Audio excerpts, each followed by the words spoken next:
Now just missing out on the last 16 in the 9-ball to Konrad Yushusin. Interesting 9-ball match that Felix lost in the last 32 to the Butcher Fortunski. We lost that match 9-1, Mark, so 9-0, sorry, even. So crazy match that one, but interesting to see how this one unfolds. Yeah, and we're playing across three tables, 8-ball, 9-ball, 10-ball. And they're starting with a golden break, can you believe? What a way to start. Look at the 9-ball getting kicked into the corner pocket. Wow, that's crazy. I was just saying yesterday in the commentary, I don't think I've seen a 9-ball break yet, and we've did quite some 9-ball matches. I have heard rumours there's been a couple. Is that the first one you've seen, Mark? I know you've seen a couple of 9-ball breaks, have you? No, that's the third one I've seen, actually. They've all been on the tables that I've been commentating on, so yeah. Well, what a way to start. It is absolutely. Alternate break, though. Correct. Come on, Felix. Golden break of your own. Quick sip of water. Taking a bit of fuel on board. What's the odds? Yeah, it's quite crazy. But let's see if he can, get a golden break himself. That would be something. It's like a bus. You miss the first one and then two come along at the same time, as the old saying goes. So it would be nice.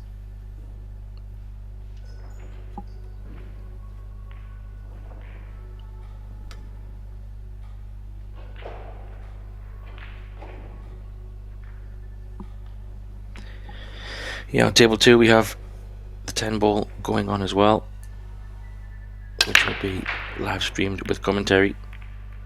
And on that table we do have Miguel Silva against the recently crowned 8-ball gold medalist Stefan Kaspas. That'll be an interesting match as well. But a pretty good break from Felix here. Didn't get a golden break, but it's still pretty golden the way the balls have opened up, and he has a shot on the 2. Yeah, 4. Just a little bit awkward to get on. So he's thinking about that already.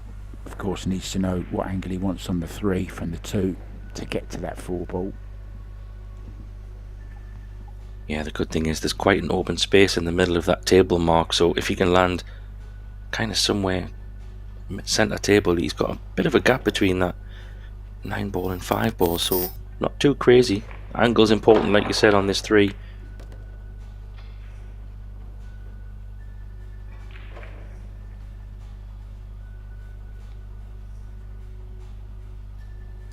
Yeah, what a player this Felix Vogel is, I have to say.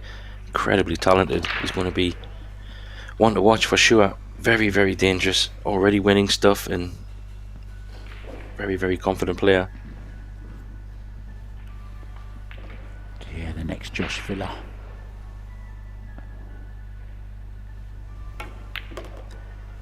Yeah, that's scary, that statement. When you think how good Josh is, I think one's enough. Yeah.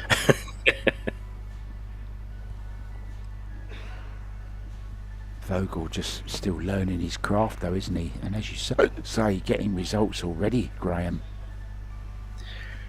Yeah, so dangerous. And Germany has had a very good European Championships, as they tend to. But yeah, for sure, a very strong team. Everything seems to be coming right for Germany as well, with, like you say, Stefan Kaspas having a fantastic last 6 to 9 months.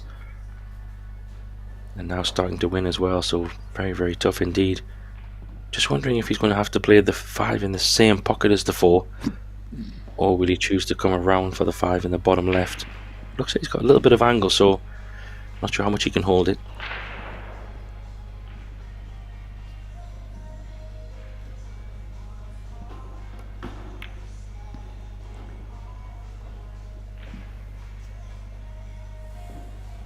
Yeah, we haven't even mentioned Tobias Bongas yet.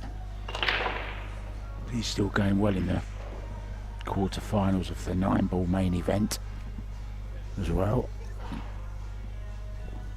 Yeah, it's a good call. Already won the straight pool here in Tallinn. And he's not even in the team for this match. so maybe he's just having a rest before his quarter-final matches. I could understand that. I've no doubt he'll be, if they go on to win this match and go to semi-finals and finals, we will see Tobias playing.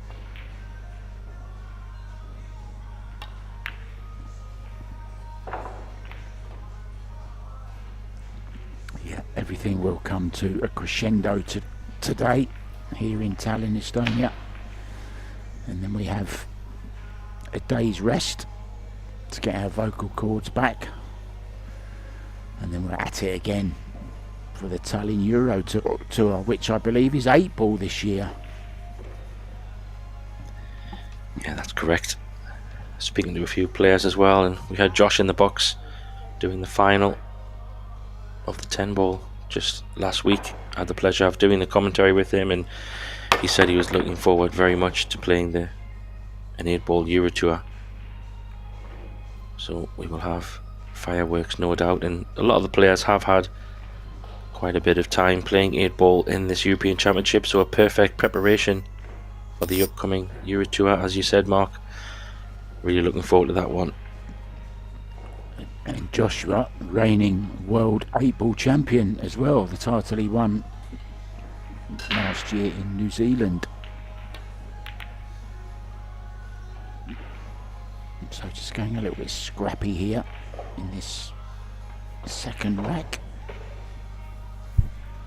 I nearly said first then, I forgot about the golden break, of course, in the first rack. It went so quick, the first rack.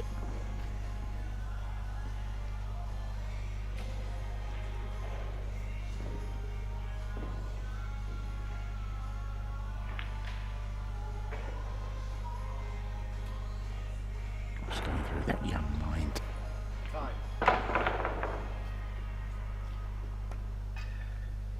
Yeah, he's trying to play a slow one, hide behind this green. He's played that very well, and he hasn't really left a jump either. Maybe a jump kick could be a shot. That's what he's looking at. Keep an eye on that middle pocket.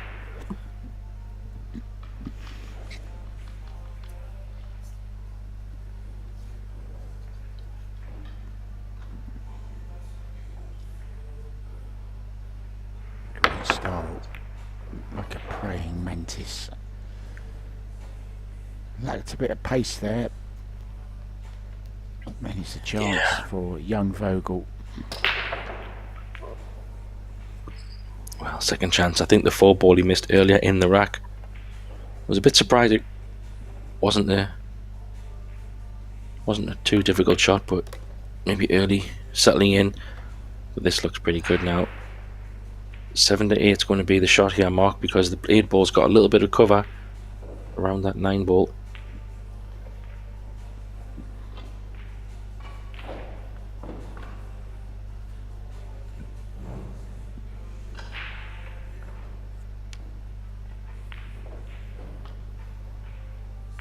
Yeah, glove.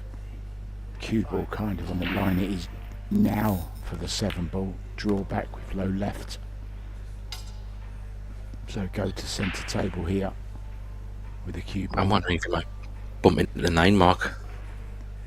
I'm wondering if he's got a nice angle on this 6. He's guaranteed to be on the 7. He might just play it into the 9 and just move it out of the way.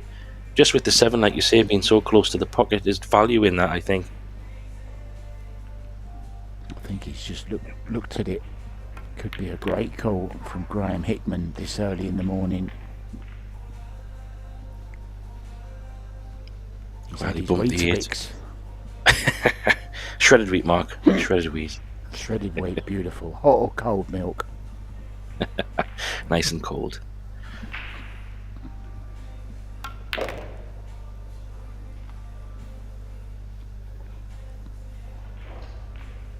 Very good. I like that. Good control.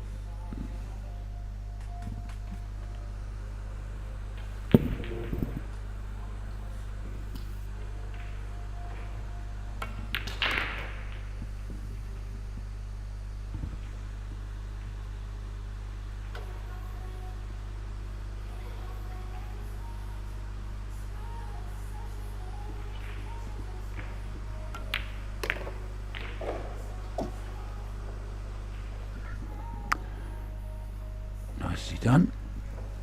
some scores from the other tables. Remember, we're using 3 tables for Germany versus Portugal. Young Luca Men has taken the first 2 racks against Pedro, and Stefan Kasper has taken the first rack against Miguel Silva. So early days, of course. Now then, he had a golden break the last time he broke off.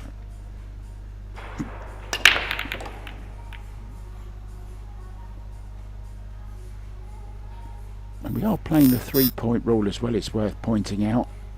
Point for every ball down, point for every ball past the head string.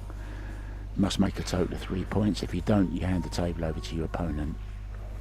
35-second shot clock, 1 25-second extension each, 60 seconds after the break.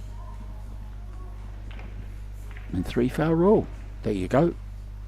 All up to date, guys. Needs this to travel, needs this to go. Oh, he's hooked himself, I think. I think you're right. Yeah, I'm not sure if he can bend it, but it's limited value if he does put it. It's hard to tell from here, but sometimes the camera can be deceiving. He might have a bit more than we think. Looks like he's drawing something, so maybe he can't just get enough. Or maybe not. Yeah, a bit of a mistake there. Chance for Felix here. He's got a pretty okay angle on this. Yeah, I wonder if he could. We see it on the replay there. Looked like he could get it. He maybe just pushed it a little bit to the left. Must have been tight. This 2-ball is a little bit thinner. Just wondering if he might have to drift it over to the left side of the table, maybe, unless he can come round or play the 4 on the top right. How's the pace? Looks pretty good.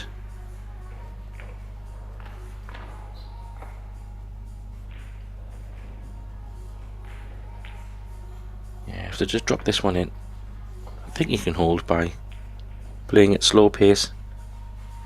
Actually, maybe have a bit too much angle, you know. He might have to play this a little bit of a creative shot.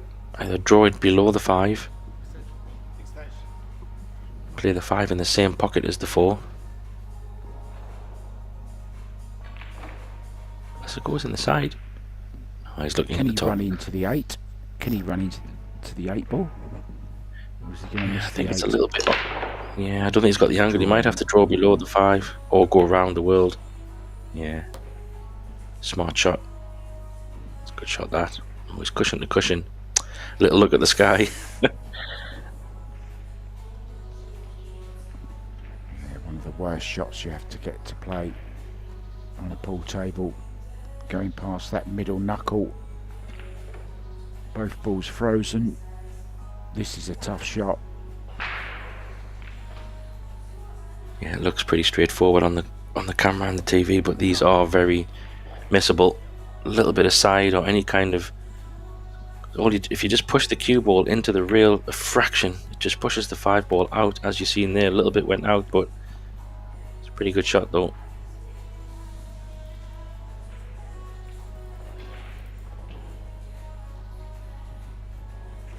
So calm and measured around the table, isn't he? Yeah, he looks like just relaxed all of the time. I've never seen him phased. Never gets angry. Never seem to bang his cue or frustration kicking in like you see with some players sometimes. Obviously he's a younger guy. But temperament wise, yeah, very impressed.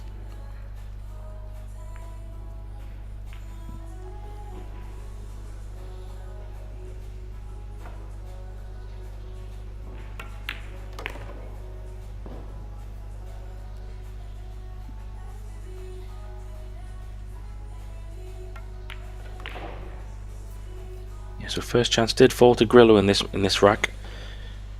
Left himself a little bit of a tight shot through the 8 ball, rattled it. Felix picked up the pieces here. Yeah, and will be breaking in the next, so a chance to open up a 2-rack lead in this race to 9.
Yeah, apologies if we lost you there for a moment.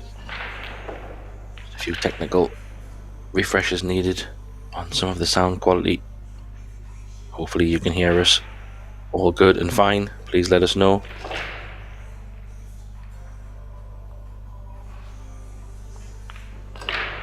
Yeah, apologies for that. A few technical issues, just getting them sorted out. Hopefully we're back and I'm not sounding too much like Metal Mickey.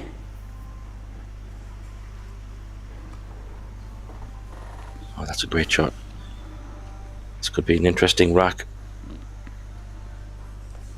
Judging by how these balls are, I don't even know if he can get one rail here. Yeah, he must be able to. Going 3 reels maybe. If he can't hit the one, good things can happen. He's going top short reel, then the long reel, then down just where his knee will be. Try and make contact here. It's a pretty good line. Beautiful. Oh wow, what a shot that is, Mark. Goodness me, what a result. Tremendous. Judged to perfection.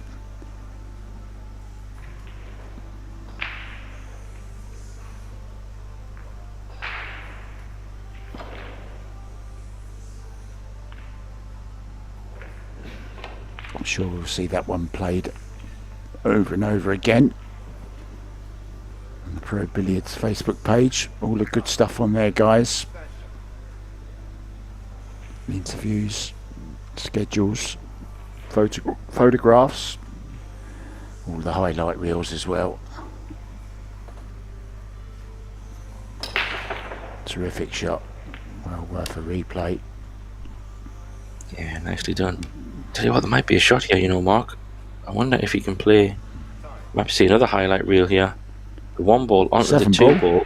Yeah, looks could be on. Maybe.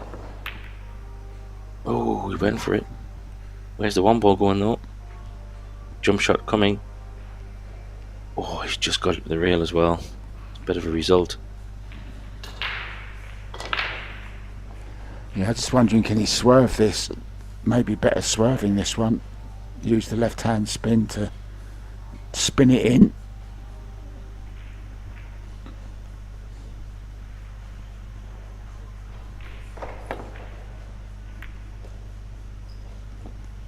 call. Was always struggling to get down for the 2, but important that he made the 1. Got a bit of control of the table. Good shot that.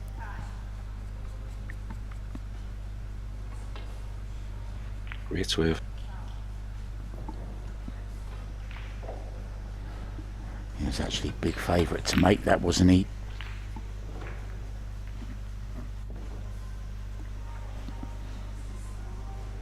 Some good stuff going on here between these two. Germany and Portugal fighting it out. Felix Vogel, João Goulot. I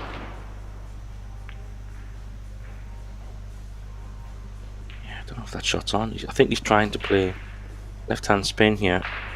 Go to the right side of that stack of 3 balls. Oh no, he's not. He's going on the edge. Trying to come back down behind the black ball here. 3 rails. I think that's his aim. Oh, this looks not too bad. Look at this. Look at this. Oh, unlucky. Well, awkward queuing.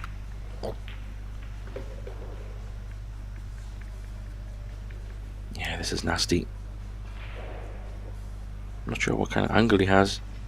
If we get a view of the table here, we'll be able to see if he can drop it in and come behind if he chooses to go for it. Very close there. Yeah, he does have a bit of angle. Worth the risk. He's got a nice... What a shot that is. I was seeing some... Fabulous shot. Wow. Yeah, some fireworks in this rack. Some crazy shots.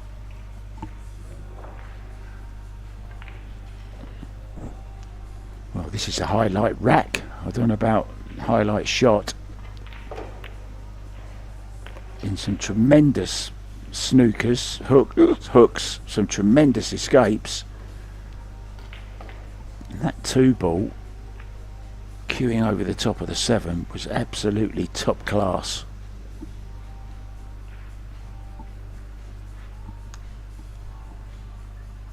Yeah, that's as hard as they come, really. Bridging over a ball, elevated cue. Your eye line is much more complex, but he managed it well. Needs to avoid this 7 ball. Doesn't want to be... Oh, that's a nice nudge, you know, Mark. If he was on flat on the rail there, he would have had very little angle to do something. He does have an opportunity to get out here now, at least a little bit. This is actually a shot I use in my warm-up routine to get my cue going. Cue ball up on the opposite short rail.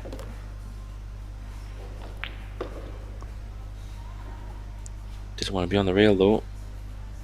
Oh, that's a poor shot. He's in trouble here. He might see another highlight shot here. He's going to have to jack up, try and get that cue ball down the table. This will be a high elevation shot here, unless he chooses not to go for it. But could cross corner bank. Yeah, that's another option. I think the cue ball is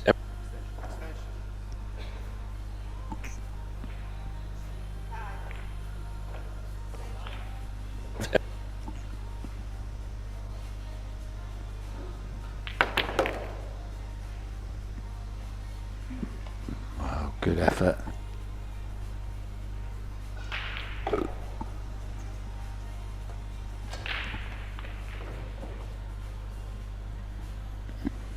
Yeah, it was tough. A little bit of self-inflicted there. He was trying to get really high up on the 6 ball. He could have actually left the cue ball in the middle of the table, Mark. Probably had another angle, another way. But, oh, what a great kick shot as well. Oh.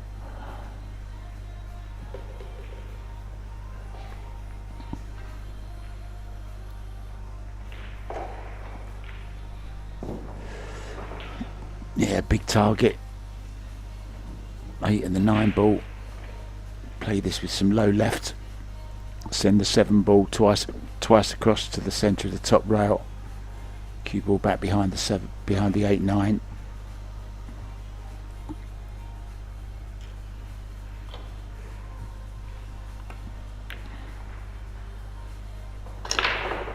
He's flunked it.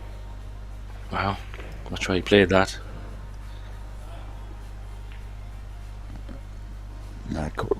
it much too thin.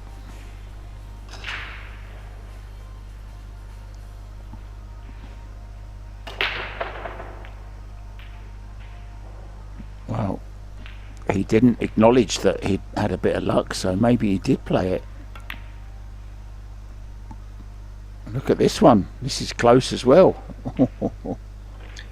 Yeah, I think it's a good call, Mark.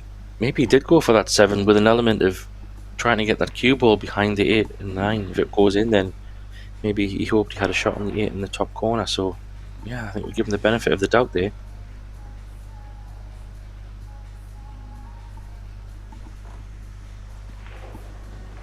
What a wreck this has been.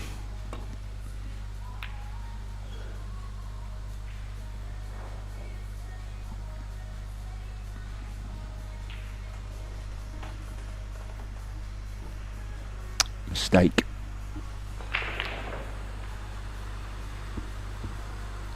Luca Men 4-1 up now. Stefan Kasper 2-2 with Miguel Silva. The other two games going on in this teams match between Portugal and Germany. Yeah, cue ball will be travelling a bit here if he is going for the pot. Left hand side, trying to make sure he doesn't scratch. Yeah, oh, nicely done. How's the pace? Excellent shot.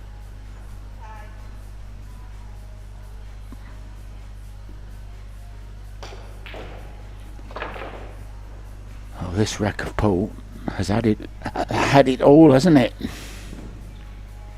Yeah, it's been great kicks. Some creative shots, nice safety shots. That ends with the German stealing another one. Here we go, 3-1 to Felix Vogel. And yeah, like you say, Mark, that was a very exciting rack that had all kinds of things happening in there. But it's the German who extends his lead. In Portugal, João Grillo will be hoping to get a break. And a quick look at this kick shot. Brilliant shot, this. Yeah, it's the way he kind of played it. Slow one. That one for me was exceptionally tough. Great shot.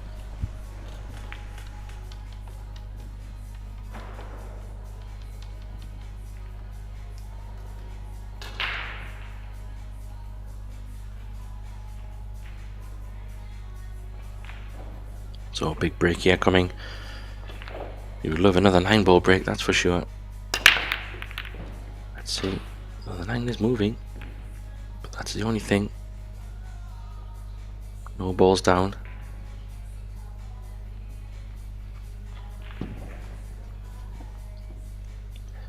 The 1 ball is makeable in the top right, with the 2 ball being pretty close. You can probably just pinch this a little bit and play it slow. Just checking if the 5 is going. Yeah, that makes his work a little bit more tricky. The 5 will have to go in probably one of the top corner pockets. So he might take this one in the top left instead. Just to cut back over. Maybe even go 3 reels here. Natural angle, that's why he's taking it in the top left.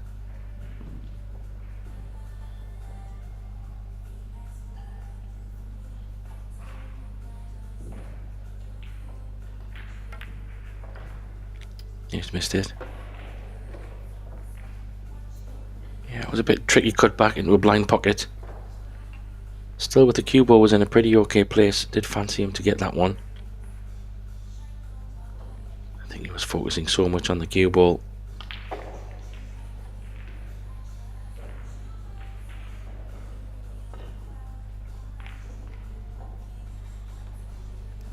Bit of a stretch here.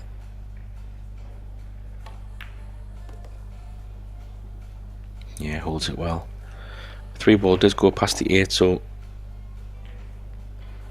doesn't have to do a great deal with this cue ball on this 2 ball here as well, so just hold it.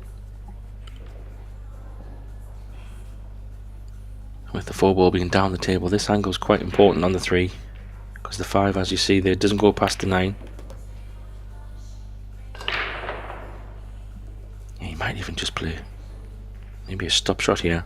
Well, kind of a stun shot. Just keep the cue ball around where it is now on the 3, just to have that nice angle to come across for the 5. Could be an option. Yeah, I like that shot. As you can see, a great angle there. Come below this 5 ball. It does go on the side, but really he's playing for the top right here. 5 in the side there, you see, good angle. It's quite narrow. Love to be straight on this 5. How's the pace? He's just off. I'm not sure if he can avoid that 9 ball.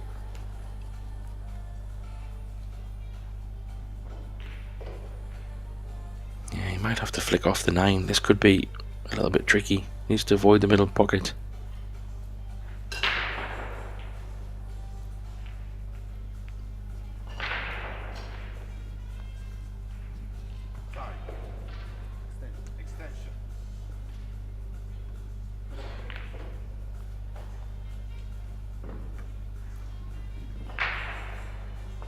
Let's see if he can just flick off the 9 or avoid it. Yeah, I thought so. Middle pocket was coming into play. Yeah, I thought so. Yeah, he'd be disappointed there. You can see he was a bit unlucky to go in the side, but the line did look like it was on. It's one of them strange angles that he left.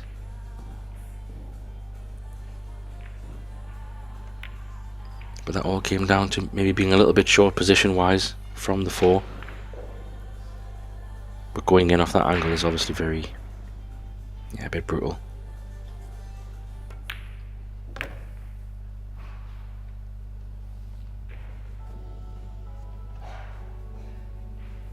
Yeah, but one man who will not mind one bit is the young Felix Vogel. He will pick up these pieces.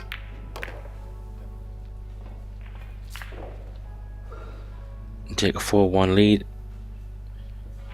Just as we look at the other matches playing at the moment. Yeah, Luca Men is now 4-3 up on Pedro Perrieri. And Stefan Kaspers is 3-2 down to Miguel Silva.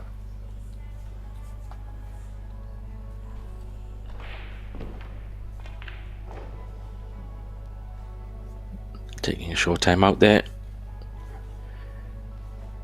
We will take a short time out as well, and we'll be back in a moment when the players return.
Welcome back to the Kalevi Sporty Hall here in Tallinn, Estonia.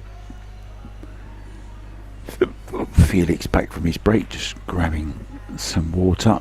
João Grillo sitting on your left waiting. Good lead here for the young Felix Vogel, 4-1 up. I'm Mark White, being joined by Graham Hickman in the booth.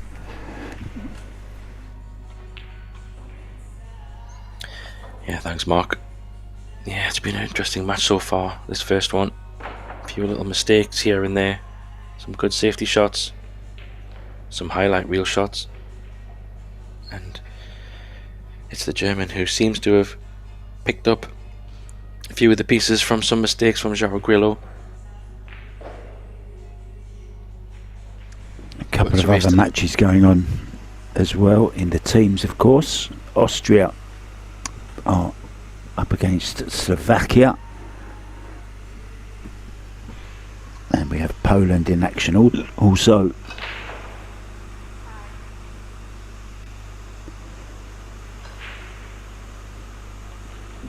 Team Spain taking on the Ukraine, so there's plenty of stuff going on in this Kalev Sports Hall on the final day, as you'd expect. Going to be crowning some more champions today. Will this young man be one of them with a gold medal?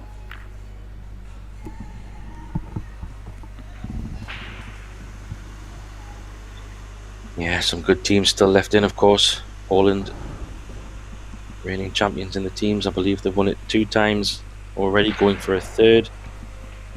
Trying to make a little bit of history. I don't believe anyone's ever done that. There will be a few teams looking to stand in their way.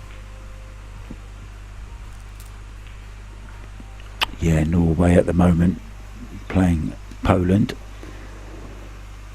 Mikael Urgart 3-3 with Conrad Jusician. Daniel Maciel also going really strong in the singles 9-ball. He's 4-0 up against Emil Andre Gangflot.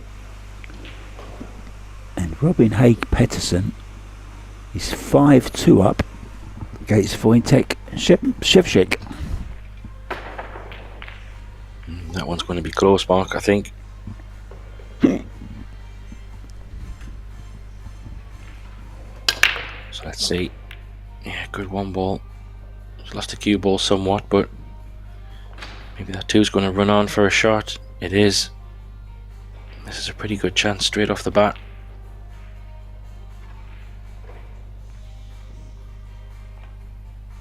The 3-ball is kind of in the middle of the table, so next to the 4, if he can hold this cue ball, he can play the 3 in the top right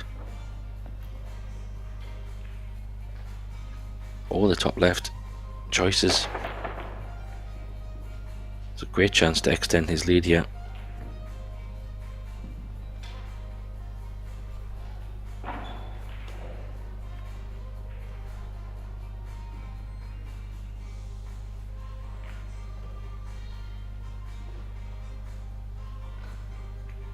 Yeah, it's all about cueing.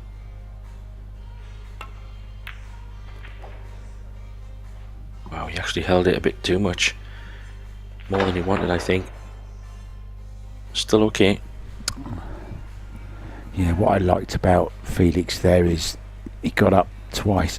He wasn't quite happy, so got up, resettled himself, and stroked it in. See some players who make adjustments while down on the shot, which is a definite no-no. So showing a lot of experience, Vogel.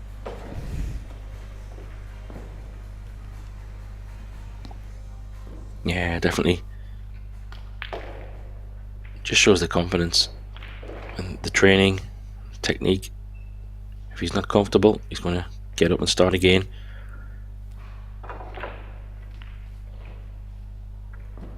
Yeah, he's just wondering. I don't think he could go 2 reels, so he might have to go 1 reel here. Wants to stay away from that 6-ball. Does very well. Might have to punch this round off 2 reels, I think. Yeah. Don't think he can go off one. Yeah, that's what he's lining up. He's landed a little bit off straight, so a little bit of a shot here, because where the 7 ball is, he does need to make sure he has a pretty okay angle on this 6 ball.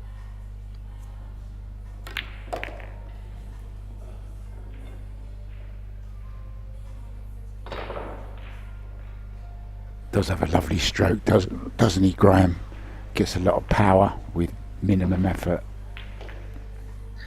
Yeah, he's just so comfortable over the ball. He looks like he's been playing for, I know he's obviously still quite a young man, but I was checking his cue there. It didn't look like a miscue, but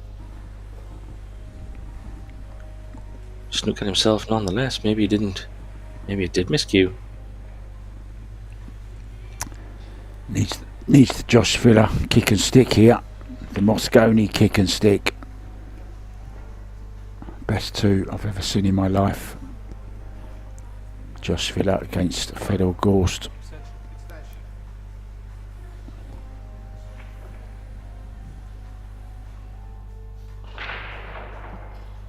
Yeah, he needs to catch this pretty full. Try and use that 9 ball for a bit of cover. How's the pace? I think he might have left a shot here. Yeah, it's not easy, but it is a chance, because he didn't expect to come back to the table where the balls were. He might have to play the... Yeah, he's looking in the top left, but I kind of like it in the top right, to be honest, just because of the position to come down for the... and around for the 8 ball. If he plays it in the top left, he's kind of running towards this bottom left corner pocket and the 9. They both could probably work. I do like the top right personally. If he does overcut it, there's an element of safety as well, going top right.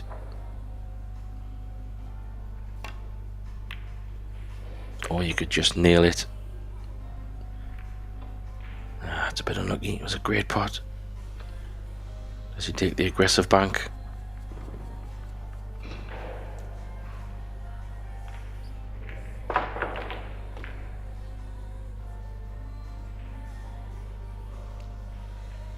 It's not easy to get some cover when you have just 2 balls on the table.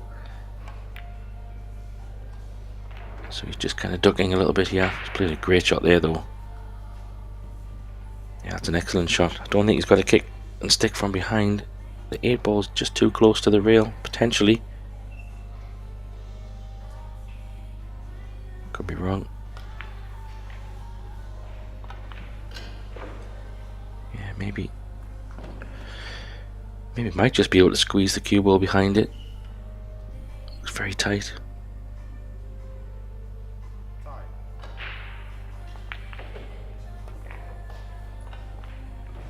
Wow, he must have had a very extreme edge. Well, he's got better eyes than me. That looked like it was full ball snooker, but we must have had the smallest of edges.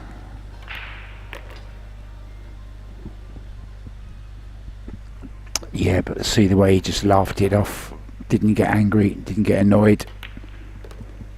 Took it in his stride. What can he do about it? He's already gone. Move on to the next one. Well, we also have the wheelchair 9 ball going on today as well. We're down to the losers qualification side of that. Jano Tati will be up against Henrik Larsson.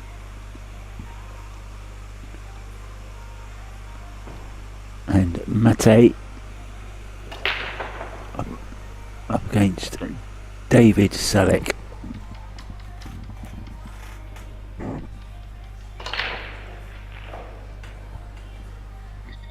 Yeah, lots of still pool going on.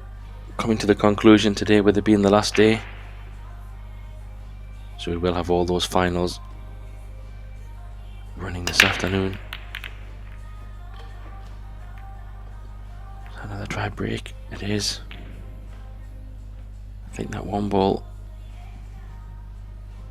Yeah, not sure if you can cut it in the side. The scratch looks on, playing it in the top corner. Yeah, I don't know if it's on. You might be able to play a little bit of a... Could play the 1 off the 3. cushion first. Not really at much advantage doing that. Could put the 3 safe. Might be his only shot.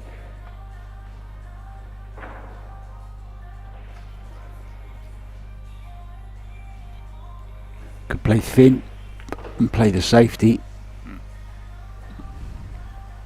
Yeah, I'm just trying to think where he would hide. It's one of those strange ones, even a thin off the right side. I'm wondering if he could play it. Yeah, possibly. I think he's looking at this 1 ball off the 3, you know. Looks like it. Definitely eyeing something up.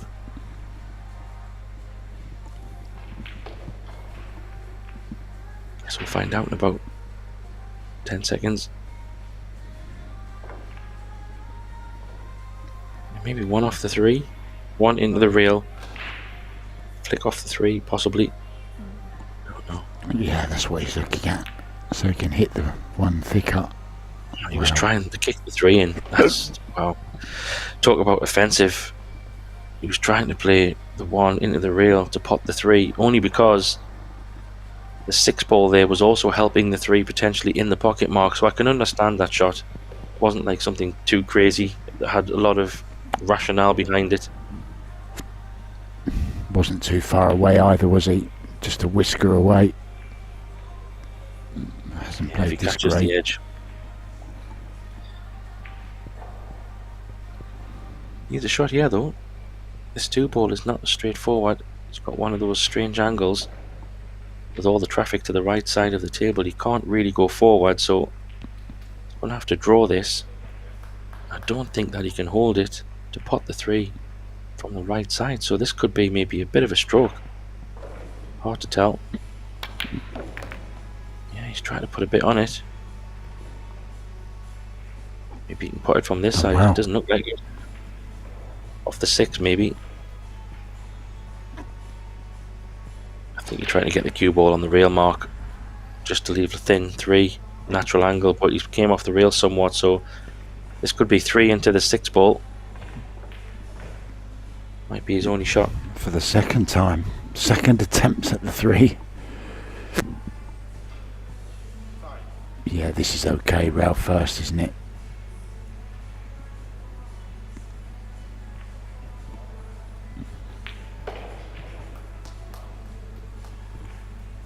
Oh, he's looking at playing it straight off the 6, is he? I don't mind the rail first here, to be honest.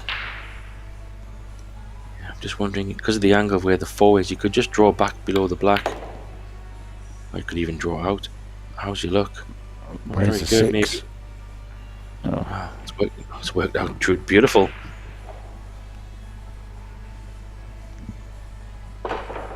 Take that. That's the 6 next to the 7, all potable. Not a bad angle on the 4. I've seen worse results from something like that. Perfect.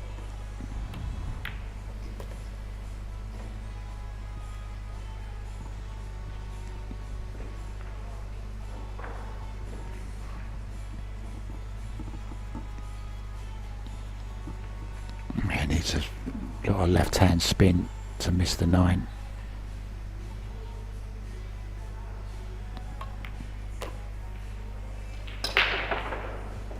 Yeah, but with that 6 ball coming over the side, just makes it that little bit more easier to get on the 7. So if he's perfectly straight, he could just drop this in, just leave a little bit of a closer cutback. He just chose to come down for the side. He had a bit of angle. That's fine.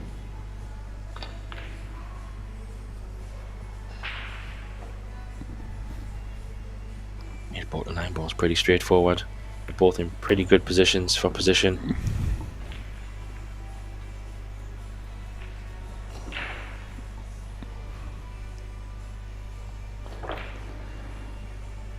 Oh, Vogel not having him all his own way. It's going to be 4-3. Yeah, this is going to be a very close affair versus Portugal, Mark, because Luca Men is 5-5 at the moment in his 8 ball game. And Stefan Kaspers against Miguel Silva in the 10 ball is 4-3. So this will be nip and tuck. And all the players are playing on the same area at the moment, so if Felix looks over to his right, he will see his teammate. And then if they look even further afield to the table just after that, all tables should be next to each other, I believe. And as we've seen in earlier rounds, I think, I'm not sure if it was you and Mark, sorry, me and you, Mark, who commentated on a match. It was 7-7. Looked like it was going to go all the way. It was a Shevchuk match, I think. But then the Polish guys had won their 2 games anyway, so the match just stopped. So it is whoever gets to 2 first. Yeah, that was you and I. I think it was Daniel Maciel, wasn't it, who just stopped.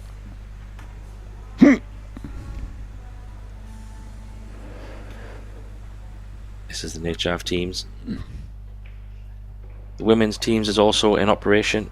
A slightly different format, just to give you the info for those interested. They're still playing 8-ball and 9-ball, but they will play, once it goes to 1-1, they have a 10-ball game, which is doubles, and they play race to 2.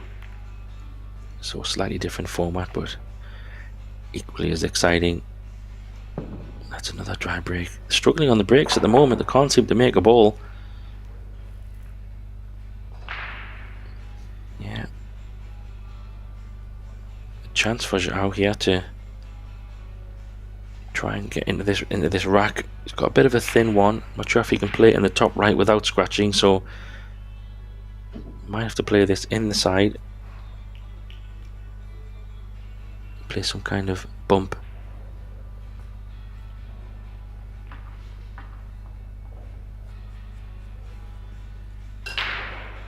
Yeah, not sure of how he's going to bump into this ball here. He might leave the 2-ball in one of the side pockets here if he catches it half ball. Ooh, nearly. I think safety play is coming here.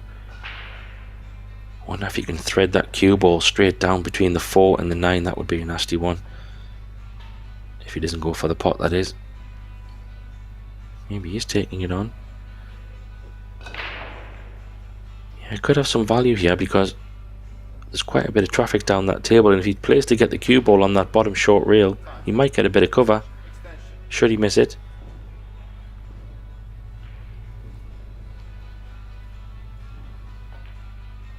Yeah, he's going on the offense.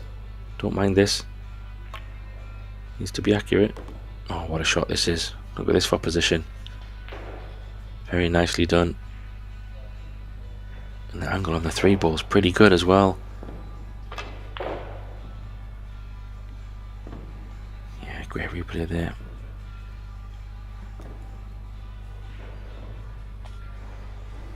Might even Next up, the 11 a.m.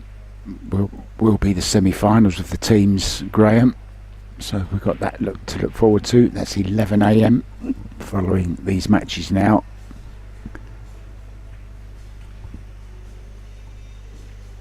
Yeah, back-to-back kind of teams running into the business end of this teams competition for men's and women's. It's been a great run on this. Will be at 1 p.m. today.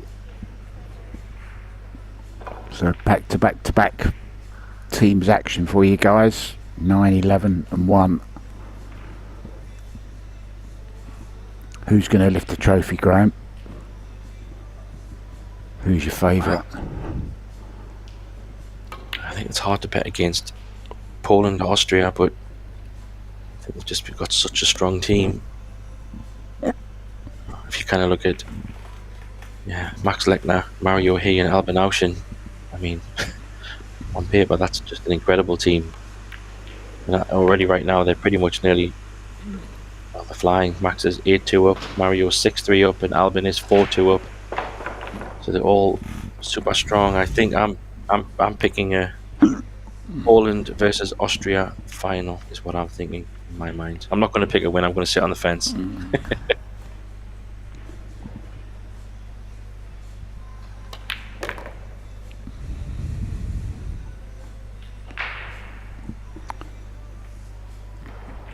You must be covered in splinters, Mr. Hickman.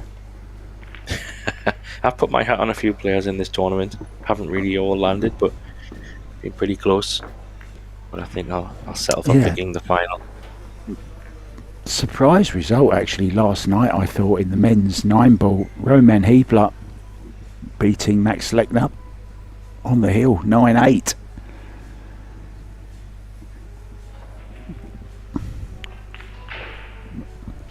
Yeah, it's been some great results for some of the players, and Roman's had a bit of a up and down 9-ball experience. He lost out to 2 matches I commentated on. He was quite far ahead in both matches, and then the player came back and beat him. So it's nice for him to get one over. Very accomplished player, very dangerous. Now he's in the semis against Daniel Maciol, so that'll be an interesting match. Sorry, apologies there. Kasper Matikainen. He's playing. He never gives up either. No, not at all. But Kasper beat Konrad Yashushin 9-8 as well, so back-to-back 9-8s on those matches to put up a worthy semi-final match there. In the other semi-finals, Tobias Bongas against Daniel Maciol. Exciting. Yeah, Bongas there again. What a championships he's having.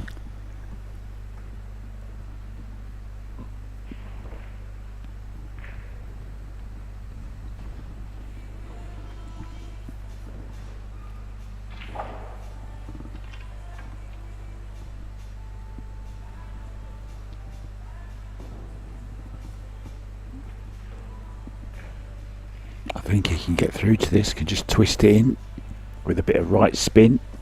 Watch the cue ball, watch the measles spinning. Oh, he's overdone it.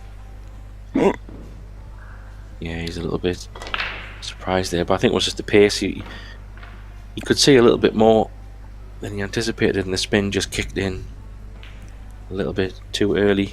Sent that cue ball to the right sooner than he thought. Hasn't worked out too bad though. This is not straightforward.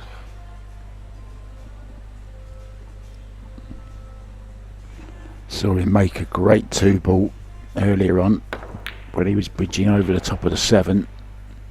This is an equally good safety shot. Yeah, well played.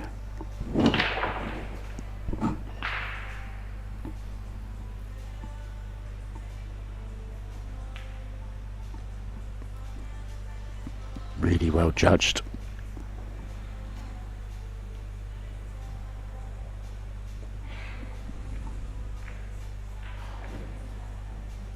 Yeah, this is tough. Not sure if he can go. Yeah, he probably can just squeeze off the long rail. He'd love to catch this a little bit on the right hand side and as full as he possibly can. Send the cue ball back up.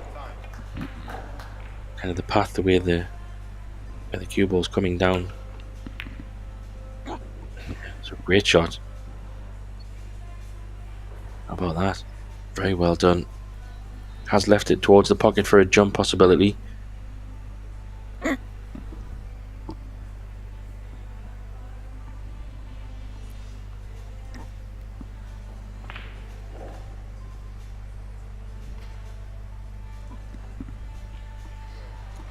it's got value in this. I wonder if he was thinking, can he go between the 3 and the 9? Kick this in off one rail mark. That's what he's looking at. Bend it a little bit. Oh, that was close. What a great effort. I always think they're so difficult when you're coming across the face of them though. You have to be so accurate with them. There's no room for error whatsoever. So a chance for Felix then to take the lead once again. Getting towards the business end of this now. Looking at an early 3-9. Either a carom or a combo. Yeah, I like the carom. Just because of where the 9 ball is here. Put this cue ball on the right side of the table. Just trying to thread this off a couple of rails. It's all about where the cue ball lands here. If he does overrun it, then he can play the 3-9 straight combo. See how this positional play lands. It's all about this shot.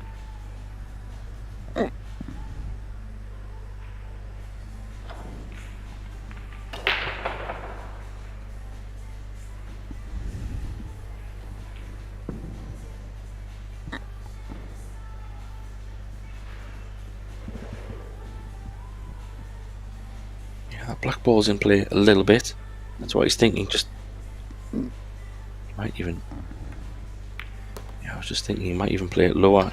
Just go for the 3 ball naturally because the angle was just a little bit strange.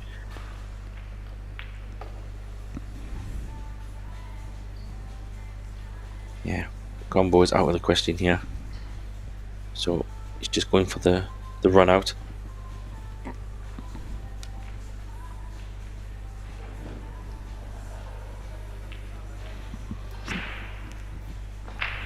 I know a few players down my local pool room here in Pattaya will be drawing onto the 9 here.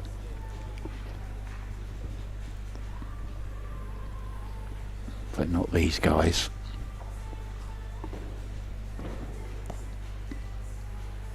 Or maybe.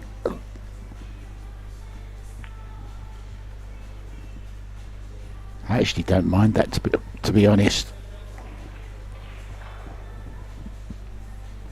Yeah, I don't know. I just think it doesn't have a bad angle on the 3. I feel like this is a little bit aggressive. I don't know what he's thinking. Maybe he's just thinking, well, the 9 ball is so close. I'd be so unlucky not to pot the 9. Yeah, I don't understand that completely. If I'm honest, Mark, I felt the 3 ball was very makeable. And if the 9 ball wasn't there, then could he run out? Yeah, I think so. I feel maybe. I don't know, maybe a bit unnecessary. I agree with you. I agree with you. I mean, that's why I said I know some players down my local club that would play it, but didn't expect him to play it.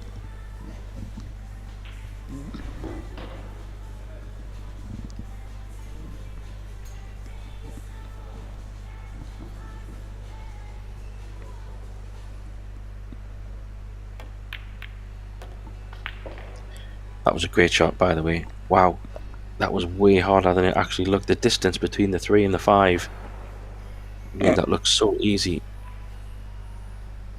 Yeah, great replay there. Not only the distance from the 3 to the 5, but the 5 to the corner pocket. Very, very tricky shot indeed.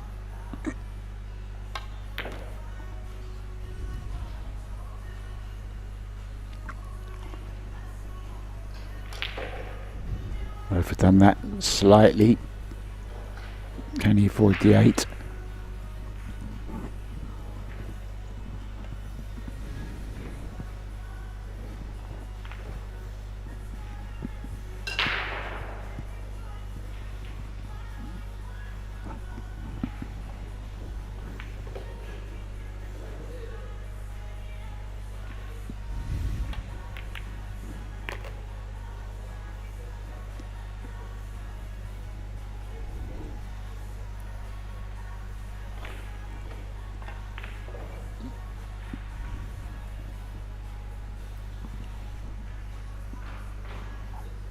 It was a good shot, but he's going to need another one if he's going to win this rack. 6 doesn't go past the 7.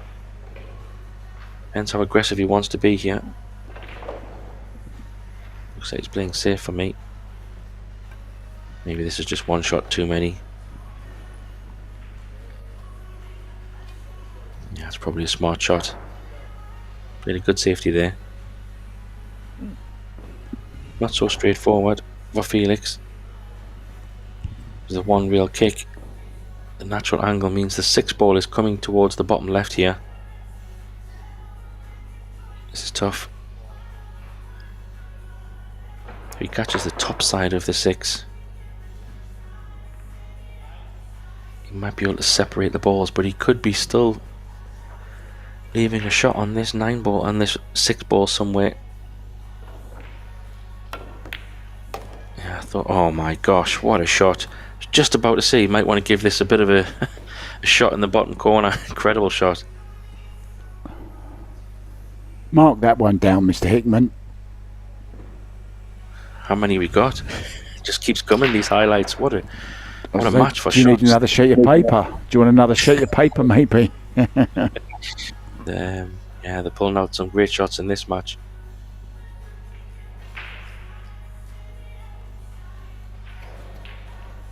This could be another one here.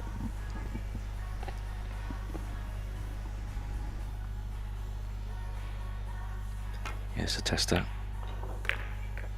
Oh, where's the cue ball going, Mark?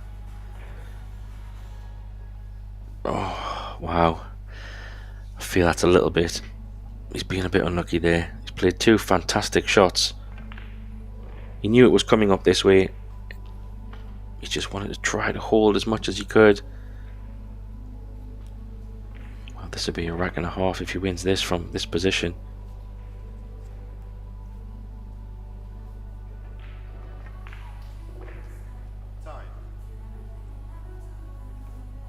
Maybe 2 real kick, or is he going for it? Not sure. Wow, that's incredible. Missed it on the top side, and then the cue ball rattled and went underneath.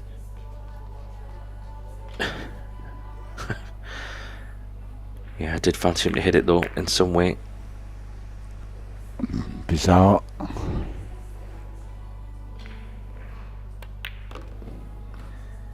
Yeah, but I think that's the second time he's gave him a bit of a easy ending to a rack, so Grillo will be happy to pick that one up. And this match is definitely turning into a bit of a sweaty one, because Luca Menin is now 7-6 down in his match to Pedro Perieri. Stefan Kaspar's 5-4 down as well, so Germany with it all to do here. All matches now leaning a little bit towards Portugal. Fair play, they're battling hard.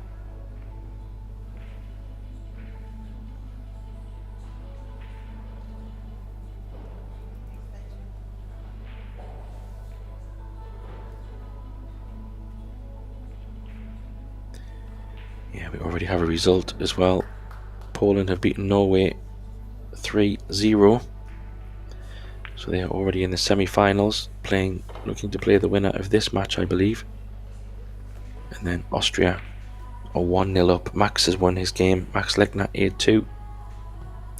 Mario Hayes 7-5 up, and Albin is 5-2 up. Spain versus Ukraine is pretty well poised as well, but Spain is up in 2 matches and down in the other. Exciting. Let's see if Felix can get a ball off the break. There's been a lot of dry breaks.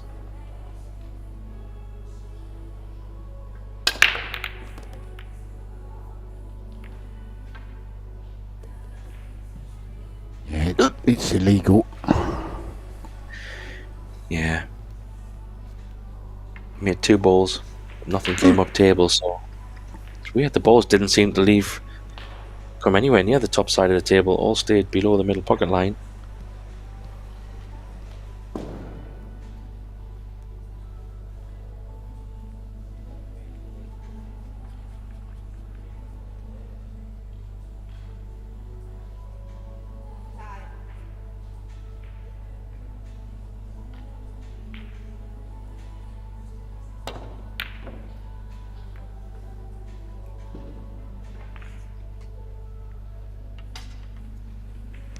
Big roll there.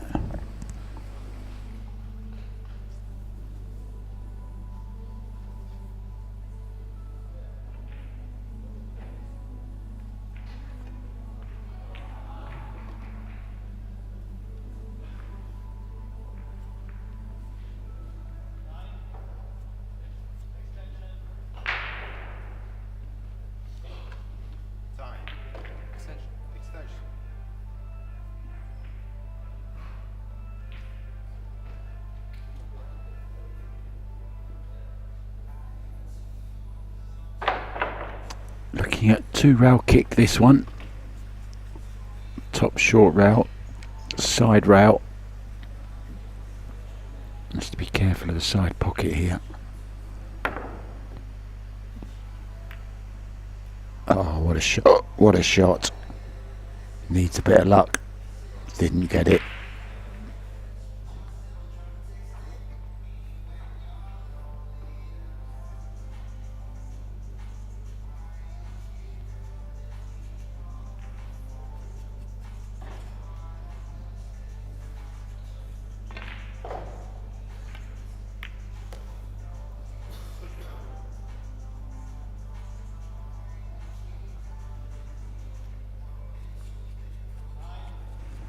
Yeah, this is okay. Just play a soft little draw, leaving himself straightish on the 4, on the 3 ball, then can hold for the 4 into the opposite bottom corner pocket.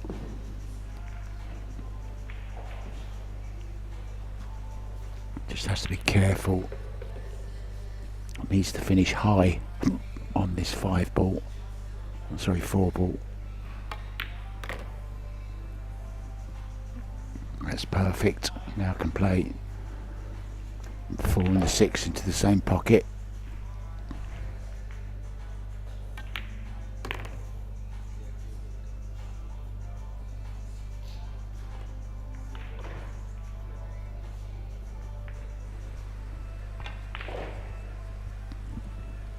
I'd have liked just another inch or so there. I think he can still just draw back and play it 8 into the same pocket.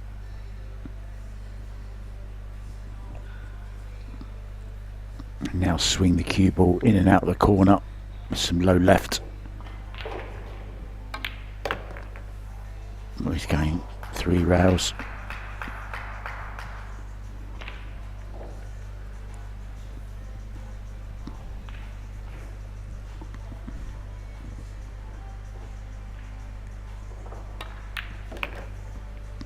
So missed the 2 ball, got a huge roll.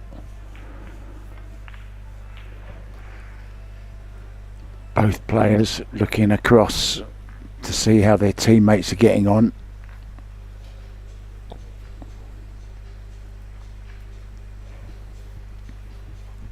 (6-4) now to João Grillo.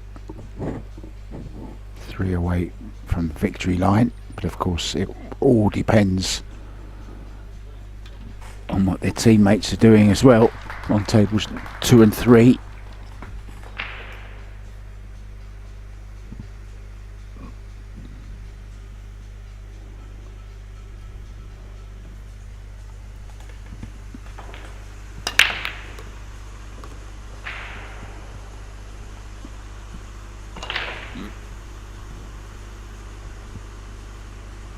Oh, Luca Men has won 8-7. Stefan Kasper all square 5-5 with Miguel Silva. So this very, very important, this table as well.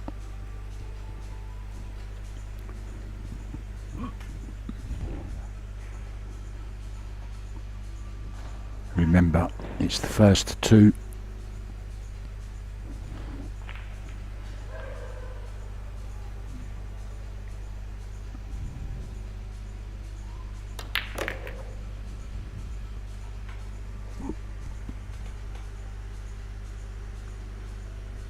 Luca Men has taken the first point for Germany.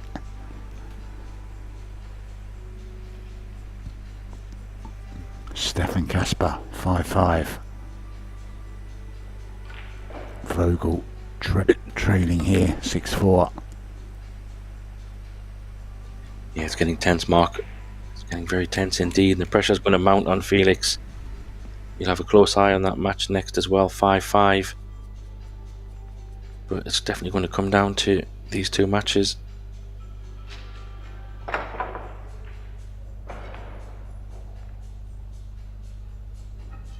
And Grillo putting the pressure on as well, so needs to win this match. And he needs his team counterpart to do the same.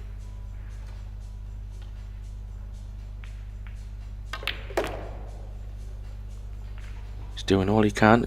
This is to give himself a bit of breathing space. 7-4 lead over the young Felix Vogel. Very well done. Yeah, I think Grillo has played fantastic in this match, don't you, Graham? Yeah, I agree, Mark. He's played pretty solid. A couple of things here or there, but overall, he's definitely been the more solid. It looked like Felix was getting a bit of momentum, but a few little things didn't go his way, and he missed a couple of things. It's cost him somewhat. I think the break's been the biggest tale of this match overall. I think nobody seems to have had any pretty open table, so it's all been about kicks and jumps and a few good highlight shots, which is nice to see.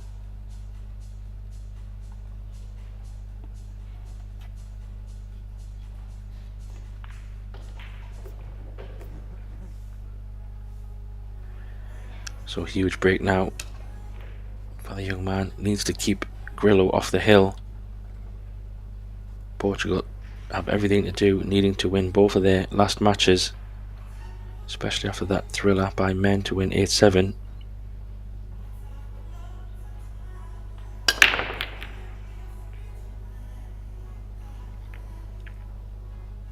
Once again, that one ball just catching the point. Amazing, isn't it? They were both nailing it earlier on. Yeah, somehow that 5 stayed up. It's so deep in that bottom left corner pocket mark. It's no balls are just going in. And I don't think this 1 goes in the side. He has got a combo, which is tricky. He'd love it if maybe that 6 ball wasn't there. He could have played a 1-5 combo. Could play the 1-4 Karen. 1-4 Karen. Yeah, good call. It's a good call. That's what he tried. He's just always going to struggle for something after that, unfortunately. It was a good shot. I think he had to avoid some of the traffic to have some kind of, or any kind of shot on the 1, but he's now maybe got a bit of a trickier safety shot.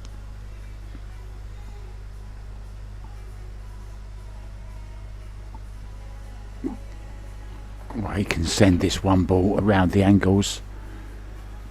Top spin on the cue ball. May get behind the 2. Kind of like a billiard shot, you know, playing for a cannon, running the cue ball through the 1. Yeah, he might even chase the 9 here. Just thinking because of the angle. I think the double kiss was always going to be on. Didn't really like that. Yeah, he was limited for options. I think he might have to play a 1-8 combo here unless he feels like he can get to the 2 ball by putting the 1 in off the 8 ball. Not sure. 1-8 combo. Try and leave the 1 into the left corner pocket or the left side, depending how much pace he chooses to pot this.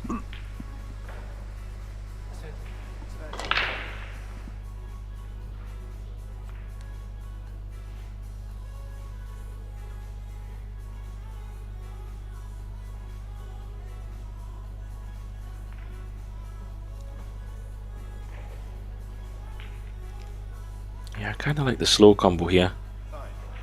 He's going to play a little bit of pace, I think, though. Yeah, hoping for a little bit more of a fortune shot there. Less control over the 1.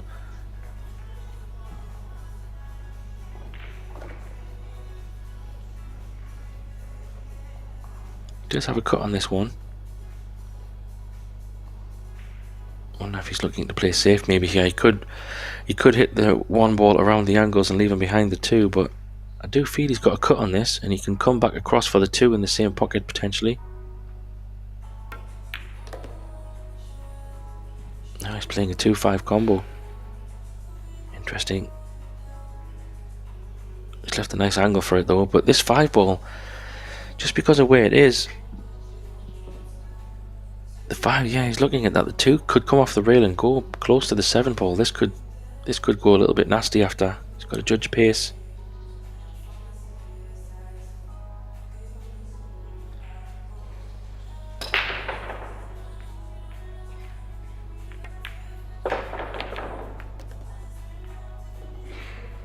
He's played it pretty well, to be honest.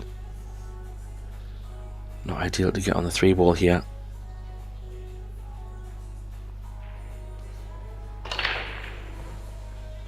He only goes in the bottom right, so I don't even know if he can hold. He might even play a bank here.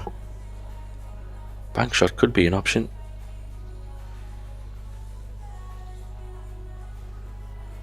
That's what he's looking at. Does it go? bank shot would give him position on the 3, and he could use the just to go above the 6 a little bit. He's going around the world. Always a tough ask from that angle, but he played it pretty well.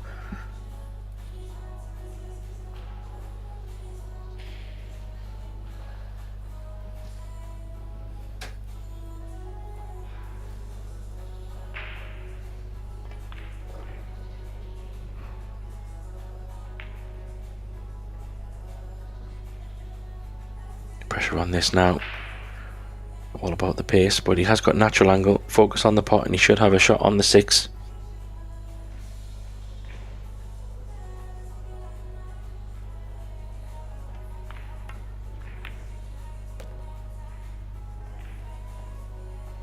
Ooh, that cue ball was tracking towards the side there. How's the angle? It's pretty straight. Not sure if he does have a little bit he can just use to get the cue ball to the right side. If not, he'll have to draw it back and leave a thin 7.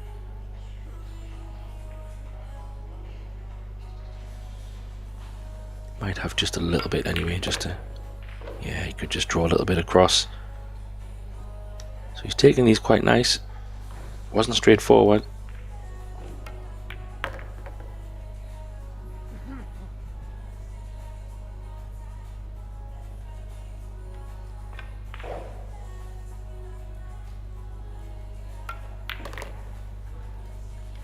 Yeah, it was interesting there, seeing Felix just looking over to the table to his left. His teammate Stefan Kaspers just got ahead, got a little bit ahead now with 6-5 against Miguel Silva. And even though he's behind in this match, if Stefan was to get over the line before him, he wouldn't need to finish this match. So this is why the team gets interesting. Your matches are very important, of course, but depending on the results of your teammates, sometimes, yeah, he's looking there, just seeing what's going on.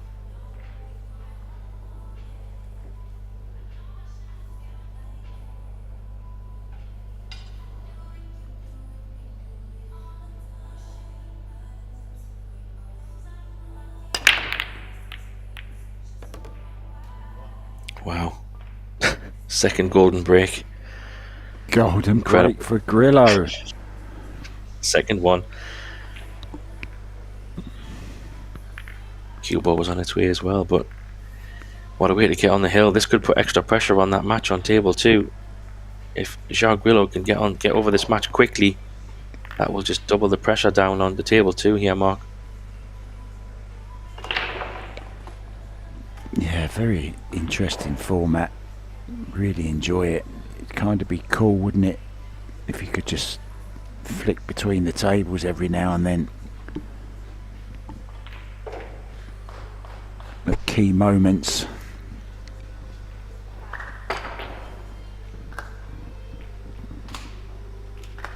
Yeah, young Felix keeping an close eye on that table over there.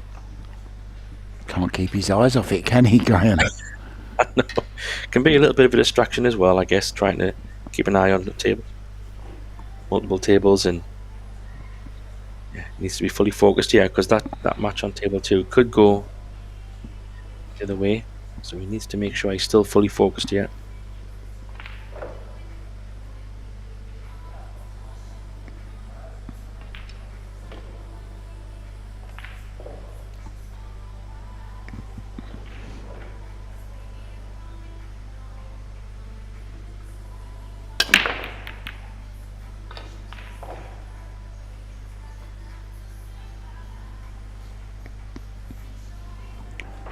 Dry and illegal.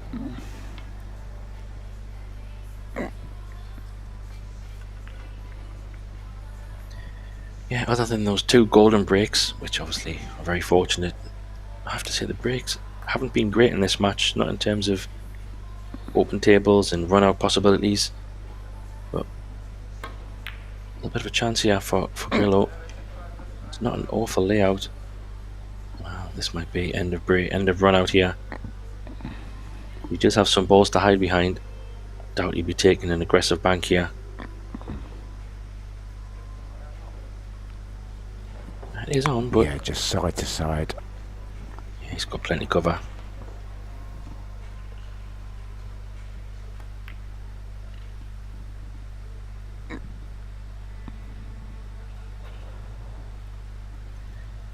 It's one of them ones where the sooner Grillo can try and get this match over with, will probably help his teammate somewhat, I would think.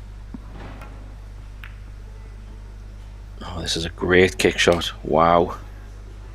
Exactly what he played as well. Fantastic.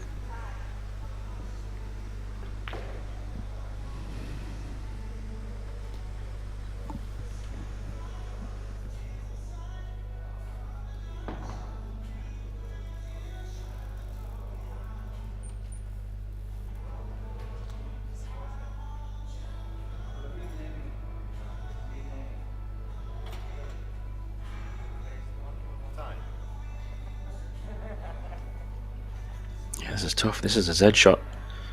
Couple of rails. Yeah, it was so hard with the slide of the table to judge. Sometimes the safe is just too hard. That was very, very difficult to hit, especially at that pace. It was always going to drift further up the table.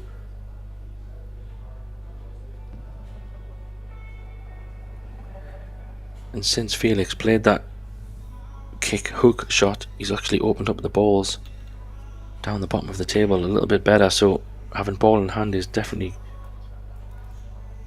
helping him here to come down for this 3 to 4 and 4 to 5 is pretty key here.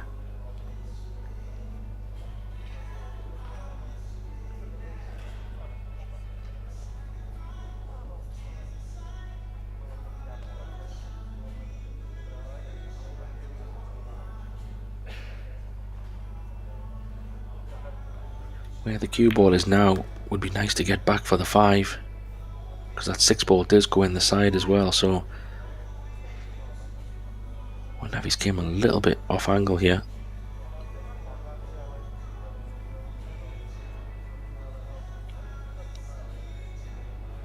If he can come back, a similar shot he's just played might not be too bad. Yeah, it might be okay. 6 does go in the bottom right as well, so it doesn't have to be. Needs it to slow up a little bit. Oh, that's well played. He's got choices. You can play for the side, you can play for the same pocket as the 5, and I think the 6 even goes past the 8 ball, so plenty of options here. Yeah, that was a real feel shot, wasn't it? That positional shot he's just played to the 5 ball. Terrific shot.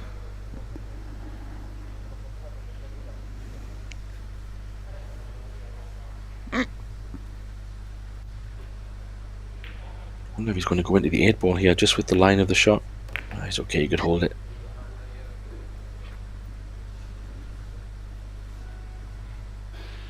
Well, he's not going anywhere, is he? He won't lay down. It's going to be 8-6. Yeah, this is a good rack from Felix. He played a really good safety. It was a good shot by Grillo, but an even better shot by Vogel to hook Grillo there, and to get ball in hand. And the balls weren't super simple, but a few good cue ball control shots got him into a position here where he can close World Gap to 8-6. It's just what Germany needed. Put extra pressure on Grillo. It looks like Kaspars and Miguel Silva are in a bit of a battle on table 2 on a frame, because it's been 6-5 for some time. Yeah, you can see there's still some balls on the table there, so they must be in a bit of a safety battle. But that rack is very, very critical for one reason, or for a big reason. They're playing race to 8 over there on 10 ball, and Kaspar is on 6. So if he was to win that rack, he would go on the hill.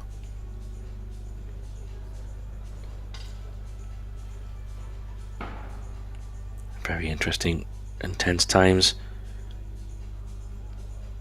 Quick update on the other results. Yeah, Spain have won 2-1. Well done to them. They will be playing Austria in the semi-finals. What a great match that will be. Great team there. Juan Carlos Exposito, Delgado, and Ike Andoni Echeverria. Watched him play yesterday. Very impressed. Very solid. They've got a great team, and Poland is already in the semi-finals as well. We're just waiting on the winner of this match to join that final four. Very tense indeed. Players just taking a timeout. We'll be back in a moment when the players return for the conclusion of this match.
So welcome back here to the quarterfinals of the men's team competition, and we're down to a very exciting finish.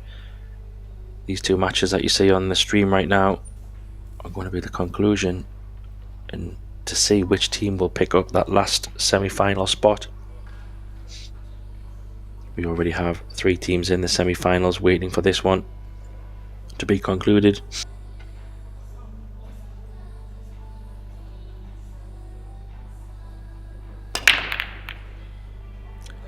Portugal needing to win both these last games to make it through, with Germany already winning one of the 8-ball games.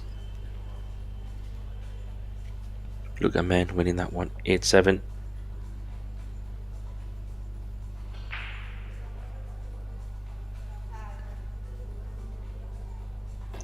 Germany just needing one more from these 2 matches. Stefan Kaspers is 6-5 up on the other table, but Felix Vogel is 8-6 down on this one. So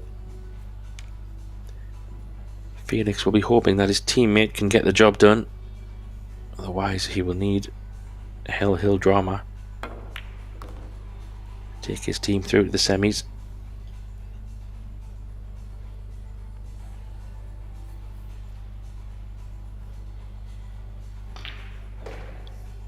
Pretty good chance here. The breaks haven't been working for both these guys. It's been pretty much dry breaks for the most part. A couple of golden breaks in there for Grillo, of course.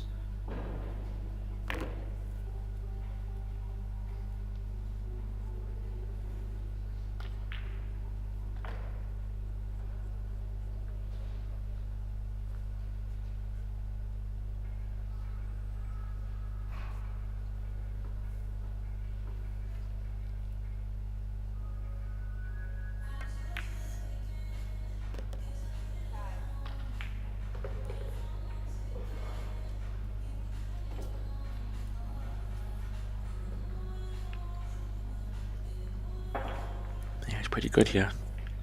It's all about position on this 5 to get back up table for that 6 on the top rail. That's why he's leaving it a little bit thin. But this is pretty good. 7 ball does go in the right centre.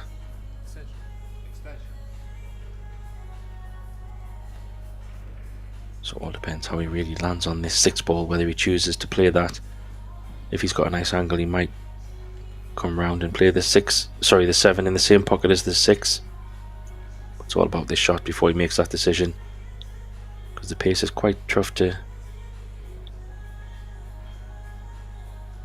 Maybe he's going 3 reels here. See how he plays it. Oh, he's going straight up and down.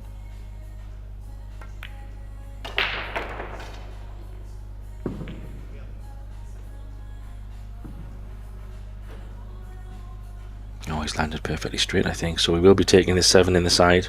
Puts a bit of pressure on this 7.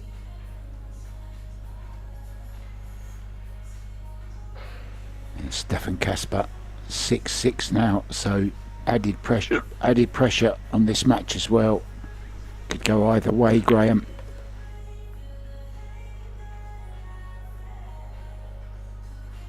Yeah, both these matches coming to a very tense conclusion.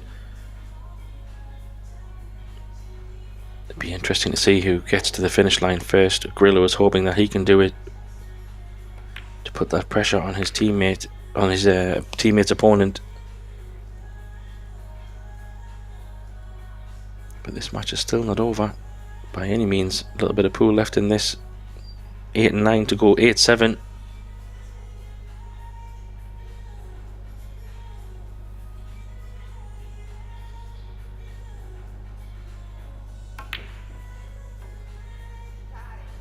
Well, oh my gosh, what a miss.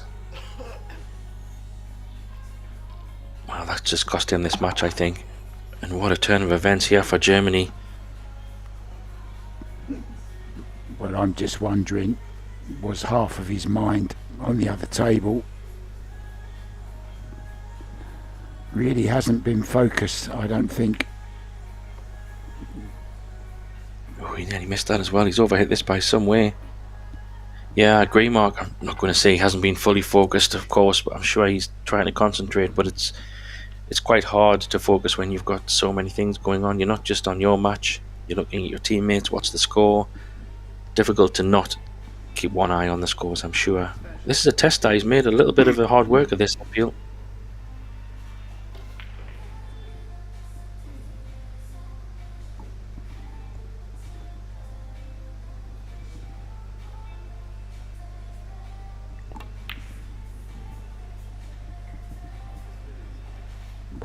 Well.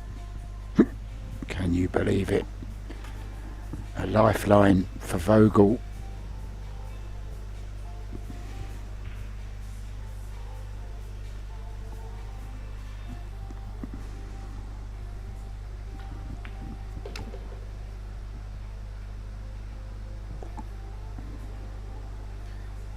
Just when you think you've seen it all, Mark, drama and drama.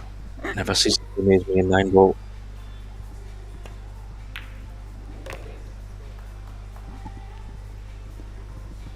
How big is that moment in the context of this match?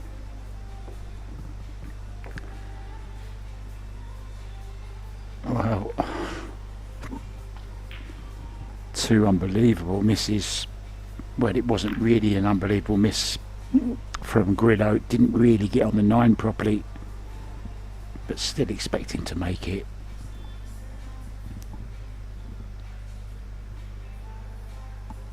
Yeah, I agree. And all of a sudden,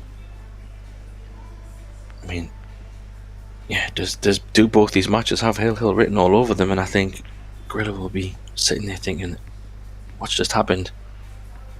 And also, Vogel was thinking this match is over. Is he due a golden break? His opponents had 2, so maybe he's thinking, I could do with 1 right now. Could be quite nice. He's due 1. Been struggling to make a ball though. Never mind the 9 ball.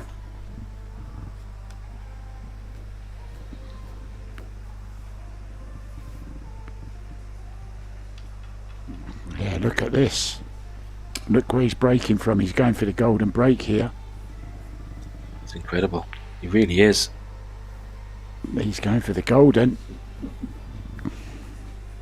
Wow, I don't know what I think about this, Mark. I'm a little bit gobsmacked, but to be fair, the breaks just haven't been working. I don't blame him for trying something different, but is this the different? 9-ball will be moving, you would think. 9-ball side pocket. Here we go.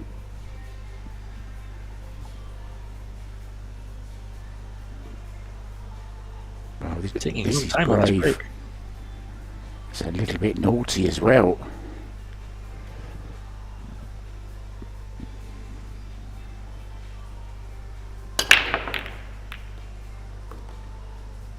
Right. Oh. Get kicked and got kicked again. Wow. Well, he definitely tried. I don't know how I feel about that at 8-7. I understand trying something different, but he did pot some balls. Part of me's thinking, is he playing the clock game a little bit here? Can he see something we can't see on the other table? But it was 6-all. Could be. Well, actually, Miguel Silva is 7-6 up, Mark. So he has to win this. He has to think about winning this match just in case, because Portugal is on the hill.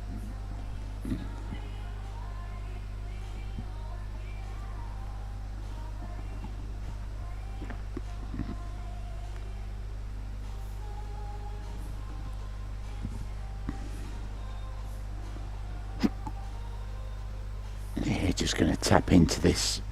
Doesn't want to be moving the 1-ball. Not with that 9 there.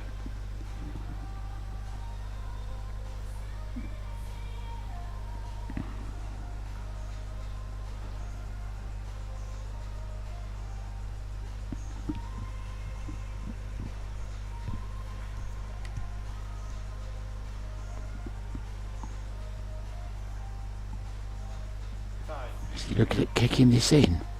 Well, this is very ambitious.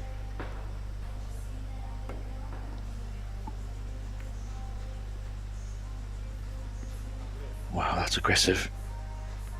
But maybe didn't have much of an option.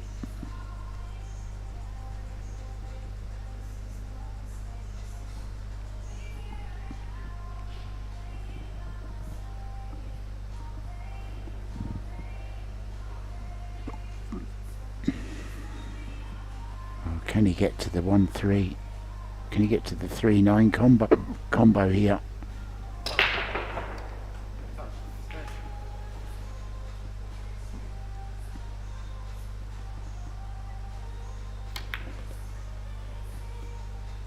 No. Another chance. And what a moment this could be, because with his teammate on the hill as well, could they be winning at the same time potentially? Obviously we can't see what's happening on the other table just yet, but this is another chance for Portugal.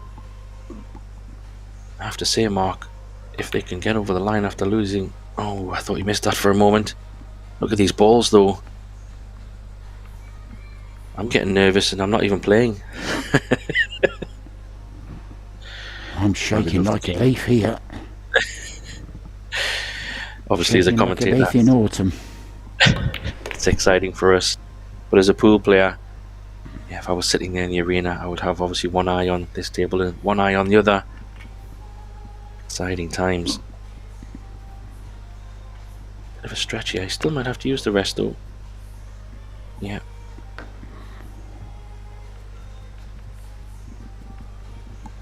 Yeah, shot clock. It's going. Doesn't want to snatch this.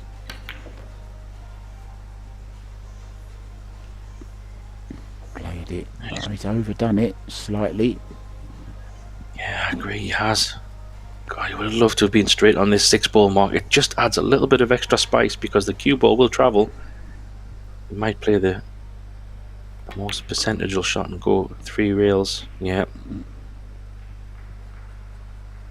Well, will he take them this time? Second bite of the cherry to win this match, Mark.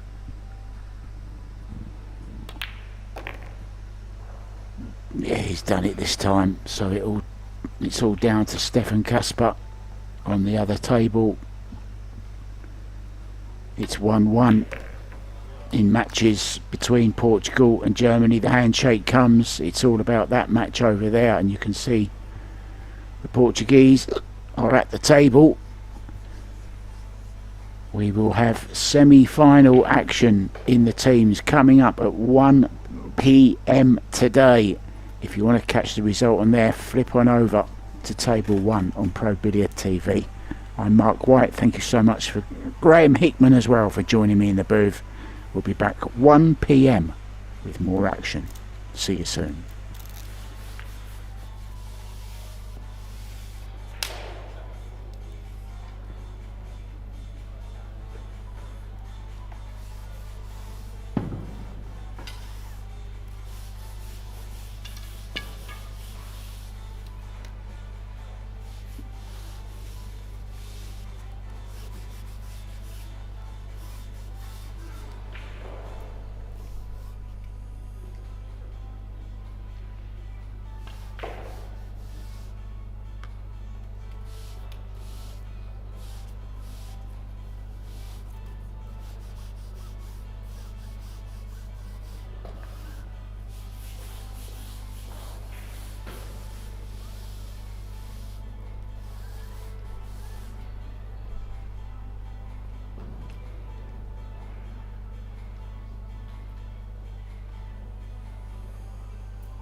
which I think is much better. And we put them in the corners. Yes, I'll help you. Yeah. No, this is what we'll do.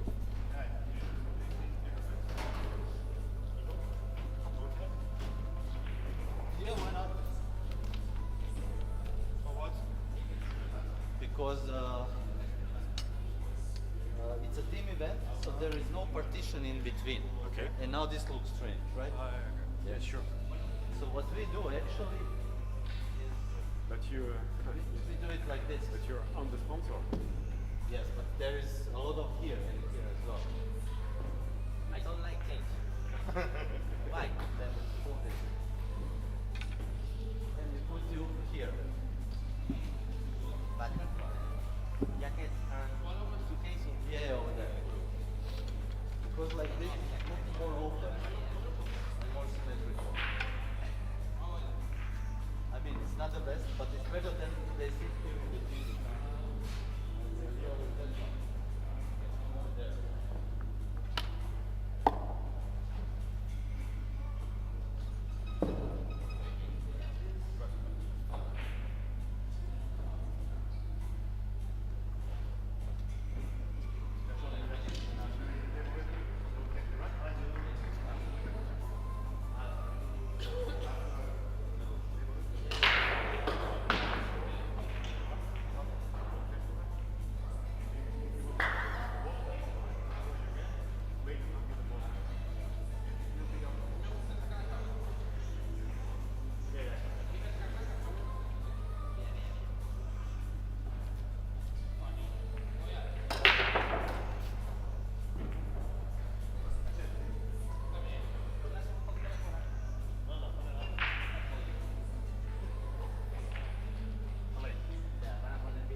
Is this too close?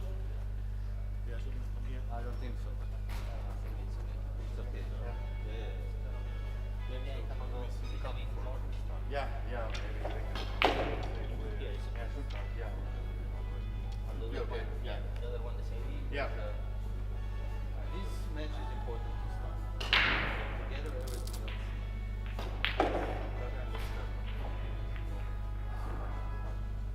This match? Yes. Come on. Come on. Vela. Vela.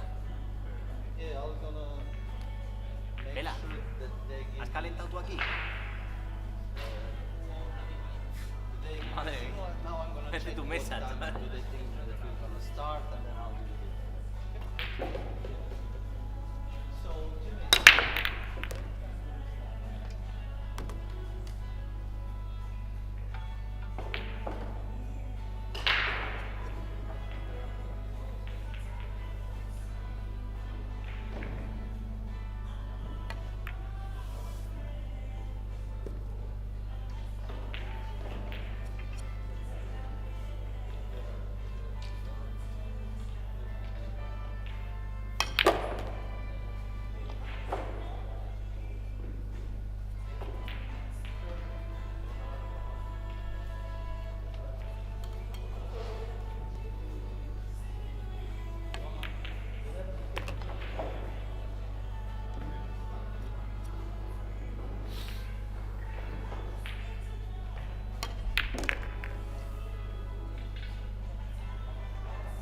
Patinan muchísimo más que las otras, ¿eh?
Good morning and a very warm welcome back to the Predator Epbf European Pool Championships.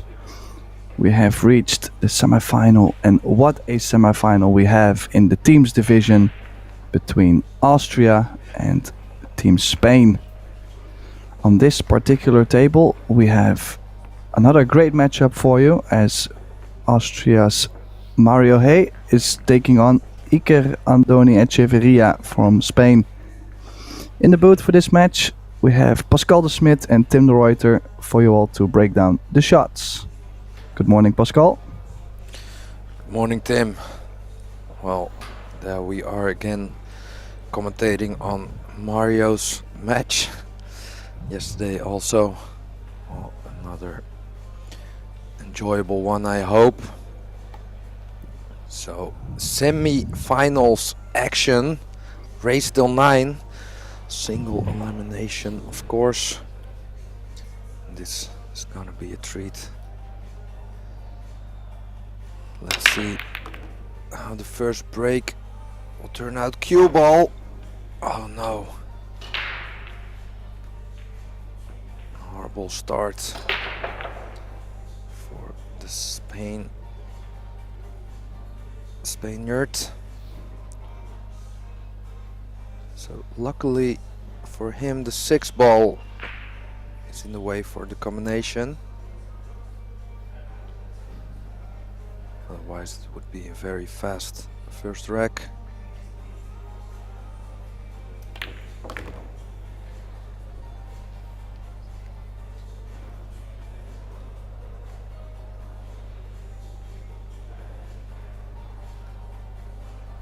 So not a lot of pockets available for the 5, so you have to play a good position on the 4 ball. Straight-ish would be nice.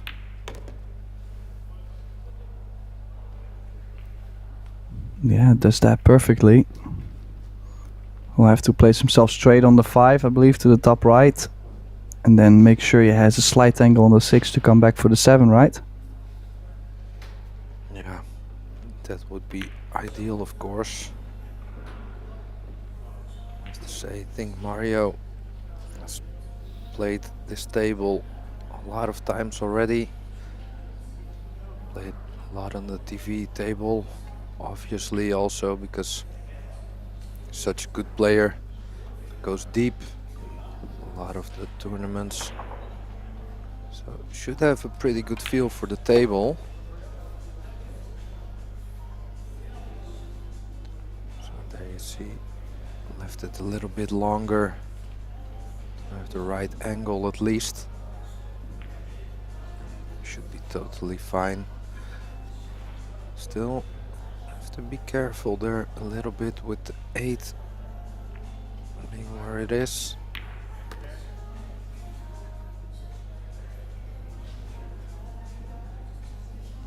Yeah, not too worried about the 8 ball. Could play the 8 in the bottom left. Could also, if he really wants to let the stroke out, play this with more draw. To play the 8 in the left center. I think he's going to... I was thinking he was going to kill the ball, but it's going 2 rails. Oh, nice shot. Played it well. Probably better than my option with draw. It's looking solid as an opener. First rack always, I mean, slightly awkward to get on the board.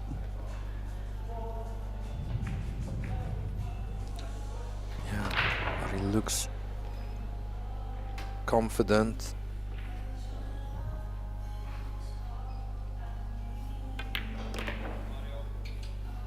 Well, there you have it.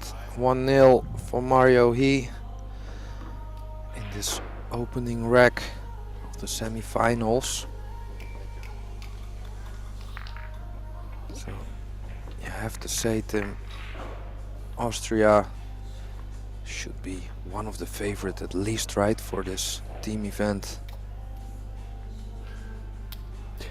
Yeah, they were actually my pick against Poland in the final. So let's see if that actually works out still. One thing I was going to mention, because we just finished our quarterfinals this morning, it was right before this, and Austria was up against Team Slovakia. Now for Maximilian Lechner and Albin Ushan, they were kind of a warm-up match, I would say, because they both won their match with ease, 8-2.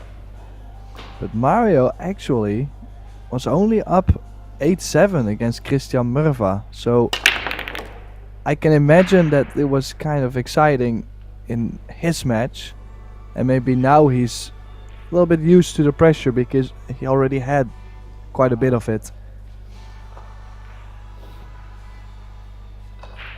Yeah, so did... Wow. Sorry there. Yeah, a little bit unfortunate actually to make the wing ball and have two balls hit the side pocket point towards an illegal break. Now, Iker did put him back to the table, but yeah, where do you push to without being locked up right after? Push out. Time. Yeah, maybe push towards a kick. Oh, he pushed to clip the one ball. Yeah, I feel like you should take this on. The line is pretty automatic.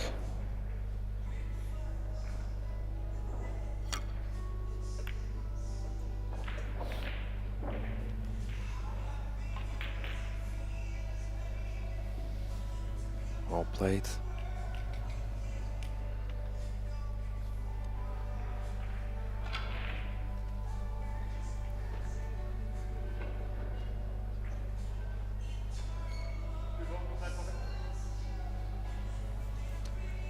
So Andoni yet to win a medal in the European Championships. Well, he won. They won the championship one time with the teams he was in, so he actually got one in the same event he's in now. But you should say on paper Mario should be the favorite in this match. Yeah, there is a little side note though. I mean, the Spaniards, they have a habit of surprising at the European Championships and also in the Euro Tours. Like, they play these events quite regularly, and this man here, Iker Andoni Echeverria, also I believe beat Niels Vayen in the European Championships in Veldhoven a couple years back in the teams. Like, he's definitely capable of pulling off a huge upset. So I'm not too sure about Mario being a huge favorite. I mean, could be closer than most of the people think. I think it was Niels actually, but I'm not too sure if it was Niels or it was a high class player, and I believe it was our country. Niels, if you're watching. Yeah, oops. Well, maybe not. I mean, please let us know, you know. So, good hit by Mario. And how cool is that replay, Tim? Looks so good. What a production, as always, from the Predator team. Yeah, a little bit of a roll actually there for Mario. Could have scratched off the back of the two. And hooked Iker behind the 4. This is an open chance. The only thing though is that the 5 ball is being blocked by the 9 now. Yeah, the 9 is pretty far away from the pocket, so the combination isn't easy on the 9. And from 4 to the 5, to play the 5 and in the top is also pretty tough. So curious to see what the players will decide.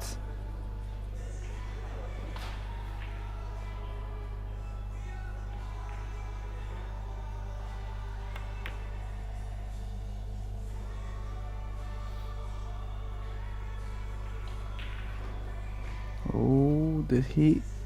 I think he might have left that small edge to where Iker can overcut this 3 to the bottom short rail. Or maybe not, he's looking at a 3-row kick.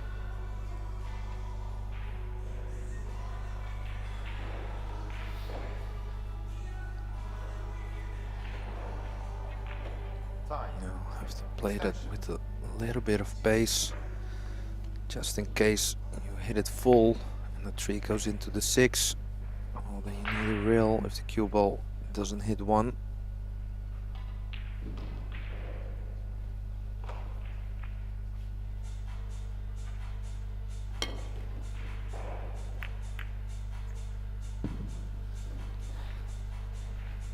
Wow, how's your luck? Not that good. The hit was good, no foul, but he solved the 5-9 problem and left an easy shot on the 3.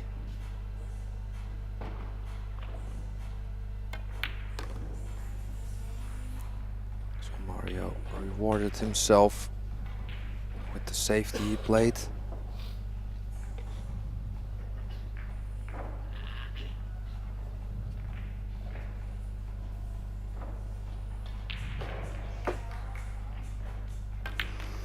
Yeah, I mean, he hit the 3 ball nicely, just caught it a little bit thin on the side, was trying to catch a fuller contact to leave the cue ball behind the 5, and now this is wide open for the taking, and the early advantage could be in for the Austrian.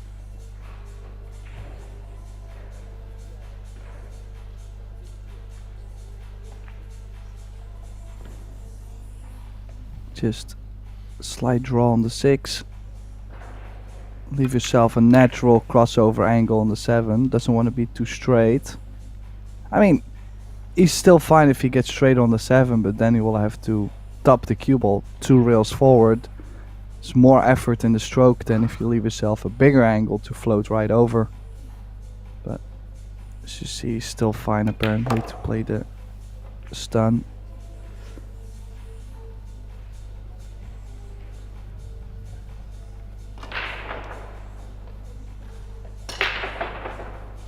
Yeah, I like this.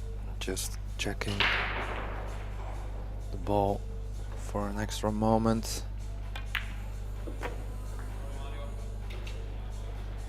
Looks solid. So Iker not doing anything really wrong. Had a little bit of, well, I would say bad fortune, but I don't know if that's even the case. Mario had a little bit of roll, you could say, with the earlier kick and finding the hook. So momentum slightly shifting towards Mario, you could say. Yeah, at this same time we also have the other semi-final running between Poland and Team Germany. I think it's another cracker of a match. And also in the women's teams division, another Poland versus Germany, and then Austria versus Ukraine. We'll try to keep up with the scores on both of them, but we also have to make sure we watch this match, right? Yeah, but it tells you something about the countries, right? With Poland, Germany and Austria in the men's and the women's going that deep.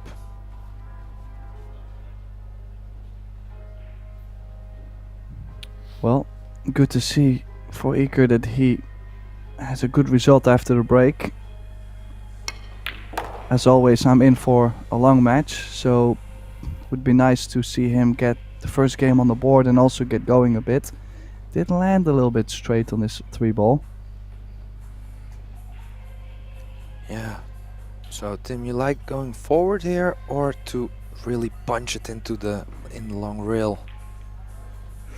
I probably still like to punch it, because when you go forward you track kinda away from the 5, so you're kinda taking on longer 5-ball. Now he seems to not struggle with it. Maybe he found the stun a little bit tricky as the cue ball had to go out quite a bit. Maybe that's the reason. I think it depends, like how much you have to get off the rail with that angle. He has played it well. He is just on the 5, but still that angle to stun into the long rail and out. So he's making a couple good shots here. Definitely is going to settle down if he gets the job done. From here shouldn't be too tough. The only thing that could go wrong is maybe from the 7 to the 8, where after the second rail you catch a piece of the 8.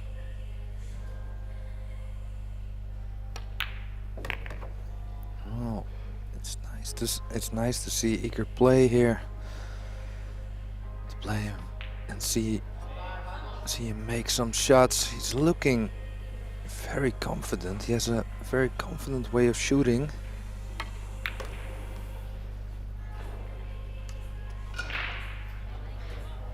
Okay, chose to play the 8 in the top right. Did get the cue ball a little closer to the long rail, so we'll have to stun over to the left side of the 9.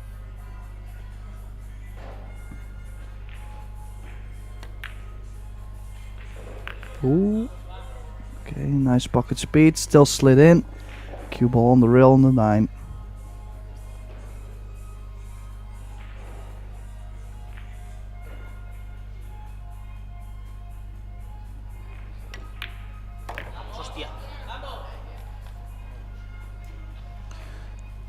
Yeah, did that very well. The 8-ball was a little bit tricky. Still made it. 9-ball cue ball on the rail. Hold himself perfectly together. Yeah, like I said, nice to see that he also gets going a bit here in the semi-final. He's trailing 2-1. Mario will be breaking though, so he's just going to try and keep that distance for as long as possible. In the, let's see, women's division. I don't think the other matches has started yet, or maybe the scoring is not working as all the other matches are still tied at 0, so can imagine they're just still warming up. We're not warming up, we're right in the middle of it. Yeah, you're right, Tim. And quick update on the scores for the rest of the matches in Austria versus Spain. Max Lechner is 0-3 behind against Exposito, and Ushan is 1-0 in front against Delgado.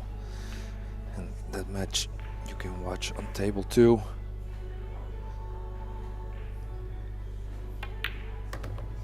Well, great break for Mario, and nearby the 3-ball, so has the short shape kinda already there.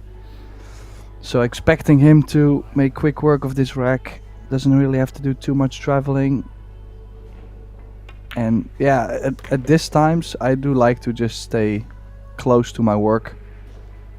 Just try to stay close to the 6.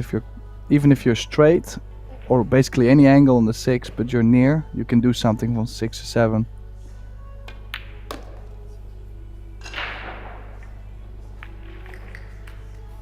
It's looking perfect.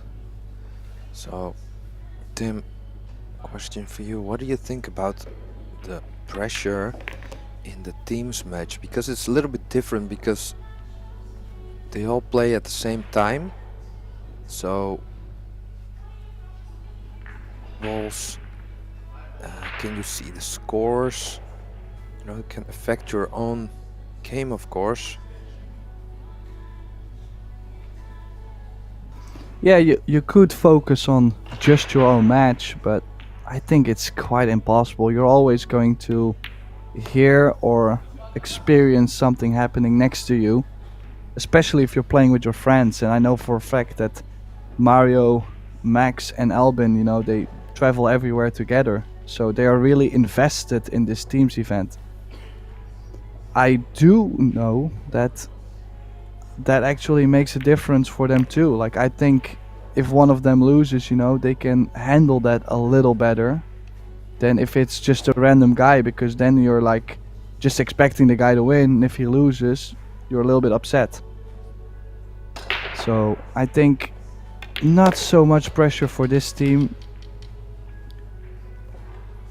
Maybe it works different within other teams. I've seen them three play so many years, and they have won it, I believe, twice or something, or 3 times, like quite a bit. I think 2 times. So yeah, I mean, they just have good chemistry, and I think as long as the chemistry is there, the pressure is not going to be as high. So, and what about if, for example, all the matches are really close, but let's say you're in teams 1-0 up, so 2 matches still going, and your teammate is down. So let me see, is there a situation where you're gonna play faster just to get the point earlier, maybe? Well, Nah, I mean, I'm not too sure. I think most of the players don't do that. I mean, unless you're both on the hill, huge score, then maybe you have 2 players fighting to take the winning point. But I think everybody's just mainly focused on their match. You know, just take the 1 point, and doesn't matter if you take it slow or fast. Now, just a little explanation. We are using a 3-point rule. Ooh.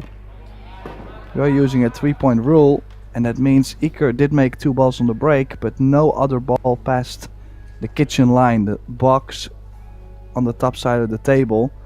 So that is why Mario got back to the table, but he's missed that 2 ball. yeah, it was a really good chance, especially where the cue ball ended up, and a ball in the pocket, that's always tough to judge. And there you see it, just catched a little bit of the top spin, I feel, on the second rail. That's why it stayed on the top end. A little of the bit table. surprised he's played that with that top spin. Like, the top really puts the curve on the ball. On the other side, if you look at the 5 ball, I think it didn't matter if he had to play a safety on the 3 or the 5. Maybe the 3 was even better. Just played a good shot. Yeah, I don't think he can see an edge of the 3.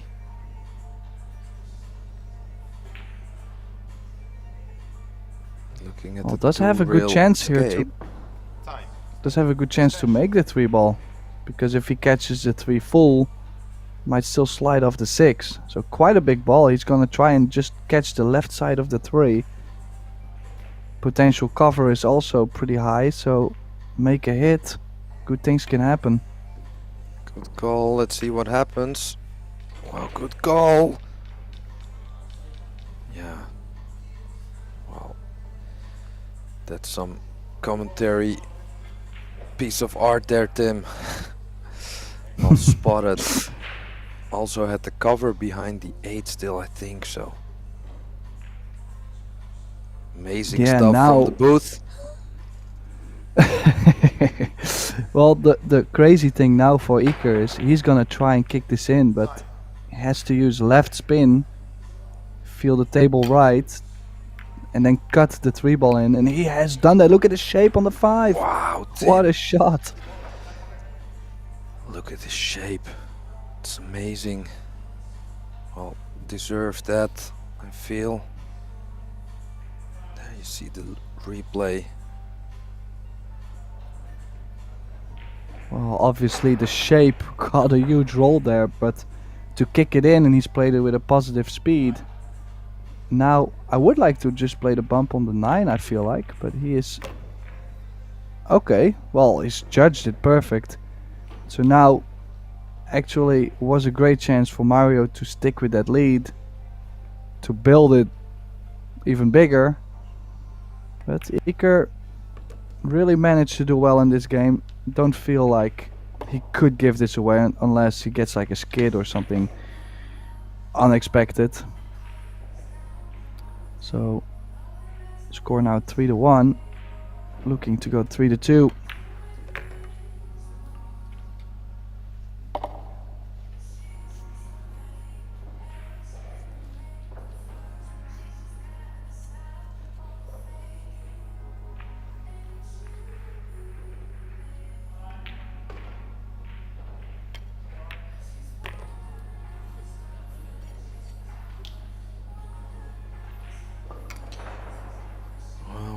I have to say, Iker is really ready for a fight here, looks like. Awesome stuff to watch.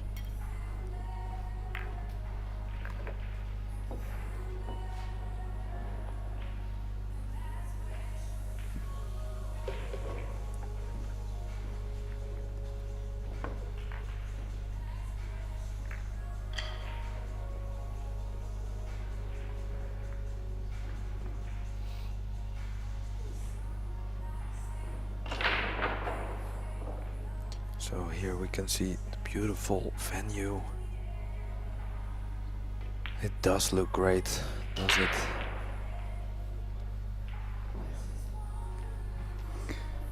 Yeah, we had the pleasure to enjoy this venue for the last 11 days. Still 3 more days to come, not for the Predator Epbf European Pool Championships, but to watch the Euro Tour coming up. The first time ever to have a 8-ball Euro Tour.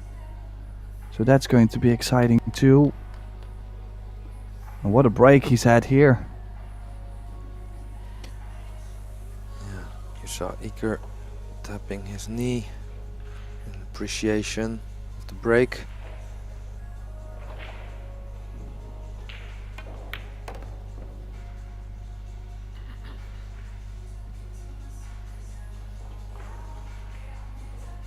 Both players are looking really good, Tim.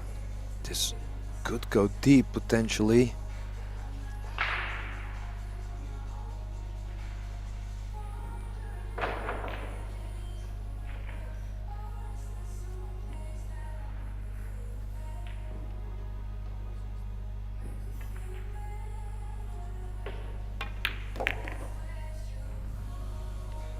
So I have to play the 6 in the bottom left.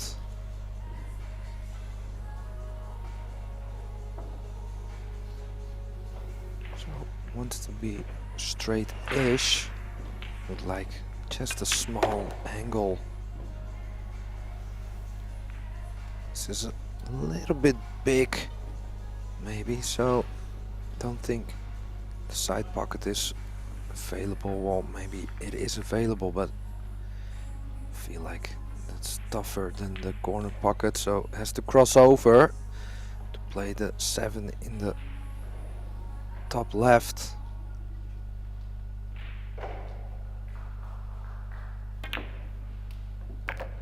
Oh, went up and down. Great shot, especially to leave the angle on the 7 to go 2 reels in the line of the 8 ball. That's the reason why he played it that hard.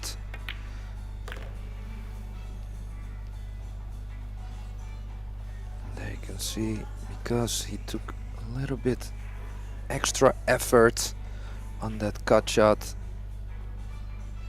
he had an easier route to the 8 ball. He could play the stunt shot for the 9. Great stuff, 4-2 in favor of Mario He.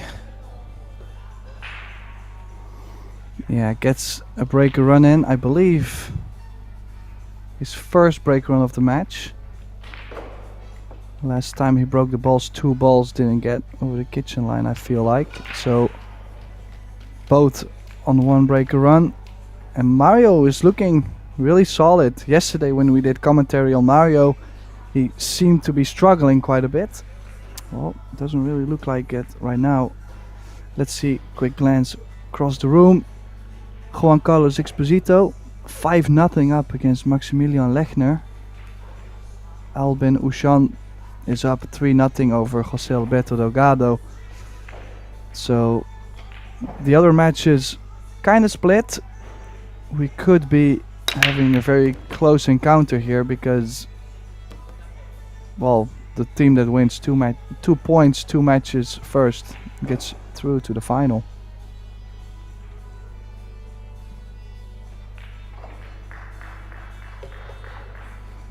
Oh, made 3 balls on the break. Just the separation on the 2 is tricky. I mean, he does have a shot, and I understand if he goes for it because it's kind of guaranteed shape on the 3. But it's a tough one.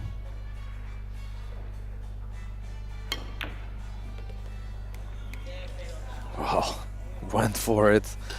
And really good effort.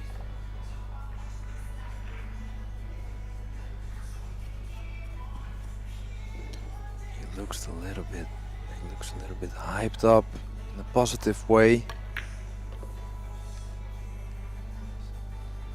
Is he far enough? I think he just got there. Visualizing path of the cue ball for the 5.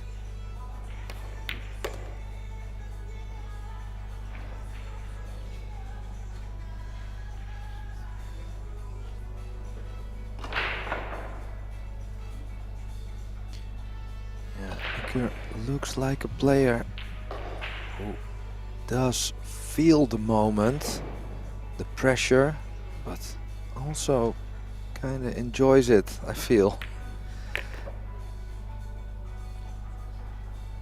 He really looks Yeah, up well, for the also challenge. if you look at all the Spaniards, they are quite fast, or at least they have a fast gear to where they have that little hop around the table. It's like they're dancing, a little bit of salsa around the table. And I do really believe that even though the pressure is on, sometimes that rhythm just, I mean, it just doesn't really folds under the pressure. Like when you finally catch it.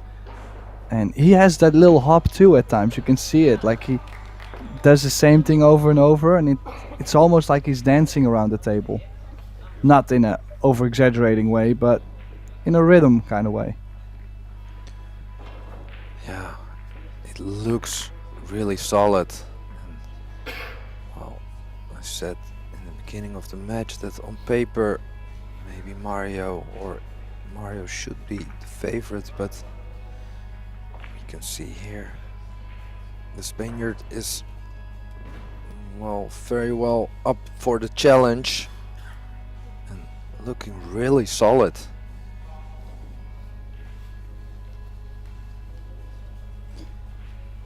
Yeah, definitely also one of the players that doesn't really invest too much in playing pool. I mean, he's enjoying the fact that he plays like European Championships and he plays all the Spanish Cups and here and there something international, but he doesn't really chase all the events. I know for a fact that he has a child, a wife, and I believe the second one is coming. Congratulations to him and his family, of course. So yeah, his time is just spread a little different than all the other players that everybody does know. So yeah, definitely he's capable enough to win this match, like I said earlier. And what a break again for Mario. Yeah, tap on the cue from Echeverria. Look at that cue ball. Well, almost made the 9 in the middle, just got stopped by the 4, but still probably is very happy with the result. Nice angle on the 2.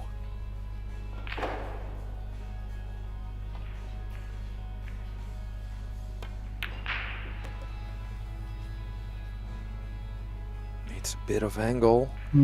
Just got there. A little bit small of an angle, Tim. caught the 2-ball a little thicker there than he wanted to. That's probably the reason why the cue ball came up just slightly short. I think he's just fine to spin the cue ball over. I think the table grabs enough to where you can play still top left.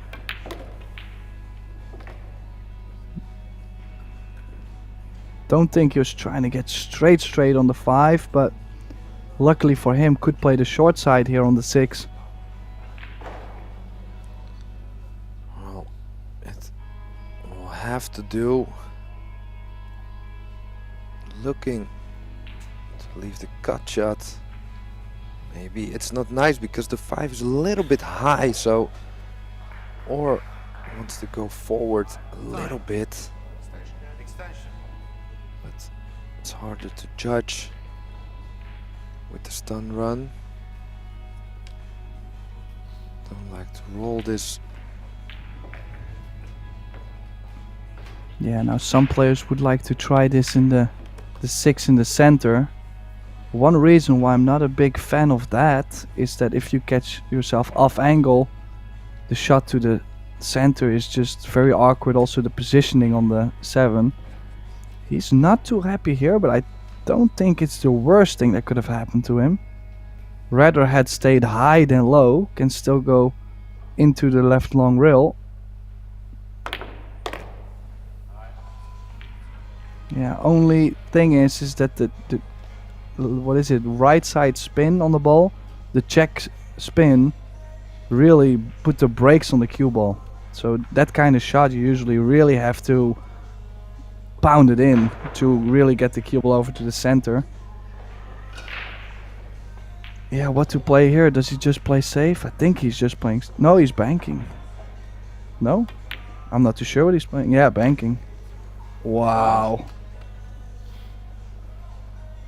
He could have played the cut with low left. He could have banked it. Could have played shape. Could have played safe. I mean, everything was low left, but I just couldn't choose. Wow. Mario is also under a shot clock.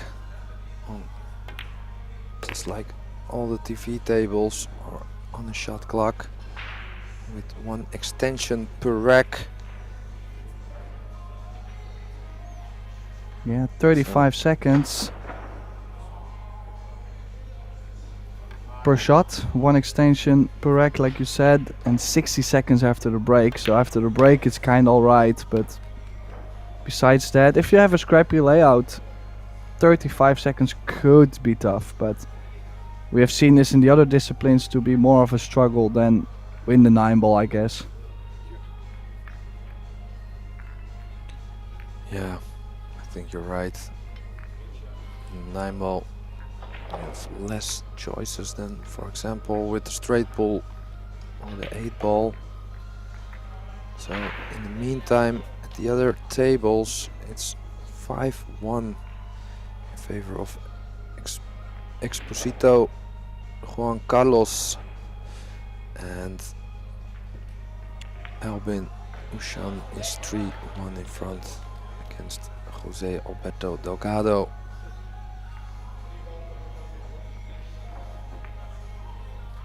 So on this table it's Iker again to try to hold serve and wait for a moment for Mario to give him a chance on his break. So legal break, but no shot on the 1. Also a tough 4-6-9 situation there.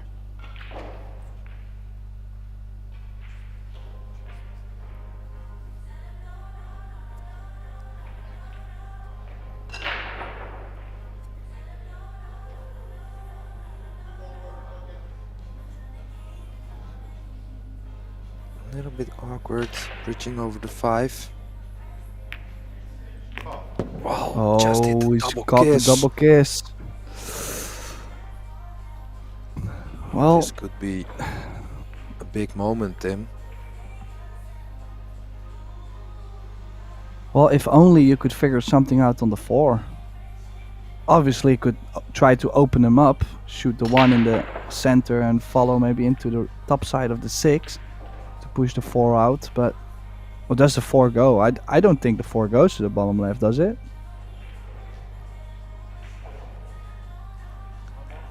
Not sure. I don't think so. Yeah, try to open them up. Good effort.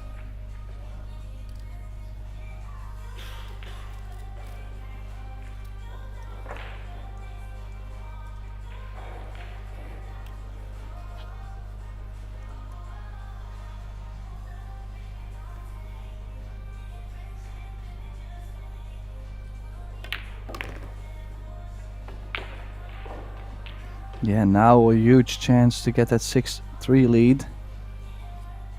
Slowly building out that lead, and I mean, it's really not like Igor has been playing so bad, but at this level those small mistakes can really cost you, like that scratch.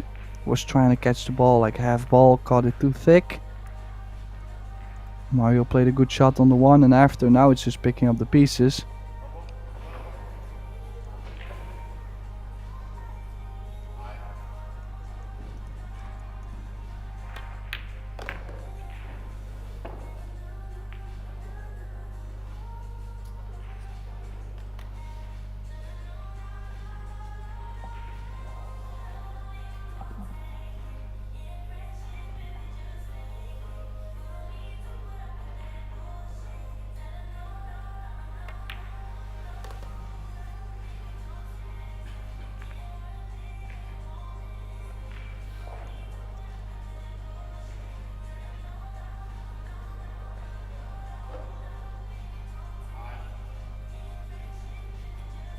So, just not straight.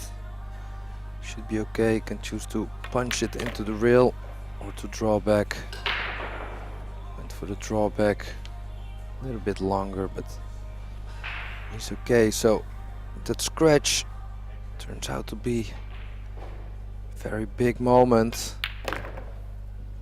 A 3-rack lead with Mario breaking. And well, I think that's smart. Igor taking the time out here.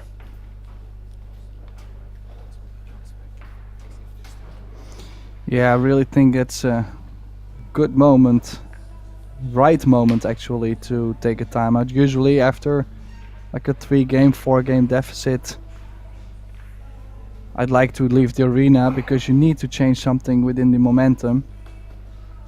So we will see him back probably in a minute or 4. So let's have a quick glance across the room. Between Poland and Germany, Wojciech Cevcik is up against Luka Men. They're 2 each.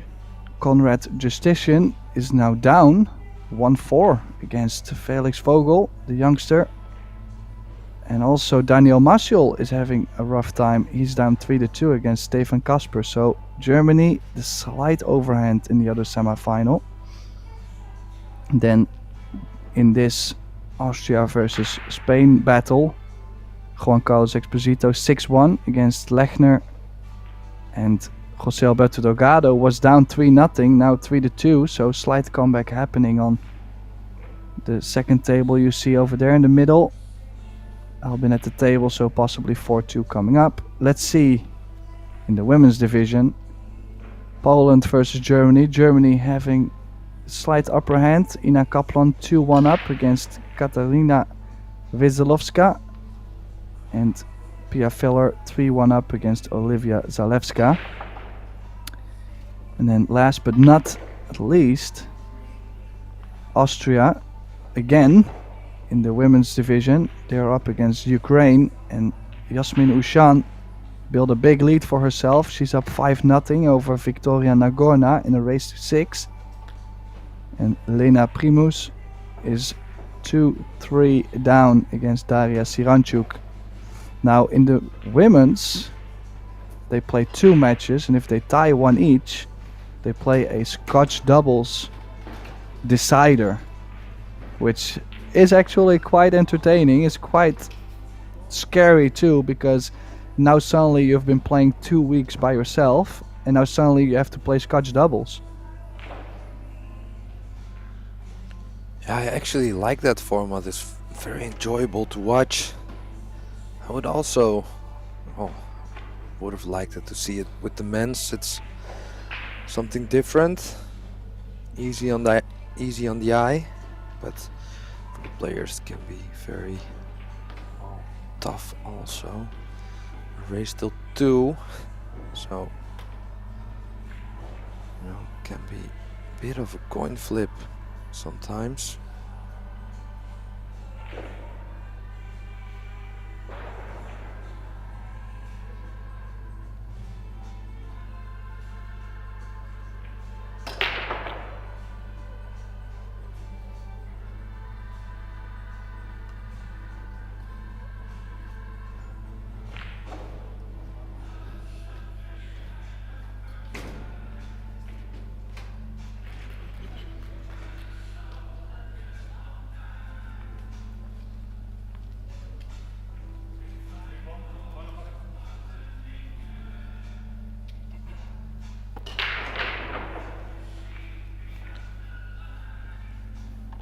So Iker coming back, just refreshed there for a moment, and probably also hopes the momentum is a little bit gone for Mario.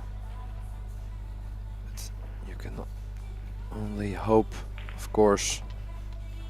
We've seen it a lot though in the championship so far, that after the break, after the timeout, while the player breaking sometimes just loses a little bit of focus. So, well, a little bit of a roll there, making the 2-ball as well. Caught the break too thin, Pascal. Definitely lost the sweet spot for a second after that timeout. But managed to make 2, right? Or no, he makes only 1. Oh. Yeah, so illegal break, the 4-ball passing the head string. Only 1 ball made. So initiative for Iker. Oh, and he won't be happy there. Was definitely trying to leave the 3 and the 9 in between. Now there's a couple options. You could play the split, the opposite sides. You could also play the kick and stick. A little bit more aggressive safety. But here you have so many balls in between. I think he's played it really well. I think this will be minimum 2 rails, possibly 3 rails.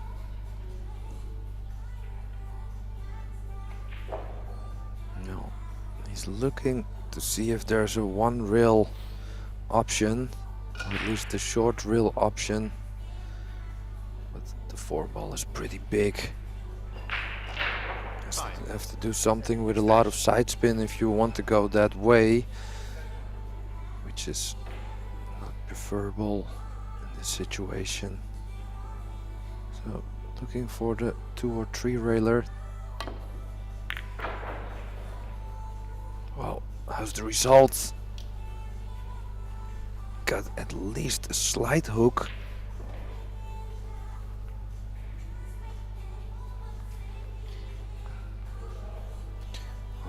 Puts up his hand because I think he was looking at the 3 rail kick and hit it with the 2 rail, so he felt like he was a little bit lucky maybe, but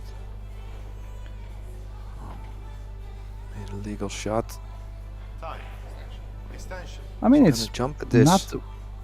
It's not the worst. I mean, Mario could still nick the 1 and bring the cue ball on top of the 4, so I mean, he does have a safety option. He just feels like it's a small edge, and if it's dead straight in with shape on the 3, so he's going for it.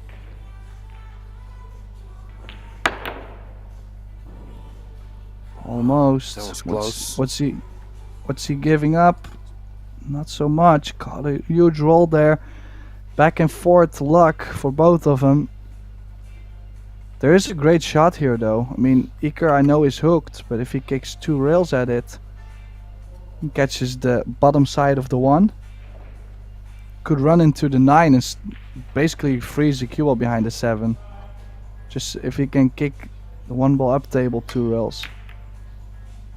Oh, Well, he's did hit what it you really said, 9 firm. ball. Oh, look at the 9! Oh. Well, almost like a lucky time shot. 9 ball fluke. Oh, So- look at what's happening here. 1 in the corner, crossover, play the 3 into the 9. This will be a quick game.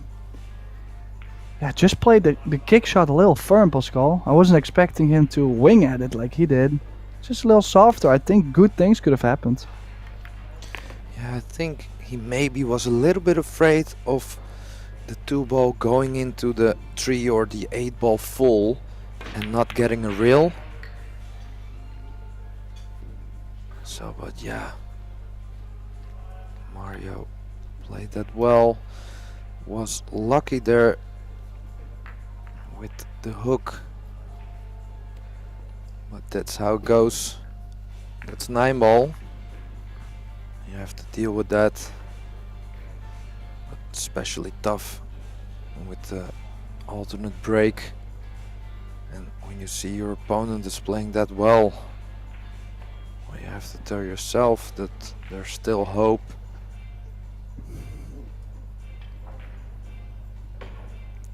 That's tough. Well, in the meantime, Albin about to shoot the 10, makes the 10 to go 5-2 up against Jose Alberto Delgado. So got that 3-game lead in again. And Juan Carlos Exposito is 6-3 up over Lechner. He's basically the only Spaniard at the moment, yeah, going real well. Does have a good chance here, Echeverria.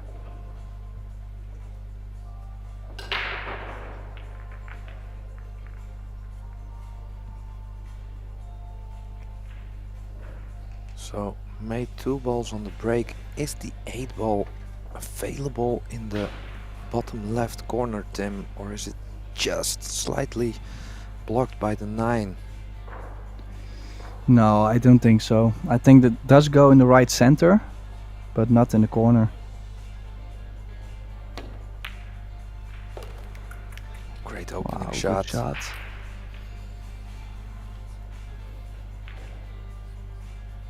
So Yeah, could. good. Yeah, I think we're thinking the same. You go ahead, Tim. I think so too. I was gonna say could play a stop shot and possibly play the 5 and run the cue ball softly into the 9 with the 6 next to it. Yeah, only risk you want to nudge the left side of the 9 and not the right side, or you could hook yourself. Well, I think overall, even if you catch it full, I think if you play enough pace, the cue ball will never just stop dead. So I think either way was going to be fine. Now he could draw into the 8 and be guaranteed on the 7. Like, I like to do something early. I think from 7 to the 8 in the center is not laying super easy. Ooh, yeah. It's got a little firm. It's got a little firm. Oh, I think he's landed not really too bad. I think if anything, he has a chance here to play position. He's looking at the 8 ball.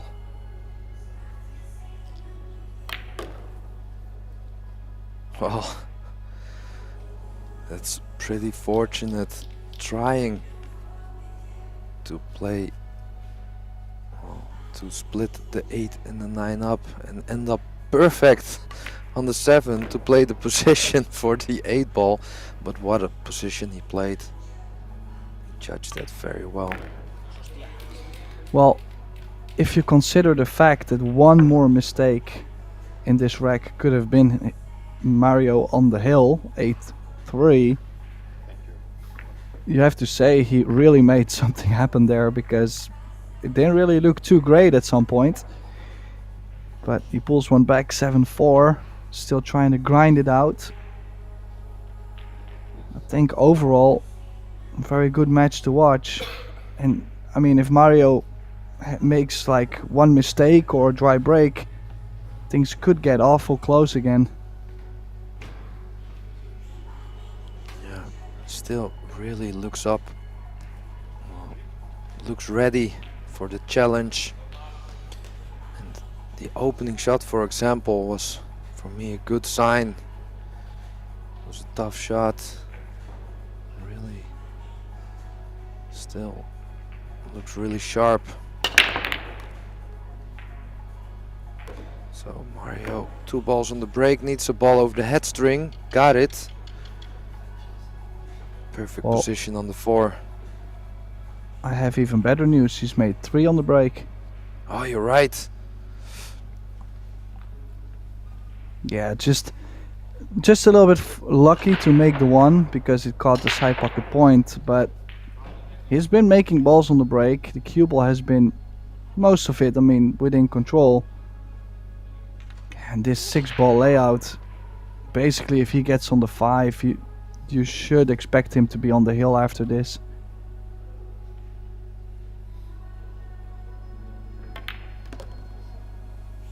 Chose to go to the left side of the 5, I guess. Not really sure what he was trying to do there. Cue ball looked to be quite pacey if he didn't catch the 8. But he's on the 5 and now could choose with top left spin to go over to the left side of the 6. Could also go over to the right side of the 6. This is preference. Do you feel the inside? You play the inside. If you don't, play the outside. Oh, just okay. Ooh. Imagine being totally hampered by the 7 on that distance. That would have been way harder. So got a little bit of a roll in this rack. I feel 2 bumps already into balls which, well, weren't planned.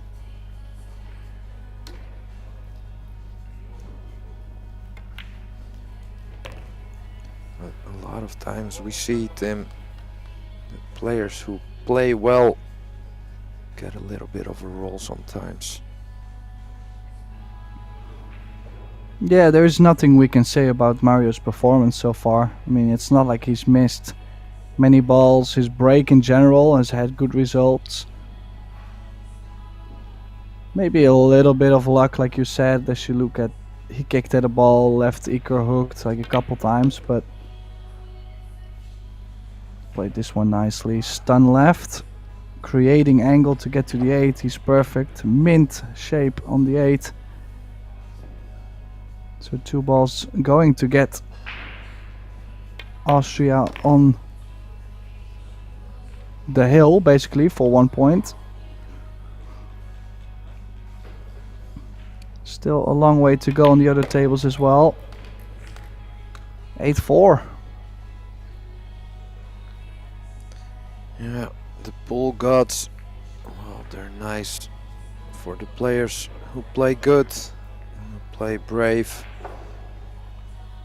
You could say that about both players, but it is Mario who's first to the hill. 8-4. It's gonna be a very tall order for Iker.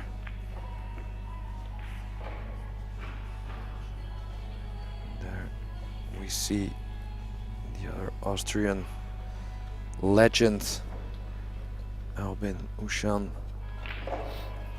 2 times world champion.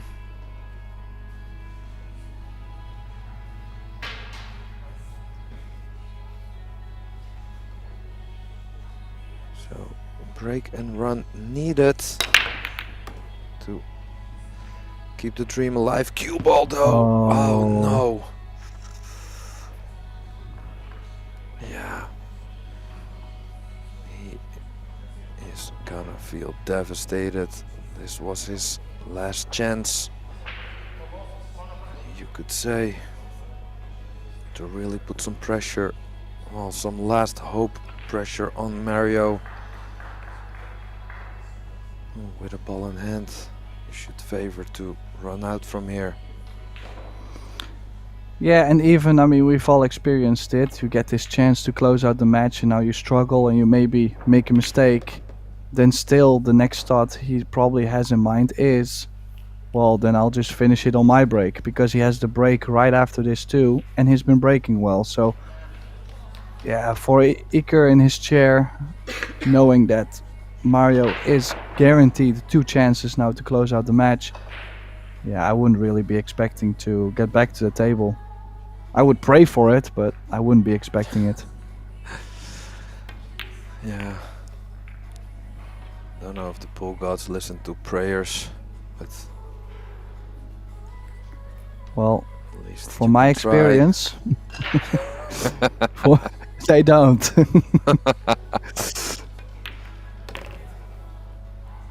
Nice kiss on the 9, which also makes the position maybe a little bit easier from the 8 till the 9 even. It wasn't that hard already, but Well, if there is any nerves for the Austrian, I would say from the 8 to the 9 is not going to be the problem, as you can strike the ball pretty firm, so shouldn't be too scary. Got a little bit straight on the 6 ball though to get to the 7, so could still get a slight hiccup here. I think I would still just stun into the rail, cheat the pocket just slightly wide and stun it big. Yeah, nicely played. And he's left wanna himself get perfect straight. angle on the 7.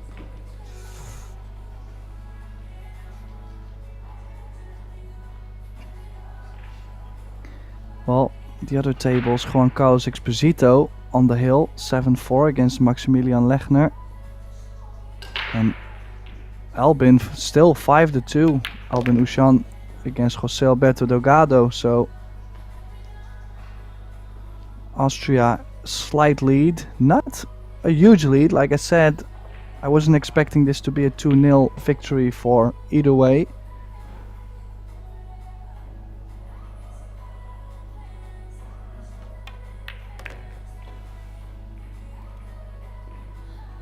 And does he get far enough? I'm quite surprised he's landed just a little bit shorter on the 9, but as you can see, should be fine. This is to get the first point on the board for Team Austria.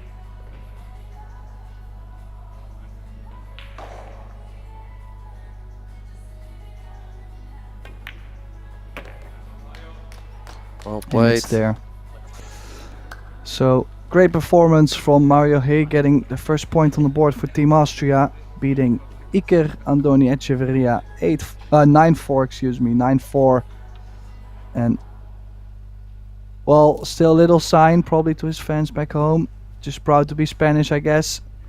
And this was Pascal de Smit and Tim de Ruyter. Thank you all for tuning in. Make sure to tune in on table 2 to see all the action unfold between Austria and Spain. We'll see you soon.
ask when they take time out. One of them takes time out.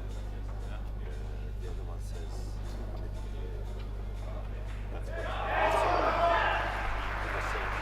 When they want the balls, the other comes because when it stays too long, sometimes it opens again.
Just a small announcement.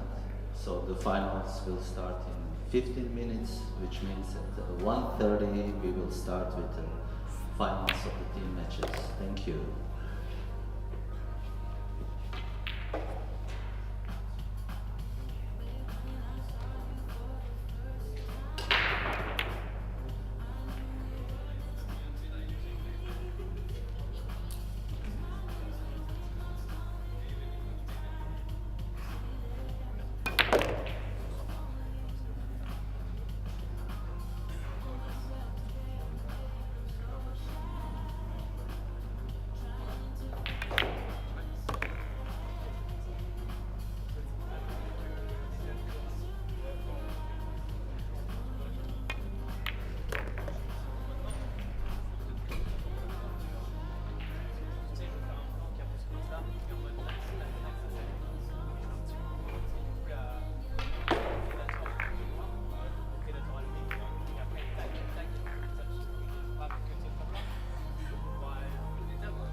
Yes, I'll kick them out.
Okay, look, we're just waiting for a player.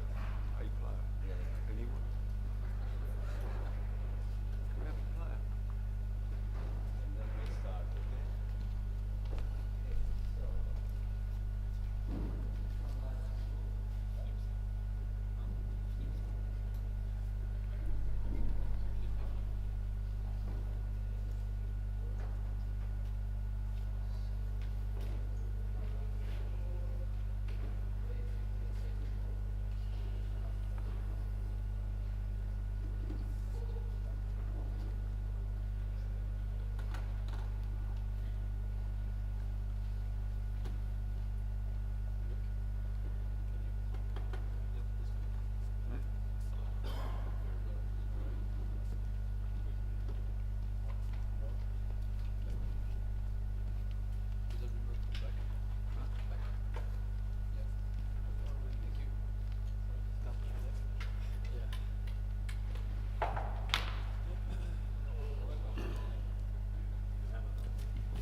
Good afternoon and welcome to the team finals at the Predator European Pool Championships presented by the City of Tallinn. Firstly, the women's final, and it's Germany against Austria. Firstly, on table 14, it's the 9-ball match, and introducing Pia Filler for Germany.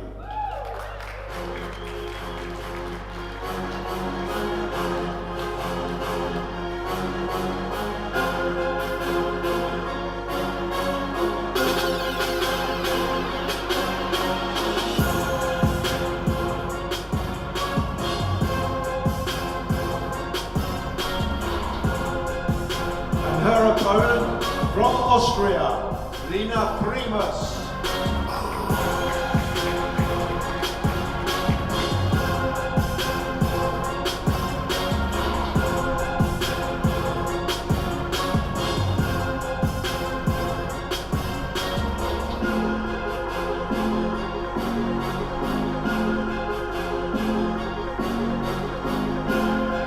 On table 15, it's the 8-ball match, featuring from Germany, Ina Kaplan.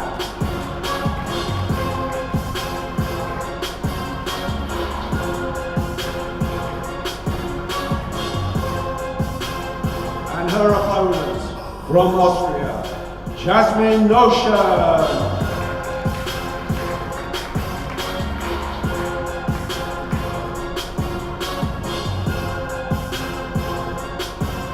In charge of the action on table 14, Bayana Banda, and table 15, Roman Miragna.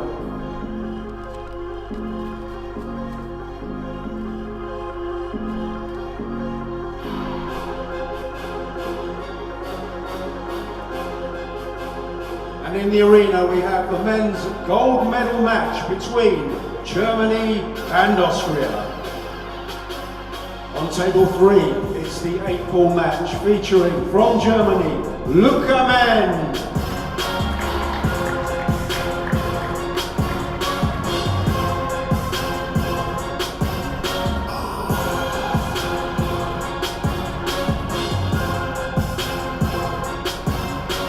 And his opponent from Austria, Mad Max Lechner.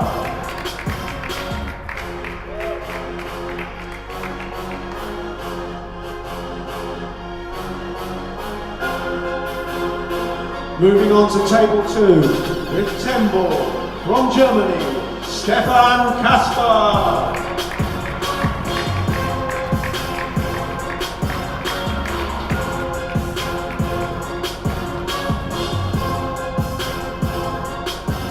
And he's facing Austria's Alvin Ocean.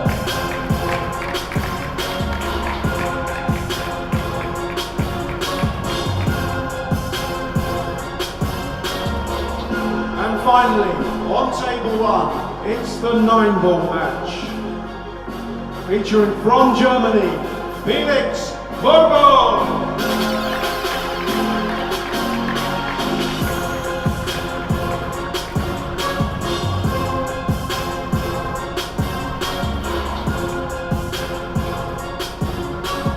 And his opponent tonight, from Austria, Mario P.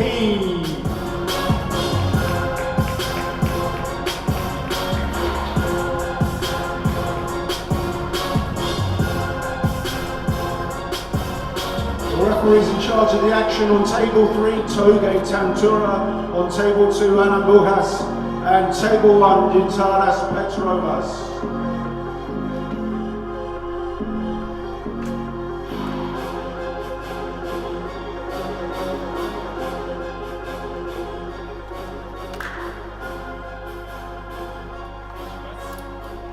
Players, you may lag for break.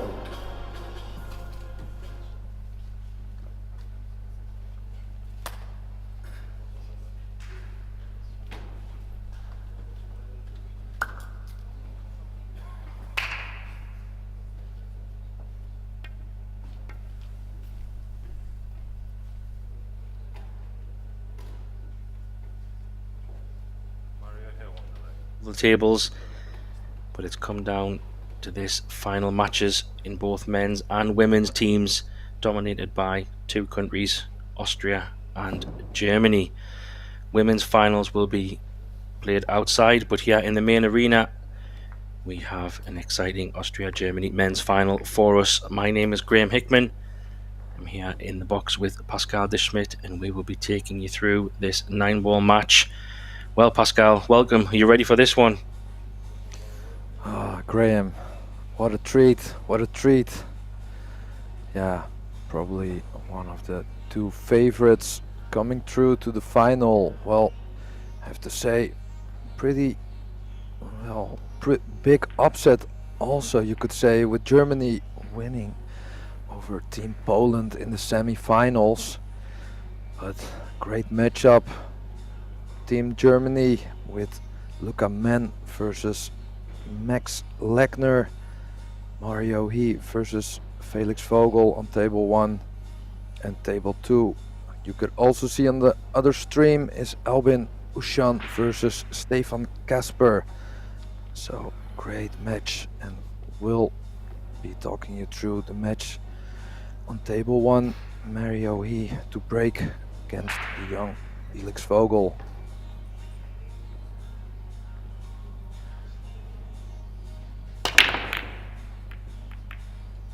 Yeah, there's been so much drama, Pascal. Like you say, Germany squeezing through against Poland. They were looking to go for history, to try to win the teams 3 times in a row, but not meant to be. We're in for a bit of a treat here. Germany v Austria, both in men's and women's, so be interesting to see who comes out on top, that's for sure. Yeah, tells you something about the level of pool in the countries, right? Both countries, men's and women's, very strong. Here, well, new generation, you could say. Felix Vogel, the first chance. Going for a safety. Did he get the hook, Graham? Yeah, I don't know. It's very tight. If he does want to jump, he's got half a ball. Maybe he can bend it. Probably have a good view in a moment. Does he have the jump cue in his hand? I think so. Yeah, so I just commentated on Mario's match, on his previous match. Oh, solid hit. Did he get lucky? Well, Felix will have a shot here, but it's not gonna be easy to play position on the 2. So, is there any kind of safety maybe, Graham? Yeah, I don't see an obvious safety. He might have to go for this. Trying to get the cue ball out, and even if he doesn't get position on the 2, if he can have a shot on the 2, might give him some options. But yeah, I don't see a straightforward safety. To be honest, Pascal, he might have to go full in for this.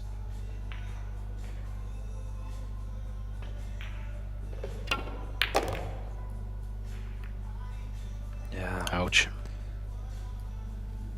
Fully went all in with the pot, tried to make something happen. But yeah, that was always gonna be difficult, bumping into the other ball. Short stick coming out. Yeah, he's quite a good jumper. Mario is obviously a very good jumper as well. But we get a first look at, see what Felix can do here.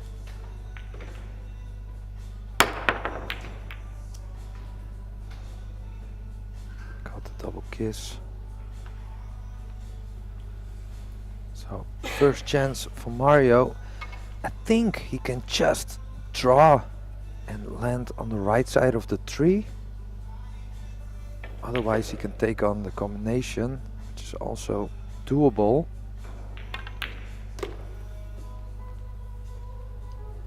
Yeah, good call. Might have overrun it ever so slightly, but might be able to bump into a ball. No, he might be okay. Looks okay actually, just be able to bump this out.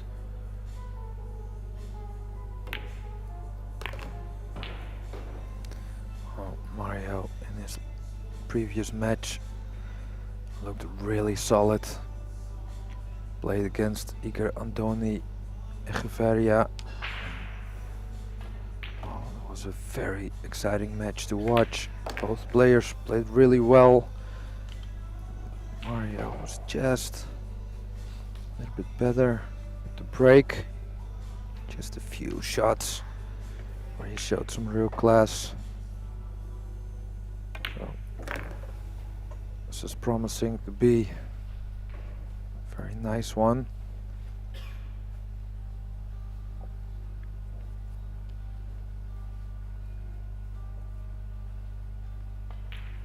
Yeah, I commentated on Felix. in the quarterfinals against Portugal in the 9-ball. His break wasn't really working very well. So it's interesting that you said Mario was breaking very good, because that's what it's going to come down to. He did obviously win his 9-ball match to get Germany through into the final, so he must have played pretty well there. But I think for me it's going to come down to the break 100%.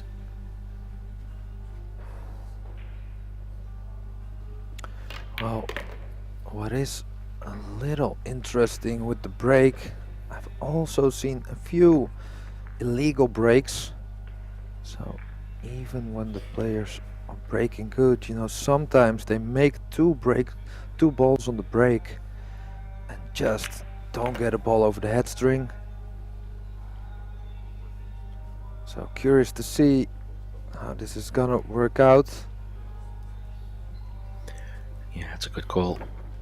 And for those maybe just joining us, curious to know what Pascal is meaning there, yeah, we do have a three-point breaking rule in operation, which means you have to get 3 points to be able to continue should you put a ball.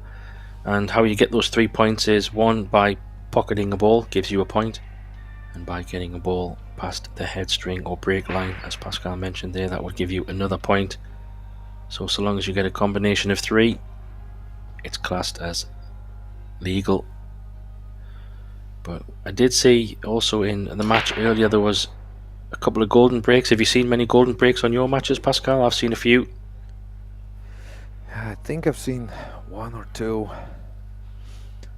Well, especially with the rack being tapped. So for the people who didn't watch any of the European Championships, all the tables are tapped. So no magic rack, no classic rack, but just little holes in the slate.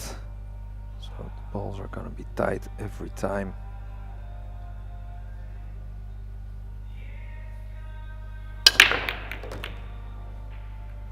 Well, 2 balls down, 3 balls down. Great shape on the 2.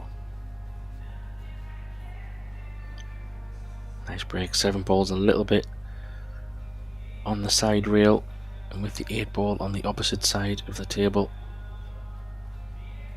area-ish, it's a little bit, yeah, it's a good break though. I mean, goodness me, balls just disappeared in a blink of an eye.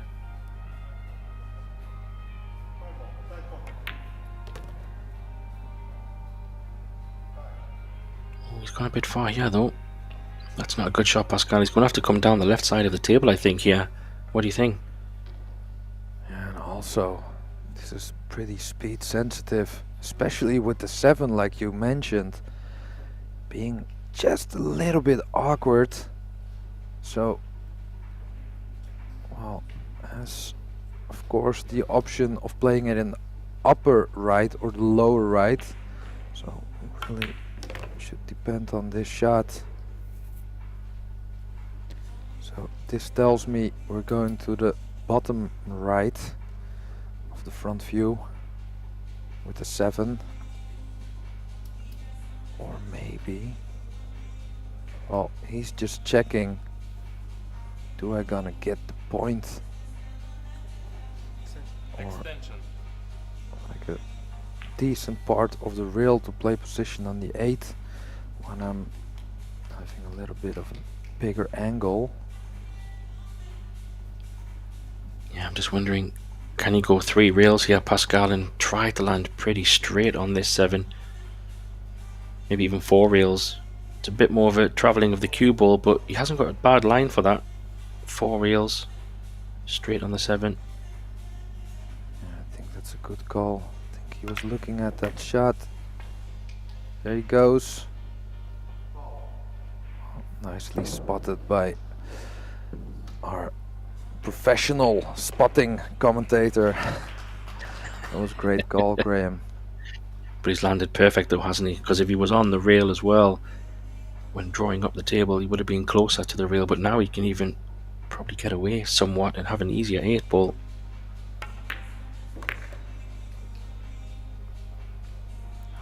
absolutely perfect. So there you have it, the two finalists, and you can see why both of them are in the final. Great stuff, especially under the pressure of the European Championships. Whoa, PC. got that a little bit thin.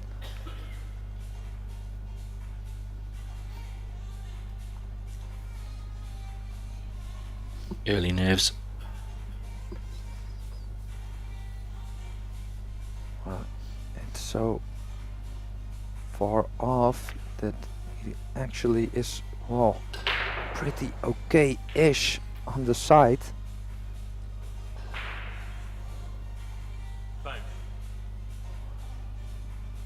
Yeah, I still think he's good to make this. He's played confidently. Nicely done. I was talking to Mark White, one of our fellow commentators, Pascal, yesterday, and we were talking about Felix, and he said, yeah, he's looking to be the new or the next Joshua Filler. I kind of said, surely one's enough. We don't need more. But yeah, he's obviously a very, very good talent, a young man coming through. But given how young Josh is, goodness, if he starts winning like he's already doing across the globe, what a German duo that we have there. Yeah, Germany always very rich, represented with talent. A lot of great players. I've also seen Tobias Bongers, of course, in this European Championships. From the same age group as Joshua. Played each other a lot. We're in the same team for a while, I think. So, curious to see what the future has for this Felix Vogel. First big challenge here for him and his opponent. There you see the break, 9-ball break, cue ball! Oh my goodness! No. Graham!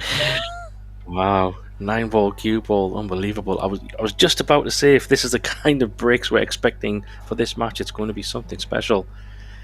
Wow, you gave me a fright there, Pascal. You got a bit excited. Sorry, people at home. I think I just shouted in the mic, but yeah, wow, incredible. Well, you just talked about the 9-ball break. I mean, and then with the scratch also. Well, how's your luck and how's your?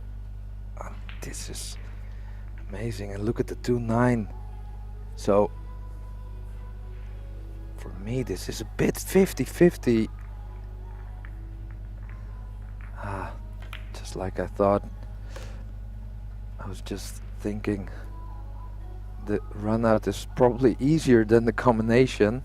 So for a moment there I was thinking he was lining up the 2-9. It wasn't that straightforward.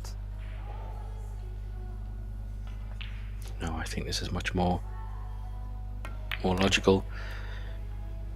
But yeah, it was still a great break by Mario, and if they're both hitting the break this confidently and balls are disappearing, we could be in for a bit of a treat in this match. And like I said at the beginning, the breaks are going to be so important, as they always are in 9-ball, but this is great stuff so far.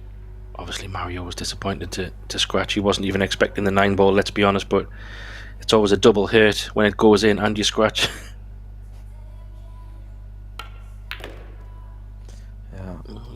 That. Big emotion swing.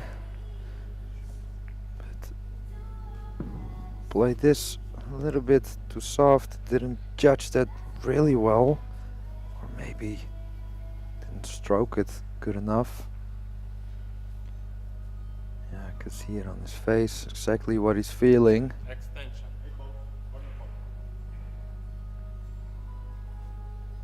Does he go aggressive in the side, Pascal, or does he play the bank? He can go for the cut in the centre, in the right side pocket, and go around 3 rails. The angle is on. Just looking at it. Yeah, I think it's just doable enough to go for it over the bank. especially with the line being that natural. Oh, didn't want to left it straight though.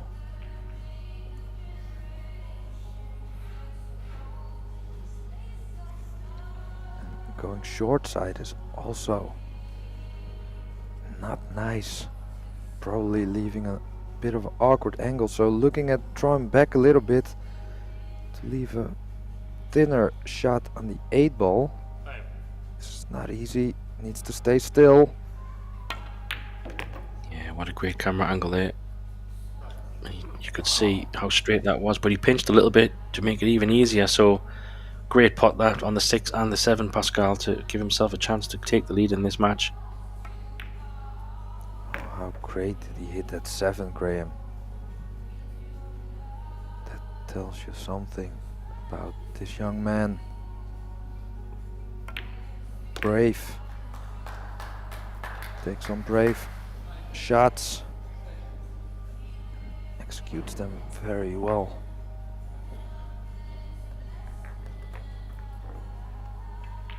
Also breaking here to potentially go 3-1 up. Yeah, and there you see all tables in action. Albin on the second table there against Stefan, and then Max and Luca Men on the far table in the 8 ball, and Luca Men has got off to a flyer, Pascal. He's 3-0 up on Max Lechner there, so that's an interesting start.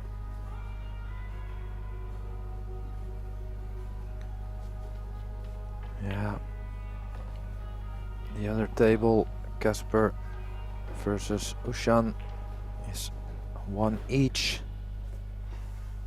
So this could be a very tight final. First to 2 wins the cup.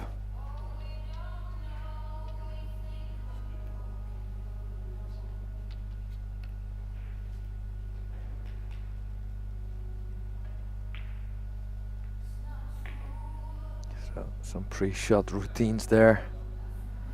Try to settle himself.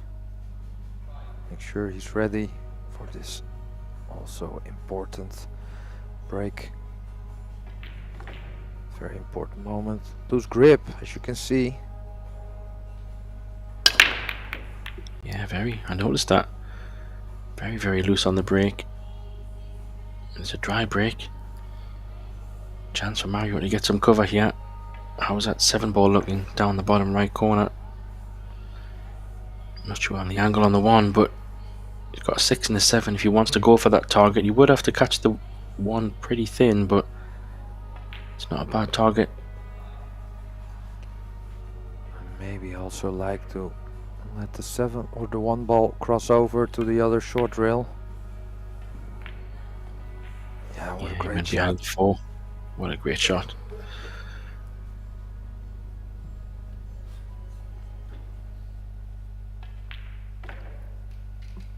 Yeah, always a choice to either send the object ball or the cue ball down for some cover, and he's played that really well. This is a tough kick. Very tough. So, is he looking at a 1? Extension. Oh, he's looking at the Z shot. So, bit of goat action here. Efren Reyes Z shot. Only he has to make, well, a Z shot and then a combination if he wants to make a ball. Maybe the 1 ball can go to the short rail to the bottom of the 7 and make it, but well, that's very optimistic. Just hit the ball first. Oh, he hits it! Well, and Wow. no rail, I think, Graham. Or did he? Did he hit a rail after that? Not sure. I'll have to see the replay. Felix is not looking on, but maybe Mario thought it wasn't a foul. Yeah, I'm not sure. Maybe he hit the 1, then the rail. I think that was what happened. Yeah, he came into the 1, didn't he? He came into the 1 from the side, so the yeah, one hit the rail. One hit the rail. I just checked to be sure. So that was a Of course, fantastic we kick have a shot from this. referee. Sorry, Graham. Yeah, I was just saying that was an incredible kick shot. Really, the Z shot on these tables is extremely tough because of the potential slide and judging the speed. So to go one rail is hard, but to go two, what a great shot. Oh. Almost got the 4 with the real first shot. It was difficult. So you're playing the billiard here, Graham? Yeah, I think that's the smart shot. And because the 2 ball is now open, you would have liked a little bit more angle. I don't think it goes in the side. It definitely goes in the bottom corner. So you might have to either draw this back and come off 2 rails, or you could punch it forward and go off 2 rails and come back across. Come across the face of the 2, Pascal, for the same pocket. That's what he's trying. Oh, what a great shot he's played here. Look at that for position. Wow.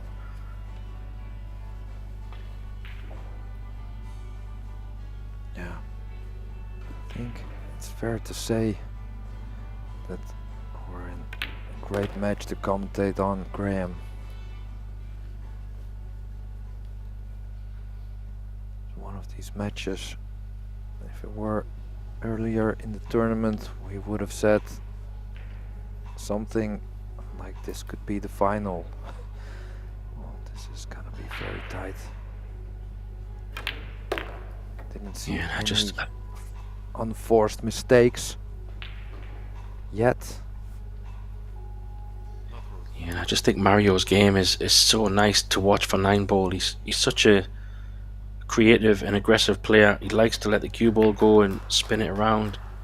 Such a good 9 ball player. Well, that'll work out though. Didn't play that, but he'll take it nicely straight in the top.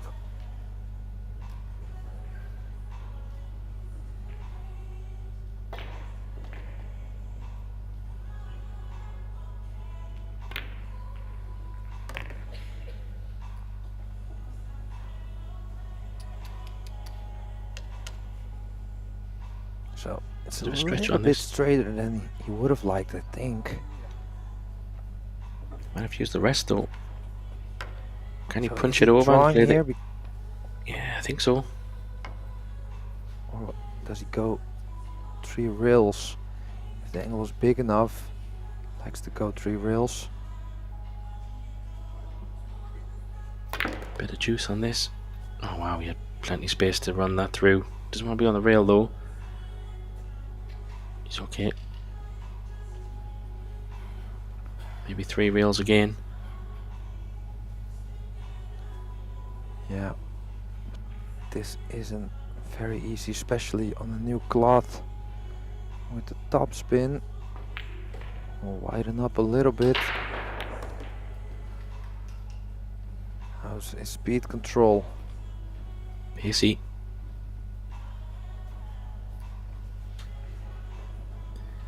Yeah, a bit of pressure on this one.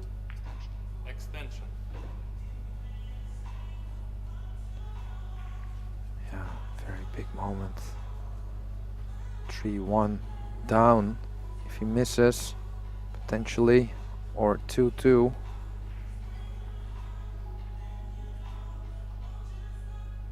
Still would favor him to make this. Well, it isn't in. Yeah, it's a big chance there. A little bit self-inflicted. I think Felix took his extension there just to be sure. Tells you something about his experience. Really recognizes the moment. Really big moment here. Go 3-1 up against the great Mario He. Yeah, good shot. I think Mario had a pretty good chance there for sure. I just overran that position. It was all come down to maybe the loose positional shot on the 6. Yes, he did land quite nice on that 6 ball. However, it did mean the 7 was a little bit more tricky. And end of the day, he ran over on that 8 to 9. and then left the 9 for Felix. So yeah, interesting match on this one, but Luca Men has extended his lead to 4-0, Pascal, so he's really pushing on strong against Max Lekland, putting the pressure on big time there in that 8-ball match race to 8.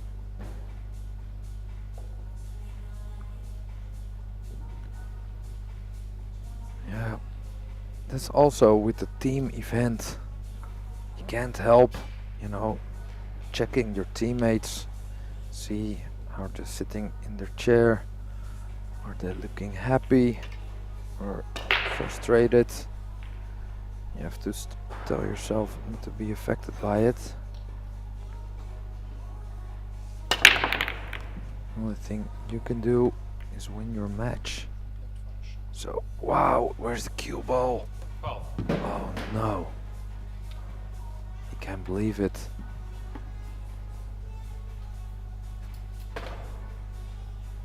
So pretty good break, just got kicked by the 4. Again. Yeah, not the best starts of here for Mario. Hand on his face, giving himself a bit of a talking to. What an open chance here for Felix to extend his lead to 4-1, and this is becoming a bit of one-way traffic at the moment. If Felix can run these out, because then he has his break as well, Pascal, which is going to be great for him to even extend further should he take these balls out. So the tricky part of this rack is the 4. I think you have to land straight on it, being where the 3 is. Yeah, that's a smart shot. Wow. Just bumped it into position for the middle pocket.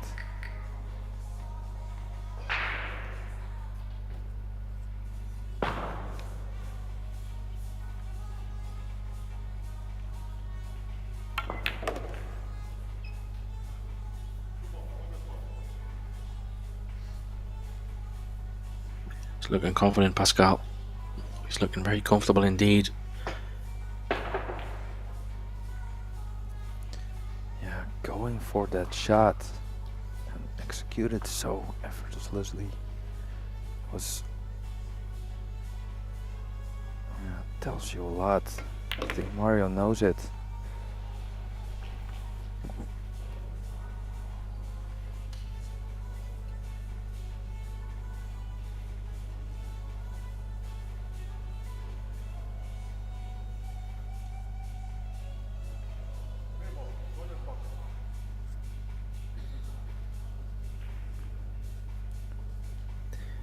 Yeah, Mario just watching the other table. It's interesting. He's not even watching Felix. He's just watching his teammate on the other side, probably residing to the fact that he expects Felix to run out. And like you said, Pascal, it's an interesting one. When your teammates are playing, it's hard not to have one eye on what's going on in the other matches. What's your thoughts on that? Do you think, well, it's definitely a distraction in some respects, but do you think it impacts your game, or does it spur you on if you know your teammates are down and you've got to get back in the match? What's your thoughts on that? Yeah, it's a good question. I think it's hard. So imagine you being tight, like let's say 5-5. You see your teammates both are trailing and their opponents are on the hill. So you know, like if they both lose, yeah, well, it doesn't matter anymore what you do. So you have to stay motivated, although you know the chances are really big that it doesn't really matter what you do in your match. I think, you know, there are some cases where it's hard to not be affected by it. But it will also be depending if they can see the score of their teammates, of course. Yeah, definitely. As you see on this screen there used to be a divide between the table 1 and table 2, but they have removed that for the moment. Not sure if that'll go back for when the 9-ball starts, but for the finals, but it's being removed to make that space wider. And the chairs are now at the back of the arena instead of the side, so it does make it a bit more open plan, which is great for viewing.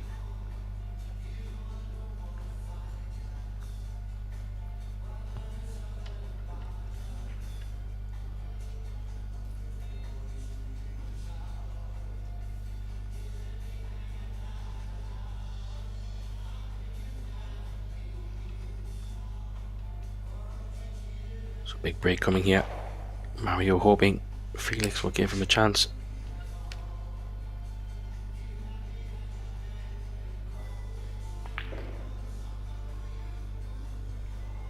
So can we see a little bit more 9-ball movement, Graham?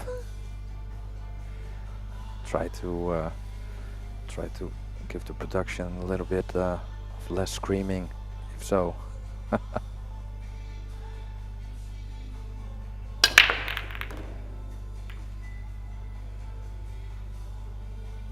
It's an illegal break, I think. Illegal break.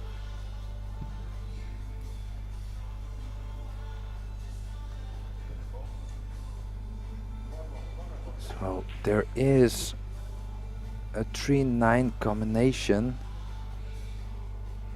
There you can see it, nice camera angle. But the only attacking option Mario has is going for the combination on the 4, which is far from easy.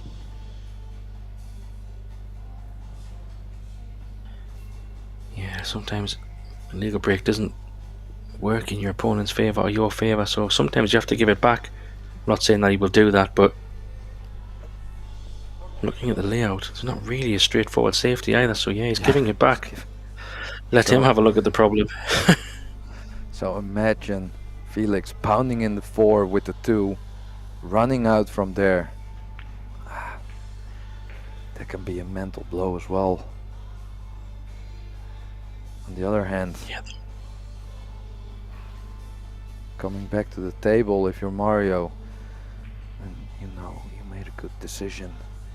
So it's always a little bit of tactical play in here.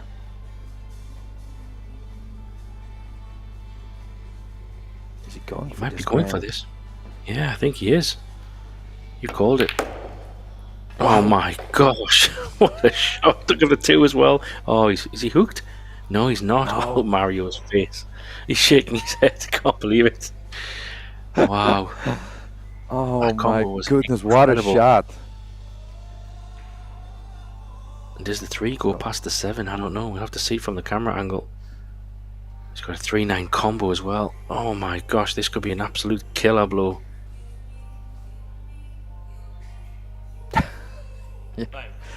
Oh, Such a that funny says a view. lot. Yeah, he's not even watching. Oh, he's played it well as well. Just a little bit off angle, so settling himself. Big shot. Makeable, very makeable, but just needs a little bit of attention. Also looking at the cue ball to play it a little bit safety in mind. We'll take the pressure off a little bit of the shot.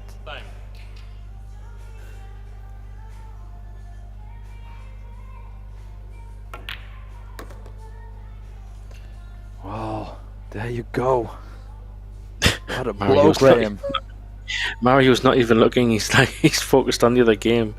Can't believe what's just happened. You called the 4 combo, but to be honest, Pascal, it wasn't a safety shot. That's why Mario gave it back, and Felix had the same problem. So if there's no shot, if he didn't push out, maybe the 4-1 lead, he thought, yeah, let's just go for this. And obviously, well, what a quick turn of events that was. Oh man. Oh, it's definitely some highlight reel stuff.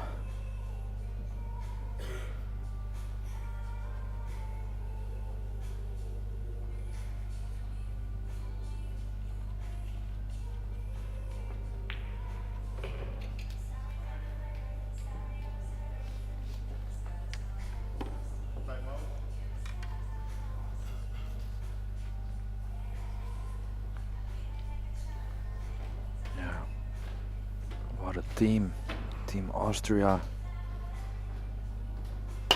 All really big names in the pool world.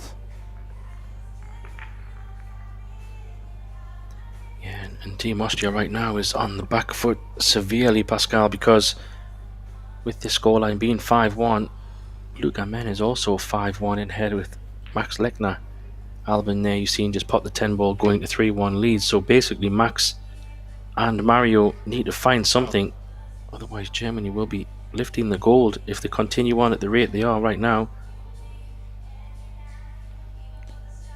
Yeah, so this is like what we talked about earlier. If you're Albin at this point, so he's 4-1 up and his teammates are 5-1 down. So well, it's tough to not get affected by that, right? Yeah, I guess it's Albin will just be doing what he's doing, focusing on trying to win his game. That's all he can do. I guess the hardest part is I'm not sure how much Mario knows in terms of the score of Max, and Max knowing the score of Mario. There is a big scoreboard in the arena, I think that's you can see from somewhere on the live tables. So if they can see the scores, then that will definitely play on their mind. Wow, you have to say that this 5-1 lead really was because Felix is playing lights out pool. Really playing good. Missed this combination though.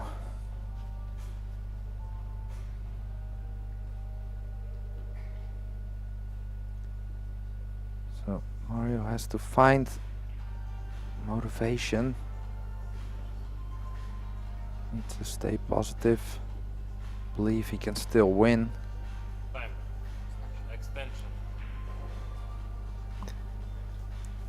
Yeah, he needs to find some momentum, I think, because at the minute he's not really getting any kind of table time. Like you said, Felix is shooting out the lights. Is he going for this combo? Surely not. No, he's trying to get some cover. That's a pretty good shot.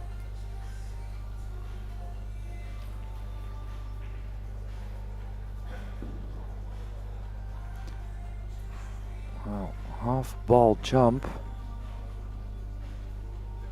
It's just a little bit, with being as thin as the one is, maybe a little bit tough to go for the jump.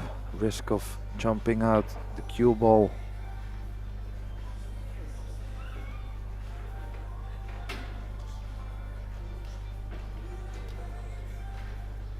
Yeah, I like this. Yeah, I think he's going for the two real real kick, I agree. Yeah, because if he catches it from the bottom side, Pascal, he might even be able to get a little bit of white, might travel below the 2 ball potentially, if he catches it right. Push that 1 in between the 2 and 9. That would be ideal. Yeah, the other way around is also good. Ah, he's hit it the wrong way. Oh, But he has still got created some distance. half chance here for Mario. Does go. Just a slight misjudgment.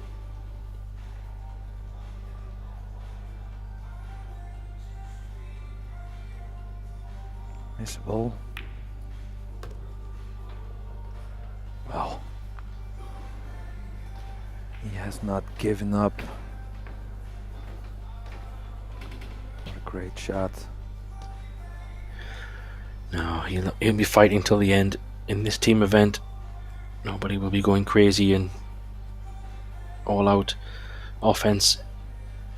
All matches are possible. Anything can happen. He will stick with it, and that 6 ball does need a bit of care because that 6-9 combo is not very nice, Pascal. He might be able to, yeah, where the 4 and 5 is as well. So that 6 ball is going to need a bit of care. I don't think he's be playing the combo unless he absolutely has to. Yeah, I like trying to get straight on the 4, draw back a little bit, leave a big angle on the 5, to just float over to play the 6 in the same corner.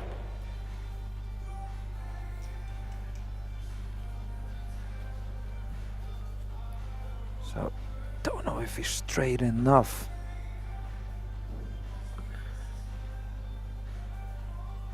Yeah, I don't think so, unless he plays the bank. Not sure how much he can hold. He might have to go down the table. Maybe from the overhead we could probably have a quick look, see how straight he is. Yeah, he doesn't have much angle at all, Pascal. So you could drop it in dead weight, but it's a bit thin on that 5. Yeah, he's having to go around.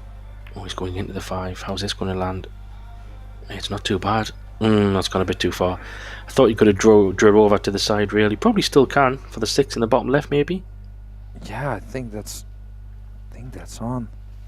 A little bit sensitive though, so watch out for the scratch.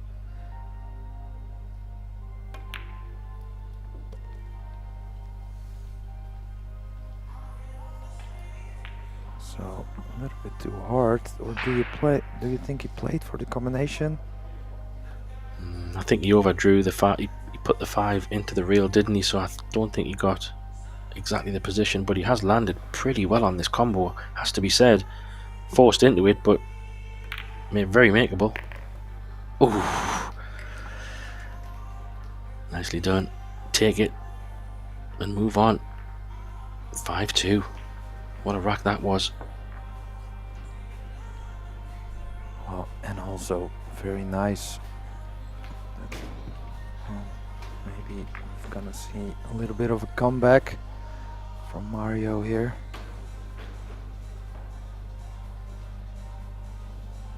So, quick update.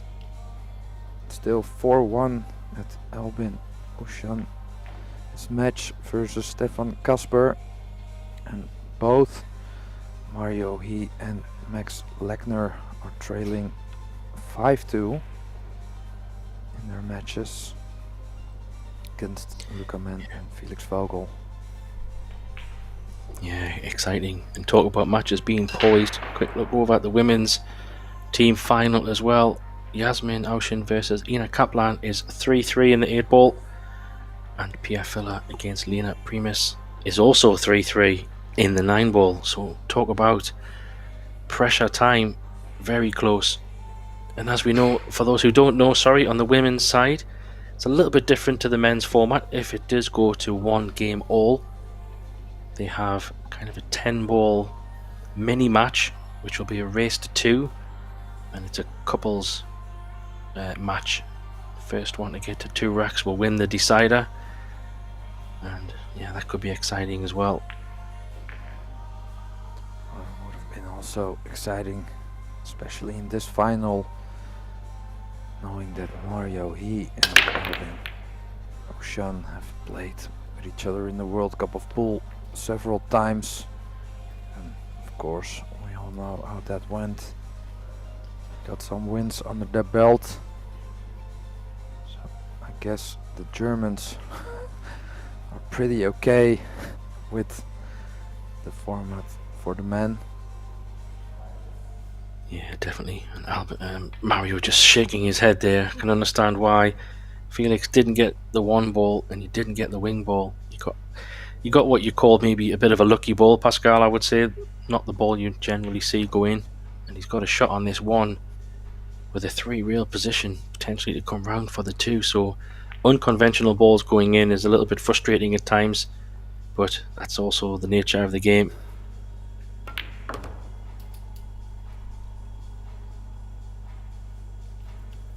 Great line. I think it's, well, I went on to say just good enough to draw into the long rail, but I don't think he's able to miss the 7 ball. If he does, is he looking at the billiard on the 9? Maybe going topspin with a lot of pace, going into the 9, and also try to play some kind of shape on the 3 ball. I think it's a 2-way shot. Ooh. Went Went for Not it. close. How's your luck?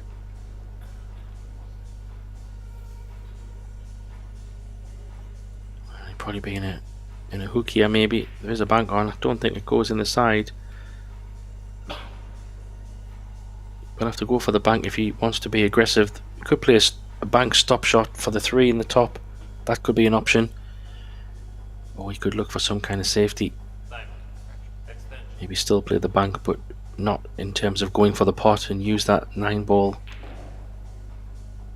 for a bit of cover. Yeah, it would be a pretty subtle shot, I think.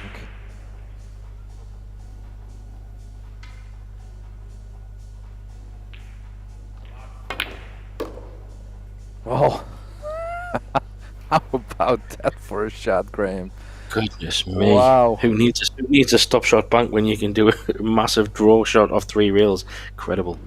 What a bank that was! All out offense. I love it.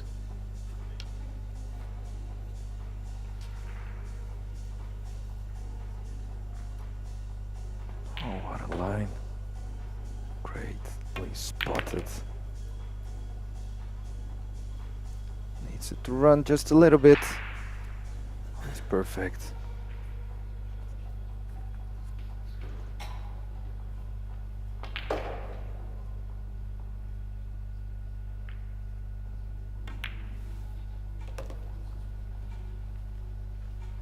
Yeah, that's why I like watching Mario.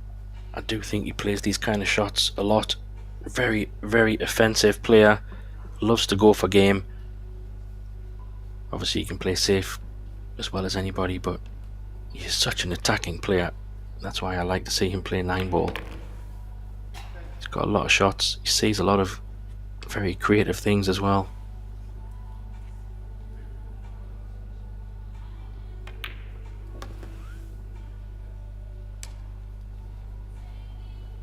No, overran that a little bit. So I think he has to cross over to play the 9 in the right side. Or shoot it a little bit harder.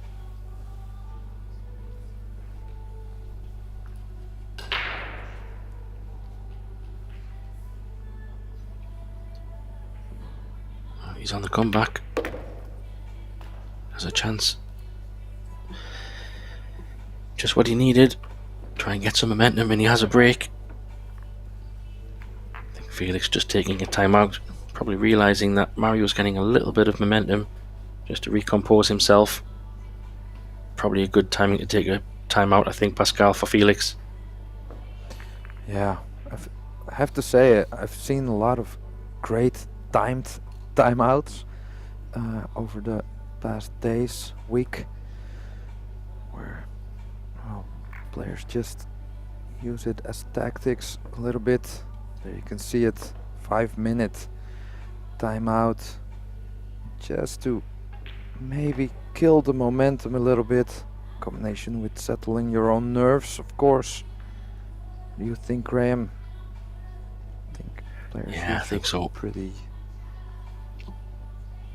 good. I think it's just when you feel maybe the timing is right, and I think it's just the pendulum has just swung a little bit towards Mario, so it could be a good moment. Could be a good moment to do that.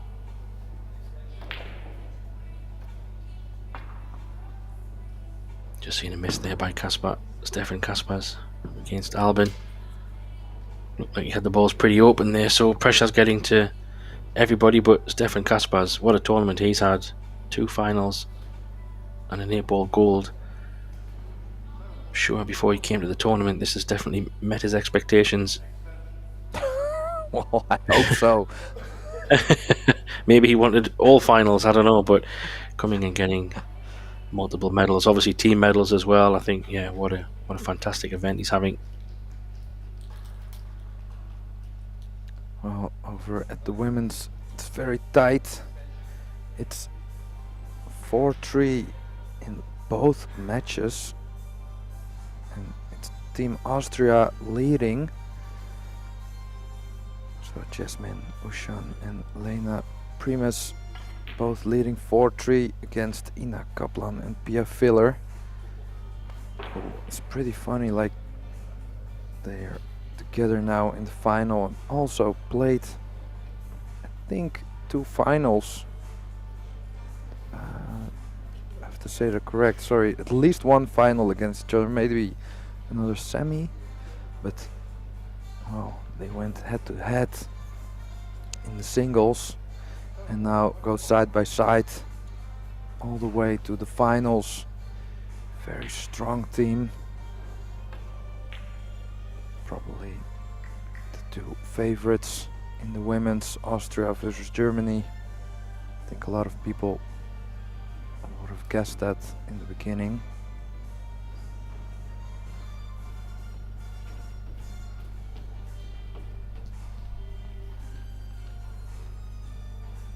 So still 2 minutes to go. And a little bit of a dual comeback here. So Albin adding another point against Stefan Kasper, 5-1, and both Mario and Max adding an extra rack to the score, so 5-3. They're trailing against Team Germany.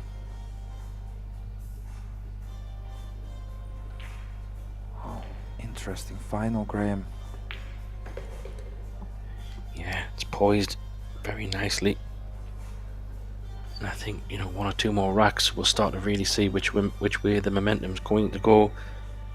Albin just taking another rack there, so he's looking very comfortable. Of course, Stefan will not be giving in, but that's probably the biggest lead at the moment. I think Lucas should be coming back into the arena any second, or maybe he's just waiting to the final 5 seconds, standing behind the curtain, and then walk out. Just to make use of all of his time.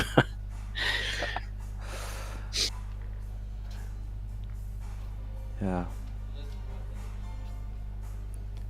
Well, it's not bad to stop that momentum a little bit. It's fairly within the rules, of course. Both players have the right to take the timeout, so why not use it wisely?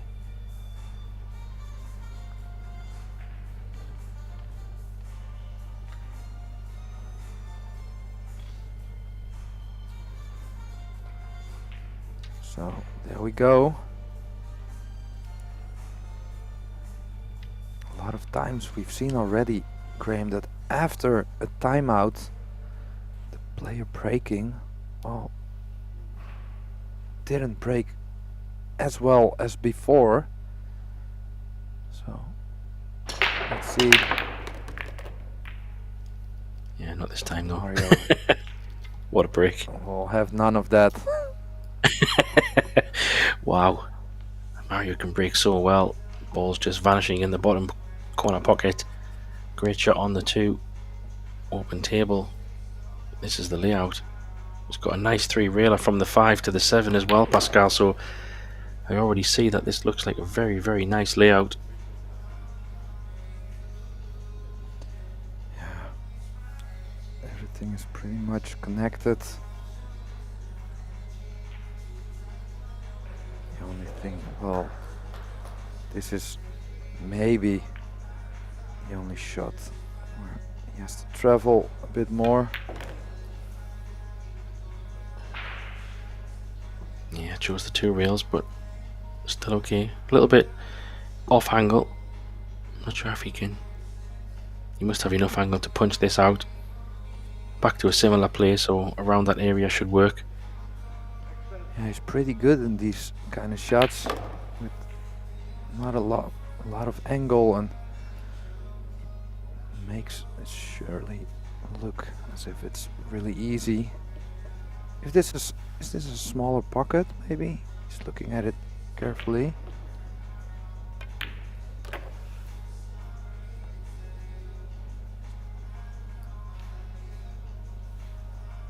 So comeback time, Graham. Yeah, definitely. Very quick rack indeed. Just what he needed. Puts the pressure back onto Felix straight away. What's interesting, you just talked a moment ago, or we did, about the timeouts. And obviously because Felix has now used his, Not saying that he needs to take another one, but if this match does go very tense, you know, 7-7, something like that, and even gets close to the hill, Mario still has a timeout, whereas Felix doesn't. Yeah, I think it was a good call, Felix taking time out where he did, but well, Mario obviously wasn't affected by it.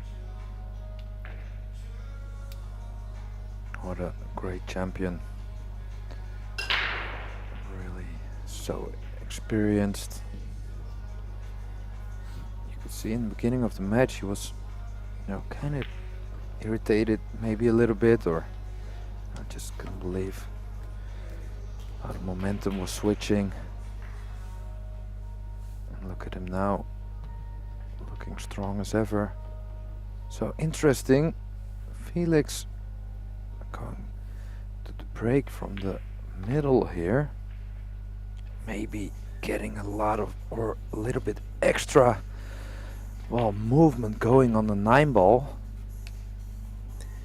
Yeah, he did this in the match against Portugal, Pascal. He couldn't get a break working, and then at the end he decided to go straight down the middle.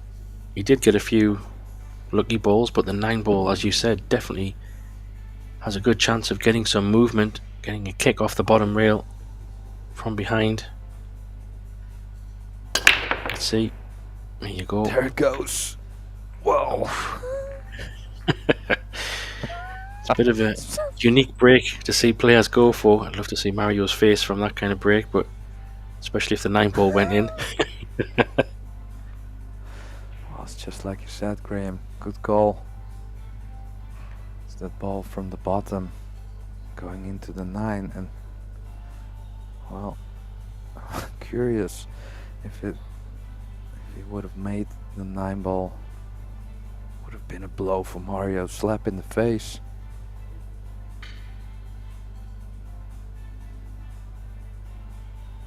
Yeah, it's a bit of an interesting one. You very rarely see players, at least for me, watch a lot of pool, and very rare do I see players taking that kind of straight on break. So there must be some. Oh, he's missed a one though. Oh. What a chance for Mario here. Even if he's a little bit hooked, he can kick this in. The 2 goes in the side as well, I think, Pascal.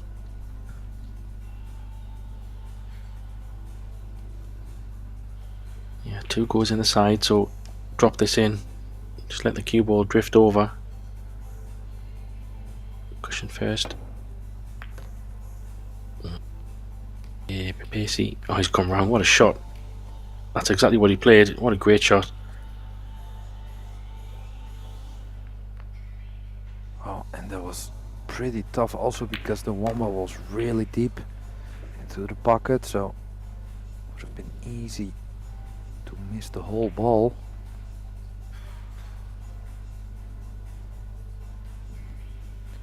Could be looking at a 5-5 here, Graham.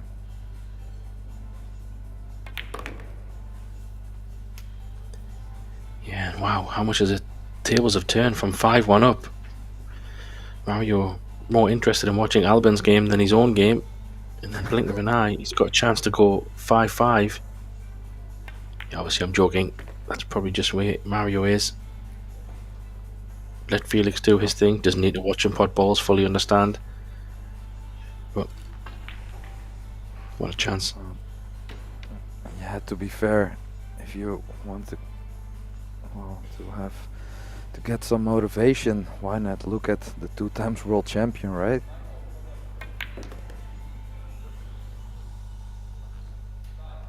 Yeah, exactly. Needs to slow up. Oh, is he bridging here? Just go past the 9, but this angle's not nice, Pascal. He wants to dig into this a little bit as well. I don't know if he can reach it. Stretching a lot. I maybe would have played this, would like to play this in the upper left because of how the cue ball is laying, being so hampered. Choose the bridging over, well, the bit easier pot. This is a bit more difficult, but easier bridging. Missed it though.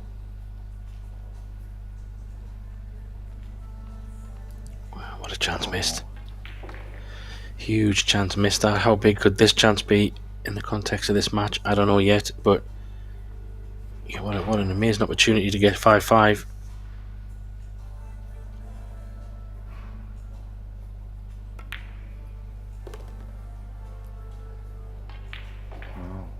Played that perfect.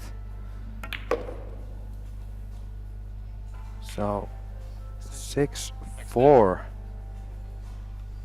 And it is Mario breaking. Yeah, Felix just having a look as well. Before he even pots the 9 ball, he's checking the other table. So interesting to see the players' dynamics during these team formats. So funny. Oh, maybe he was looking like, what is so interesting on the other table? Yeah. What are you looking at? What are you, Give me a watch as well. Yeah, what are you watching, Mario? He's deep engrossed in those matches, so it's yeah, well, rightly so, because Max Lechner is 6-3 down to Luca Men, getting very close to the hill. Not sure who's at the table on the far tables, but that one's going very much the way of the German team. And then Albin Ocean is also on the hill on his match, 7-1 up against Stefan Kaspar, so everything to do there from the men's side.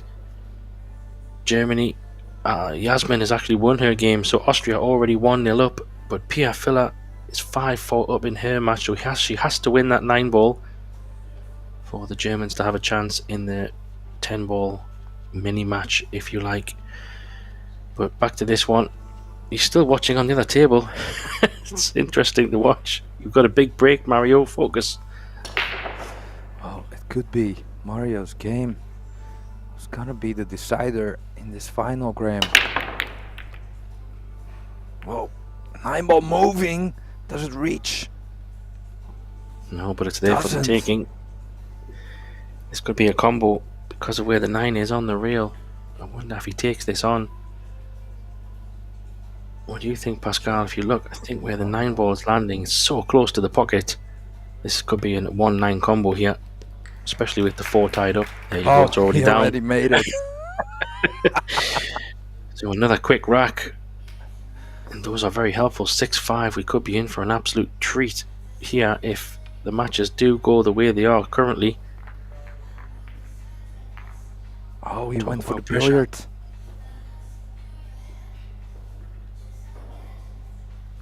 Wow, what a match, Graham. Absolutely love it. A lot of things happening. So, is Felix gonna go and break from the middle again? Are we gonna maybe see some 9 ball movement? Maybe a golden break? Mario surely doesn't want to see the golden break. Yeah, I think he might go back to the middle. It kind of worked. Just didn't get a shot really, but he's watching closely. See Mario's face. Yeah, he's going back to the middle. So Mario watching a little bit closer this time. See if this 9 ball does move anywhere. You know, a lot of times I see people do this in my local club when we have a house tournament. We have a bit of a 9 ball jackpot, and sometimes players shoot from here just to go for the 9 ball break. There he goes. Oh, it was in. It was in. It was in. Oh, it was definitely in, Graham. Wow. He's smiling a bit. He knows it was in. What a view we're going to have here. Look at this. Watch. It was in all day. Oh, yeah, it was in.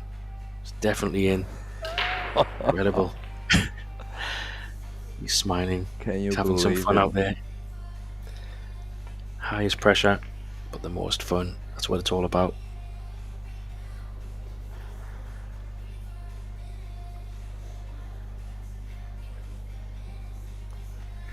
Also, I think the moment might just settle in a few short moments, Pascal, because his teammate Luca Men is on the hill, and also Albin is on the hill. So very quickly, both these guys are going to be all squared up at potentially 1-1 with all focus on this match. Even Mario will have to start watching this match when the other two finish, so he keeps an eye on this one.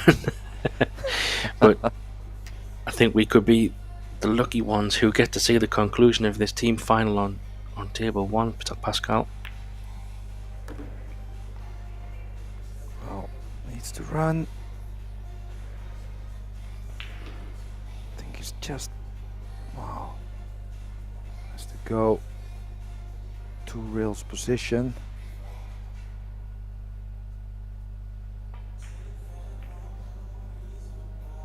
Can choose to play the corner on the side.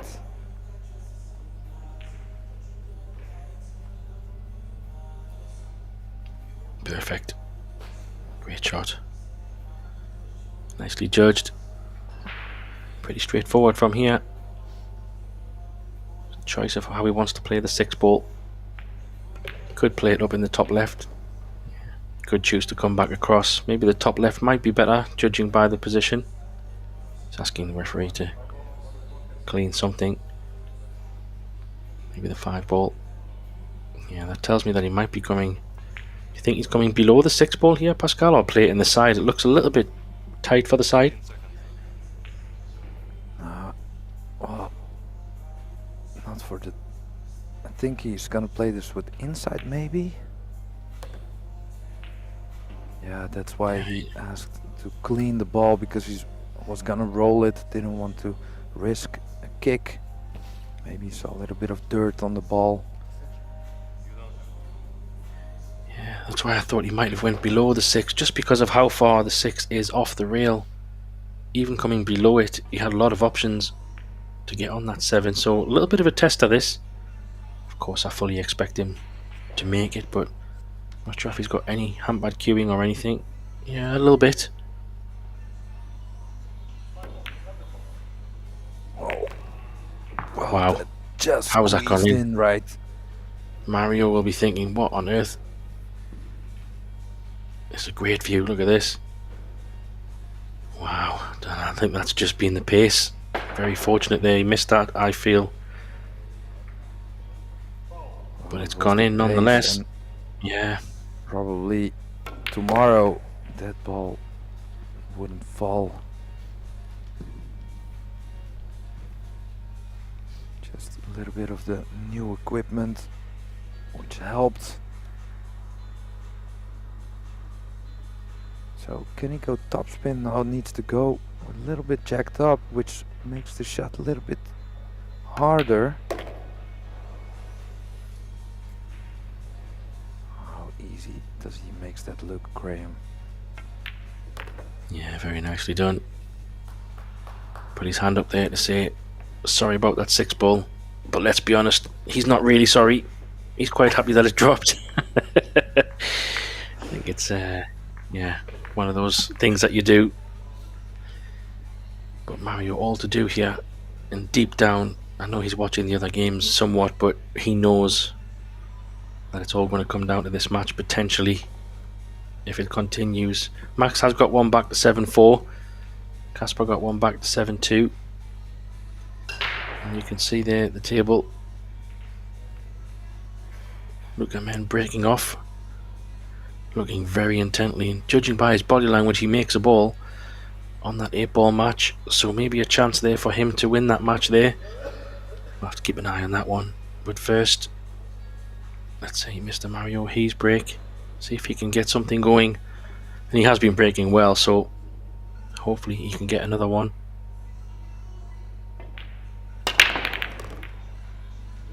Not bad. Wow. Where's the 2 going? Break. 50-yard line maybe. Maybe he has some kind of 3-rail position in between the 3 and the 5, maybe. Yeah, coming out the 3rd rail from that angle. Yeah, it's a good call, Pascal. There is a gap there. Bit of a natural. The 4-ball does come into play a little bit, but I think if he does catch the gap, like you said, 3 rails, he likes to let the cue ball go, does Mario. There's the cue ball. going. Oh, just. Try to play the bump on the 3.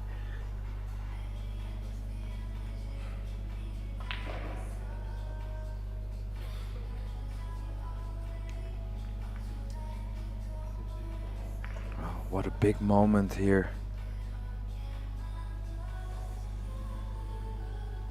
Not sure what he played there though. Did he play for a thicker contact maybe? Yeah, I wonder if he played the bump on the 3.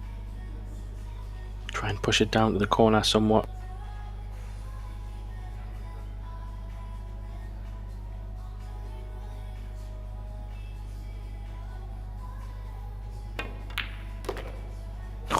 Wow. What a This is shot. why I love watching Mario. No fear, all out attack. What a shot that is. 7-5 down. Staring at his opponent being on the hill. If he missed it, brilliant shot. Fantastic.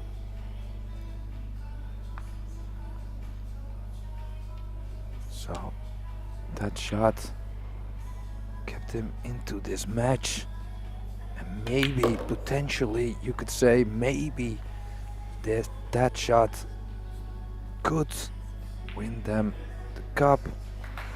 If it goes 1-1, this will be the decider. So what a moment there, Graham. Yeah, he just thundered that ball in.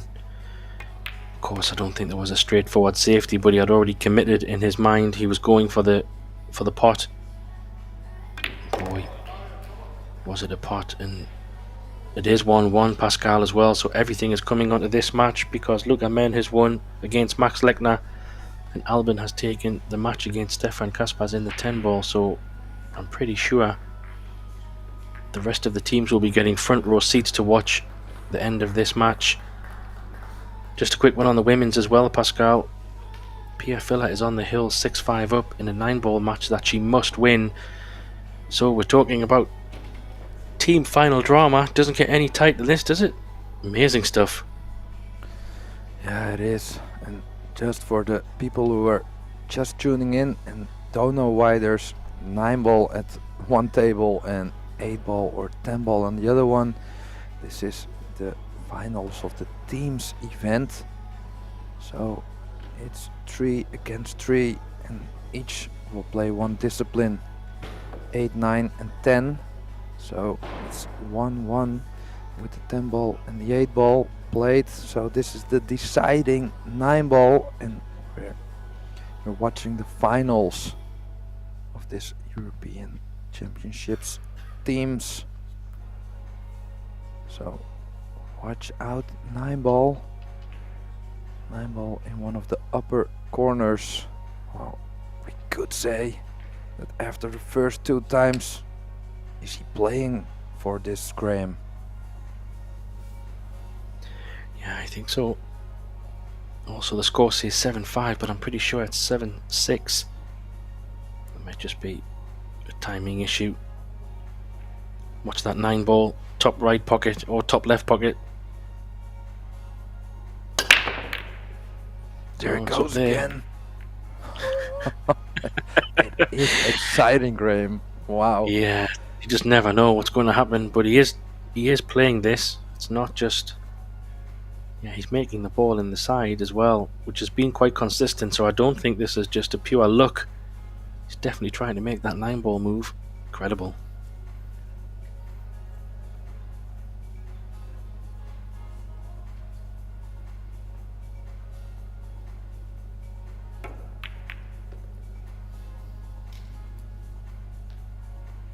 Wow, What a great shot. Yeah, chance to get on the hill. Could this be the moment? Yeah, 5 is blocked by the 9, but if you look at the 4, it's so close by that he has a lot of options. Yeah, it's a pretty good layout, really. All the balls are kind of connecting each other. One good shot you would feel here, Pascal, if he gets pretty good on this 4 ball. maybe you can't see where it can go wrong unless he makes a bit of a mistake himself. I think anything pretty close to the 4 is good. Whoa, just got the bump. Got fortunate. It's perfect. Just a little draw, stun draw. Should be fine on the 5 to the side.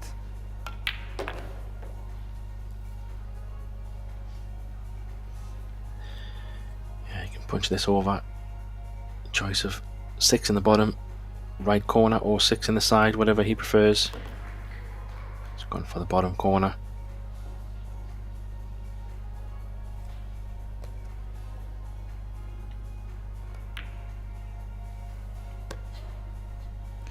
So when you look at him, you would never say he's that young. Looks so experienced. Extension. Looks very mature. Yeah, I said this before. I feel he's so calm, composed around the table. Nothing seems to faze him. Very rare does he get, well, not angry or frustrated. Might have a little mumble to himself, says a few words if something happens, but very rare do you see much frustration from him. That gets him on the hill. That'll be 8-6.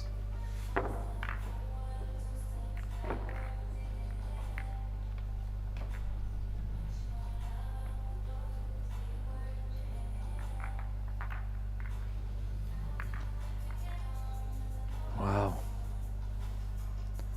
Exciting, exciting, tell you what. exciting. Yeah, and I'll tell you what's even more exciting. In the women's division, in the final, it's Pia Filler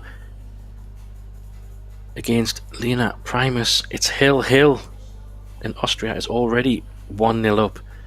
So that is a must-win rack for Germany and Pia, should they want to go on and try to win this final. Otherwise, Lena wins it, then Austria wins the team gold. What drama. There we say it, 8-6 to Mario. To Felix, apologies. Big break needed.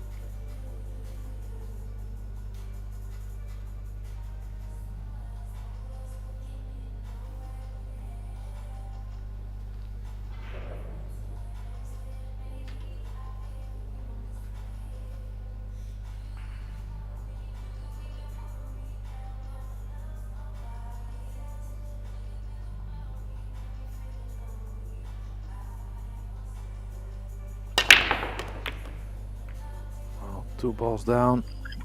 9 balls Legal moving. break.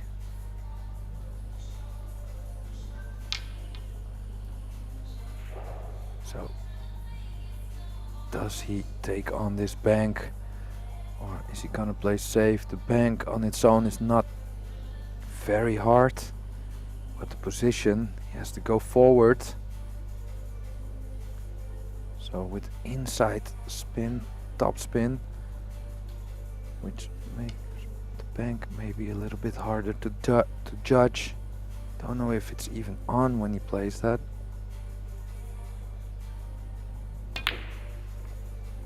Wow, he played your shot. Went for it. What a shot to take on at 8-6. Incredible shot to take on. He could have looked for cover, but chose against it. Does Felix go for this one in the top right? Side's not really the shot, I don't think. Should he want to be aggressive? Very close there, Mario was. I think he can take this on the side. I mean, Stop shot, maybe? yeah. Time. Extension.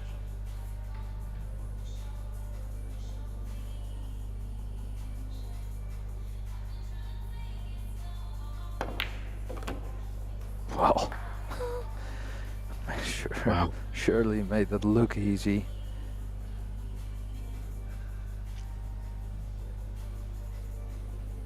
So not over yet.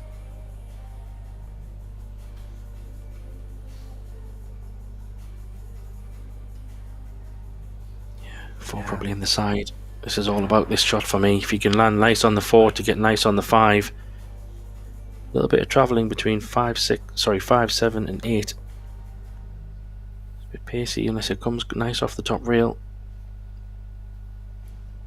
Little test that again. Yeah, needs to roll this in. That's never nice. Half a pocket in the side. Position is pretty natural though, so 100% focus on the pot.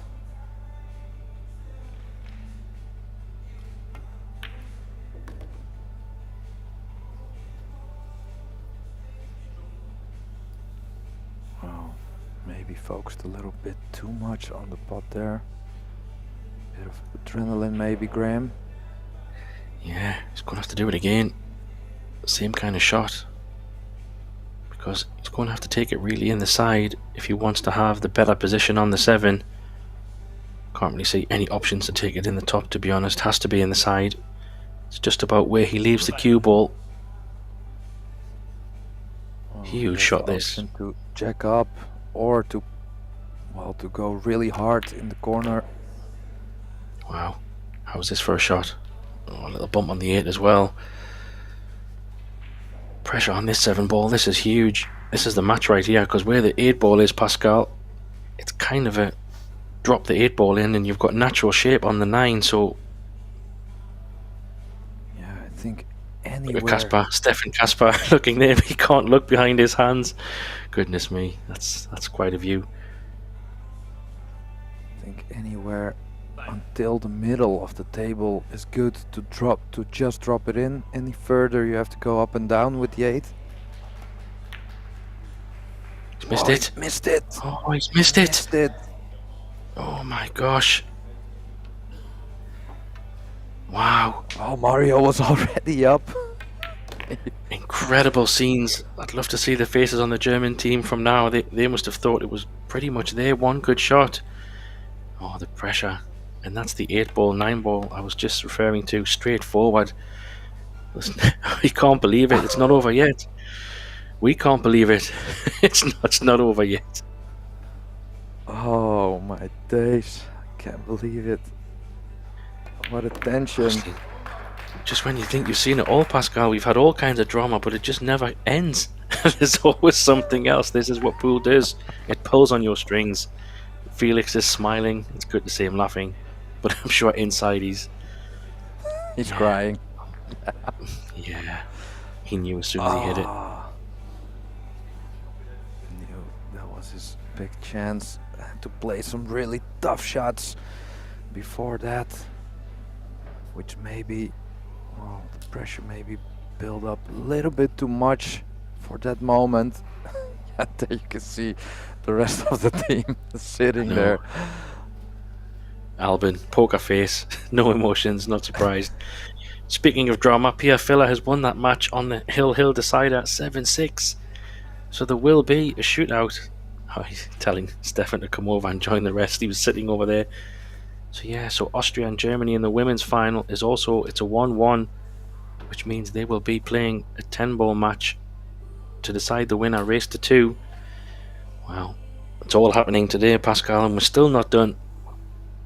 No, so Graham, let's head back to this break, because you know and I know that 9 ball is gonna move somewhere close to one of the corner pockets, and it was every time it went close to the upper right.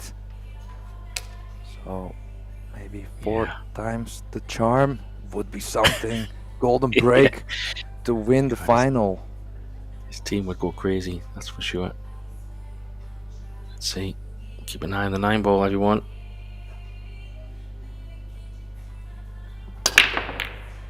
There It's on the way. There it goes. It almost clipped the cue ball there. And look at the layout. Wow, what a chance. Mario looks over to the team. I'm sure Albin has gave him the nod to say, do the business. What a layout he's left here.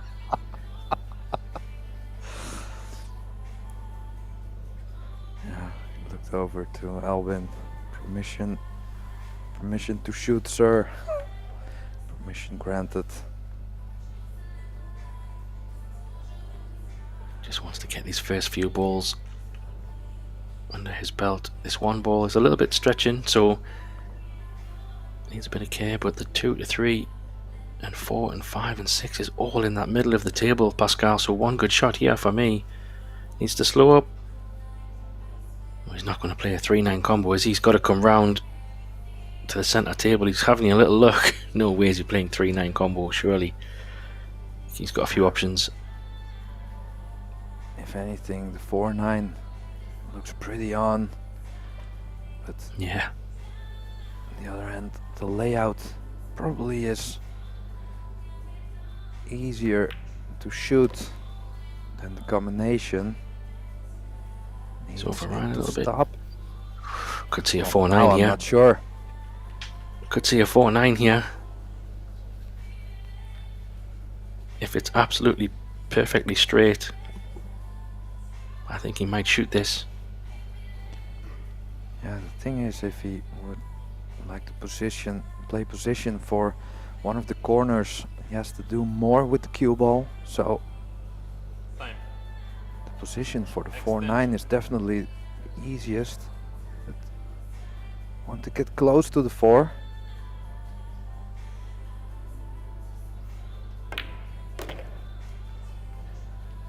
Oh, that's It's combo really time. good, don't you think? We're going all the way. Felix's face, he's thinking, what's happened here? That 7 ball. What a better way to finish a final than a hill. Wow. Can't believe Drama. Drama at the highest level. Doesn't get any more stress than this from a pool viewing and playing perspective. What a way to decide the final. Hill thriller. Who would have knew it? Well, at one point, like in the beginning, it was. Help me remember, Graham. Was he 5-1 up, Felix? He was 5-1 up. And then they turned a little bit. So there you can see Everyone in the corner. both team. They're huddled up. They can't look. Wow. Are we destined for a golden break? I don't know. Felix has been going for them. Could it be Mario who gets it? They're all talking, they're all good friends. Maybe There you betting go. a little bit of dinner over it. Imagine Mario went to the centre of the table. That would be funny. I don't think he will, but So funny. here we go. Oh my days, this is so exciting. I don't know who's more nervous, me or the players at the table. This is absolutely fantastic to watch. Gets a ball. Gets a 1. Does he have a shot on the 2? He doesn't. We've got a bit of safety. Wow, Wow. is there a gap to at think least so. play the safety? At least it gives us a moment to catch our breath, because this has just been non-stop craziness for the last 4 or 5 racks. Incredible stuff.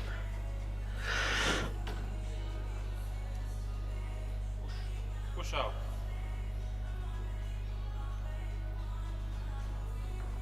Well, this is, I mean, I'm having a hard time here, Graham. This is it's so exciting. Yeah. Yeah, the push-out's not Pushing ideal out either, to a because jump here or to a kick. He's pushing out towards a kick. I think he's hooked him. He's going to give it back. I don't think he tried to play the snooker there. I think he tried to leave a bit of an edge.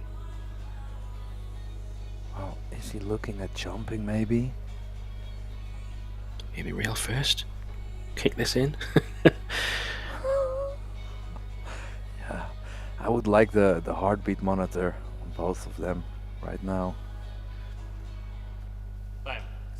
I think he's gone too far, Pascal. I don't think he tried to hook it as much as he has, so he's going to try and kick this. This could go all kinds of ways. Yeah. Well, at least make sure you're hitting it. A lot of good things can happen. Oh, he's missed the ball. My days. Oh my gosh. After all of that, it would be a bit of a shame for Mario and Team Austria just to lose on that. If that is what happens, it's a little bit of a, I'm not going to say too loose of a push out because he's played very well, but maybe he didn't leave it exactly how he wanted. What a chance for Felix, second chance to win this match.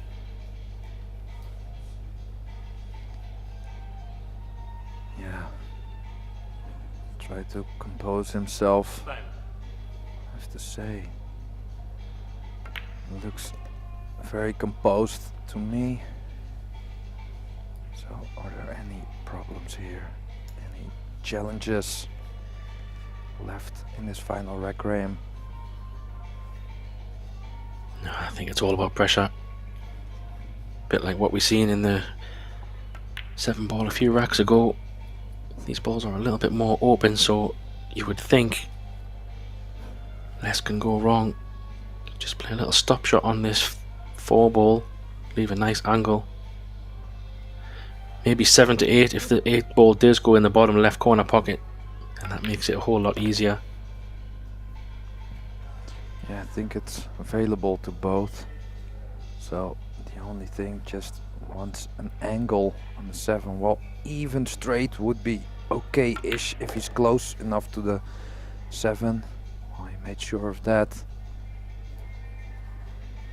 So there you can see it.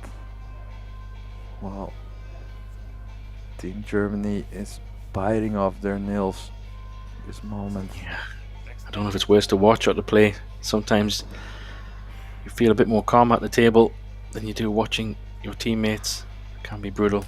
Just goes to show how much it means to everybody. One good shot here. Doesn't want to overrun this. He would hate to have too much of a cut on the 8 and put extra pressure on. He's praying for ball in hand, Pascal. That's what he's praying for. Yeah, has to cross the position line, so one good shot needed. How's the adrenaline? Looks good. Oh, Graham. I think he can just draw it over to shoot the 9 in the same, or go forward and let out the stroke a little bit.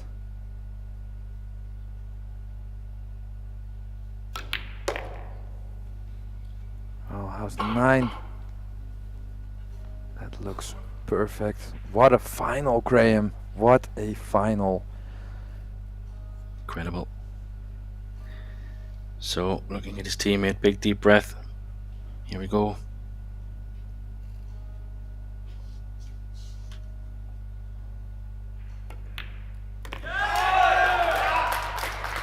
Bam.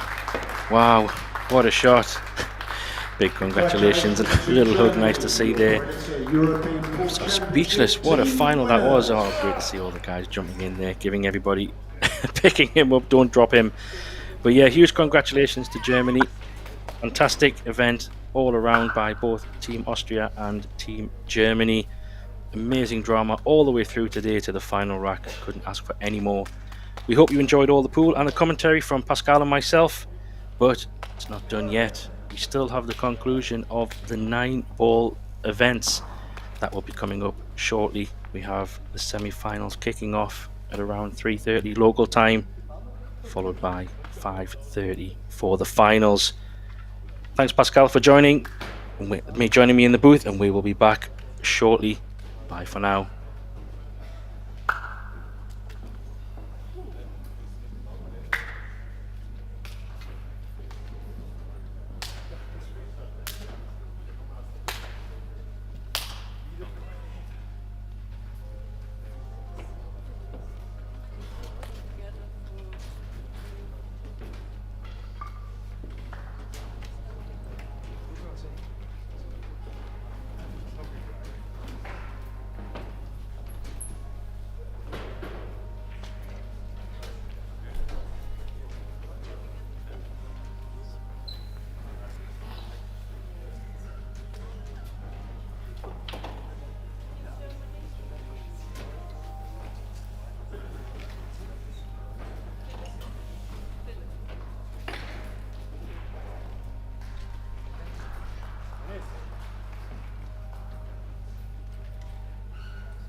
pack den wenigstens mal hoch. Komm mal. Hier, Leute. Ja, ist egal. Dennis, Seite. Jawohl, Weltklasse.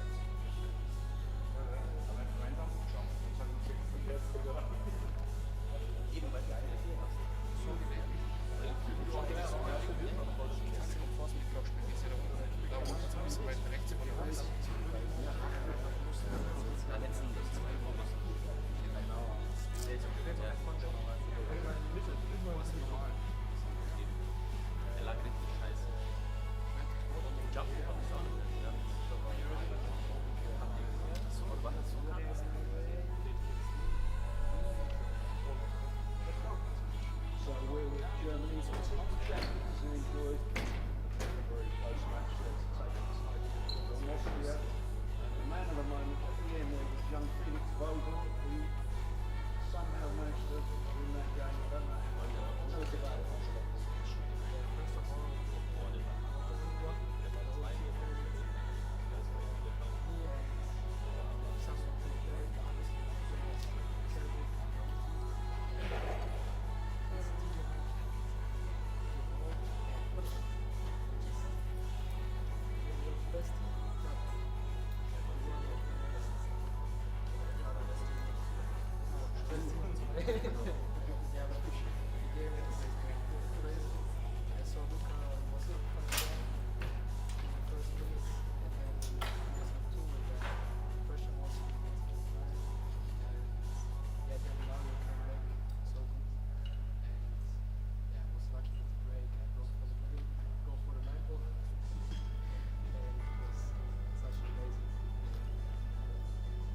Stefan, you played some great ball here this week, and this is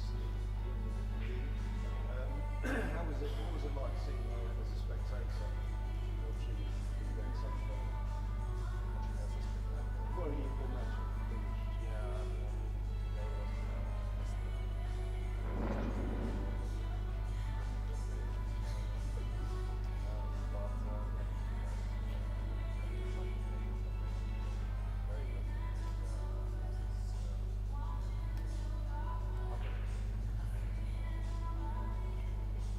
And Luca, you know your match. How easy or hard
really want to take a break.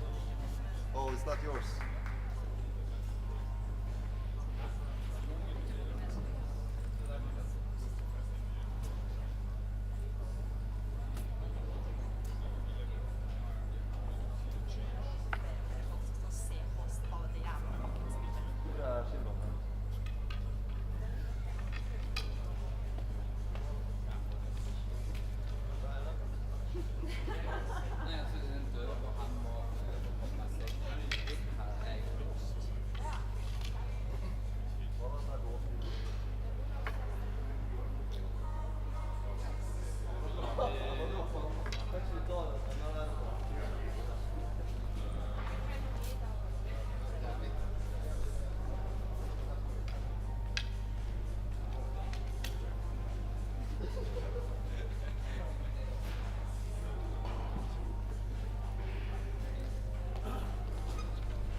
after the break shot, it's 60 seconds on. That's really the swing. And Continue with your sorry. Passport before you start to have a photo with the team.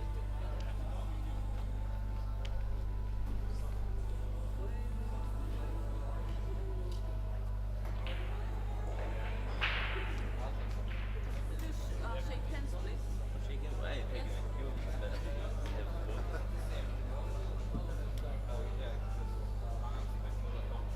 Thank you. Have a good match. okay, just before you start, one more reminder. After the break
Players, could you take your seats, please? And referees, prepare the table.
Welcome to the semi-finals of the 9-ball division of the Predator European Pool Championships presented by the City of Tallinn. Firstly, our wheelchair division. On table 16 from Finland, Joni Tati against David Slacek of Slovenia. And on table 13 from Slovenia, Matej Brajkovic versus Henrik Larsson of Sweden. Moving on to the under-23 division. On table 14, he's from Germany, Denis Laskowski. And he plays Switzerland's Sylvan Starkerman. And on table 15, from Slovakia, Christian Merva. And his opponent from Germany, Yuma Dona.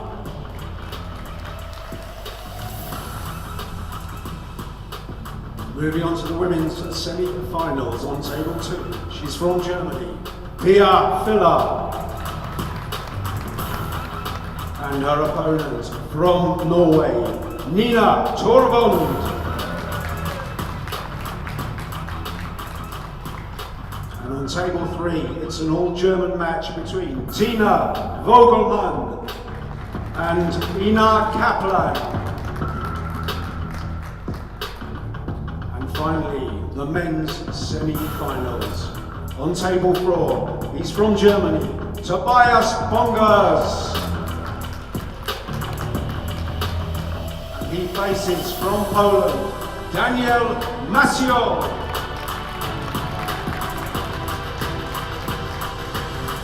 Finally, on table 1, from Czechia, Roman Hubler. His opponent from Finland, Kaspar Matikainen.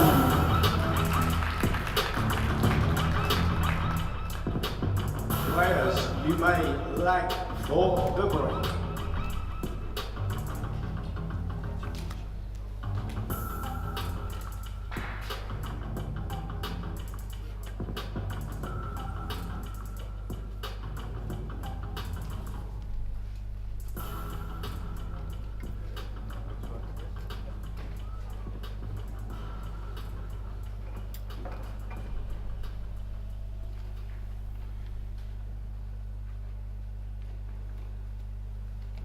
Czech Republic, Roman Hibler, and who just got to the table, Kaspar Matikainen from Finland.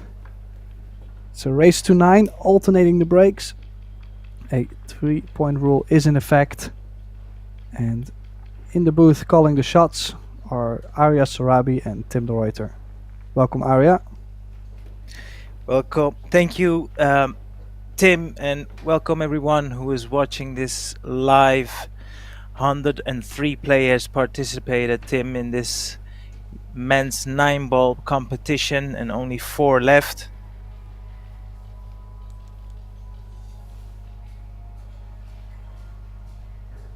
Well, Kasper has won the leg, will be breaking off. I've seen a couple breaks during practice. Look to have found a great spot at the table to break from. Let's see if he can manage to break him the same way.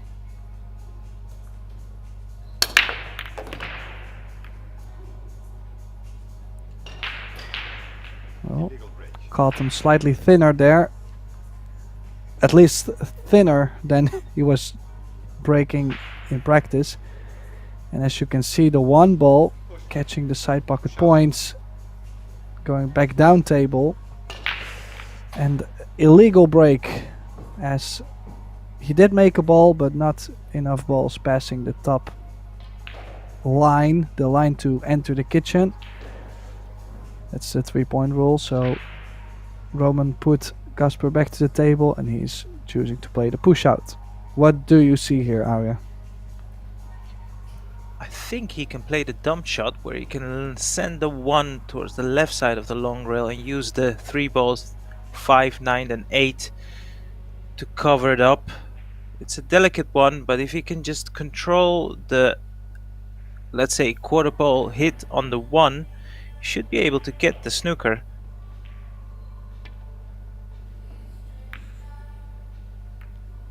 Yeah, so it was way too thick. Or maybe he tried to push the 1 past the 5 and past the 3 and 4. Nevertheless, he's left Kasper a tricky shot, but it is doable. He's even got the option to pot this in the top left corner pocket if he chooses so. Or maybe for first shot of the match.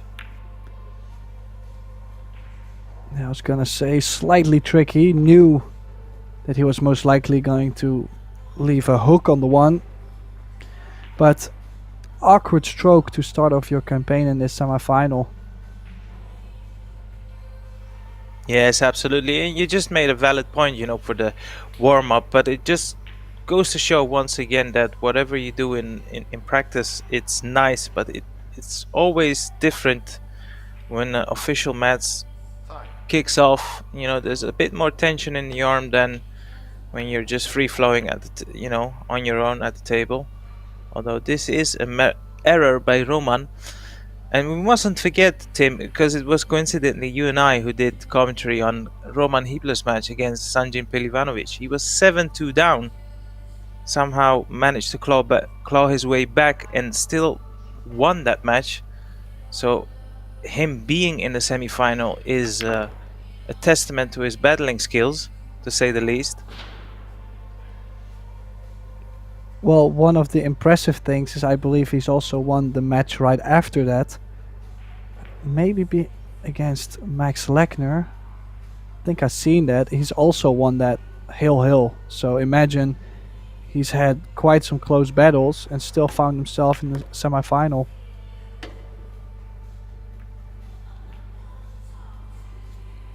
Oh, little rub off the 5 and into the 4 there. That could have gone wrong for the Finn. Didn't. Does have a good shape here. Let's see. Roman's way to the semi-final. He's beaten Maximilian Lechner in the last 8, 9-8. Then in the last 16 we've done that match together, 9-8 against Sanjin Pelivanovic. And Mateusz Nigocki in the last 32, 9-4. I was going to ask you, Tim, what can you tell us about Kasper Matikainen?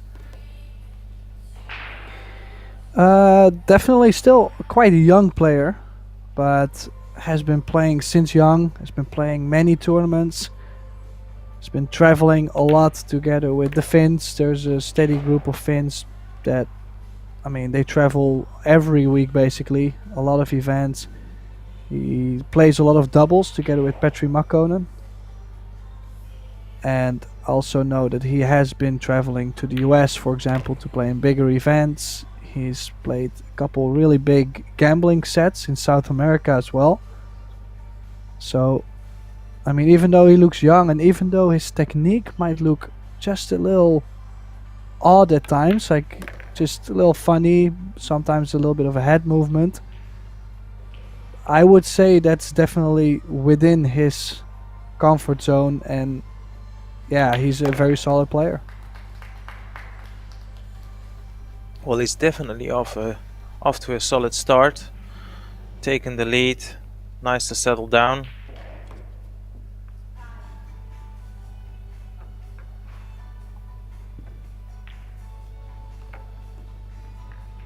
Yeah, at the same time you can see on the other table Pia Filler taking on Nina Torvund.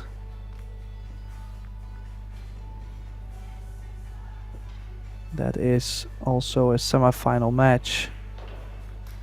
I will try to do scores on both the men and the women semi-finals. All the semi-finals actually, excuse me. Because we also have the wheelchair division, the under 23 division, and the women. So in the women there is another match actually in the semi-final, obviously, between two Germans. So the Germans are really killing it this year. Tina Vogelmann and Ina Kaplan meeting each other for a place in the final. So possible all-German final in the women's division. Let's see, second rack, Hiebler to break the balls. Oh, and he's found a scratch. Actually, I like how thick he hit them, but just slightly too thick. Yeah, and I don't have to tell you this, Tim. At this level, whenever you scratch, you can almost guarantee to lose the rack. It's rarely unlikely that you still get a visit at the table, unless the table is congested, which isn't really the case apart from the 4-6 combination.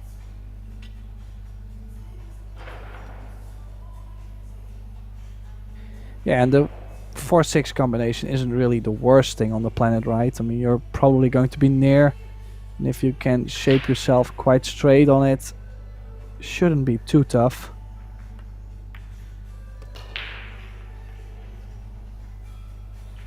Does have a nice angle on the 3 to stun over for 4-6.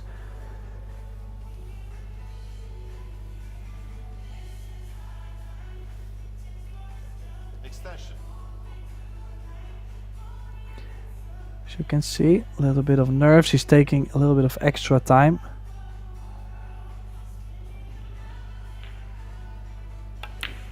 Yeah, it's a funny one, right? When the shot clock is on, for some odd reasons, a lot of players feel like they have to rush the shot. But when you think about it, particularly if we're talking about your pre-shot routine, they rarely take over than, let's say, 15 seconds. But it's usually the thinking and the walking that takes the most amount of time. Because once you're down on the shot, even the quote-unquote the slower players, they don't take longer than 15 to 17 seconds down on the shot, So realistically, you still have enough time to perform the shot without rushing it.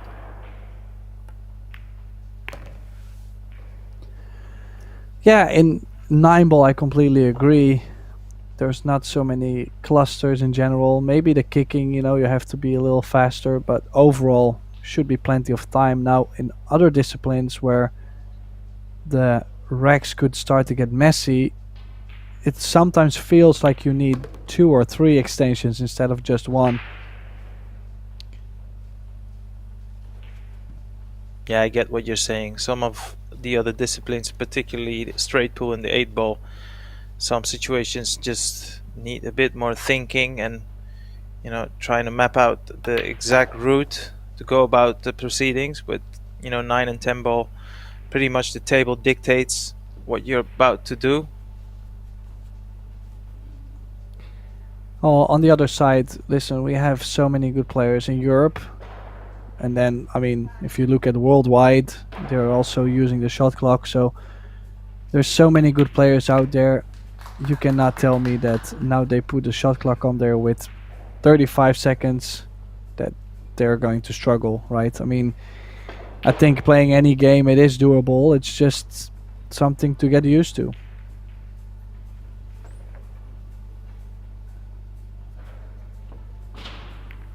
On the other So, table, Daniel Maciol also taking a 2-0 lead.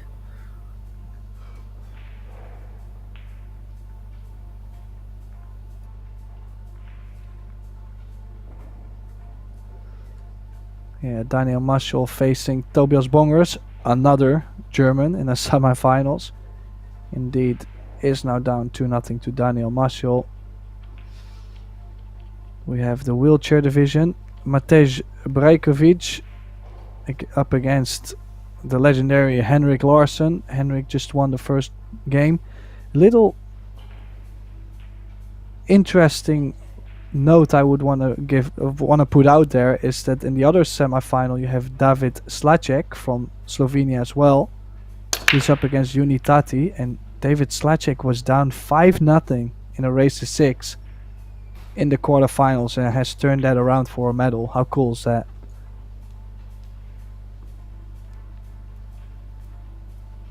Yeah, any comeback, particularly in Q Sports, is very gratifying, because it's not like racket sports or football where, you know, if your player plays a shot, you immediately get a chance to do something back. So any comeback is a testament of, you know, sheer determination and also overall great mental prowess, I would say.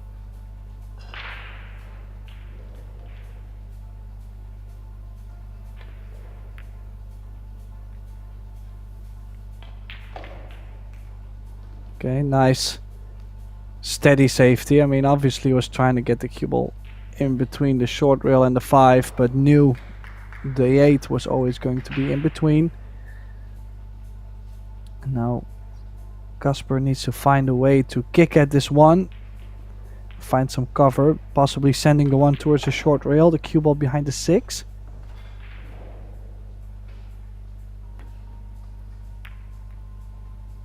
Caught it full on the 4. Oh, he's hit it really well. That's a lovely shot. Although I have this idea that Roman would be able to kick and stick off the bottom rail. So although it was a great hit by Kasper, he could find himself in trouble after this shot. Oh, it might be in. It is in. Well, nice little two-way. I think he actually has played that. If you look at the cue ball too, knew the 2, 6 or 3 were going to be in between. Took a shot at it, made it. And now he's going to lock the cue ball behind the 6, hoping to get ball in hand and get going.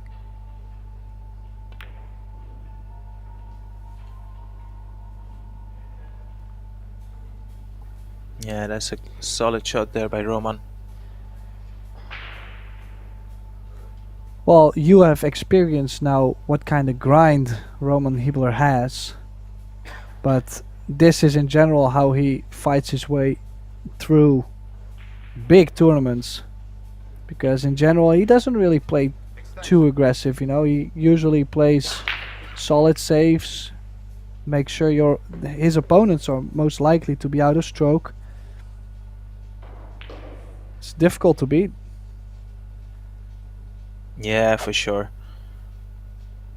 But you know, you don't reach the semifinals in such a prestigious field if you're not good at most of the departments, if not every department.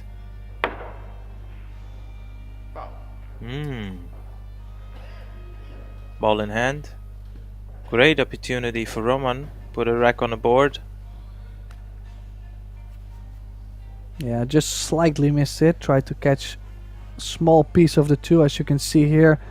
Just missed it. If he caught it like even 20%, like not even much, there was a chance to at least have a more basic safety, but at least no sellout. But that's all ifs. He has missed it. Ball in hand for Roman. and would be nice to see him get going too in the semifinal. I can imagine the nerves are maybe quite high. I mean, it's not like both players get to the semifinals so often. I mean, I know they both have done it before, but it's not like a yearly thing. So when you finally get that opportunity, obviously they would want to take it. Play for gold.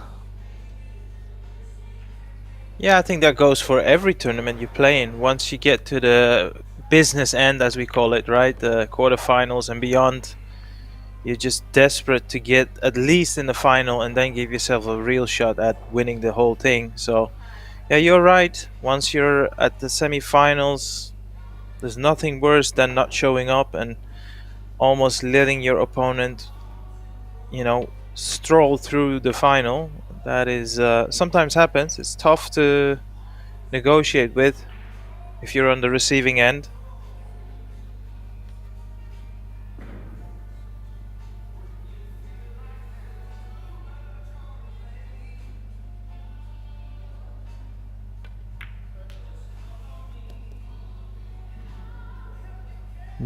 Has left himself a little higher on the 7. Have seen him play a fantastic shot earlier against Sanjin on 8-8. Similar cut to this, but longer, more distance, and he played with low left, killed the cue ball 2 rails towards the 8. It's definitely a shot that he has played a couple times. Must be feeling very confident about it because he just played it again. I find it quite tricky with quite some cut to still play that sensitive draw away 2 rails. Yeah, every player has their own unique set of preferences. As long as you're well in control and you know the thinking is clear, which it seems like it, then it's all fun and fine. So Roman gonna put his name on the board as well, and the moment your opponent starts to run away with 2 or 3 racks, it's time to let them know that you're still there, because you don't want to start your campaign whilst you're 4 or 5 racks down.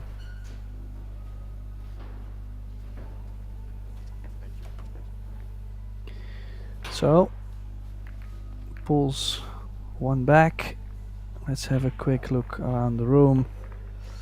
Now the under 23s are also playing. Dennis Laskowski from Germany is playing against Sylvan Starkerman.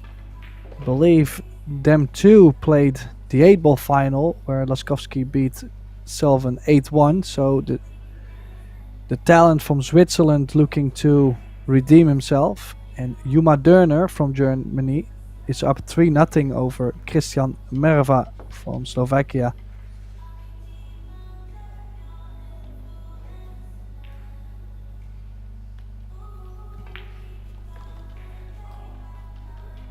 Let's see, 4th rack. Roman earlier made the wing ball. Actually a pretty decent break, just caught it slightly too thick and scratched. So it's looking to have a similar hit.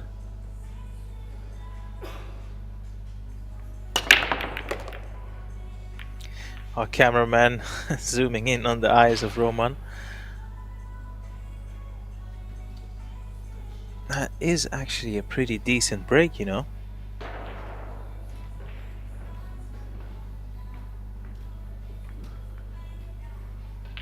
He's got an angle to cut this one in the side pocket.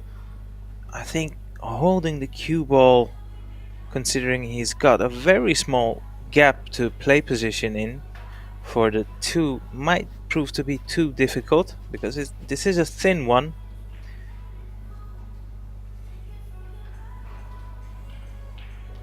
Yeah, what else do you play? I mean, kind of Maybe have draw to it back. kill it perfectly. Run into the 6-9.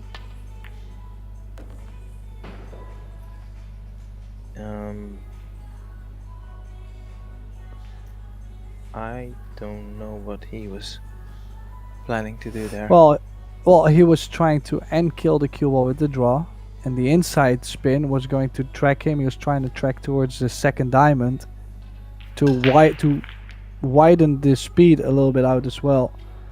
Could have possibly left himself a real first. I'm not sure if it's still on. If it's on, still a decent chance. Oh, look at the cue ball. Does it stay? It does stay. A little bit of a roll there. Barely moving the 2 and almost scratching it off, but things could be worse. I'll tell you what, Tim. He might have to cut it. Yeah, and he's definitely come down to look at the putting angle, so that should indicate that Kasper will be going for this tough long putt. But if he makes it, odds on that he leaves himself a nice shot on the 4. Bar for him not running into another ball. A little bit of a pokey hit there on the cue ball. Wasn't the most beautiful stroke on that ball. Seen him definitely do that better, and yeah, I mean it's a nervy shot anyways, shooting from that corner, so I'm not saying it's easy. I just really expected him to make that, honestly. It's quite the shot maker, Kasper. Plays really solid, but sometimes can come up with big shots, and this is another huge mistake here from Roman. Yeah. Honestly, obviously not done on purpose. That is a poor shot because he can't really do a lot with his cue ball right now. Might have to just roll this 4 in because he cannot incorporate some sort of side spin. Well, he can, but it's elevated, so it would automatically be a mini swerve, and that makes the putt a lot harder, even though it is close range. So might just have to roll this one in and accept whatever shot he gets on the 5.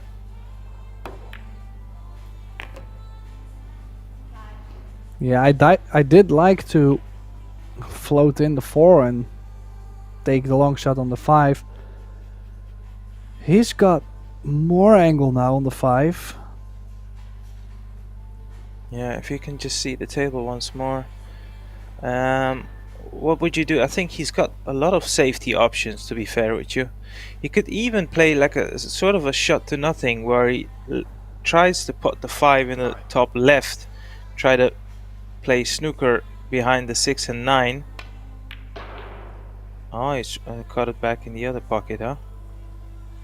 Yeah, I just think he played it completely the other way around, and I did like this more. The only thing is, sometimes when you go for that shot a little bit two-way, you might hit it so well to where you hang the 5 ball in the corner. But that is basically the only thing that could go wrong, so think about the things that could go right. I liked what he's just played. Jump cue out. Jump bank, or will he jump it in the corner? I think trying to hit the 5 full on would at least take out the risk from the cue ball going in either one of the corner pockets. Nonetheless, this is still can be considered as a sellout, because one good positional shot on the 6 from Roman here, and he should be off to level the score. He could even play position for the 6-9 combo, although I don't think that's something he would consider right now. Maybe the 6 to the left side pocket, just like that. Oh, where's his cue ball going? Where's his cue ball? Woo. Goodness me. Well, someone just told me that it's not very windy today in Tallinn, Estonia, and we just seen some proof right there. That was on the edge of the scratch.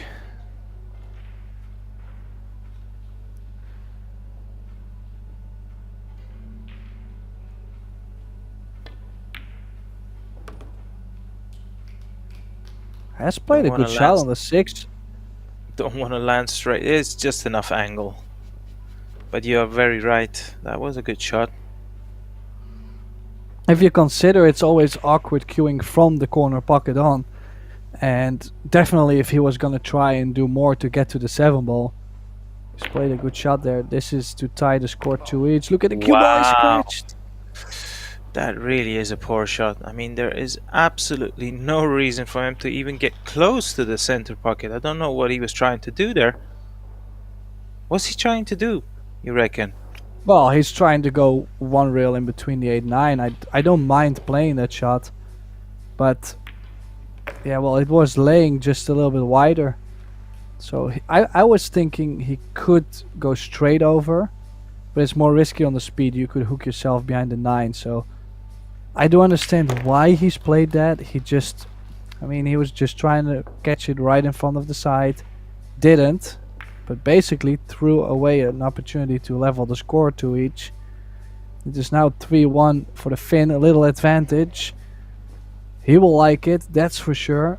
Let's see the other semi-final in the men's. 3-1, Daniel Marshall over Tobias Bongers.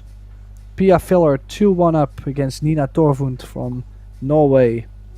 Tina Vogelman and Ina Kaplan. Kaplan leading 2-1.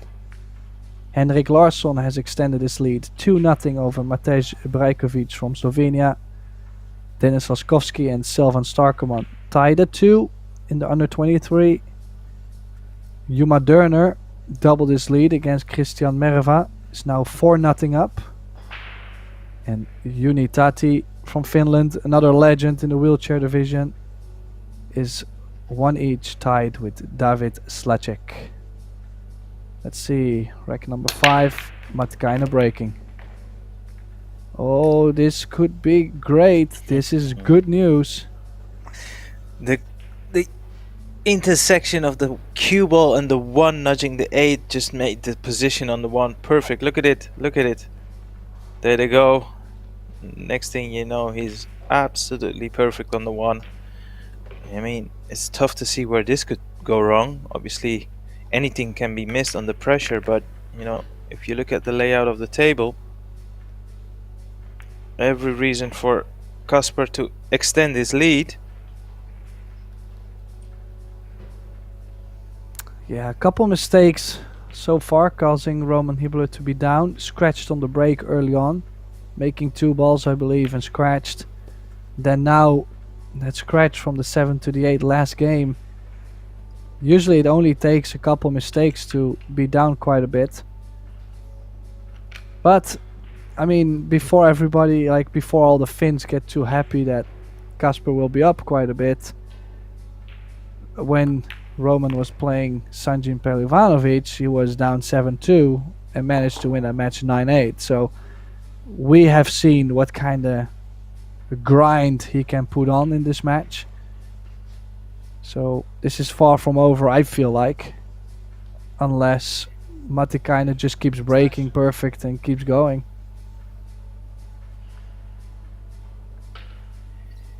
Yeah, but the problem is when at this level, when you are that far behind, you always are reliant on your opponent as well, particularly if it's alternate breaking. So sure, it can be done, and like you said, Roman has proved he can do it, but it's far from ideal.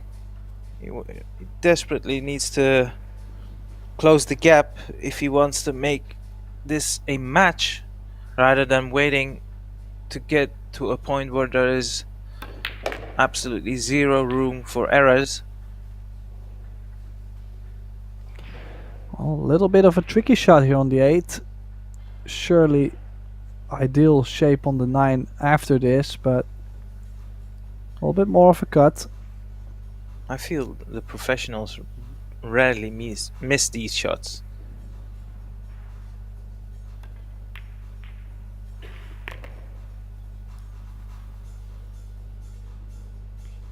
Well, you could say you're supposed to, but it's similar to this 9. He's supposed to make it, but everything can happen, especially when the pressure is there. This is an important match. This is to get to the final of the European Championships.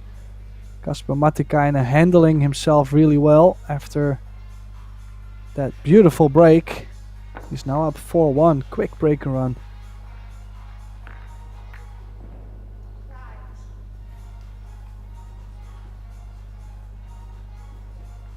And when we look at Kasper Matikainen's resume, from what is available from the EPBF website, he has been a youth European champion, 8-ball division. That was back in 2018, where he won the 8-ball.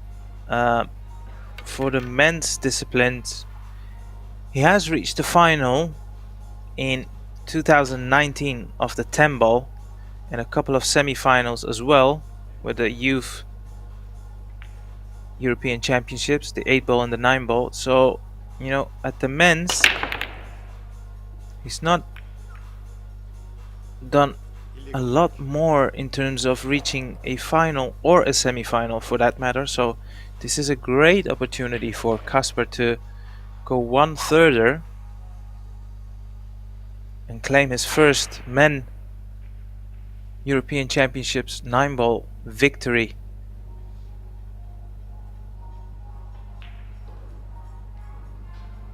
Yeah, if you look at his break, look at that cue ball playing with fire there. And still illegal, dry and illegal, so basically Kasper could give it back. But I would assume he wouldn't give it back and bring the cue ball behind the 7.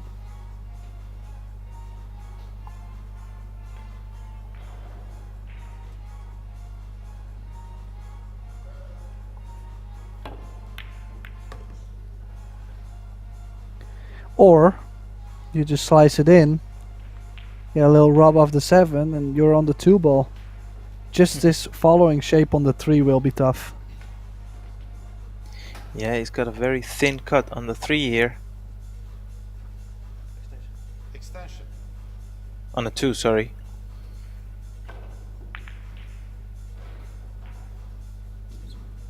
Maybe you can use the 4 to put the brakes on the cue ball with a little bit of right spin.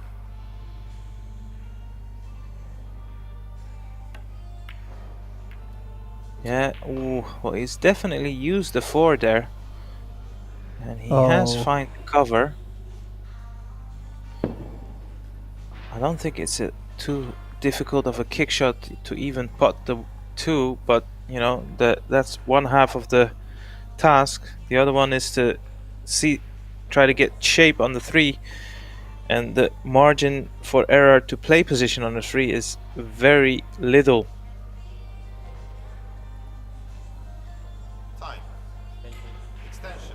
Roman using the mirroring system, aiming system for use for kicking shots.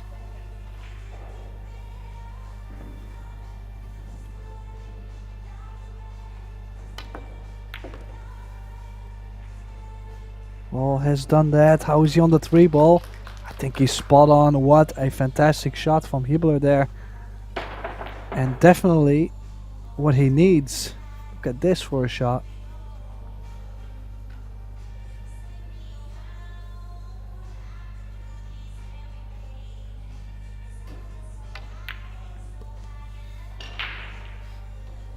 Yeah, considering the poor unforced error he made on the 6, I believe it was, maybe the 7 ball. Now he's got the chance to put that to bed and actually steal this one, you could say.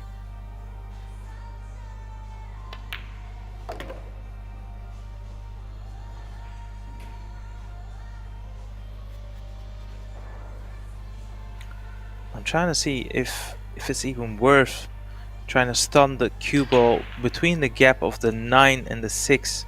But it also sounds a bit risky, of course. Looks like he's gonna drop this one in. Yeah, that was the more safe route to play position on the 6.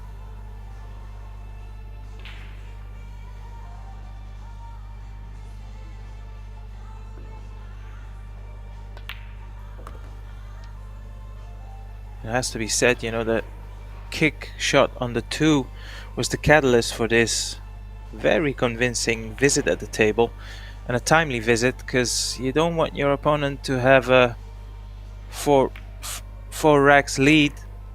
Now he can still apply the pressure on Kasper, and I believe it's Roman breaking after this.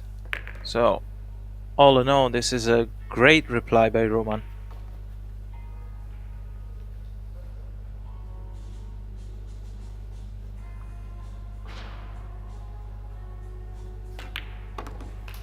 Yeah, definitely wears his heart on his sleeve. The Czech now pulling one back, trailing 4-2. And yeah, Kasper will be breaking, so it's not like he's made a huge run at anything. Like he only dug deep to win his own break back, basically. So still that 2-game advantage. Gotta be patient and wait for maybe something happening on Kasper's break. Now let's see the interesting results. Daniel Masciol 4-2 leading over Tobias Bongers in the other semi-final of the men's division. Juma Derner now up 6-0 over Christian Merva. Christian Merva, who's had great results mixed in the men's division and the under 23, so proving to be interesting for the future. Just now struggling in the semi-final of the under 23. Let's see. Goes a little bit more outside. Looking to make the 1 in the right side pocket and the 2 ball in the bottom left. And if he does so, only needs 1 more ball passing the kitchen line. Just made the wing ball. And the 6, so definitely a legal break. A little bit fortunate to get shape on the 1, as the 1 hung up in that side pocket. I've seen that quite a bit today. The 1 ball not dropping. So makes it really random, because yeah, if it hits the side pocket knuckle, you never know where it's going. What do you see from the 1 to the 3 here, Arya? I was trying to look at the table, but all I see is Kasper. So I think we'll figure it out. Yeah, that was always on. All things considered, it's not even too bad. Well, I would be happy. I mean, this is a huge thing, because considering the shape on the 4 he has to play, he can play this with pocket speed. So that top corner might look, it might look small under pressure, but when you know you can play a certain speed, it widens up.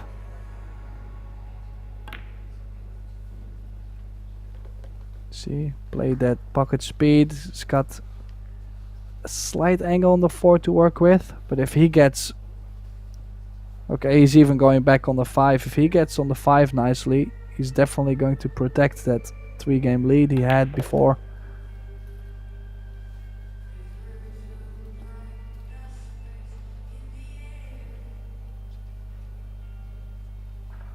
Yeah, it's looking like Kasper is well on his route to hold his serve, as we call it.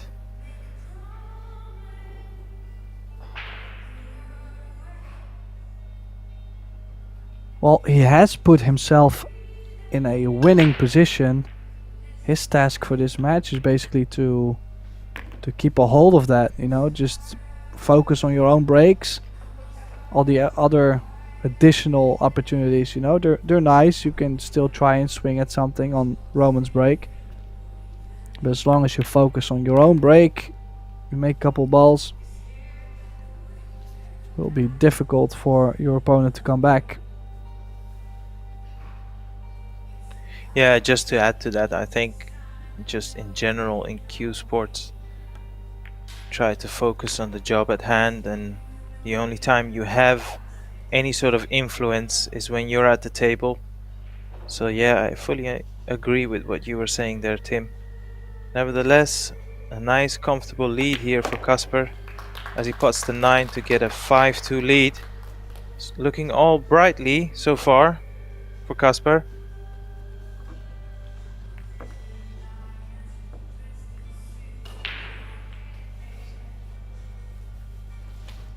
Yeah, 4 racks away from a spot in the finals. Has done that before in 2019 at the European Championships in Treviso.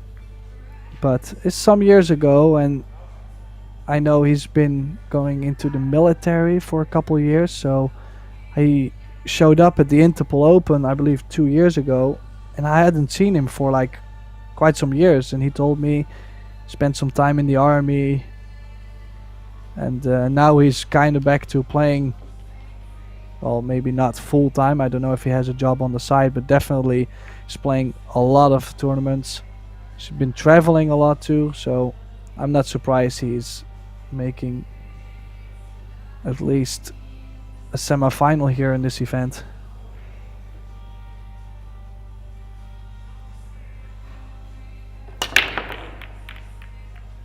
Oh, he's hit the break thin. Yeah, you could see, you could tell by when we say thin, maybe for, you know, if you've just tuned in, when we say he's broken thin, next time whichever player breaks from the side, just keep an eye on the cue ball, and if the cue ball is going anywhere near the middle diamond or even below, that is an indication that they've hit the one pretty thinnish rather than full. Because if they hit it full, usually it should go anywhere between the middle or the third diamond closest to the middle pocket. This is why my colleague Tim mentioned that he's hit it thin.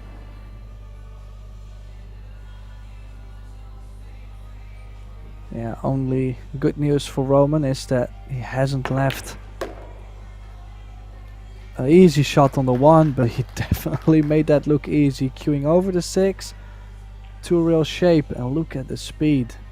He is perfect on the 2 ball. Excellent queuing. Yeah, you just mentioned it a rack ago, where his task at hand was to hold serve and every now and then have a shot at the table when it's Roman's break, and that was some shot he's pulled off on the 1, giving himself a great opportunity to extend his lead. And he is looking ever so comfortable compared to the beginning of the match. Also his pace, it looks like he's, you know, picked up his pace a little bit, wouldn't you say, Tim?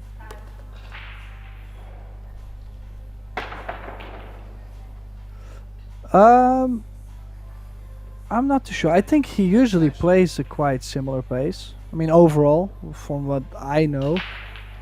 But definitely what I can see on him is when he starts to get comfortable, he's starting to strike the ball real clean.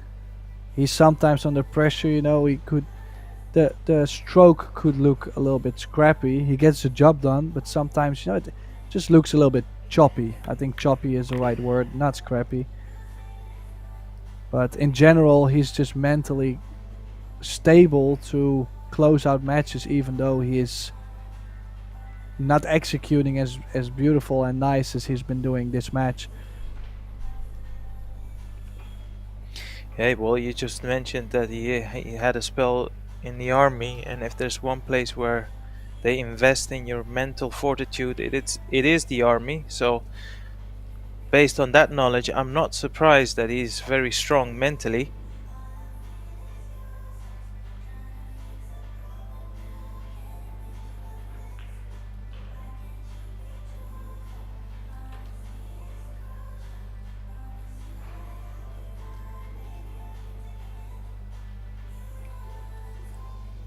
It's in his best interest to leave himself a comfortable angle on the 7, and I actually think he's landed a bit funny here. Maybe he has to accept that he could draw back the cue ball and play the 8 ball in the top right corner pocket, as he is leaning over the pocket there. I think he can still draw in between the 9-8. Oh, he was still able to stun over. Might be even better. I was thinking maybe to draw in between the 8-9 with left spin. I think he was fine there, had a couple options. starting to look really well. Will be interesting to see him in the final. Currently Daniel Masio from Poland up 5-2 against Tobias Bongers in the other semi-final. Yes, Tobias, who's just watched his fellow countrymen win the men's team division. Obviously had to prepare himself mentally for this big match. A lot at stake for him.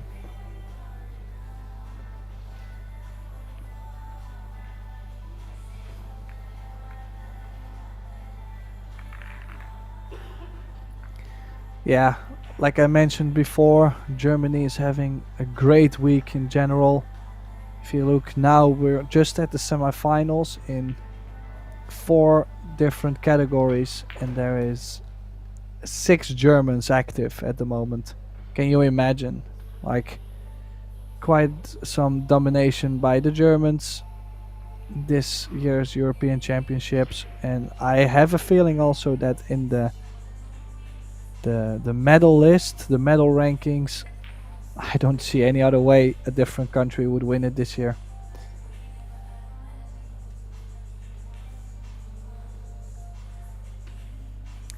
Well, now needs to have a good break to continue and make a bigger run, but for Roman, he really needs something bad to happen. Maybe this could be it, but the 3 ball, no. Is this a turnaround for the Czech? I felt like it was about to have some more drama because everything was looking so easy. Yeah, this whole day we've had extraordinary turnarounds, haven't we?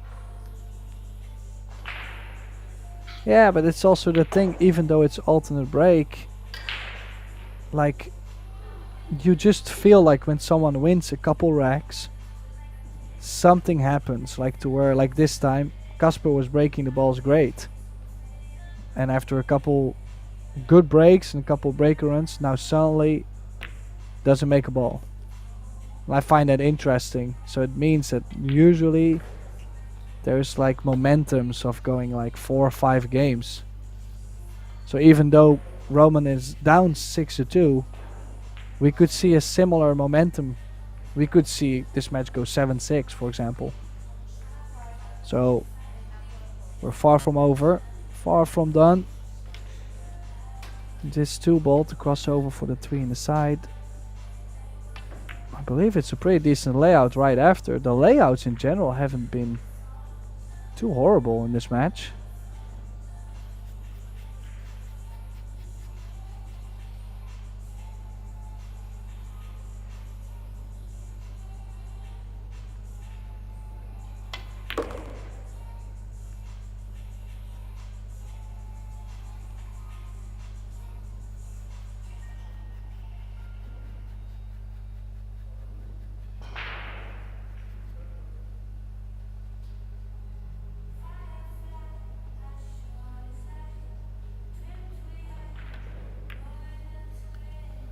I think it's funny how the cameraman every once in a while zooms in on his face, where you can see him squint his eyes.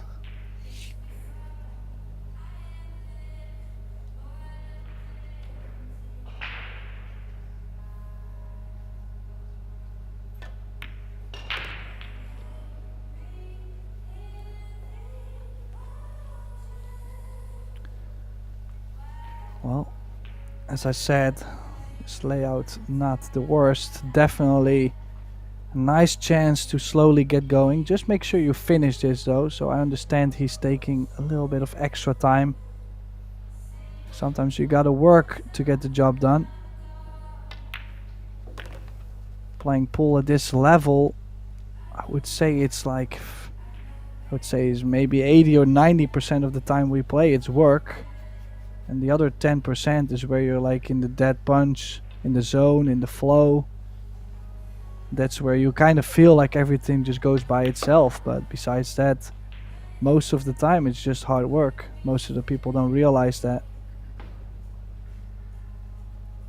Yeah, I always compare it to like a fighting sport where doesn't matter who you are when you step into the ring. Of course, if it's up to you, you want a nice quick knockout and get out of there with no damage done, but you know, you're not guaranteed that. So every time you step into the arena goes also goes for Q sports and other sports. You can't just expect to play your best game. You have to be able to battle it out and just, you know, grind it out to the very last ball.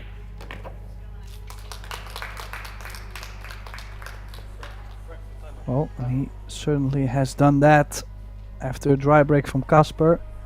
Now, interesting, Casper feels like he's lost the momentum a bit. Feels that Roman might be going over into taking a little bit of momentum. So he's been taking his time out at this point. So Roman will have to wait at least, like, what is it, 4 minutes, 4.5? They have 5 minutes, but you're not gonna take a risk of being back too late. So let's say he has to sit in his chair 4 minutes, 4.5 to then break the balls, knowing that you're behind. So will be interesting to see how that unfolds. Let's have a quick look around the room to see Pia Filler on the second table, the one we're looking at where they're not playing either, is now up 5-1 over Nina Torvund. Nina has taken her time out there as well.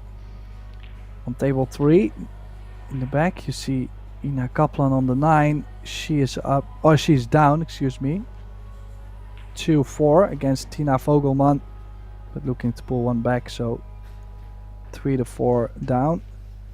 Ina Kaplan, and all the way in the back it is our second semi-final of the men's division.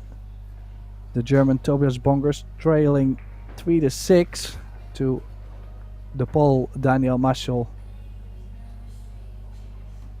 Now we have 4 other tables going on which we do not see on the stream here.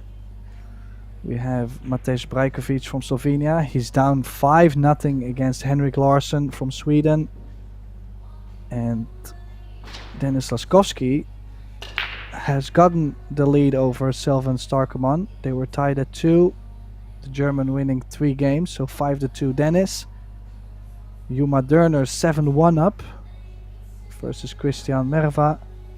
And Unitati 4-1 lead over David Slacek.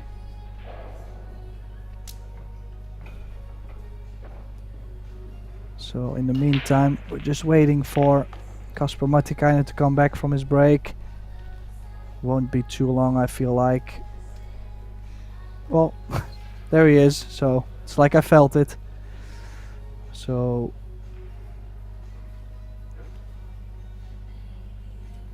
we'll be back for this match here. Roman Hibler down 3-6 and Kasper will be breaking, so starting to get closer to the finish line.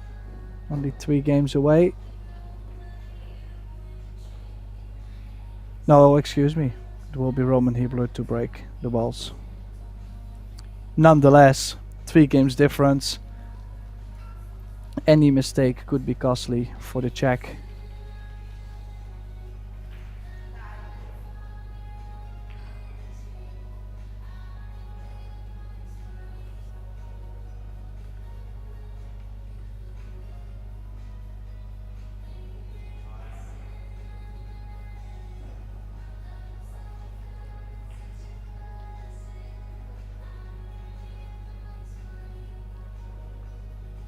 Let's see what he does in this 10th rack.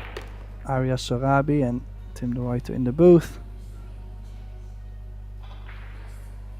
Oh, did that 6 cross the kitchen line? I think it has.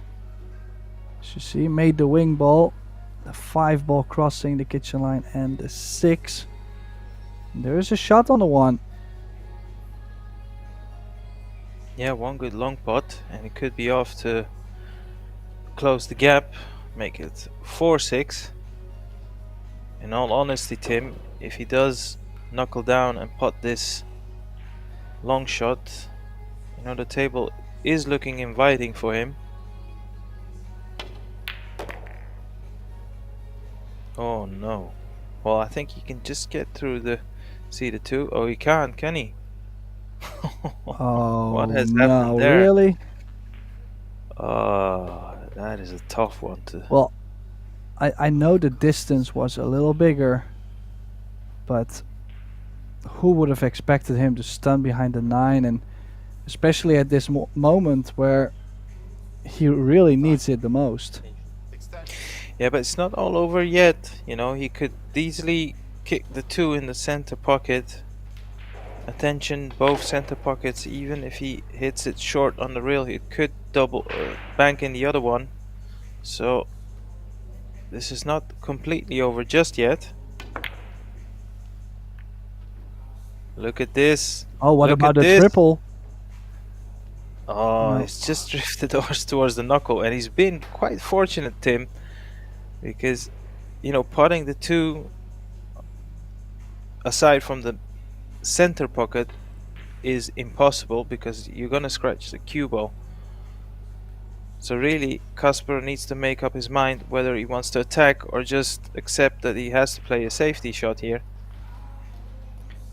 Well, I would say in Kasper's position, he's probably already happy to get back to the table because Roman did have a great chance on the 1 earlier. So the only question is, what is his plan? I think he's trying to kick the 2 inside in the side pocket off 2 rails. Oh no, sorry. So he is looking at the safety shot. For a second I thought he was looking at the kicking line. Well, could be banking the 2, but needs a good cue ball. Look at how well he's played the cue ball there. That is a really good shot, even though he's left the 2 over the corner and the 2 could go off the 8. Like, even though he's left that kick, I don't think he could have done a lot better. Let me ask you this, would you rather jump this shot or play the kick? No, I'd rather kick this. Yeah, I'm too close on the jump. Not saying it's impossible, but I give this a better percentage. Another kick, making the 2 balls, similar as he did before in the match. And he's got the shape on the 4. Yeah. Look at this. Needs to load up himself, play another big draw shot, get some bite in the cue ball, go towards the 6. If he times this one well, gives himself a great opportunity to close the gap. Got into it too well. So much so he's gonna take on the 5 in the center pocket. He's got a bit of an awkward angle also towards the middle pocket, so if he wants to run this through, he's still gonna need a bit of side spin to pop the cue ball out in the center of the table. He's done well there, you know.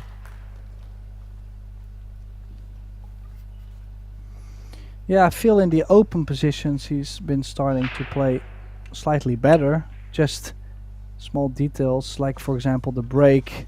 It's been costing him a couple games. Still, I mean, he was down. Could have been down more also. And if he runs out here, it's only a 6-4 deficit, which is basically comes down to missing 1 ball or having 1 dry break, so it's not too horrible.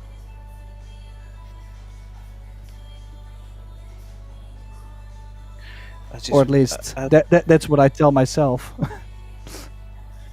As we just had a close-up on the previous shot, it looked like he's not always addressing the cue ball in the center of the cue ball, which is fine because, you know, it's hard for the players in general to always be hitting the center of the cue ball, but that's all minor details because he's closed the gap.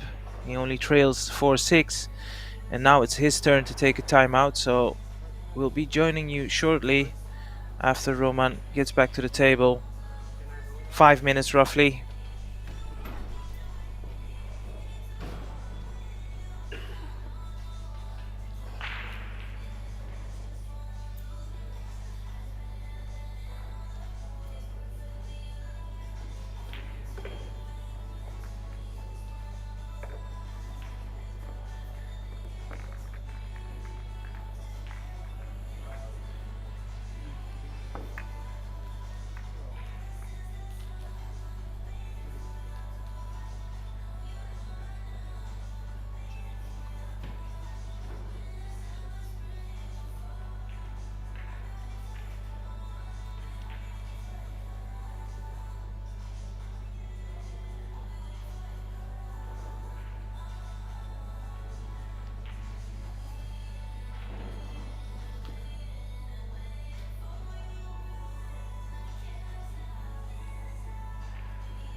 Well, I'm not too sure about Aria, but I just came back from getting myself a glass of water and thought to myself, why would I not give you another little list of results?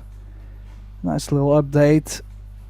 Currently, this will be a nice update for the Switzerland fans. Sylvan Starkeman, who struggled in the 8-ball final a couple days ago in the under 23 division. He is now trailing only 5-4 against Denis Laskovsky, so still in it to win it. Quite some big differences in the scores overall. Pia Filler up 6-1 over Nina Torvund. Nina on the 9-ball, so possibly 6-2 in the making. Then Tobias Bongers, the German, trailing 7-3 to Daniel Maciel. And as you can see in the back, is breaking off in the 11th rack.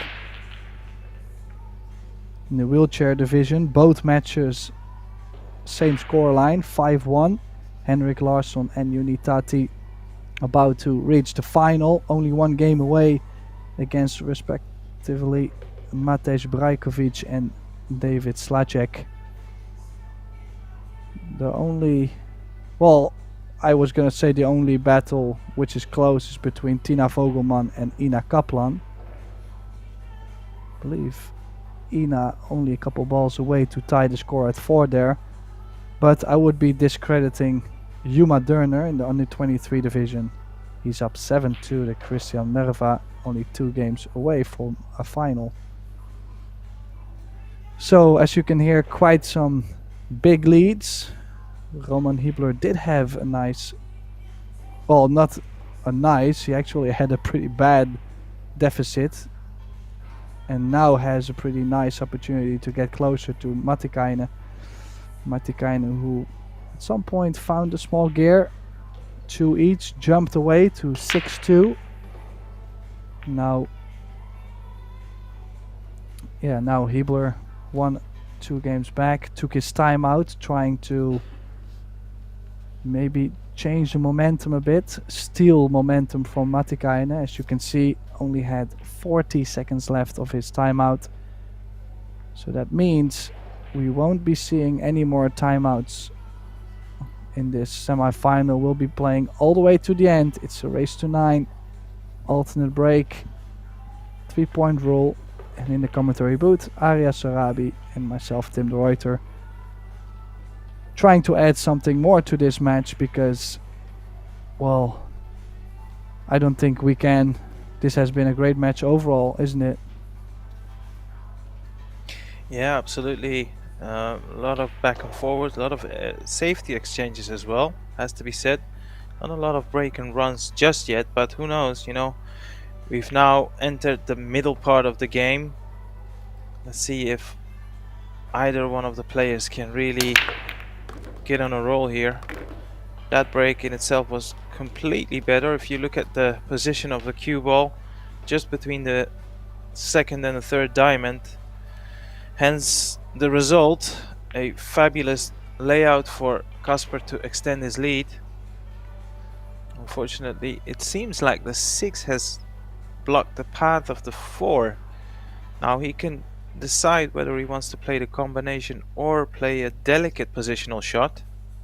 It's up to him. He's got the angle here on the 3. Well, I am not too sure about the combination. Not a huge fan of that. I would probably play myself to the short side of the 4. Play the 4 on the bottom left.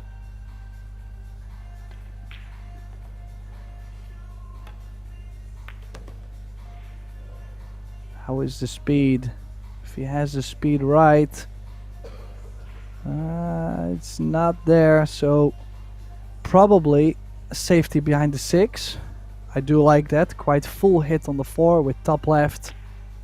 The spin will grab on the short rail and nestle behind the 6 ball. And the 4 is guaranteed to be behind the 497. Exactly. What I would say is if only you can just control the pace of the 4.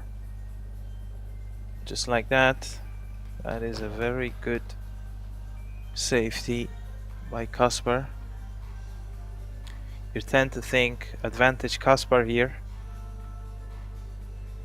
And there's not a lot of window looking at the angle Roman is trying to find to hit the 4. Look, the 5 and the 9 are a big obstacle in its way. If he's taking this route of one rail.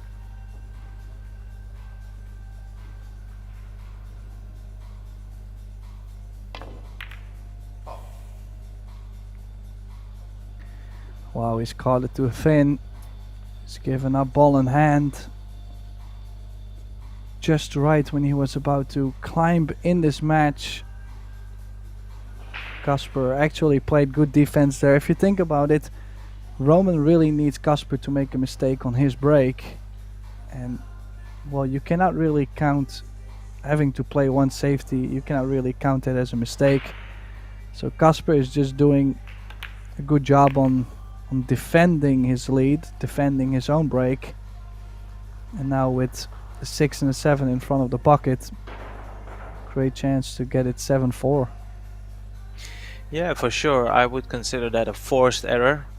Kasper played just a very, very solid hook behind the 6.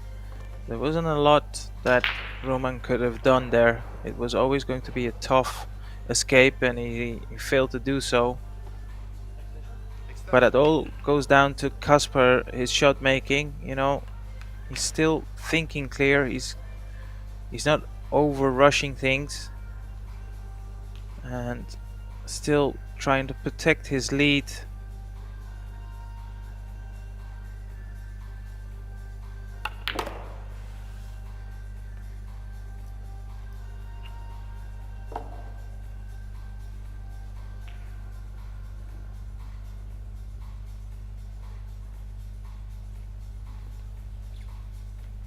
So how would you go about this positional shot, Tim?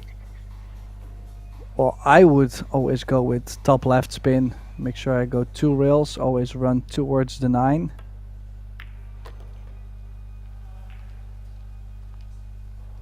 Yeah, and especially because you don't have to flirt with that left center pocket either. Even if you get to the second diamond and you leave yourself slightly more angle on the 9, you're gonna be pretty close. You divided the speed over the table.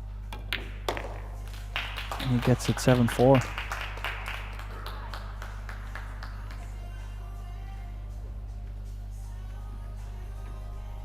Yeah, so Kasper still looking at a comfortable lead, 7-4 up.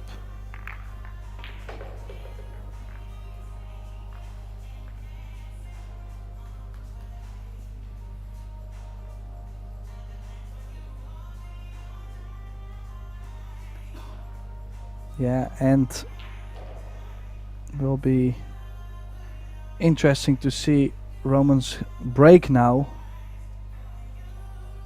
Probably, I don't think there will be a big difference in his break, but sometimes you can see whenever players get down too much, they let off a little bit, you know, they take their foot off the gas, they don't try as hard as they could. So I'm just curious to see, sometimes you see that in the break. We haven't seen that from him twice yet, 2 Hill wins in the last 16 and in the quarterfinal, but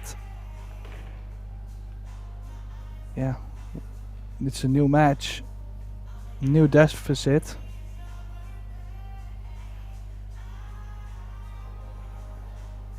Let's see what he gets off this break.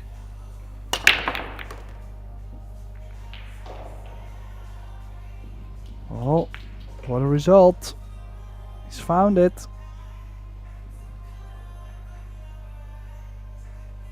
A wing ball going in, cue ball nicely positioned. Just a 1 ball catching the side pocket point, and again, I mean, it kind of opened up nicely. So, do you see any trouble here? Just the beginning shot, really. But he can cut this in the middle, come off 2 rails, top rail and left long rail, just like that.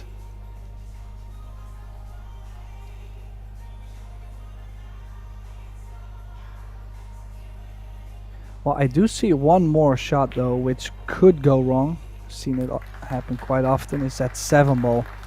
Because when you play shape from the 6 to the 7, you have to try and get as straight as possible. And if you come up a little short, now you have to travel again from 7 to 8. And that's a shot that often goes wrong.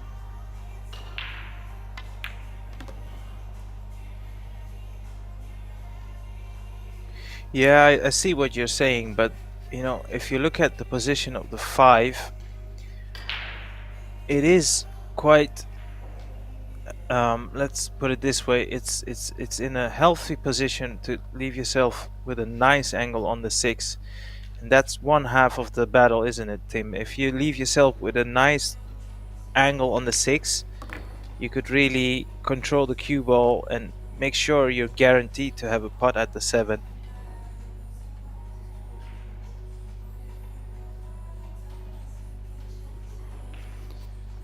Yeah, I mean, definitely this 5 ball will settle him nicely on the 6.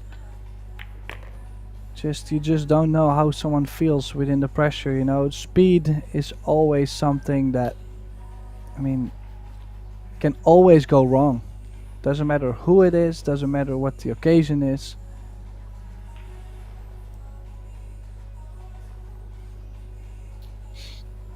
Do you know what? I thought from the other angle we was looking at the 6, and I'm thinking maybe he needs to punch this off the right long rail, but I'm sure he can just drop it in, can he?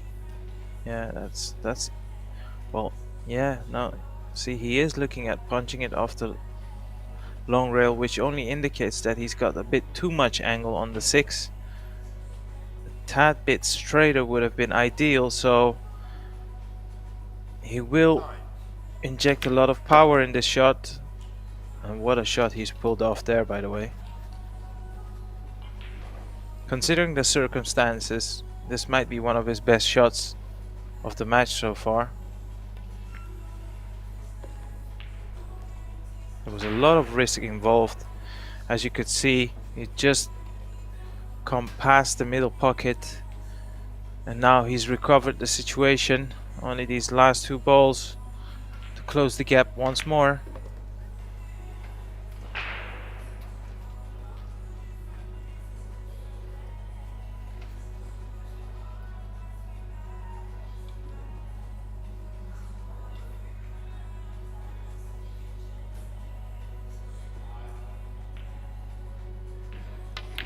Oh, this is to pull one back on his break.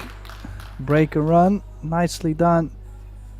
Still waiting on Kasper Matikainen to make a mistake. That is his only way to win this match.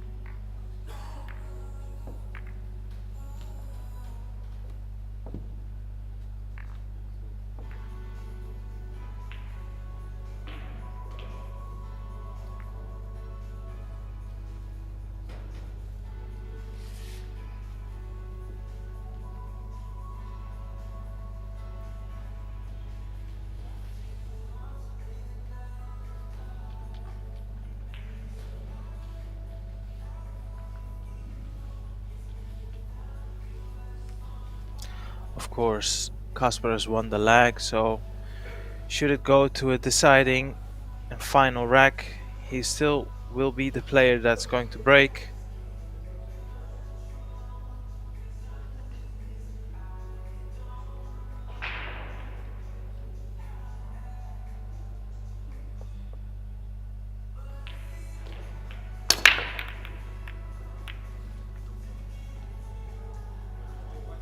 Illegal break. Try break. Exactly at the right moment if you're Roman.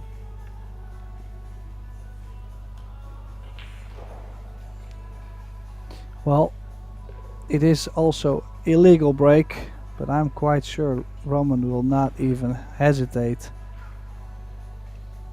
to take this one ball on. Just possibly the shape from 3 to 4.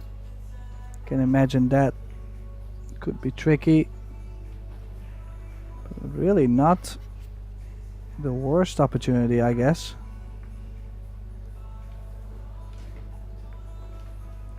Well, we saw this yesterday throughout the event, didn't we, Tim?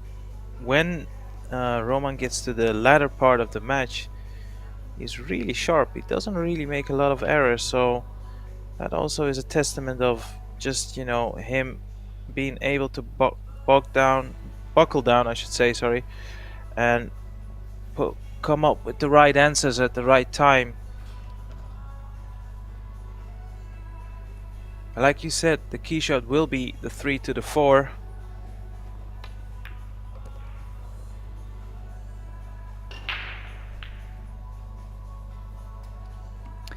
Just slightly straighter on this 3 ball, I believe. I don't think he can draw the cue ball out.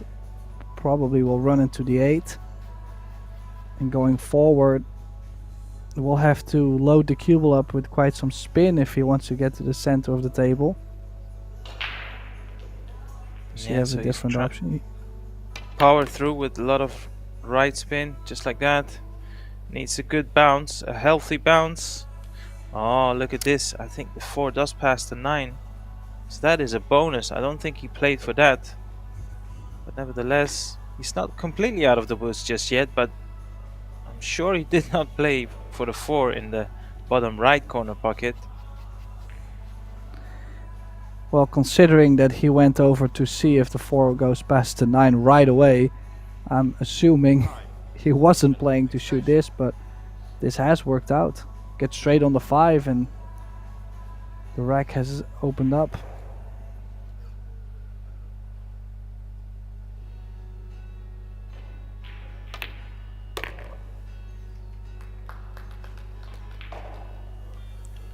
And It's now, also Tim, fine.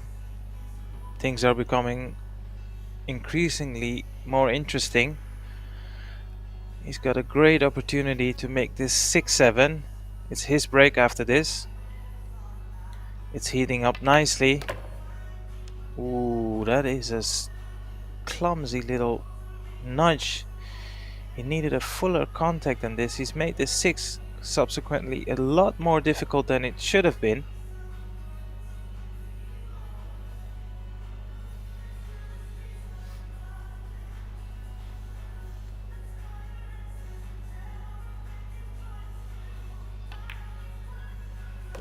Not a problem, nevertheless. Well, he does like to play those cuts with that low left. Checking the cue ball 2 rails. And now a little bit off angle on the 7, but still able to kill the cue ball probably.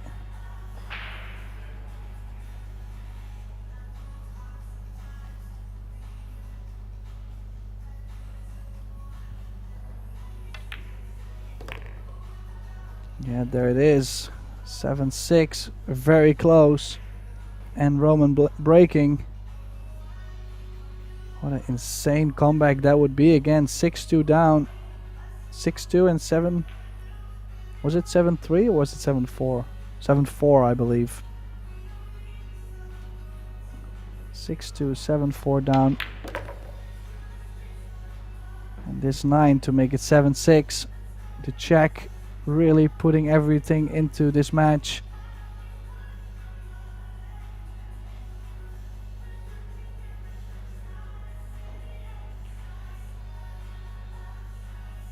Yes, Tim. Once again, he's showing his pedigree. He's a tough man to beat. Now only one rack behind, and what a moment to try to overtake the lead that Kasper has had ever since the start of the match.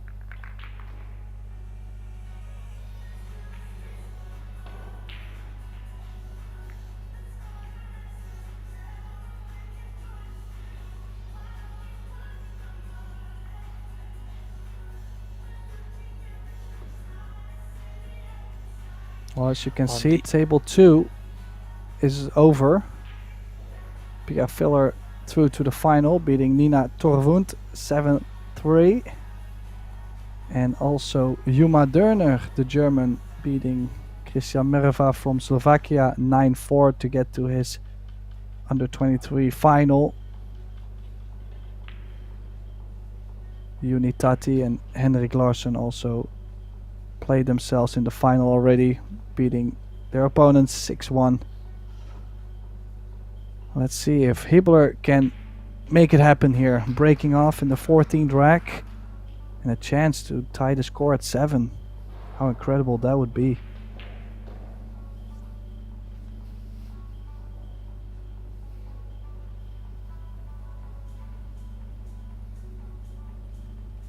Don't know about you, Tim, but this match is giving me Hill vibes.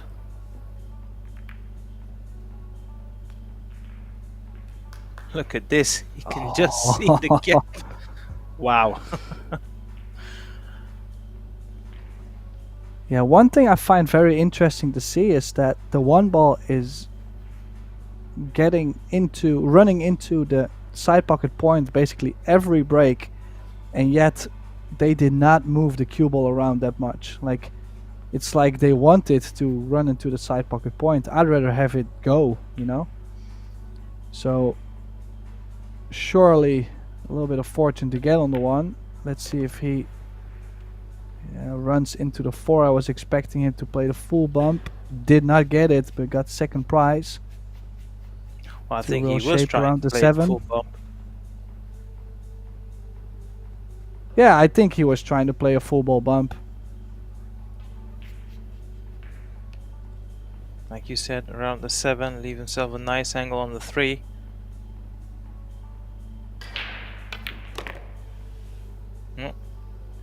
Oh no, oh no, this is going wrong. This is going horribly. What has he tried to do there too? Like, I just don't feel it was straight enough to put that big curve on the cue ball. Oh no, he's hooked himself on this 3 ball. Well, you can't blame him, Tim. He didn't have a headpiece on like you and me, otherwise he would have known. It'd be better to go around the 7. Yeah, I'm glad we have a couple more angles watching it live, because it must be tough out there. Still, he's going at this. I think he's just going one reel. Has hit it. Does he get any distance? Does he leave? I don't think it's that bad. Look at this. You know, it's a couple of let's say crucial moments where Roman had to rely on a little bit of luck, and so far the table has a preference for Roman. You see Kasper, he's a bit, you know, he's taking his time, and I think he's doing the right thing here, because he must be wondering what's happened, because it looked all plain and sailing when he was 7-4 up, and all of a sudden now he finds himself in a tough battle.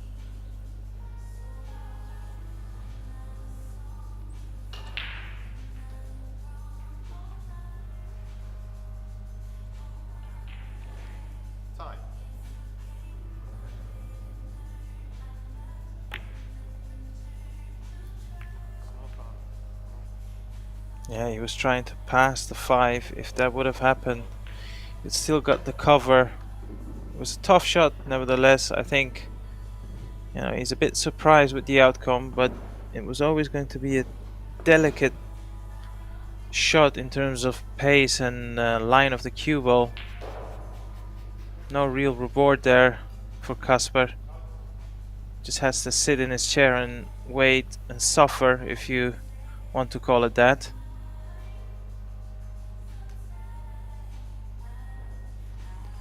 Well, not so much awkward cueing, but just that spin probably threw the ball out more.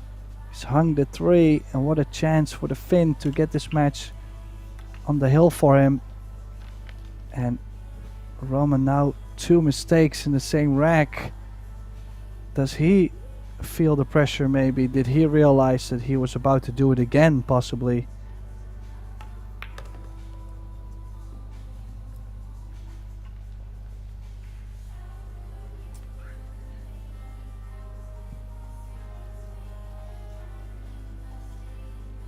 Yeah, this is an important juncture of the match.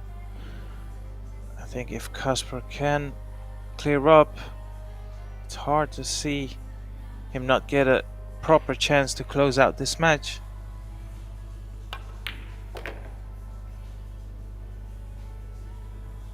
Try to make sure that he... Yeah, carry on. Well, I was gonna say, was not the smoothest strike on the ball. Could have done with maybe a little bit straighter too, but he's still fine as long as he moves the cue ball 2 rails.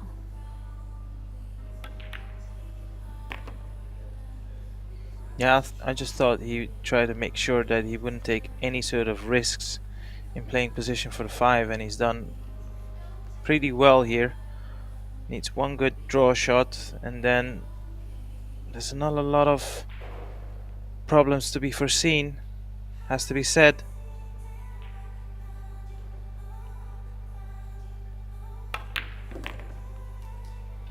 And if you're Roman, you'd be devastated, because he's had 2 visits, 2 bites at the cherry in this rack alone, Tim. There's not a lot you can ask more for at this level.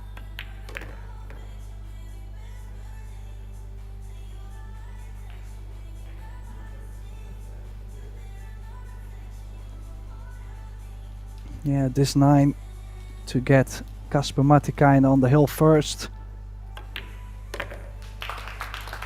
And it's in, so 8-6 for Kasper Matikainen, only 1 game away to get to the final. In the other semi-final, Daniel Maciel on the hill against Tobias Bongers, now leading 8-7.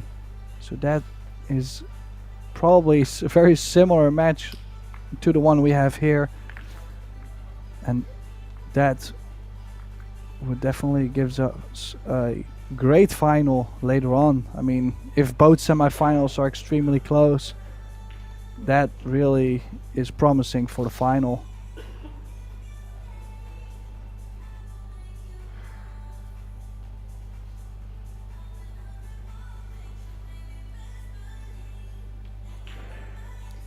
Yeah, you can see the disappointment.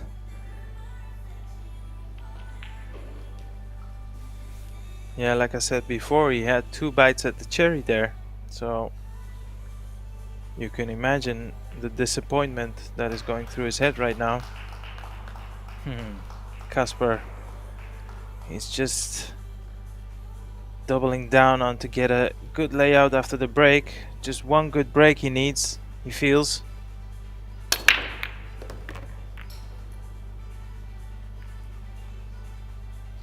And I think he's got it. Yeah. Well, then again, just like I mentioned, that 1 ball running into the side pocket point over and over, but in some kind of way it's turning out to be wide open every time. And if he can get straight enough on the 2, this rack is wide open for the taking and to guarantee himself a silver medal in this year's European Championships.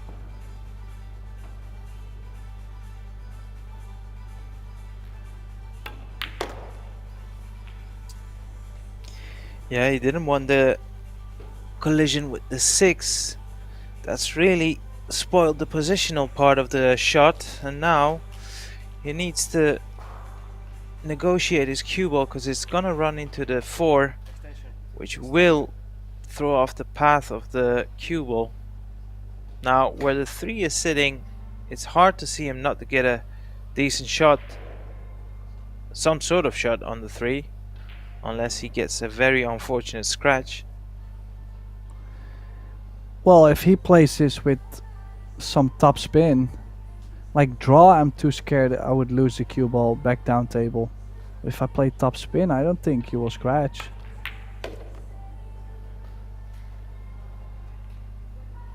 Well, that has worked out great. Played a more kind of a stop shot instead of the draw. Different reaction on the cue ball. And he's on the 3. And I think this is key shot here. If he can make the 3 and leave himself solid on the 4. This is where you put all the thousands of hours of practice for. You know, I think it's safe to say he would be devastated if he does not close out this rack and book his place in the final, because this is a great chance for the young Finnish Kasper Matikainen to have another crack at the European men's final back in 2019. Like you mentioned before, he has reached the 10-ball final. This time around, just 3 balls away to book his place in the 9-ball final.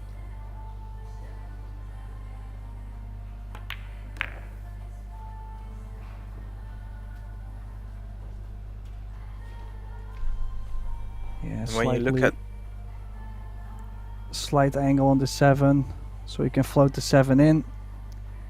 He's quite fast around the table, even though the pressure is high.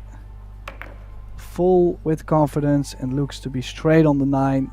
So looks like it's going to be Kasper Matikainen who is about to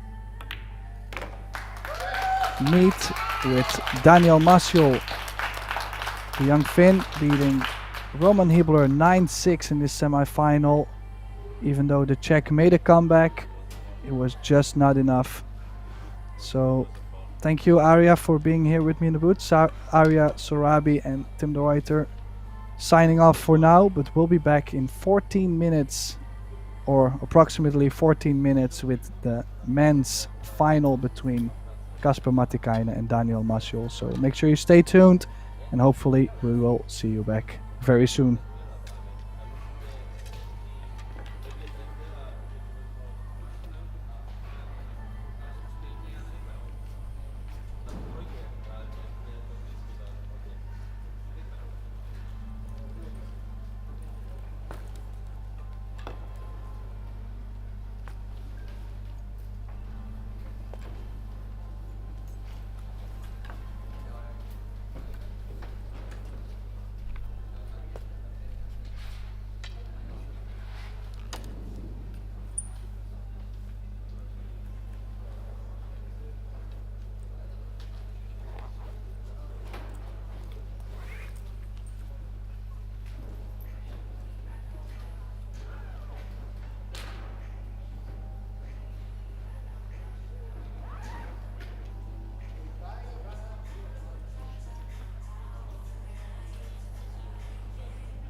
ladies and gentlemen, boys and girls, everybody.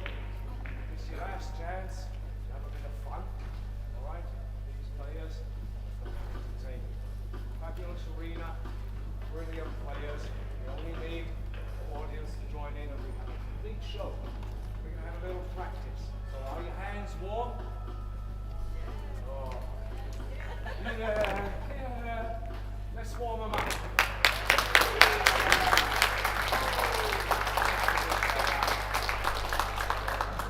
Not a bad group here. I think they're outdoing you. Let's just try this half of the room. Let's listen to them. Ready?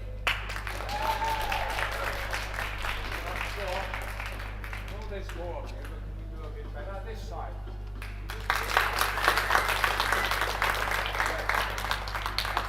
Got to compete with, otherwise I kick you out. Okay? So all together, one last time.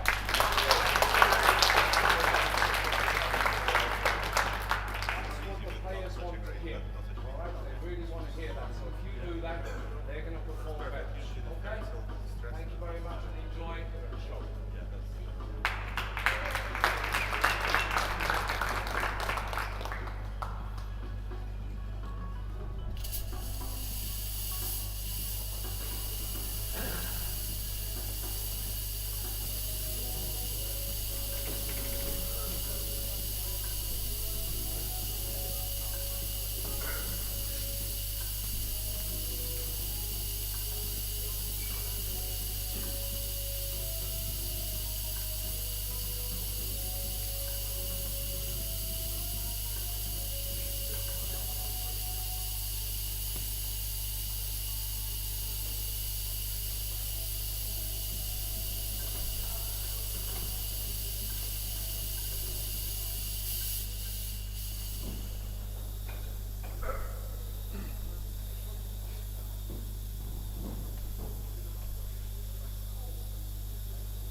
Welcome to the final matches of the Predator European Pool Championships, presented by the City of Tallinn.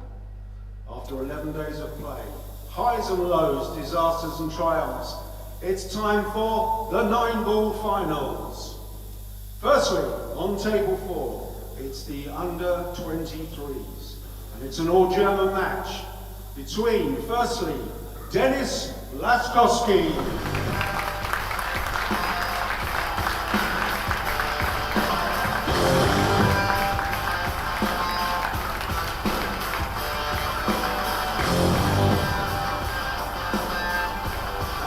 Is up against countryman from Germany, Yuma Donner.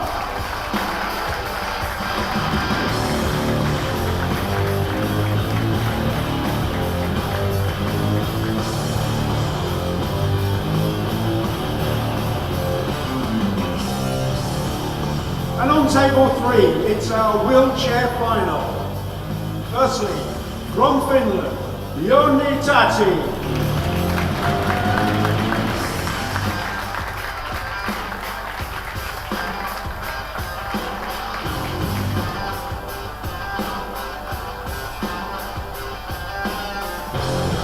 And joining him, his old adversary, from Sweden, Henrik Larsson.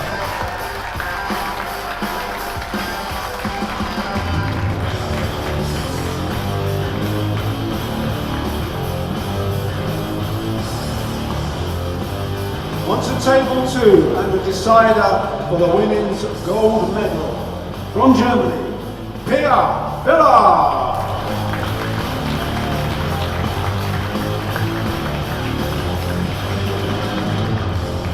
And also from Germany, Ina Kaplan.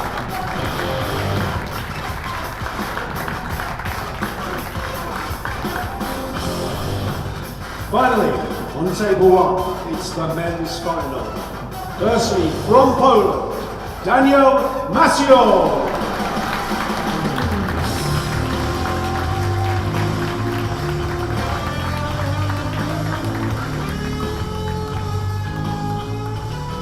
And his opponent tonight from Finland, Kasper Matikainen.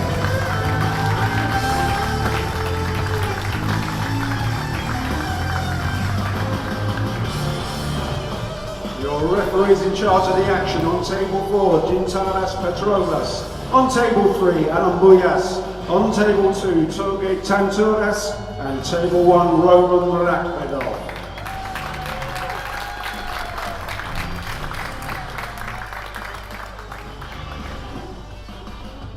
Players, please lag.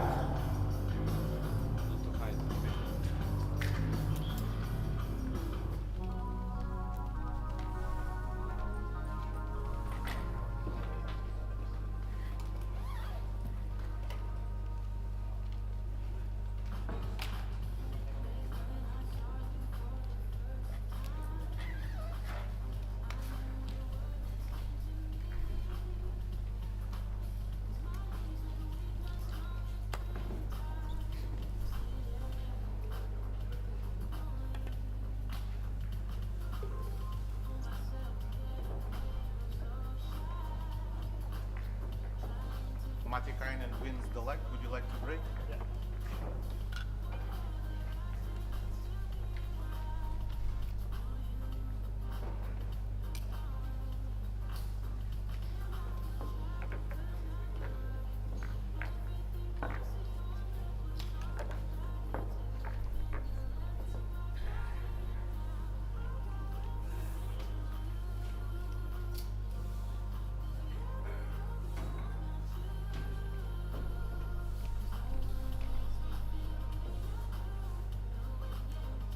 In the middle of this championship, he's been playing really well, but he's lost a couple of close ones. Maybe this could be his moment, but I have been very impressed with Kasper. I've seen a few of his matches as well. Very attacking, big shot maker. I don't know, has this got the markings of going very close? I don't know. We've had loads of drama today. I think if I had to pick one, maybe it could be Daniel's time. He's looking for his first medal. Well, first gold medal, should I say. He has won other things, but this is a big moment for both players. Let's see how it unfolds. Yeah, Matikainen to break off in this match. Oh, not a great break. The wing ball got bumped away from the corner. Illegal break. We're using a 3-point rule, and as you can see, only 2 balls passing the kitchen line. The cue ball does not count. So could give the table back to Kasper if Martial wanted to, but I like to probably make the 1 and play a good safety on the 2 ball here, right? Yeah, it's a good call. I think that's probably the smartest option. He's not going to go too crazy. Not really much you can do, in fairness. Sometimes you just got to take what the table gives you. Yeah, maybe might be able to double this 2 ball around a couple of rails. Is he looking for a combo? No, Yeah. surely not, Tim. Maybe. Well, he is definitely looking at a 2-3 combination, almost guaranteed to have the 2-ball right after, but surely missable.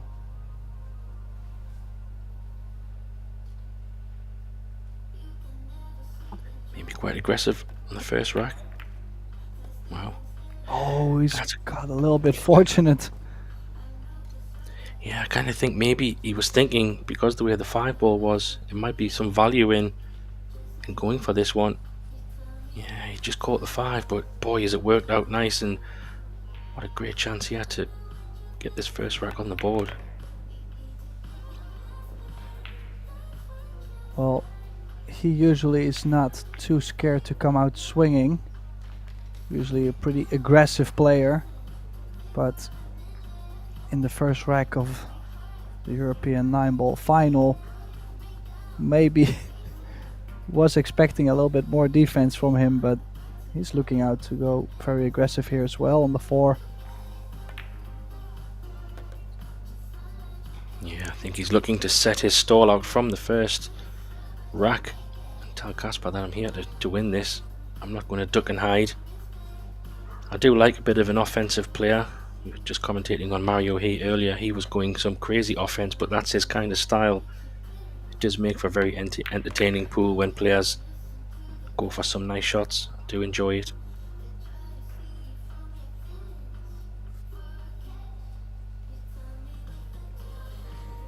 Yeah, I was thinking just now there might be an equalizer for this match. Probably most of the people would think Martial is the favorite, does travel maybe a little bit more and a little bit more international success. But Martial just played his semi-final, I believe, on table 4. And Matikainen just played on this table, so maybe has a little bit of a better feeling on this table yet. Doesn't really look like it matters to Martial, but let's see if that could make a difference in this match. First rack goes to Daniel Martial. Yeah, it's an interesting point you make there, Tim. I think Daniel has had plenty of matches on some of the TV tables over this tournament. You would hope that he's pretty accustomed to how it plays, and I'm sure all the players generally play pretty good, but it'd be interesting to see who settles in first. I think the breaks, obviously a bit of a cliche to say it, but will make all the difference. I'm sure Kasper will not want to be having too many illegal breaks. Same for Daniel. Who would you say on paper has the biggest break from your experience then, Tim, of knowledge of the two players?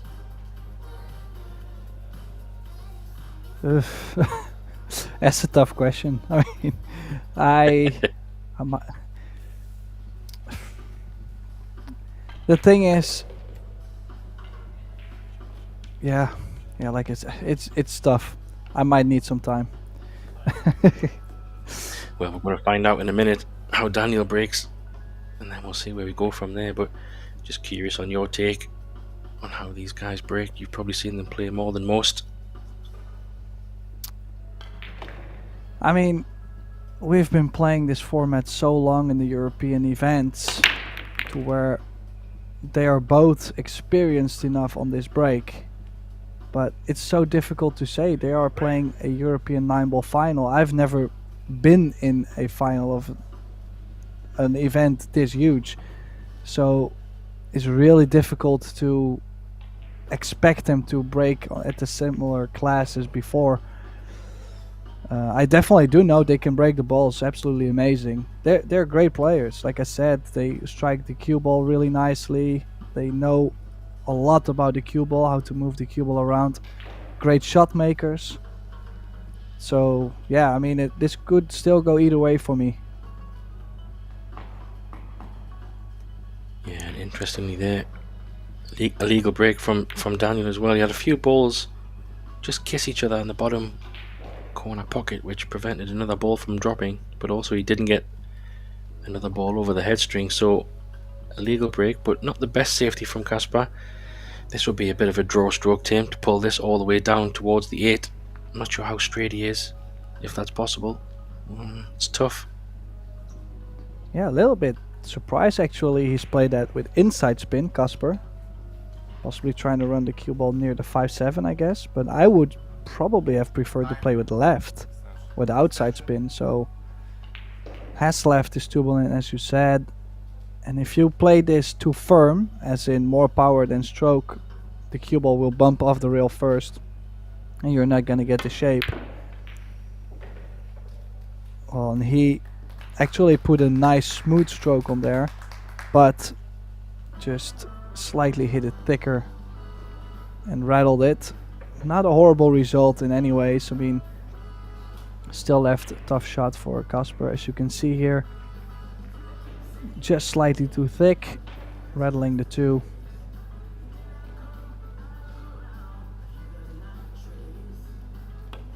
Yeah, I think he tried to pinch a little bit by hitting it as straight as possible, which is why it went into the rail. Another bit of a loose one there. Shot for Daniel to try and get back down for the 3, get to the right side of the table, but he has pretty awkward cueing.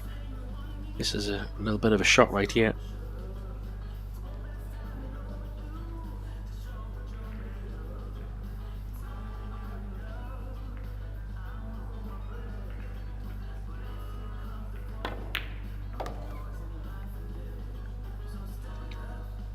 Oh, I think he was trying to leave himself near the center and try to play the cue ball like for the window in between the 5-9. Don't think he was trying to go all the way over to the right, and he's hooked himself behind the 9 here. Yeah, I think you're right. Just tried to play a softer one. Just got into it a little bit too well. Needs to have a good kick here. If he gets a good solid hit, good things can happen. Yeah, he had to go for a little bit more fortune. It was a tough one to plan something out, but is he going to leave a shot? I think he is in the side.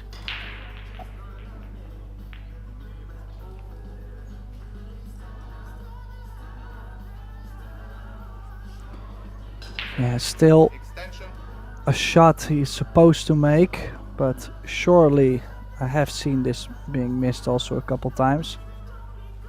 Well, he's going to cut this in the center. Did not like the corner enough. Is he going to run into the 7-5? Maybe open them up and be on the 4? Yeah, I think so. It's looking that way. I was just thinking that it was a good opportunity there to open them up, and that's actually worked quite nice in his favour. Probably have to get into this one a little bit. I don't know if the 6 ball comes into play here, Tim. Do you think you can just avoid that and 2 rails come back for the 5? I do think it's kinda in the way. Not saying it's guaranteed to hit it, but could potentially be hit. He tried to play it extremely short. I like how he struck that. Yeah, just made sure missing that 6 ball completely. Left a little bit more of a thinner 5 ball, so he can either choose to draw it up table or even in the side. He could come back up depending how thin he catches it. Or he could even kill it. Played it fat into the rail. Very nice shot indeed.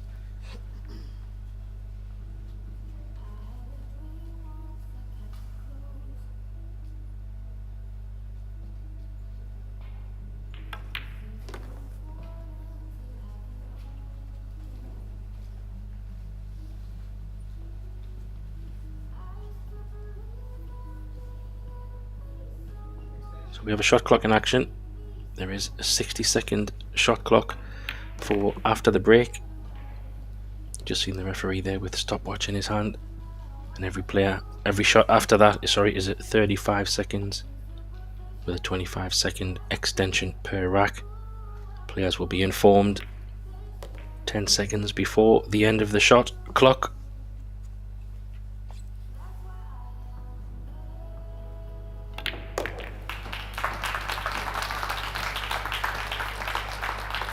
Nicely done. Now 1-1. Yeah, interesting to see that the score didn't update in the bottom left corner, as you can see. So I can see on the live scoring page it is on. So for now, just keep in mind the score is 1 each. Maciol ran out on Casper's break, and Casper ran out on Maciol's break. So Casper breaking now, looking to make a difference. Yeah, so interestingly, we've had 2 breaks and 2 dry breaks. Sorry, apologies, 2 illegal breaks.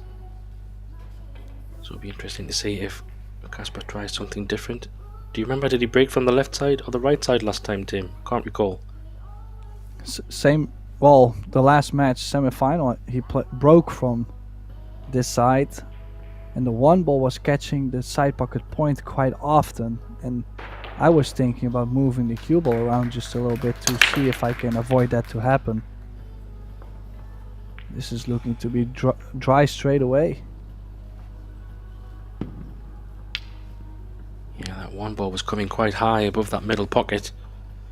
So I can understand what you mean, maybe catching the point. So it tells me he's probably hitting the break a little bit off. That one ball does generally track towards the centre pocket if you catch it well, and the wing ball, and he's not getting either. But it's a push out coming.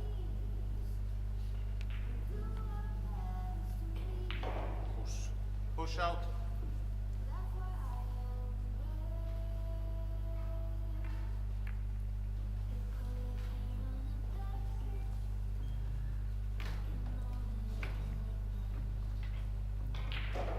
Yeah, interesting. We'll have to play the cue ball 2 rails, 3 rails underneath the 4-6-5, but it looks to be quite close on a double kiss. So even when banking the one ball over, you might find the one ball again. So is he going to put some spin on there to avoid that? Yes, he has. He's played an excellent cue ball. Yeah, very well done. And that one ball was also tracking towards the far right corner, so he didn't want to hit it too hard to push it right over the corner. And as you said, executed that pace, well, perfectly. Has he left? No, he hasn't even left a kick on the left side rail, so he's going to have to go right side here and maybe play some kind of thin edge off the rail, maybe rail first. Well, what about maybe trying to run full into the one ball? Yeah, if the middle pocket, I'm not sure if the middle pocket was in the way, but maybe he can still get there. Yeah, I didn't know if he could get there. Oh, Pretty good shot though. What a shot.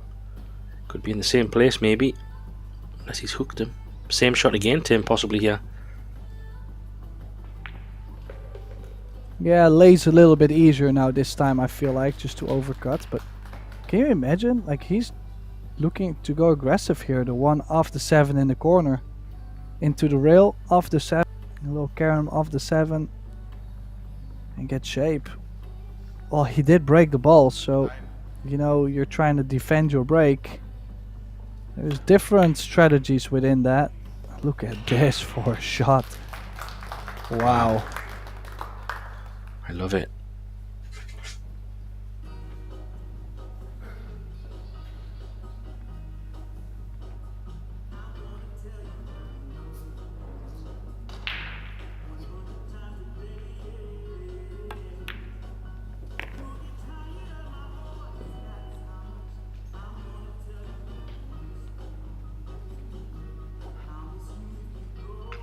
One offensive shot, very creative.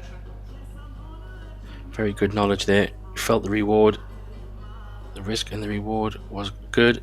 Worth the risk. And like you say, trying to defend his break. I like the style.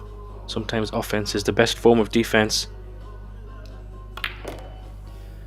Well, the difference there too is that, for example, he might be a lot into combinations and caroms, to where someone else might be more into banks and offensive kicks, and someone else likes the jump cue a lot more. So some of us would probably have played safe on the one, but he really favored himself to make this combination. Well, then you play the combination. It also has to go with form. When you're playing well, you can actually let yourself go on shots like this, and when you're struggling, you should just stick with whatever you're good at and don't do the extra stuff. So, couple small differences, but yeah, I mean, he's feeling really well and he's played an excellent shot on the one, and especially the shape right after was great too. Yeah, really good points that, Tim. Just goes to show everyone's style is different. there would have been a lot of players would have ducked for cover, played the same shot again, try and get ball in hand, but he went for the shot and he made it, and now he's reaping the rewards. One more good shot here off the 7, up and down for the side.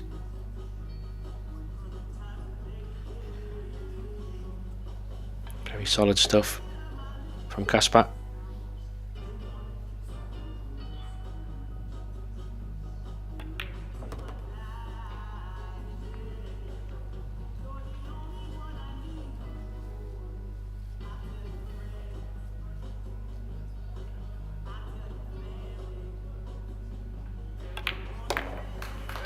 There we go. So, what a fantastic run out there, has to be said. Very creative one, carry him in off the 7. And then from there it was flawless. And he moves into a 2-1 lead. Get a chance now to see Maciel's break. See if he can get some balls down and get an open shot. We've yet to have someone have an open shot on their break. Still early. Plenty of breaks left in this match.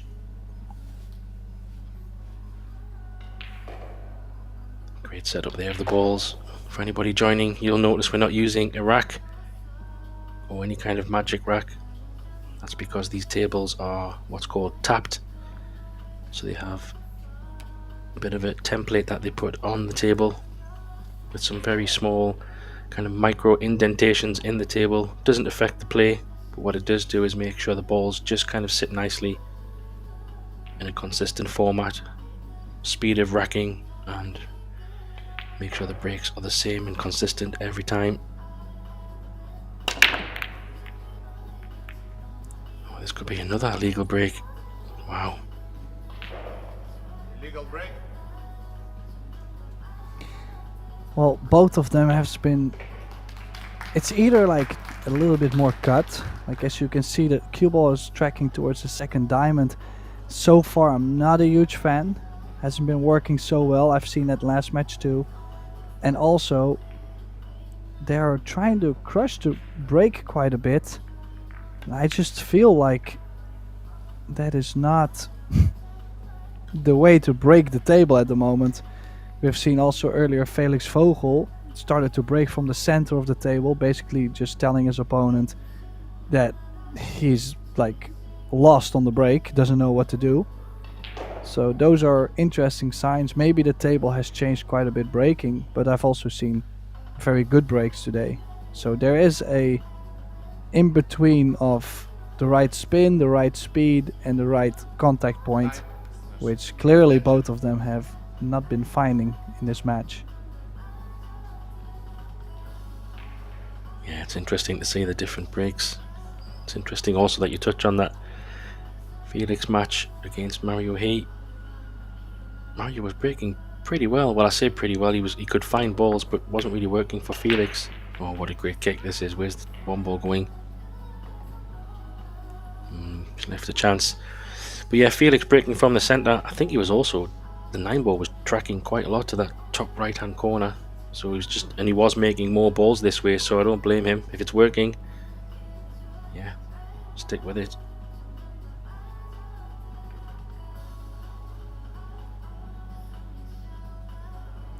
Difficult opener on the 1. We'll have to play jacked up draw. You had to draw the cue ball.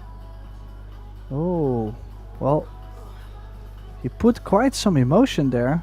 Missing that shot, he was kind of like a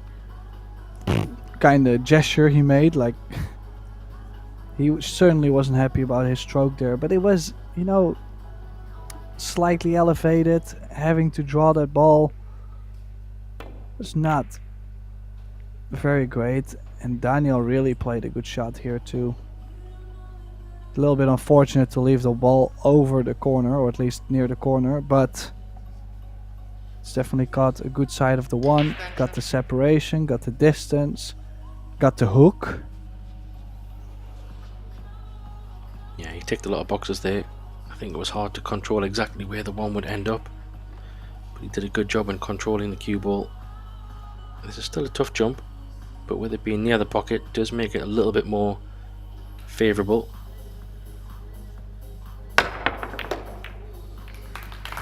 shot. How about any look? luck? Wow, not too bad. That'll work, Tim. That'll work. 3 ball is in the open as well. It's got a nice angle to kind of at least find a gap to get on the 3.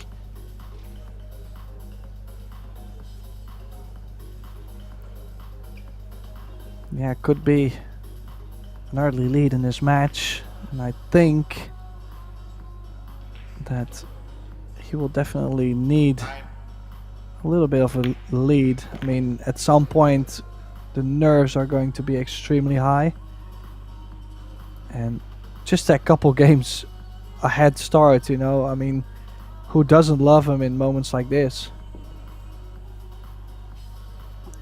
Yeah, 100%. I think it's like you said, he was a little bit unfortunate, you could say, to put the one near the corner pocket. But let's not take any credit away from the jump shot. He executed it very well. And yeah, he landed quite nice on the 2, but you do need a bit of luck on those shots. It's very hard to control from that distance. His main objective was to pop the 1 ball. Now he's in a good Well, spot. I do think he played a deliberate bump though, like jumping the ball in and running into, I think it was a 7 ball, I'm not too sure. Either way, I just think he did play the bump, but you just never know exactly where the cue ball will end, and this time it has worked out for him. Needs a little bit of a shot here on the 5. I feel he's off angle towards a short rail, so maybe just top spin to a rail shape to get to the 6. Yeah, I think that makes sense. Stunned it a bit. Needs to go a little bit, otherwise he's going into the 9 ball here. So I'm just wondering, do you think he can play a draw off and use the 9 ball a little bit just to drift over to the right side of the table? Maybe for the 7 in the top, or the possible left center? Yeah, you kind of have to. Stun left, run into the right long rail. He's played it perfect. Wow. Absolutely Execute. perfect. Brilliant shot. Nice little bit of angle as well, so you can force this out if he wants, just a little bit. Play the 9 ball in the same pocket as the 8, should he choose. Yeah, that looks like. Not sure if he can hold it for this side of the table, but either way, you can go to the other side.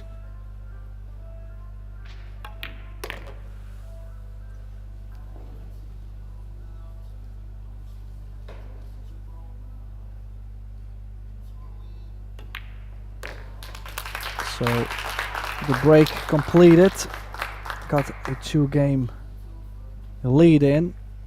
Still managing to get the W on his break, and very interesting to see here that he is now on such a short, or after such a short period of time this match has been going on, he has taken his time out, and I think that's just to show Masio like, hey, listen, I have a lead, let's see what you do on your break, and yeah, you just sit in your chair first. I think that's one of the reasons. Look at this, nice carom into the 7 on the jump. So yeah, we'll have to wait a couple minutes before continuing this match. Player has 5 minutes total, but I usually just take away the time to walk to the restroom, the time to come back from the restroom, etc. So they usually leave for 3-4 minutes ish, so it's not too bad. In the meantime, that gives us a great chance to look at the other finals going on, and we do have some great scores. 2 more big leads. Pia Filler 3-1 up over Ina Kaplan, both from Germany, and Unitati took the early lead 3-0 over Henrik Larsson. Dennis Laskowski and Yuma Dörner are tied at 2 in the under 23.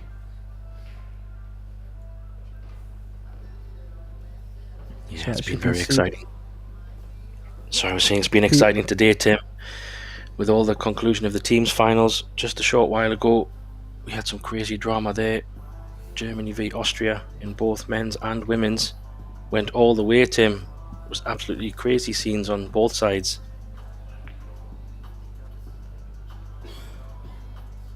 Yeah, what most of the viewers or players or people that do not play pool, what they don't realize possibly is that this European Championship, you know, it's not just to win a medal or a trophy or a little bit of prize money or some funding from the government. It's also being able to say, listen, I'm a European champion or a former European champion. You know, it's kind of rewarding yourself for possibly 10, 15, 20 years of hard work being put into your game, you know, to finally have that ecstatic feeling of I finally got it, you know, like that's just something some people won't realize, and that just gives us the most, well, sometimes dramatic, but on the other side the most exciting matches you could ever wish for.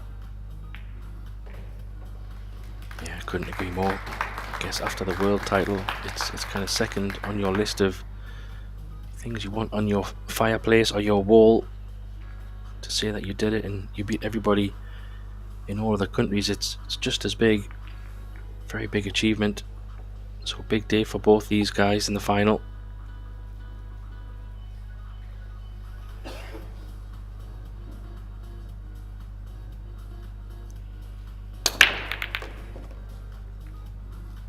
Now this time has made a ball on the break, but came up illegal. Just one ball passing the kitchen line.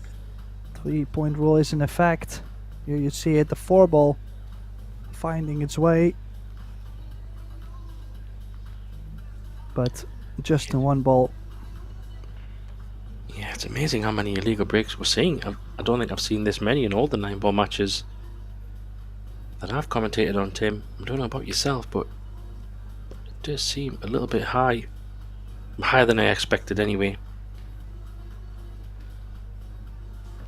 Yeah, but there's always multiple factors too, you know, like we've seen quite a couple when Matikainen was playing Hibler, where the 1 ball was running into the side pocket point basically every break, and that caused some illegal breaks too, because sometimes it is actually the 1 ball going around in the kitchen that saves you also on the illegal break stuff. So yeah, I mean, like I said, there's multiple factors, and during the match they will have to find a position where to break from, or a tip position on how to strike the cue ball to get better results. Yeah, there's still plenty of time, and still many more breaks to come. This is a race to 9, so we will get to see a few more breaks, and maybe they might make some changes based on what you said there, Tim. I would think they don't want to keep doing the same thing over and over if they're getting dry breaks, so you would expect maybe some possible changes. But he's in a pretty good place here. All the balls wide in the open. Just bring the cue ball back to the center of the table, and he's going to capitalize on this dry break, just what he needed. Gives him a chance on his break to get it back to 3-3.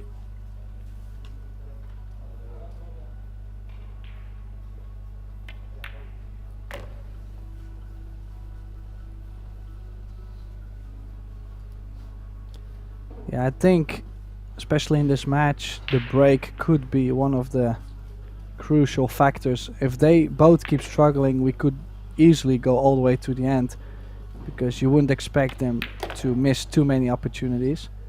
But now if one really finds the way to break, then they could really take off. So you will just have to wait for that. In the meantime, Martial ran out and Matikainen's break, another illegal break, and now has a chance to break to tie the score at 3. So that slight bit of momentum Kasper had, 3-1 up where he took the break, is now gone. It's all with Martial at this point. Yeah, it'd be interesting to see how Daniel breaks here. A question for you on the break, as a player yourself, do you find if you're in a match and your opponent seems to have found a break, or you don't have a break and theirs seems to be working, do you tend to kind of copy what they're doing in terms of cue ball location, or if they're breaking in a certain way that you can see, do you try to hey, I'm going to try that. If it's working for you, maybe it'll work for me kind of mindset? Or would you just stick to your own? No, it just really depends on what's happening. I mean, if I feel like I'm hitting the break just slightly off, like you gotta look at your own qualities and say, well, I'm overcutting the break just a little bit, then you can stick with the same position and try until you've hit it to where you're satisfied with the hit. Now, if the result is not so great on that, then I look to move myself. But if I see my opponent do the same break on the other side and it's not working, then I might not even go to that side. I might just try something completely different. So there's different ways to move around with it, and also this differs per player. And well, this is what I mean. I don't really know exactly what he's done different. Maybe a little bit more smooth and less power. Made 2 balls, plenty of balls in the kitchen. A little bit unfortunate for him not to have shape on the 1, but if you look at it, cue ball came up just slightly higher, so a little bit thicker, and no future on the 1. Yeah, that's why we love the game. It's so different and so many things can happen. 9-ball is such a unique game. The break, how you master the break, is such a skill. It's not just a hit and hope and hope for luck. Oh yeah, he might have been unlucky there. Doesn't go past the 4, I don't think. I think, yeah, I was gonna say he might actually have gotten a huge roll because he was trying to hit the 1 full and send the 1 down table to the short rail. He overcut it, could have shaped up over the bottom right corner, caught the side pocket point and moved into this position. Nonetheless, a chance for Matikainen though to cut it. Yeah, it's very thin. Very, very thin. But possibly worth the risk. Well, he can only see the edge anyway, so he might be forced into going for this either way. And he will. Cue ball hopefully will travel back up table. Needs to avoid a bit of traffic. Maybe the 4 ball might come into play, or the 6. Depends how thin he catches this 1 ball. Oh wow. All needs a bump, and he has gotten the bump.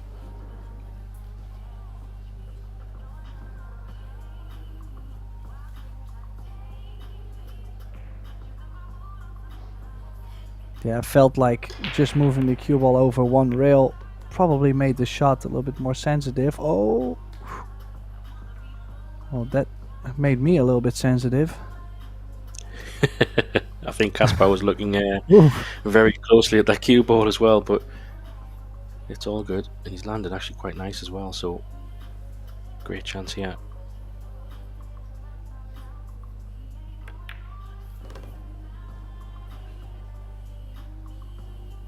Yeah, slight angle on the 5. I think with draw he's just going to run towards the 6. And the 7 is so available. It doesn't really matter how you land on the 6 as long as you're just close enough to where your aiming is still just steady. Yeah, we had enough to punch it over. Choice here, he played a similar shot in one of the earlier racks. He's very good at killing the cue ball down that rail. So you could choose to come across to the right side of the table or try to kill this 6 ball. Hold it on the left side of the table.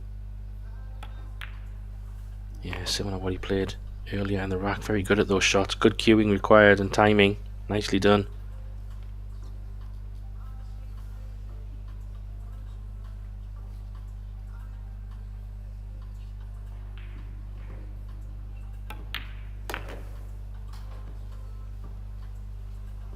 Yeah, this is such an important rack still because Masio was breaking to get the score tied at 3. Just didn't get the shape. And that kick shot on the 1 was not... Well, he just didn't play it well enough. He has left Kasper this cut shot here.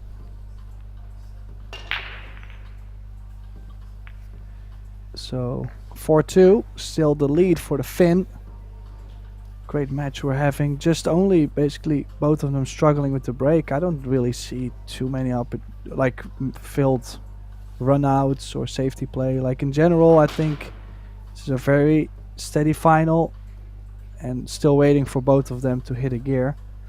Now, in the wheelchair division, it's a race to 6, and Juni Tati from Finland, Kasper Matikainen's countrymate, is already on the hill. He's up 5-0 over Henrik Larsson. Is the Swede able to come back from that deficit? That's a big question. Wow. Yeah, it's a fantastic start in the match, that's for sure. And with alternate break, he's going to have to find something. But what a lead. You know, the perfect start to any match in a race to 6. Doesn't get much better than that. Let's see Kasper if he can make a slight adjustment in the break and try and get that 8 ball in the bottom corner. He has switched sides. He was on the other side for the previous break. No, right, illegal break again. I think he's coming back to the table, Tim. Illegal break. Yeah, well, I would be shocked if Martial would shoot from there, as he's not allowed to play a push out on your opponent. Illegal break.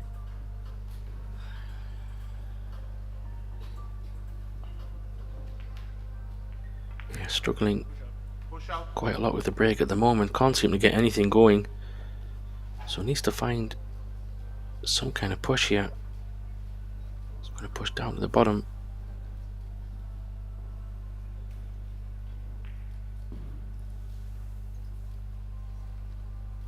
What a great camera angle there, Tim. So yeah, he's pushed into a kind of a half hook. So he must be having a kick shot in his mind. Not sure what he can do from there. Well, actually, I was wondering if he had left himself like a jacked up to make the 1 and come back down table on the 2. I think that was the push. I'm not too sure. Is he going to now play full Q? No, he's playing some kind of safe. Let's see what he does. I have no idea. Maybe a crazy thin on the 1, 4 reels. That's what he tried. A really thin on the 1, go all around the houses. But well, yeah, that push out is... Yeah, I'm not sure what he was thinking. Maybe he had a plan at least. I have to say, he's hit it too thin. But that was just... Nah, but that was just unreal. Like, I'm wondering if he really pushed to that, or the cue ball just rolled a little too far and he had to take this super thin shot, you know, because I just think it was really tough. Yeah, great. I think Daniel could have been a little bit closer to this 2 ball. Of course, it's makeable, but he's going to have to just come in between the 3 and the 7. Play the 3 in the same pocket. Doesn't want to be on the 4. Do a bit more of a roll. Yeah, it's not too bad. Pretty good. So it's looking like a 6-9 combo, Tim, I think. Potentially where the balls are. Yeah, I don't see any reason to play shape on the 6 ball. Why would you go for the short side if the 9 ball is like half a diamond away? Should be quite decent, but it also depends on how you land on the 6-9.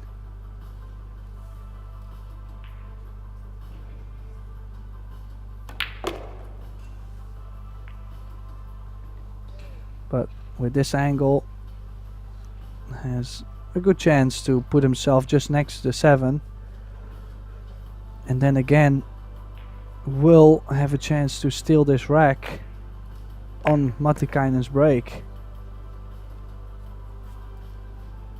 A little bit off angle here on the 6-9 combination, so a little bit more cut on the 6 to cut the 9 in, this to get 4-3 on the board. No doubt in the system for the pole. Yeah, it was pretty straightforward.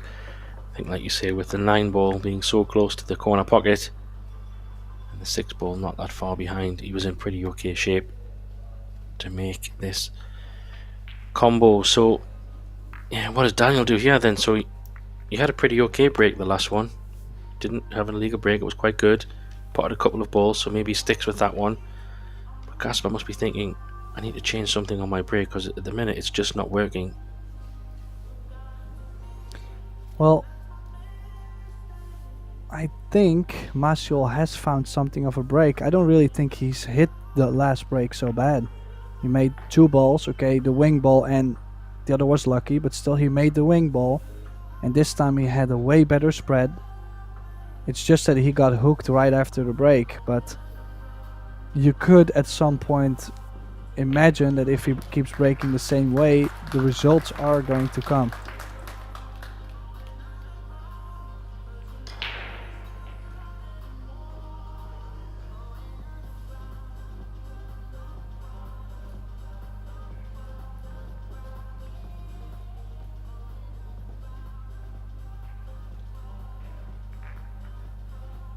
So much this wing ball. Oh, it got double kissed out, and it's another illegal break. Incredible stuff. All the balls seem to be just kissing each other. I think Daniel will be coming straight back again, similar to Kasper on the last rack. If you watch at the bottom, yeah, they all seem to be just bumping into each other. I do have a feeling he put more punch into the break than the last one. He didn't really duplicate the break. So, I mean, it's easy to say to just duplicate the break. I'm more saying you will get different results if you break the balls different. So he is going to jump this one ball to hopefully for him still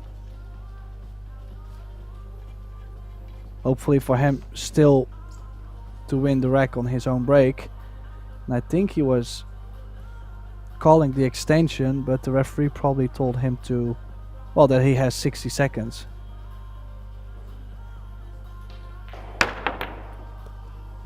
Wow. Oh, wow. How does he get on the 2? He has a shot on the 2 and he could run into the 9 and have the 3 ball right after. What a shot there on the 1 ball. Yeah, I kind of feel like even though he was hooked, what was he going to do in the push out? Maybe push it to a little bit better for a jump shot anyway, so why not take the jump shot now? Kind of made sense. He executed that, well, flawlessly. So a couple of jump shots, one by Kasper and one by Daniel, both being executed very well. I like your shot with the draw into the 9 ball, Tim, here. Oh, he just had to go around, he couldn't get there. Just landed a bit in the middle.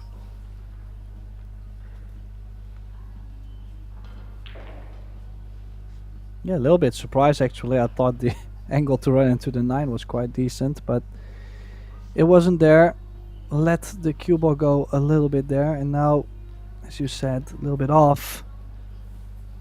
And we'll have to get a little bit decent on the 4, not too much angle. If he has too much angle on the 4 ball, how are you gonna get to the 5?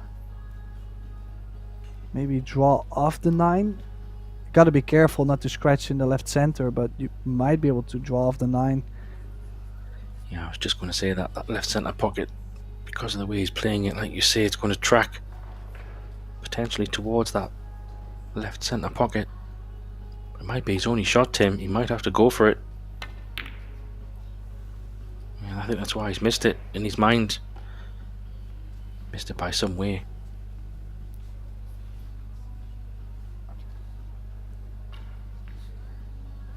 Yeah, this could be another chance for Kasper to maintain that 2-game lead. Every time Kasper is losing the initiative on his break, but then something funny happening on Martial's break just brings him back to the table. I just don't like to go aggressive here. Do you think he would play aggressive here?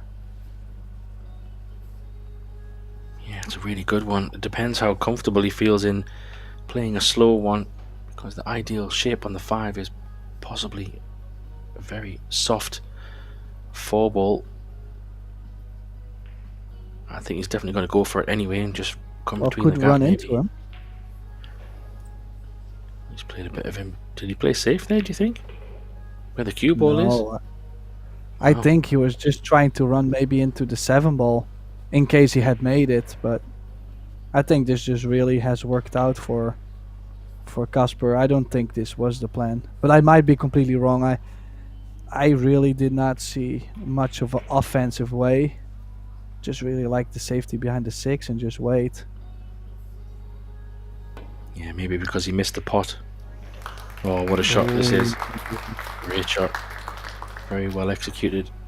Maybe because he missed the 4-ball by a certain angle. Just all went a little bit wrong. I do think what you said is probably what he tried. 2 reels into the 7, give him a shot on the 5, but because he missed the 4-ball, either way, he's found himself in a lot of trouble here. And he needs a good hit. Maybe a bit of fortune, because there's not a lot to hide behind.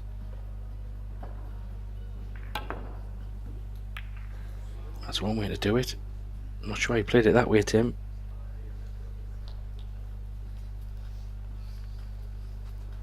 Well, at least he has the hit on the 4, but open shot for Martial. Will we see the big stroke out? Low left, 3 rails around the 8 and the 7. I think that might be his only way to get to the 5.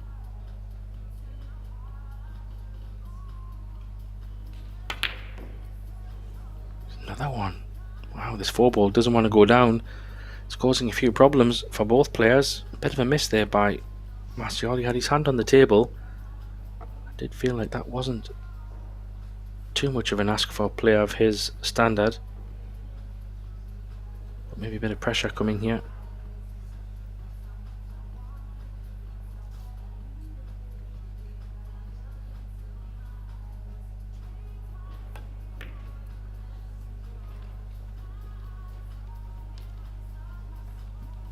Went for defense.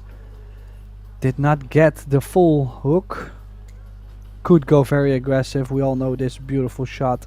Curve into it. Cut the 4. Let the cue ball go 3 rails.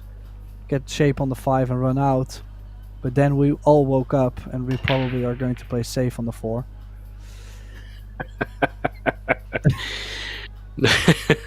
I like that. Oh, he's still dreaming. Where's the 8-ball going? Wow, this makes it even more interesting. I don't mind that he is taking that 4-ball on. I just think that he was having the thought in his mind that the 4 most likely will go back towards a short rail. So a little bit safety in mind, I think.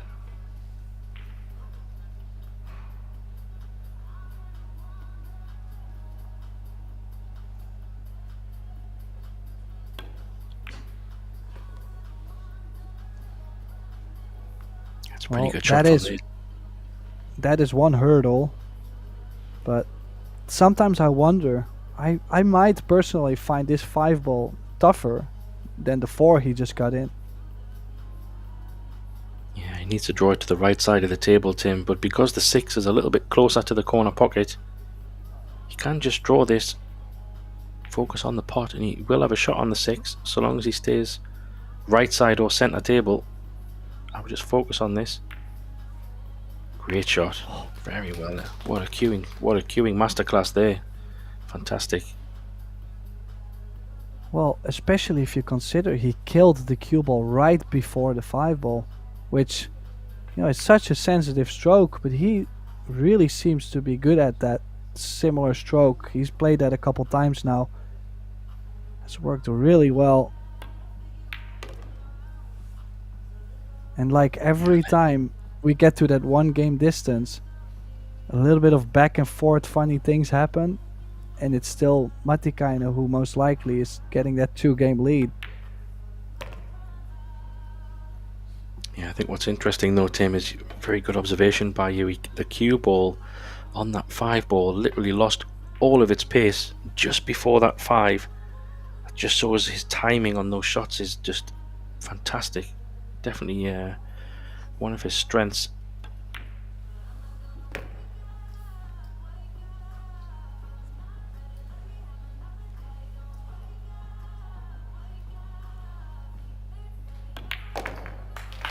So the Finn does get the 2-game lead in again. He's up 5-3 in a race to 9.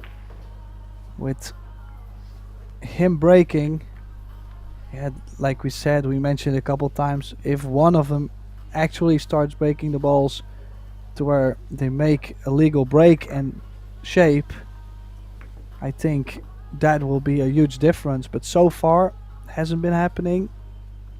It's a big fight in this final for both guys. I don't think either of them has won the European 9-ball championship. I'm sure for Casper. I'm not too sure honestly about Marcel, but that could also be giving a lot of pressure. There we have our new European team champions, Team Germany. Joshua Filler there to root for Pia Filler, who's playing the final currently against Ina Kaplan, also from Germany. Pia up 5-3.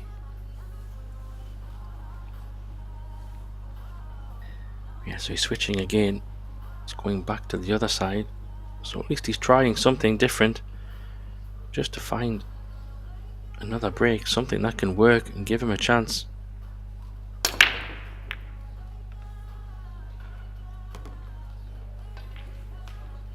Well, look at that. That 4-ball wasn't meant to go. Or was not planned to go, let's say it like that. Wasn't planned to go. But banked into the side pocket. And shape on the 1. Not the balls you usually expect to go. But, I mean, we'll take this any day, right, Graham? Yeah, I was just about to say I think he'll take anything at the moment, because I don't think he's had a shot on his break, really. So anything that goes, he'll quite happily accept it. And looking at how these balls are laid now, the key shot here is probably 3 to 5. Just to make sure he's got a good angle to get across there, and then 5, 6, 7 is all pretty much there.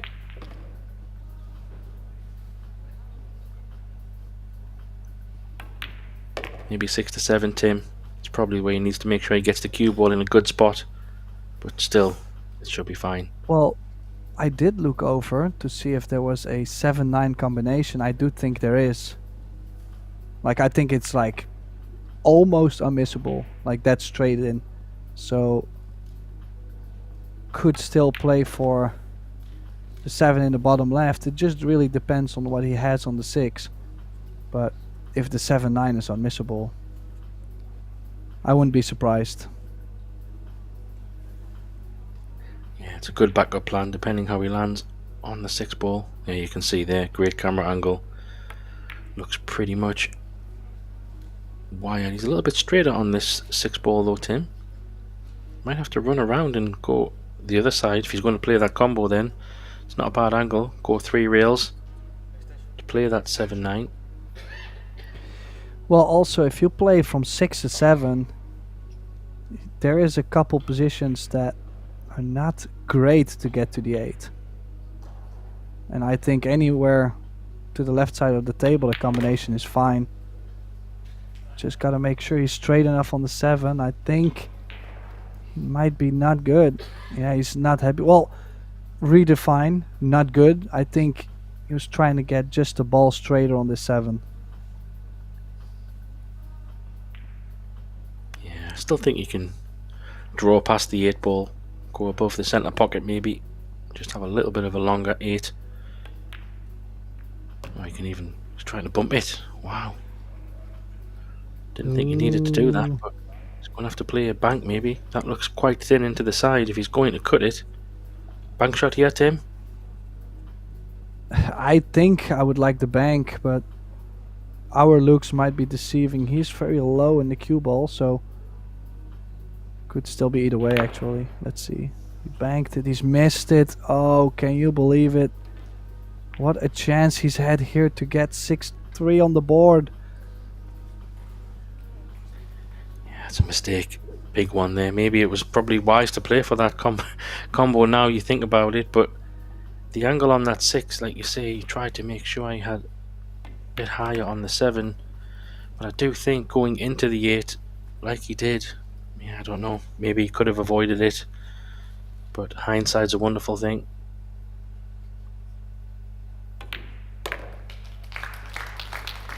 Yeah, so the Poles, he pulls one back, and yeah, I mean, I gotta say, quite surprised actually with that happening.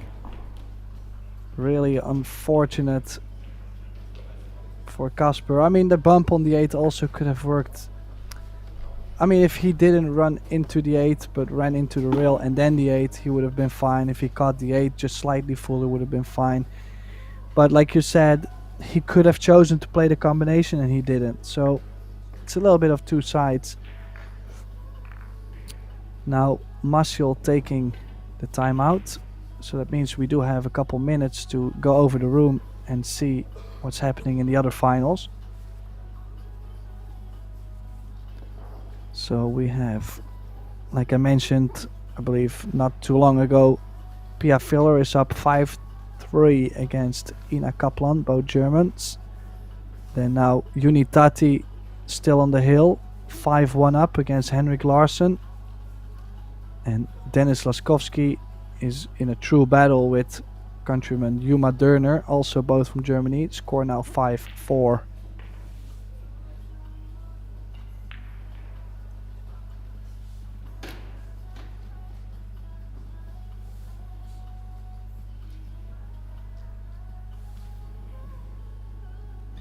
Yeah, so both players have now used their timeouts as well, Tim. So as this match goes on and on, you kind of think if it goes closer, could it have been wise to hold on to a timeout? Of course, you take it when you need to take it, but there's still a bit of pool left in this match, that's for sure.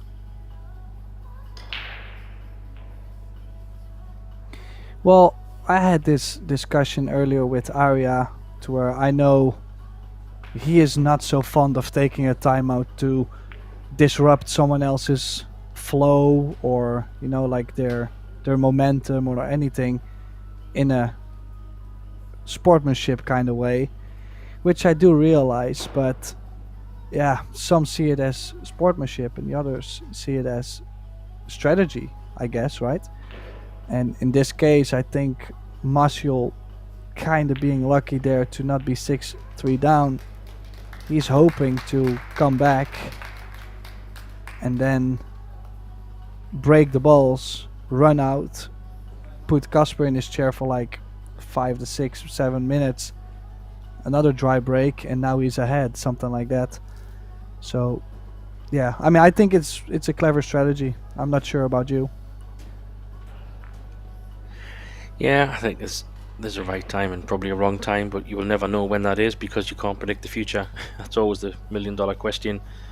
I think it's probably moments like this where there's a bit of a swing in a match and the momentum comes back your way, or something big happens. Maybe it could be a good moment just to regroup your thoughts, but I do think it probably should be 80% about yourself and maybe 20% about your opponent, potentially. That's just my thoughts. If you feel that you need to take a break, then I think that's the most important time when you should take it.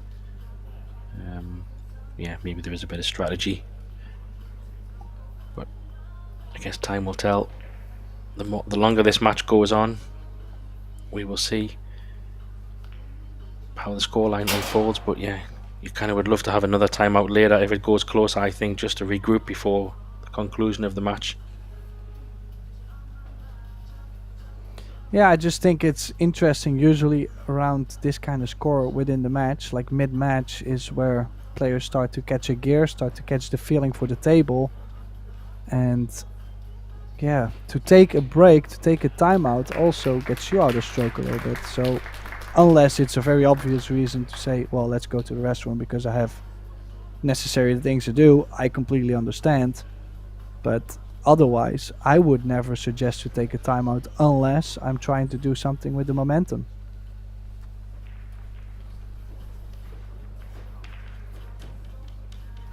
Yeah, interesting debates. One that will go on for many hours, I'm sure. Everyone has their points of view.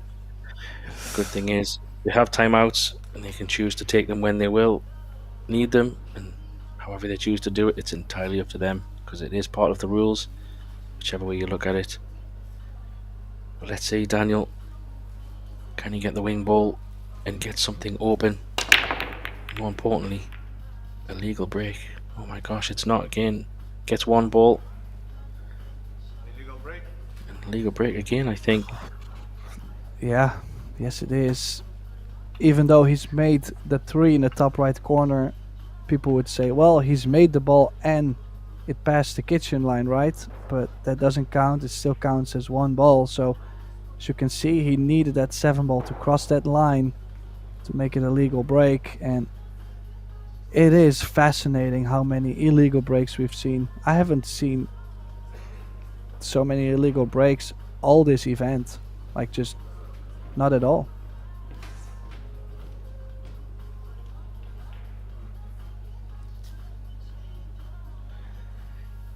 But it is what it is, and the players need to find a way. I went straight for the offense. A bit frustrated with himself there. It was a tough shot though, he was stretching. It was thin. There was a chance, but missed it by some way. Yeah, he missed it by quite a way. Annoyed with himself there. Wonder if his hand hit the table, maybe. He did play a lot of inside spin on there too, so that could be one of the reasons why he's missed it that far. Difficult shot, and I was wondering why he did not just play a good safety behind the 8, cue ball 2 rails behind the 8 and the 1 ball on the right side. Now there is a chance for Maciel. Oh, he's missed the 1 ball. He needed that bump on the 5. I think that's why he's missed the 1. This is a nervy affair now. It's really starting to get nervy between the two of them. You can see it on both of their expressions too. Whenever they just missed both of these balls, they're starting to feel uncomfortable. Yeah, I think it's only going to increase Tim. The closer this match gets to the finishing line, the more uncomfortable it might get. So we may even see a few more twists and turns yet. I'm certain of that. Especially with nobody finding a break. It's going to all be down to these kicks and safes.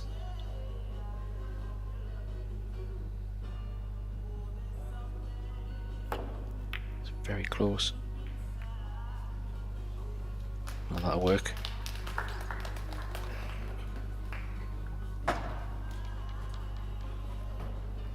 Yeah, I'm not too sure if he has a double hook. I don't think the 8 is in between, so the jump cue could be out.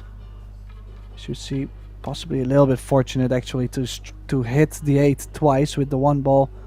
But I mean, sometimes it just goes for you and sometimes it goes against you, and you got to take it too.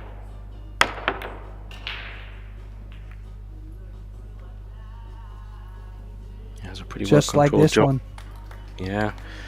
He hit the one how he wanted to. Didn't want to kiss one of the balls up table, but he did kind of catch the one pretty much how he wanted. Would have loved to have went past that 5 ball. Can you go 2 rails here? Catch the 1 ball from the backside. Has he got an edge? He's looking at it. Well, could also go around the 9, I believe, 1 rail.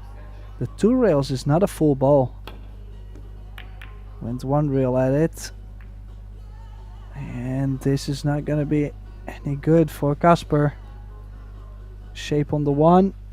Just needs some work from 4 to 5, I believe, for Maciel. He could be tied at 5. In the background, I believe Pia Filler has crossed the finish line. New European champion 9 ball. So congratulations, Pia. Well done. 2 titles in 1 week. Absolutely insane. Also a good result for Ina Kaplan, of course, losing the final. Still on top of the charts in the European rankings. She's always right there on the top. Yeah, pretty dominant from all the German players. It's been very good showing this year across all disciplines. Many players have gone very deep. Obviously lifting titles, you mentioned Pia, but also Tobias Bongas, Stefan Kaspers, also lifting titles as well in the men's side, so very impressive. And the teams, bit of a full house, Tim, from the German side.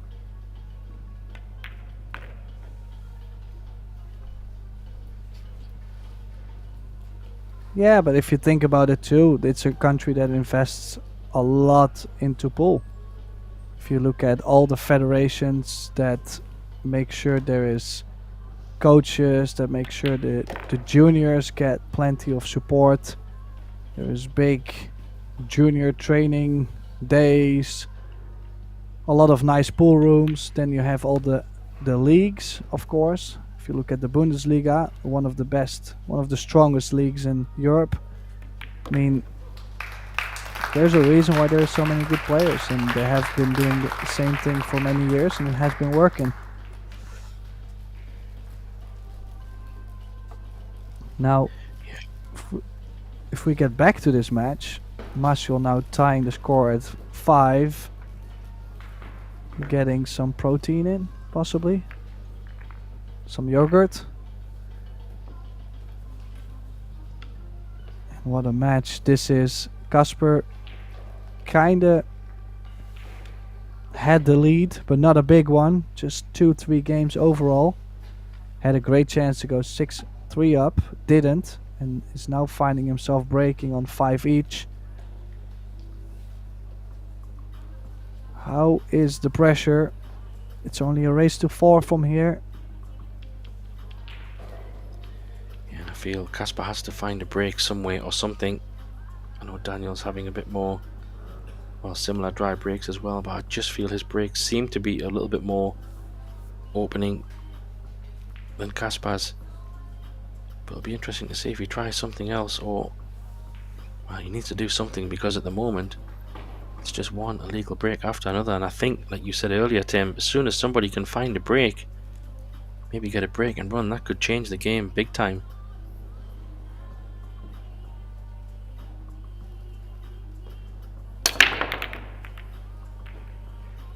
Nope. Oh, he's got a lucky ball. ball. That 7 ball again. Oh. Well, I mean, that's also a thing. If the ball's actually going for you, you know, you better make sure you finish, because at some point that is going to stop as well. At some point the balls will not run for you, and then you are gonna have a hard time running out or clearing the match. So this is a good chance. It's a long 1 ball though, but he likes to kill those shots. Yeah, it's all about this shot for me. If you just look how open the rack is. Oh, great shot.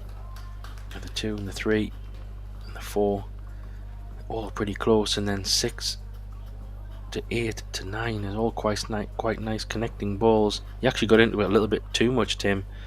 You're running away a little bit from the 3. Would have loved to have been able to hold it pretty much there. Yeah, but as long as he leaves himself straight, should always be fine. That little bit of distance is not gonna hurt him. He really scared me there, slamming that 1 ball in, because I was expecting him to play that smooth kill stroke again. He's hit that great, that 1 ball. What a chance he has here. Yeah, maybe just letting his arm go a little bit, trying to get some adrenaline pumping. Needs to find something, because I feel the momentum from the earlier part of this match has caught up with him. And a bit like what you also said earlier, is just when Daniel starts knocking on the door, he opens another one and just squeezes in front. So a big chance here.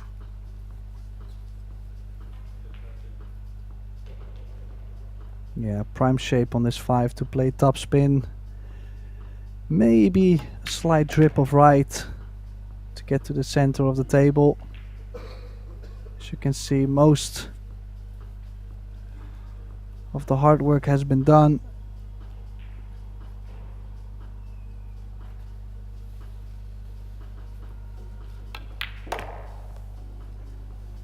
Yeah, is this the first break and run, Tim?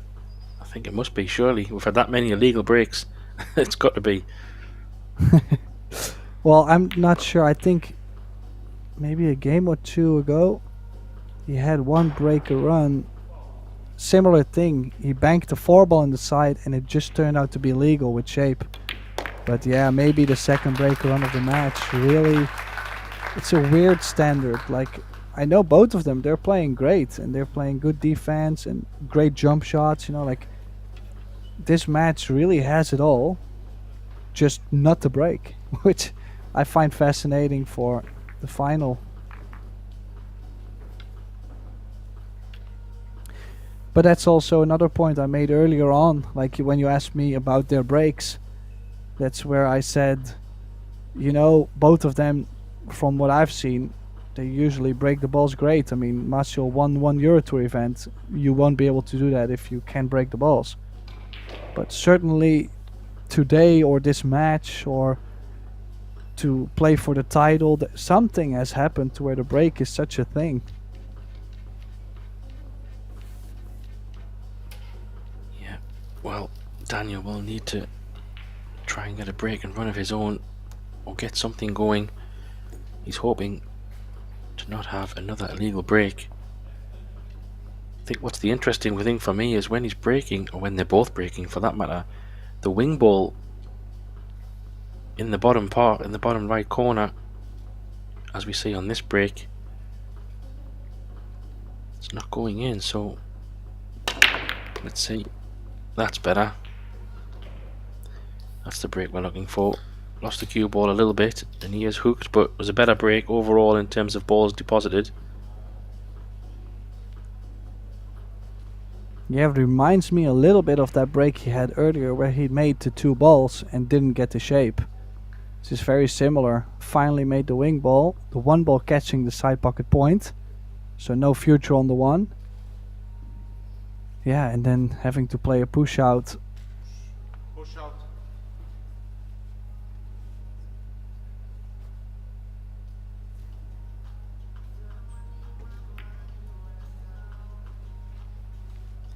Pushing into a jump. He hasn't left a gap there, surely. He's looking a little bit interesting look on his face, but I think Casper went back for his jump cue. No, he didn't. He's got his playing cue. So is there a gap here, Tim? Extension. Straight through the middle. Wow, what a mistake if there is.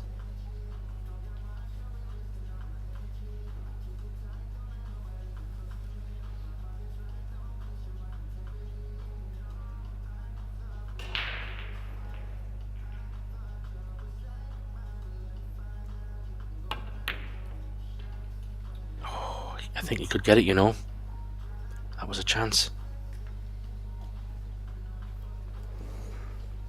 Yeah, we will never know, of course, if he had the clear path or he had to twist the ball maybe slightly, but it was certainly very close. If he had made that, that would have made his match so much easier too. Getting that 2-game lead in, getting to 7 or 8, you know, that's already going to put some pressure on your opponent, knowing that you're so close to the finish line.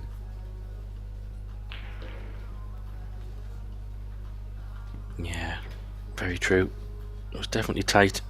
I think judging by the fact that he overcut it, maybe possibly could have, but like you say, we'll never know. What we do know is he's going airborne. Try and jump and pot this 2 ball. Let's get the cue ball on the table. The 1 ball, sorry. Goodness me, looking at the wrong ball. What a great jump that was.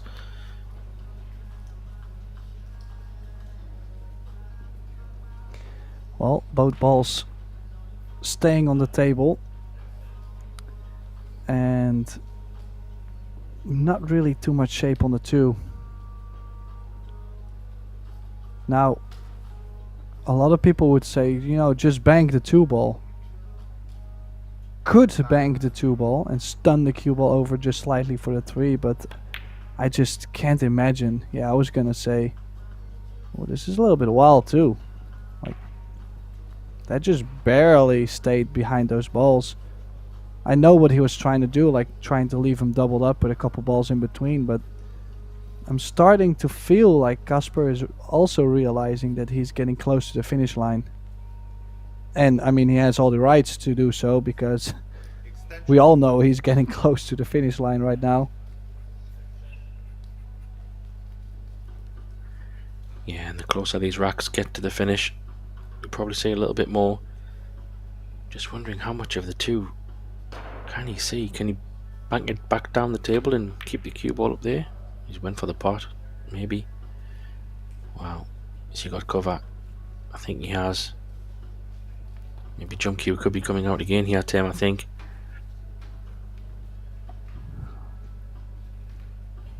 It's tough to say. I don't know how much he can hit off the 2. Even if the 2 doesn't go in the top left, but he can jump it full, it's okay. He's kicking medium speed.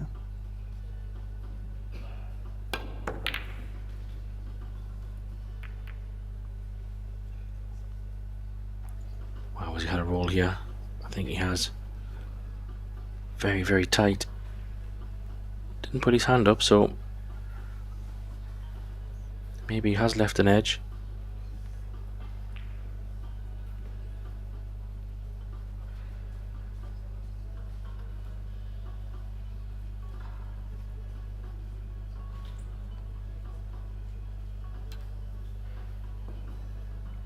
Yeah, back and forth rack.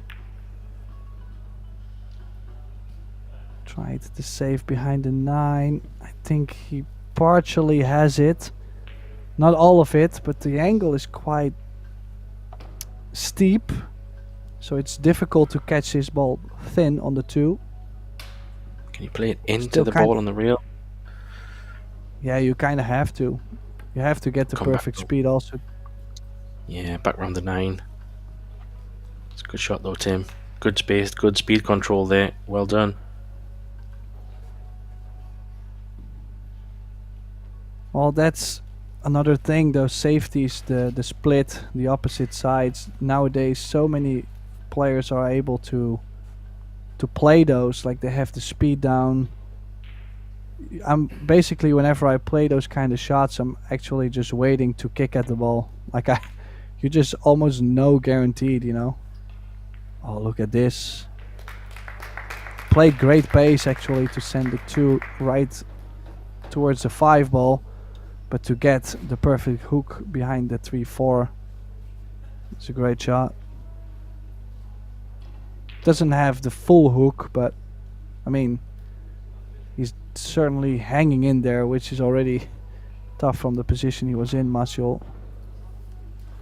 Oh, I and tried he's to catch it missed. so thin. Yeah, that's a mistake. Obviously, he tried to catch it extremely thin and play a little bit similar shot to what he played at the bottom of the table, I think, Tim. Played into the 5, so it didn't move so much. But he's obviously misjudged that and missed the ball completely. What a chance for Daniel here.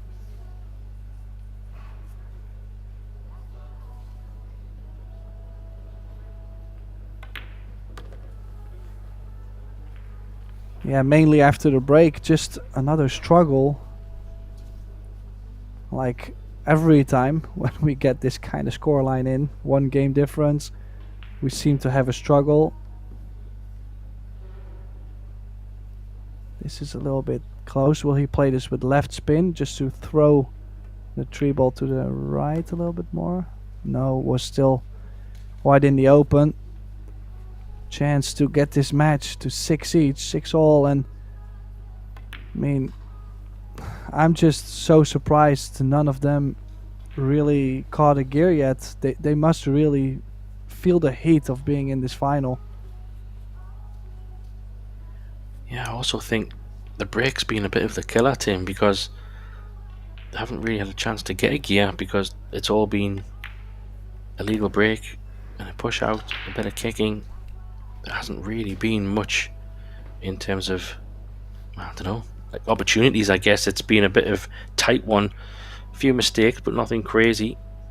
I think no one has found a break. That's why it's been so close. Yeah, gotta say they both have put a great effort actually in trying to stay within this match. I mean, I've seen this kind of matches so often that people, they just seem to let it go. You know, they just feel like, oh, it's against me, and they kind of let it go instead of just keep trying to find something that works. You know, they are just doing a great job at just trying to hang in there, and the score really shows. Yeah, when this 9 ball goes down, it's a race to 3, Tim. So we're going to start seeing maybe a little bit more stress coming on these players. There was some clapping going on there. What was that for? Don't see any change. in the scores. Unitati is still is 5-3 to Henrik Larsson, so Larsson's coming back there. Yeah, well, it is actually a good moment to go over the other scores. As you said, Unitati 5-3 over Henrik Larsson, but also Juma Dörner is now 7-6 up over countryman Dennis Laskowski, both from Germany. Dennis already winning the under 23 8-ball, looking to add the 9-ball also to it. Yeah, someone must have won a rack, because as you can see, both matches still going on in the back.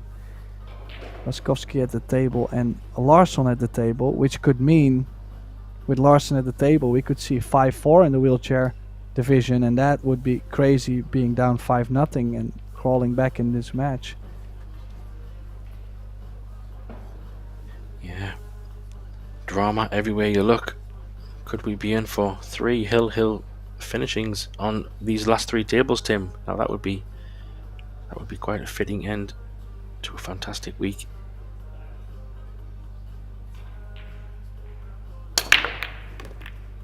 Oh, there's a break. He's made the wing ball. Finally, he probably is thinking. And look at the shape.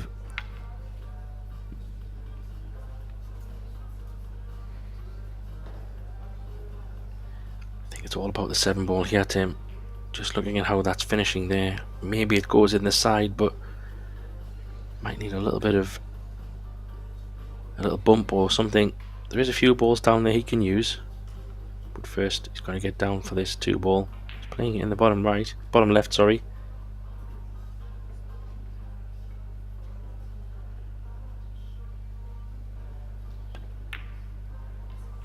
Yeah, one in the bottom left. Then I was assuming that he had to play 3 rails on the 3-ball, because it was really tough to get straight in on the 2.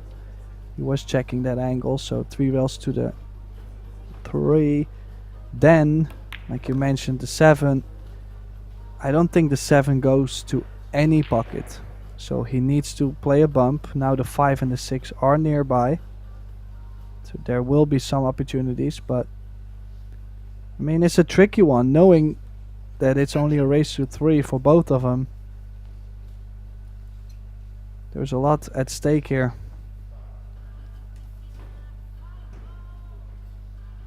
Yeah, it's all about this shot. He'd love to get after the 7 now from the 5 in a way that he could pot the 5. Well, he's not doing it now. If he could have gotten an angle to pot the 5, maybe disturb the 7 and have a shot on the 6, that would have been ideal. But maybe now he's going to have to leave an angle on the 6. Is he going to stun it to the right hand rail, Tim, and maybe leave a bit of a cut into the side? Maybe that could give him an angle to disturb something. Yeah, this looks pretty good. Just a little flick off it and leave the 7 in the right hand middle, maybe, Tim. That's what I'm thinking here. Just flick off the 7. Leave the 7 in the right hand centre. Could be an option. Yeah, gotta say, has to be precise. Could leave the 7 on the rail or the cue ball on the short rail if you don't catch it right. Has caught it great. Good shot there. Great shot. As you've seen, if he caught that ball thicker, the 7 probably would have moved more to the left long rail. So it was a matter of the right speed and the right bump. And that 7-ball was huge. As you said, it was so tough to open that up. Running this out under the pressure is definitely going to give him a great feeling. As he's pulling one away again, Matikainen. I mean, he's been up all match, but I cannot believe how. But, I mean, he's broken ran 7-6 up. Yeah, and I think he's just keeping Maciol at arm's length at the moment. And it's funny, Tim, you know just as well as I do, somebody who's been ahead the whole match always gives you those kind of fear factors when it goes to hill. The one time that your opponent goes ahead is at that last rack. We've seen it so many times. I know I have. But he's doing all he can right now. And he found a break, and it was a good run out because he had a problem to solve. And he did it exceptionally well.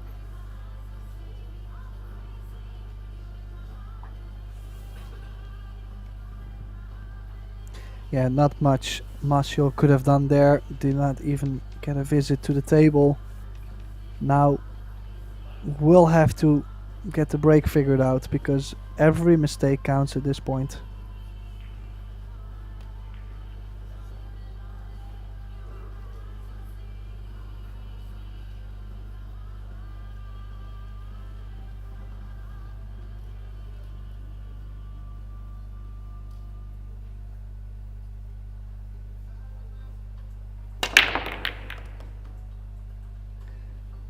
Oh, has made the one in the side. 2 balls getting in the kitchen, and he's not going to be on the 2 ball again. That's the 3rd time now, not getting shape. Yeah, I think that maybe the 8 ball was saving him a little bit here. Just to come round from another illegal break. Still, he would have been hooked nonetheless. Yeah, he does have a 2 reel kick if he wants to go around the back of the 2, but tricky to get some cover. Might be his only shot, Tim. Well, I do like maybe to masse around the 6 and go over the short rail. I think he was trying to jump to push to the jump as he's a lefty, but he's put himself too close to the 6. Is he still jumping? He has the jump cue out, but oof, big shot here. If he makes this and gets shape on the 3, that would be a very clever push out.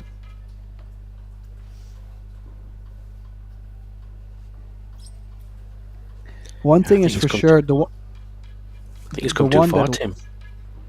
Yeah, I thought it was going to be tough being so close to the 6, but he's trying.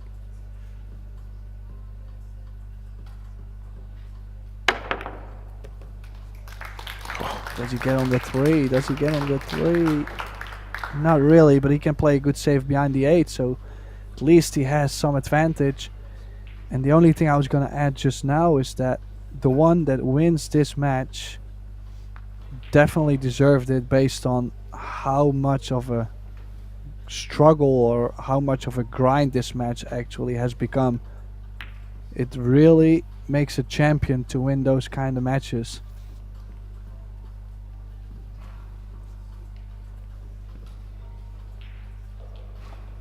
Yeah, but I think not only did he play a great push out, as we can see now, because Kaspar said no thanks, you can take it, obviously because it was a left-handed jump as well, which made it a bit more tricky. He made that jump shot look extremely easy, and it has given him the opportunity to play such a good safety shot, so he does have control. And I think what you said is really important. It's been very tough. This would be some win for either player in terms of grinding out a win. I'm sure they've had a lot easier victories than this one.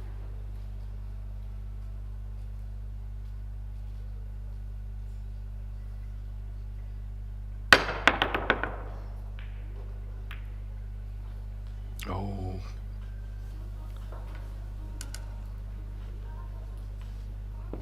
Another safety be coming here. Maybe separate the balls. He's got a few to cover behind the bottom of that table.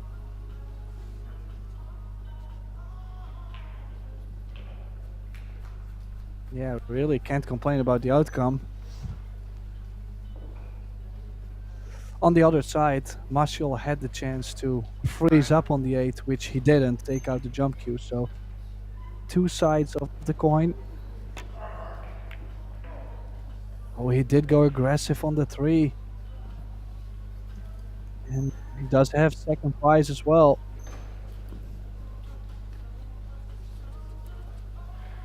Yeah, I don't think he can go either rail first, even give it a chance if he wants to go for it. Maybe he'd have to bend it, but probably going to be a 1 rail kick. Try and catch this 3 ball pretty full. Leave the cue ball on that bottom rail, could be a nice outcome. Send the 3 ball away. Try and get some cover behind the 9 and the 4. He's caught it thin. Is he potted it? Oh, he's potted it. No. Oh, wow. He's smiling. He's hooked him, I think, you know, Tim. Yeah, but still with the 3 over the corner, I wouldn't say this is a real hook, right? I mean, I actually pretty thought he deep. still had a slight edge, but we are going to find out very soon if he has just a smidge of the 3-ball. No. Oh, yeah, this case is scary. Catch it full. Cue ball goes right. Uh-oh, this is a huge chance for Casper to get this match 8-6. Yeah, I think the 3 was just so deep in the pocket, Tim, wasn't it? So you seen how close he got there on the replay. I'm surprised that it didn't actually drop for Casper. He hit it so thin. But yeah, like you say, what a chance he has here. Don't know if the 7 goes past the 8 in the top right corner. So 6-7 is probably going to be maybe a little bit of K. Yeah, do you think that 7 goes in the top right, Tim? Oh, he's had a bump there as well. It's not too bad. Yeah, I actually did think the 7 did go to the top right, but it won't hurt to think as it doesn't, you know, because it's easier to think the 7 doesn't go, and then if it does go, it made his life easier, right? Well, it doesn't go. I just could see it from this view. So, Yeah, so big shots coming up.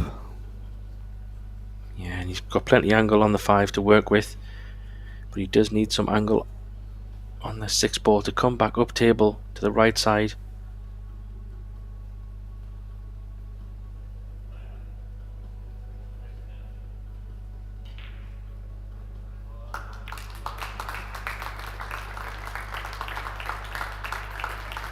Oh, I do hear some claps in the background. That means someone has finished, but the score is not updated yet, so we don't know.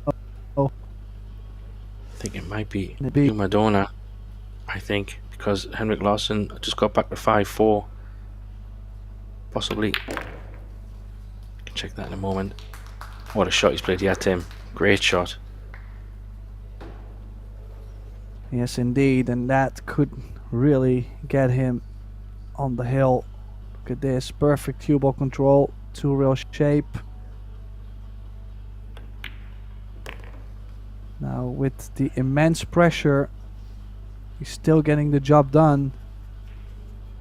2-rail shape from 8 to 9. To get on the hill first, Kasper Matikainen, 27 years old, I believe he is. He's for sure near that age. I mean, I know I'm not too far off him.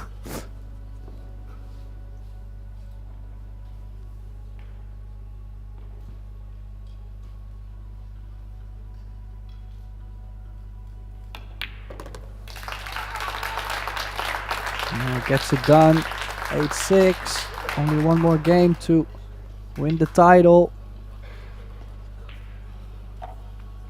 Yeah, it's getting tense. You can feel it. Look at his body language. Holding his stomach. It looked like he was holding his stomach, but yes, he's feeling it now. One more rack away from glory. And we did have a result on the other table, Tim. It was Unitati. He did win 6-4 against Henrik Larsson. So another one down. Congratulations there.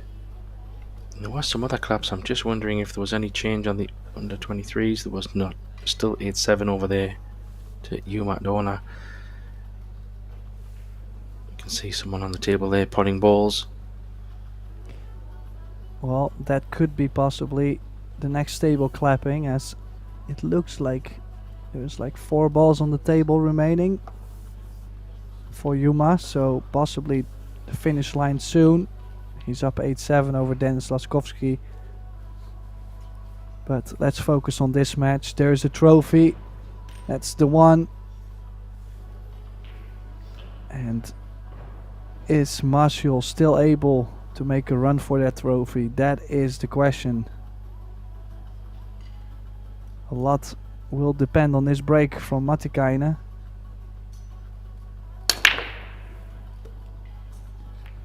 Made the one on the break. Oh, and that 6 ball just the last minute pushed the 2. It's a long rail. Yeah, it was coming nice, wasn't it? He would have had a chance there Does he have a bit of an aggressive bank? Don't know if it goes past that 7-ball, Tim. If there's a big pocket, he could go for it, maybe. He's looking at it. What a chance. Do you go for the bank if it goes, Tim? Do you take this as your good chance to go for game here and win it on your own serve?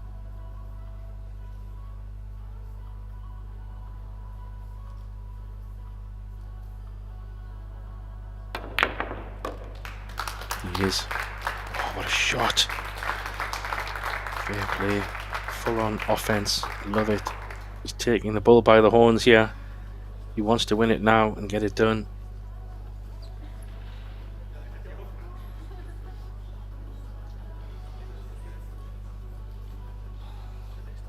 Extension.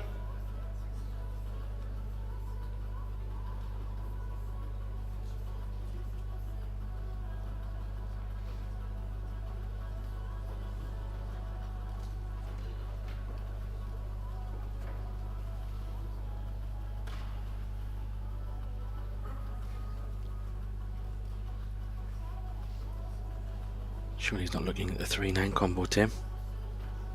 Well, he is looking at it. How about this to win? Time.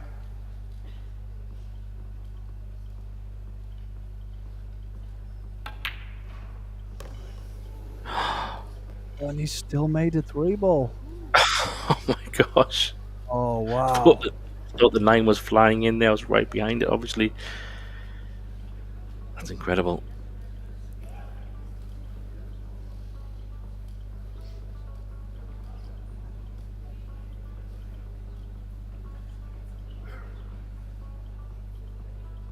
Still tough shot on the 4. Is he going to play to the side with low left?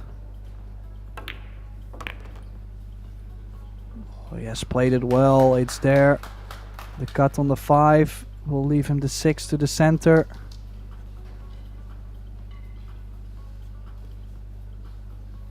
How do you think he's feeling inside, Tim? His stomach will be turning with all kinds of feelings and emotions here. This is a huge shot.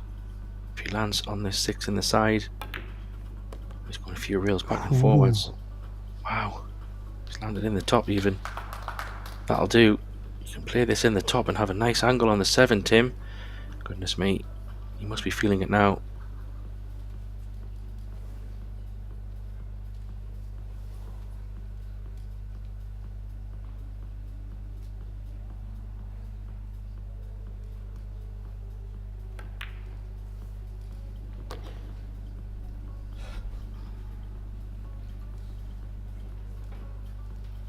Well, 3 balls out. Looking good. Is there any pressure that might cause him to not run out here? Do you see anything?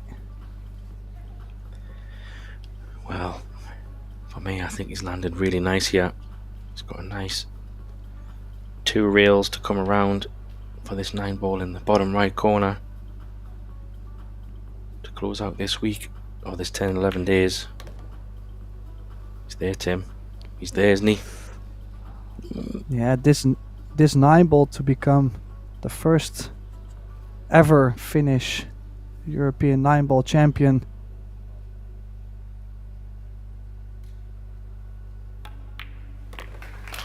Yeah, and there it is. So Kasper Matikainen is our new European champion 9 ball. What a way to close out the European Championships, full with big emotions and unreal efforts. Congratulations to both players on their amazing performance, of course. Must be tough for Masiol. Played a rough final. Hopefully next time for him.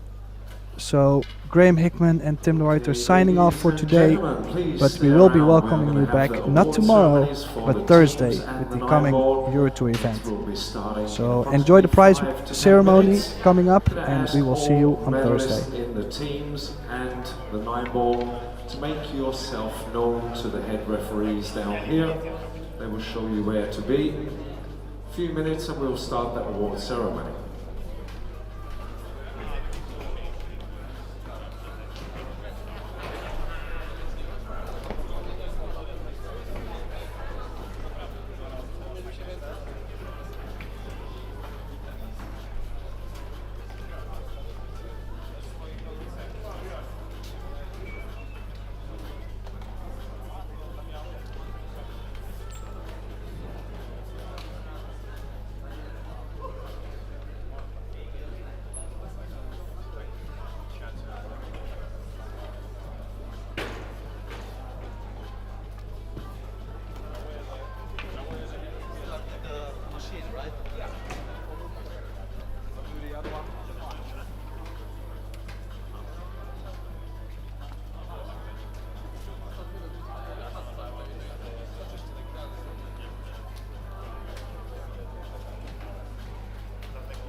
especially when the price of milk.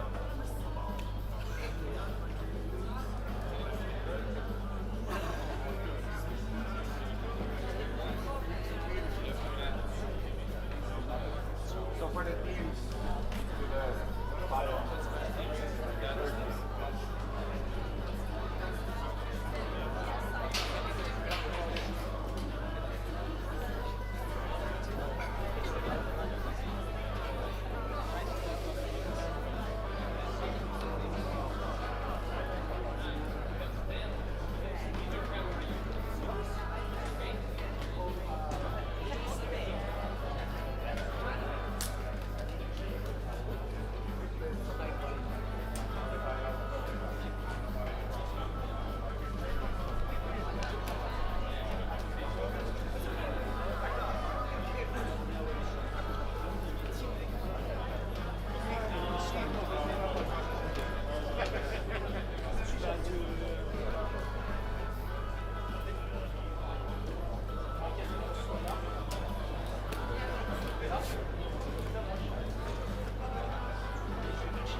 Hello and welcome to the presentation ceremony for both 9-ball and team events at the Predator European Pool Championships presented by the City of Tallinn.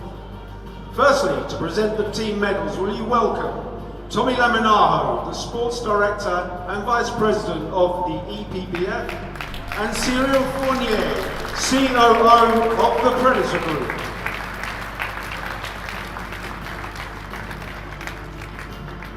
Firstly, our women's team bronze medalists. From the Ukraine, Daria Saranchuk and Victoria Nagorna, and team leader Artur Mitko.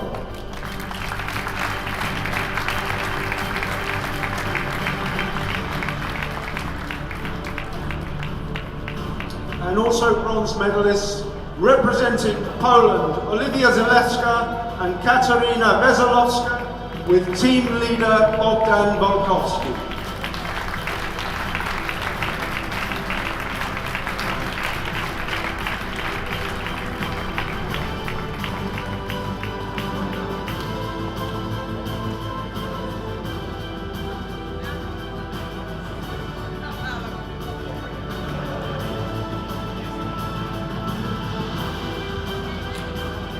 Will you welcome our silver medalists?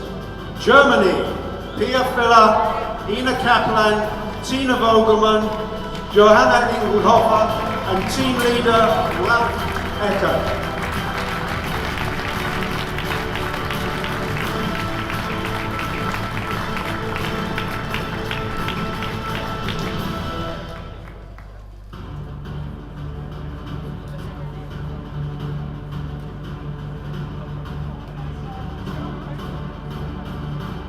And finally, our gold medalists.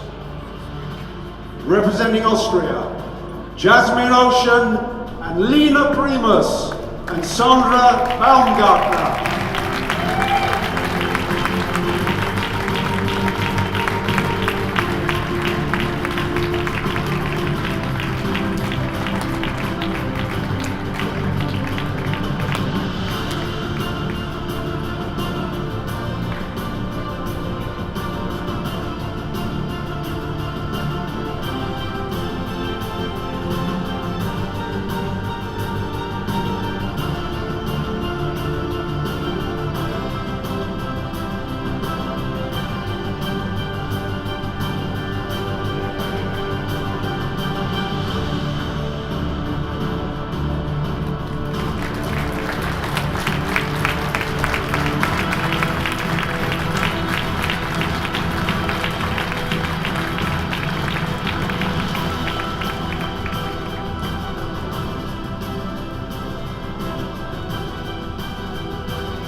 And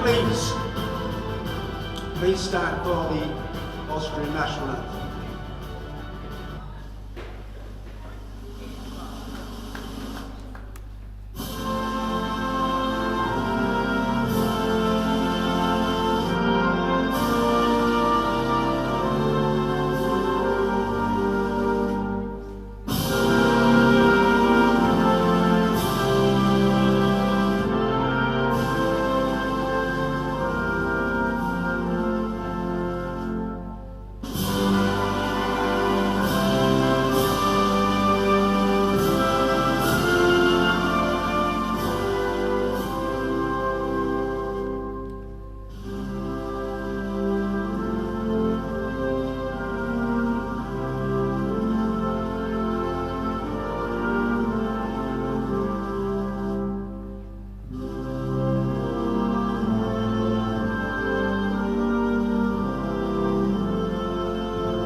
And moving on to the men's team's presentation.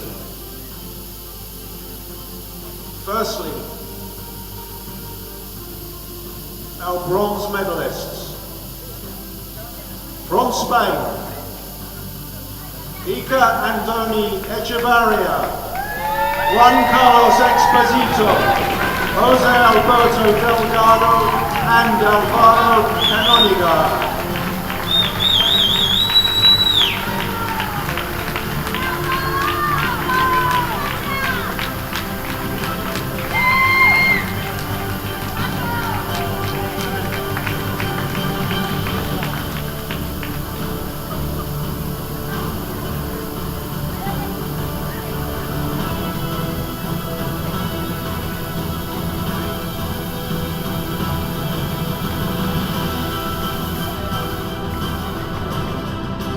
And our second bronze medalists, Poland, Wojciech Szewczak, Konrad Juszycin, Maciej Sligoki, Mieszko Botwinski, and Daniel Nasio, with a team leader, Bogdan Volkowski.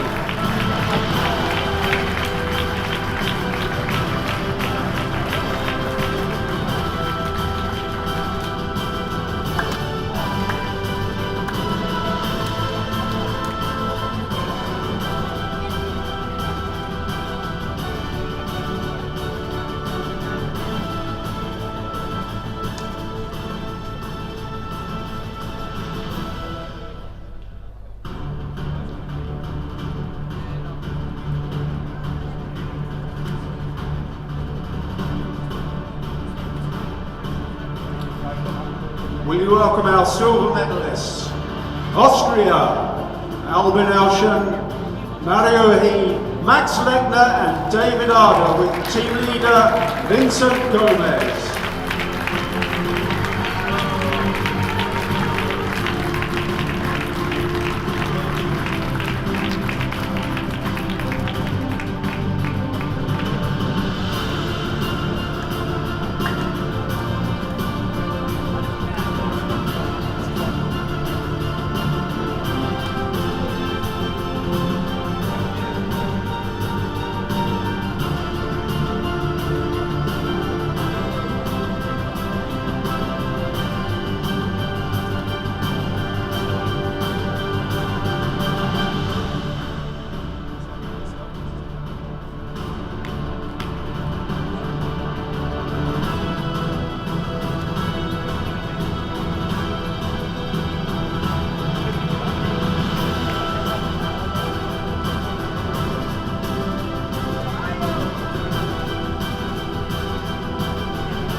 And finally, our gold medalists and European champions, Germany, Luca Men, Stefan Kasper, Felix Vogel, Yuma Dörner, and Dennis Laskowski, with team leader Gunther Geisen.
And now, the German national anthem.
that concludes the team medal presentation. We have 9-ball presentation coming up very shortly.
And now the presentation of the 9-ball medals from the Predator European Pool Championship, presented by the City of Tallinn. We welcome our presentation party, the President of the Epbf Greylanders. And he is accompanied by Mr. Kyle Oya, Vice Mayor of the City of Tallinn.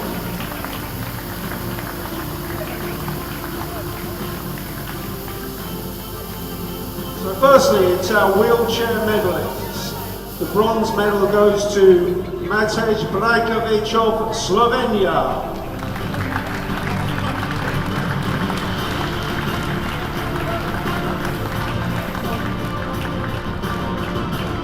And also a bronze medalist, also from Slovenia, David Slatzer.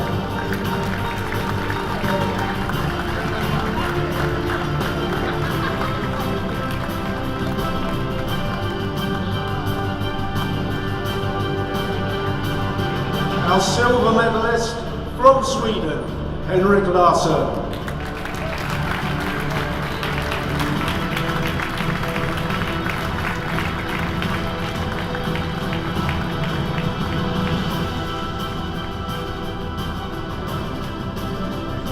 And our gold medalist from Finland, Joni Tati.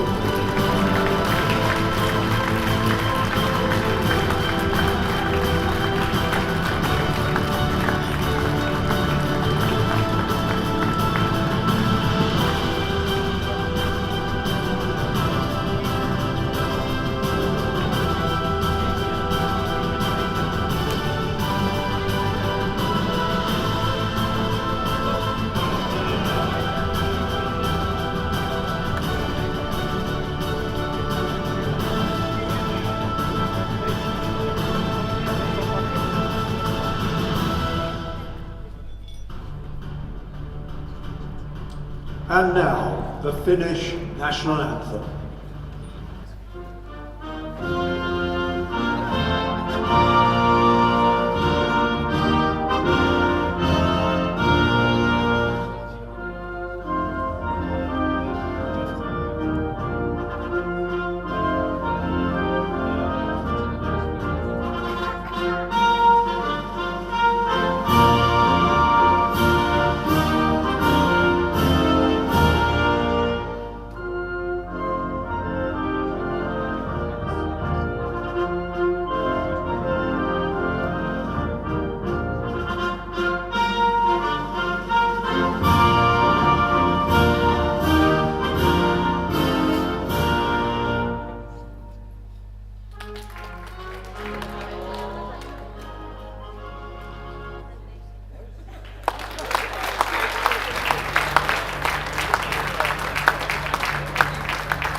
And now the presentation for the medals for the under-23s division. Firstly, our bronze medalists, Sylvan Starkerman of Switzerland.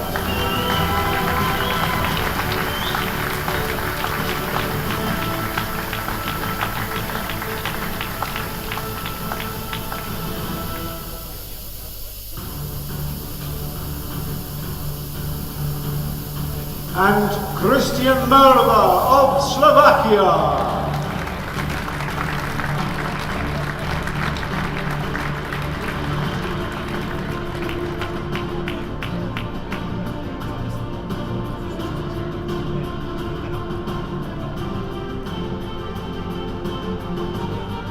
Our silver medalist from Germany, Denis Laskowski.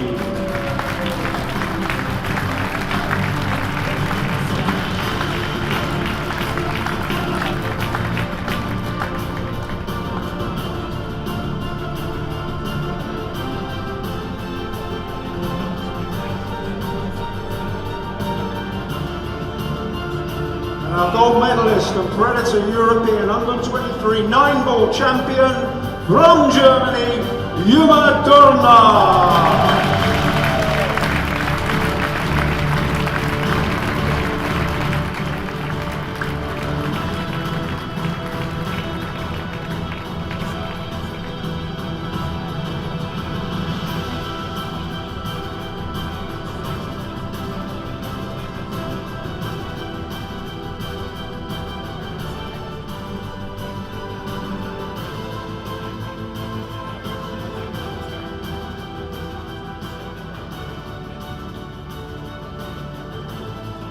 Please rise for the German national anthem.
Moving on to the women's 9-ball division. Our bronze medalists from Germany, Tina Vogelmann.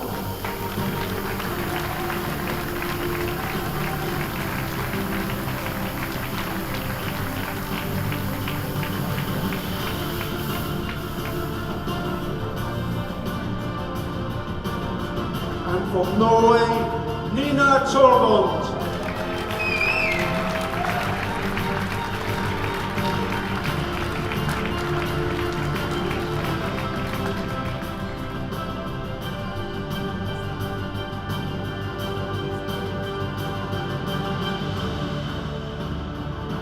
Our silver medal goes to Ina Kaplan of Germany.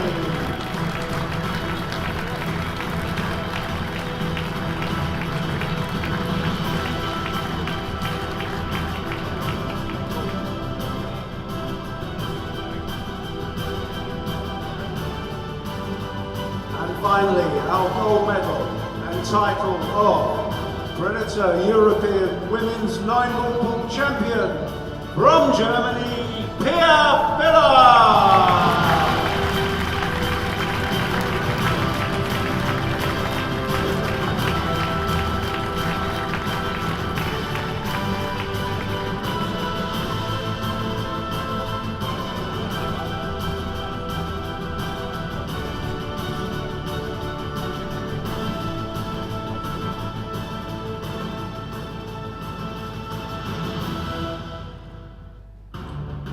Please rise for the German national anthem.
And now our final presentation for the men's 9-ball.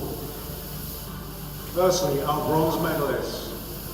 From Czechia, Roman Hubla.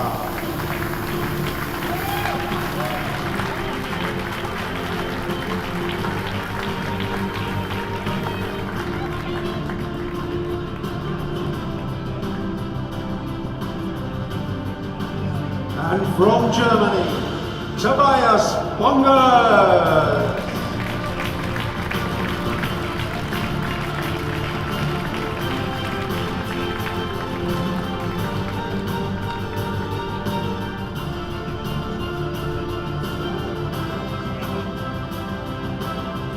Our silver medal goes to, he's from Poland, Daniel Maciol.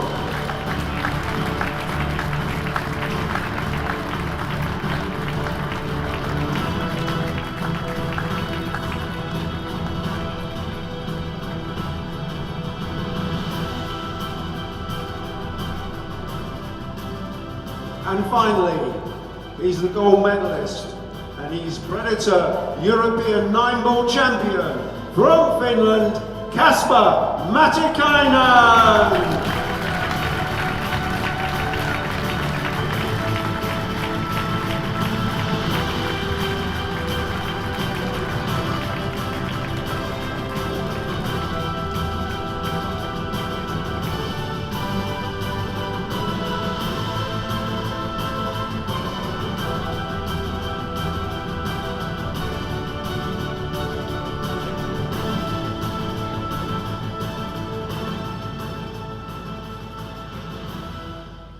Please rise for the Finnish national anthem.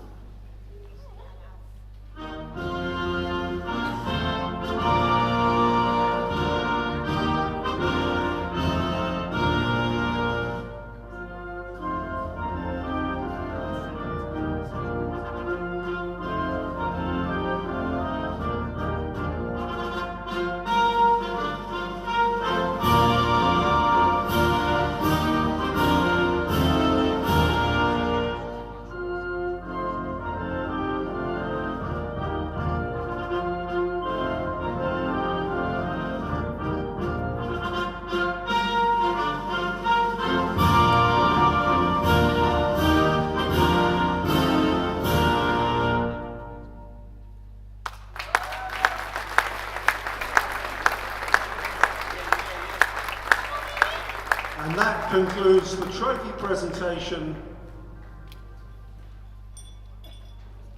And can we have all gold medal winners of 9-ball please come to the arena?